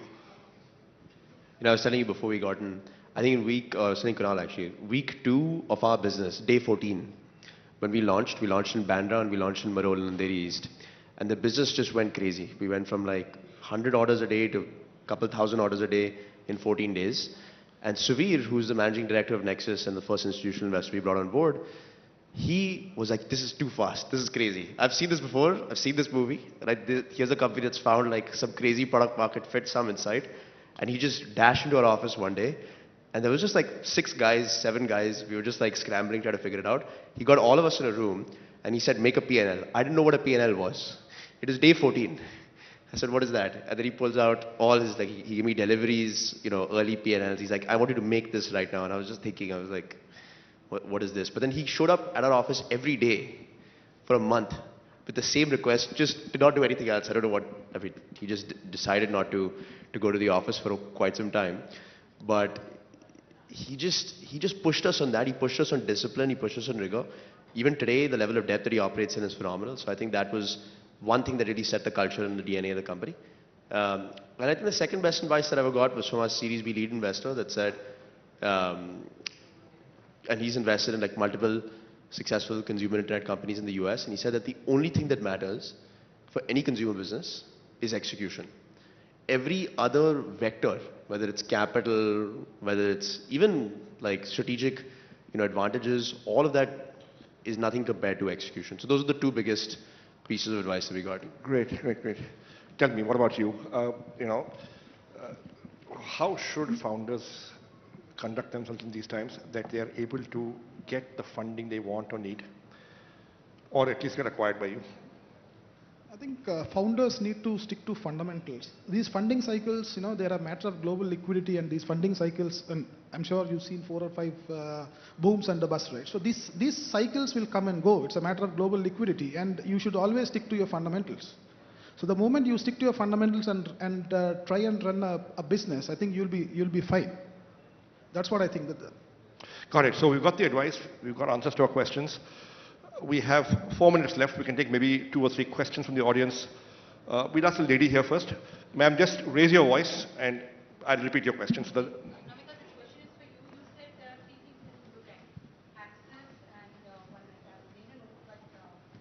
TAM, profits, and founder. Oh, healthcare.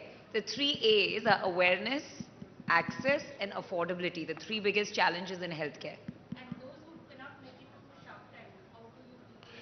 Sorry. those who don't make it to Shark Tank, because Shark Tank selects only a few, how should those companies, Can I take one mic down? Yeah, sure. If you don't mind sharing the mic, and get down so the audience can also hear the question. Yeah. So the question is, those who don't make it to Shark Tank, how can they come to you and get funding? So to me personally, right? So we've started a fund. I've started my own personal fund. I'm happy to meet you after we're done and share my contact details. So my fund has a good team, because obviously my majority of my job is MCure and running MCure. So I have a really good team in place that outside of Shark Tank looks at a lot of healthcare companies that come our way. And now given that I have 40 plus companies in my portfolio, thodi to expertise ban gayi hai healthcare mein. So you're very welcome to approach And us. if you like her Instagram post, she'll give you a meeting faster. Yeah, that too. Yeah, there was a question there. Yes, sir. Yeah. You can just say your name and... Hi, Kapil here, a fellow investor. Investors are normally eternal optimists. You always try to find something where you want to invest. But there's always a conundrum as well, that while you're seeking and you're doing your due diligence, you lose out on the deal. Has there been something that you missed out on? And what have the learnings been for investors? So anti-portfolio, kaun jayega? Okay, I'll go. My anti-portfolio reads like a who's who. Okay, there are 2 people on this panel whom I had the opportunity to invest in, but I did not. There are Ola pre-series A, seed round, Flipkart, pre-series A, Lenskart. Okay, and a few others, many. And people still think I'm a smart investor, right? But the truth is at early stage, you're taking yes-no bets, right? And predictability is poor, okay? And the reason why we are still regarded as a good investor is because some of the bets we took worked out, right? Zomato and Policybazaar worked out. So people say you're a good investor. So I'm not sure we're that good, because you said no to so many good ones, but 2 worked out. So I look at it philosophically. I don't look at it like, hey man, I said no to this and it worked out and I missed it. I say, the ones you did some of those work out? If they did, be happy. Actually, put another way, you don't need to be in all the good companies. You just need to make sure yours are good. The ones you've actually invested in are good. And in the realm of investing, not feeling FOMO is actually a superpower. The biggest mistakes are usually made when investors give in to FOMO. ये 5 name brand लोग भी invest कर रहे हैं, चलो इनको तो कुछ पता होगा. बहुत बारी उनको भी कोई आइडिया नहीं होता है. तो अपनी कन्विक्शन पे इन्वेस्ट करना चाहिए. Not don't borrow conviction, just make it on yours. And at least my philosophy is, when in doubt, don't invest. And still you invest in 300 companies. Yeah, so it's like this. I'm never in doubt, but I'm often wrong. Yeah. Any more questions? Yes, sir. Question. Revenue or EBITDA? Just return on equity. You have to do both. Are you 21? He's like Afridi, not 21 yet, right? Yeah. Yes, sir.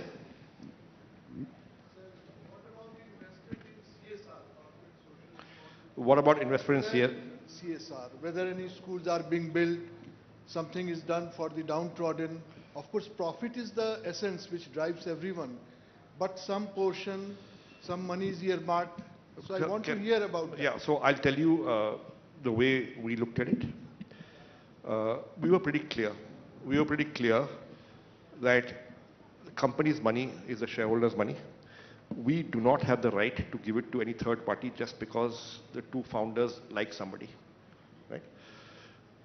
Until the government introduced the CSR law, which said 2% profits will have to go to CSR. And that is when we began to do CSR, okay? But fundamentally, we believe that company's money, shareholders' money, आपको CSR करना है, आप dividend देके कर दो, आप अपने share बेच के कर दो. That's what we felt. And I believe that stand was right. And when it became law, we began to follow the law. And now we do company CSR. And I'm sure all of these companies, as and when they get to profit, and many of them are at profit, will do CSR. Yeah. No, but you know, that's a brilliant question, even from the perspective of there were a lot of companies that came on Shark Tank, the sanitary napkins, recycling company, companies working with farmers, Hak Darshak that gives government schemes to villagers and make sure, you know, they charge them 500 rupees but make sure they get those schemes. It is possible to do good and to do well. So there are enough companies that are straddling the path. I mean, of course, once you become successful, you can give your 2% to CSR. But there are a lot of companies that are really balancing social impact and profitability beautifully. And impact investing in this country will get bigger as years go by. Hello, can I just last? Yeah. The time is up. Last question, sir. Yeah, I'm a professional, I'm a cardiologist. I just wanted to know the mindset of the investors. I mean, I'm Dr. Vivek Gupta and working in Apollo. How much is the return of investment broadly they look at? I'm talking if I talk to somebody outside India or Dubai or somewhere. I just wanted to know my mind, how much is the return of investment a good investor look at before agreeing to become one of the investors? So in healthcare. Is there a target IRR? That's the question, I think. In healthcare, Namita, you want to answer? Go first. You know, healthcare, I'll talk predominantly about health tech companies, right? Because not most health of tech, has something like hospitals and education, both. So hospitals and all are so massive at this point that it's more private equity than angel investing or early stage venture capital. And private equity come with a very straightforward formula. The ticket size is larger, the IRR they're looking at. So for example, we had Blackstone that invested in us and then Bain Capital took their stake. So they come with a global predetermined IRR, which is, you know, again, it does not fit in the startup formula at all. It's always on the higher side because the ticket size is higher. It's a huge, the only private equity can work in Yeah, that. okay, so we'll have to end here. Hospitals for sure. We'll have to end here. Thank you, ladies and gentlemen. Thank you to the panelists. Thank you so much. Let's have a huge round of applause, ladies and gentlemen, for our fantastic panel and our lovely moderator, Mr. Sanjeev Bikhchandani. What an awesome way to bring the curtains down on day 2 of the Times Group presents ET Now Global Business Summit. Some valuable lessons that we can take back home and that the startup ecosystem can focus on. Before we let you go, just a quick thank you to our partners, strategic partner Darwin, state partner Government of Haryana, real estate partner Danube Properties, logistic partner Ecom Express, digital transformation partner Kyndryl, the experience makers Adobe, EV partner Joy e-Bike, celebration partner Diageo India, general insurance partner Bajaj Allianz General Insurance, industry partner Nielsen IQ and GFK, NBFC fintech partner L&T Finance, ambient media partner Khushi, and gifting partner Izhar. Thank you so much for being a part of Global Business Summit. We look forward to seeing you again next year. Thank you. Good night.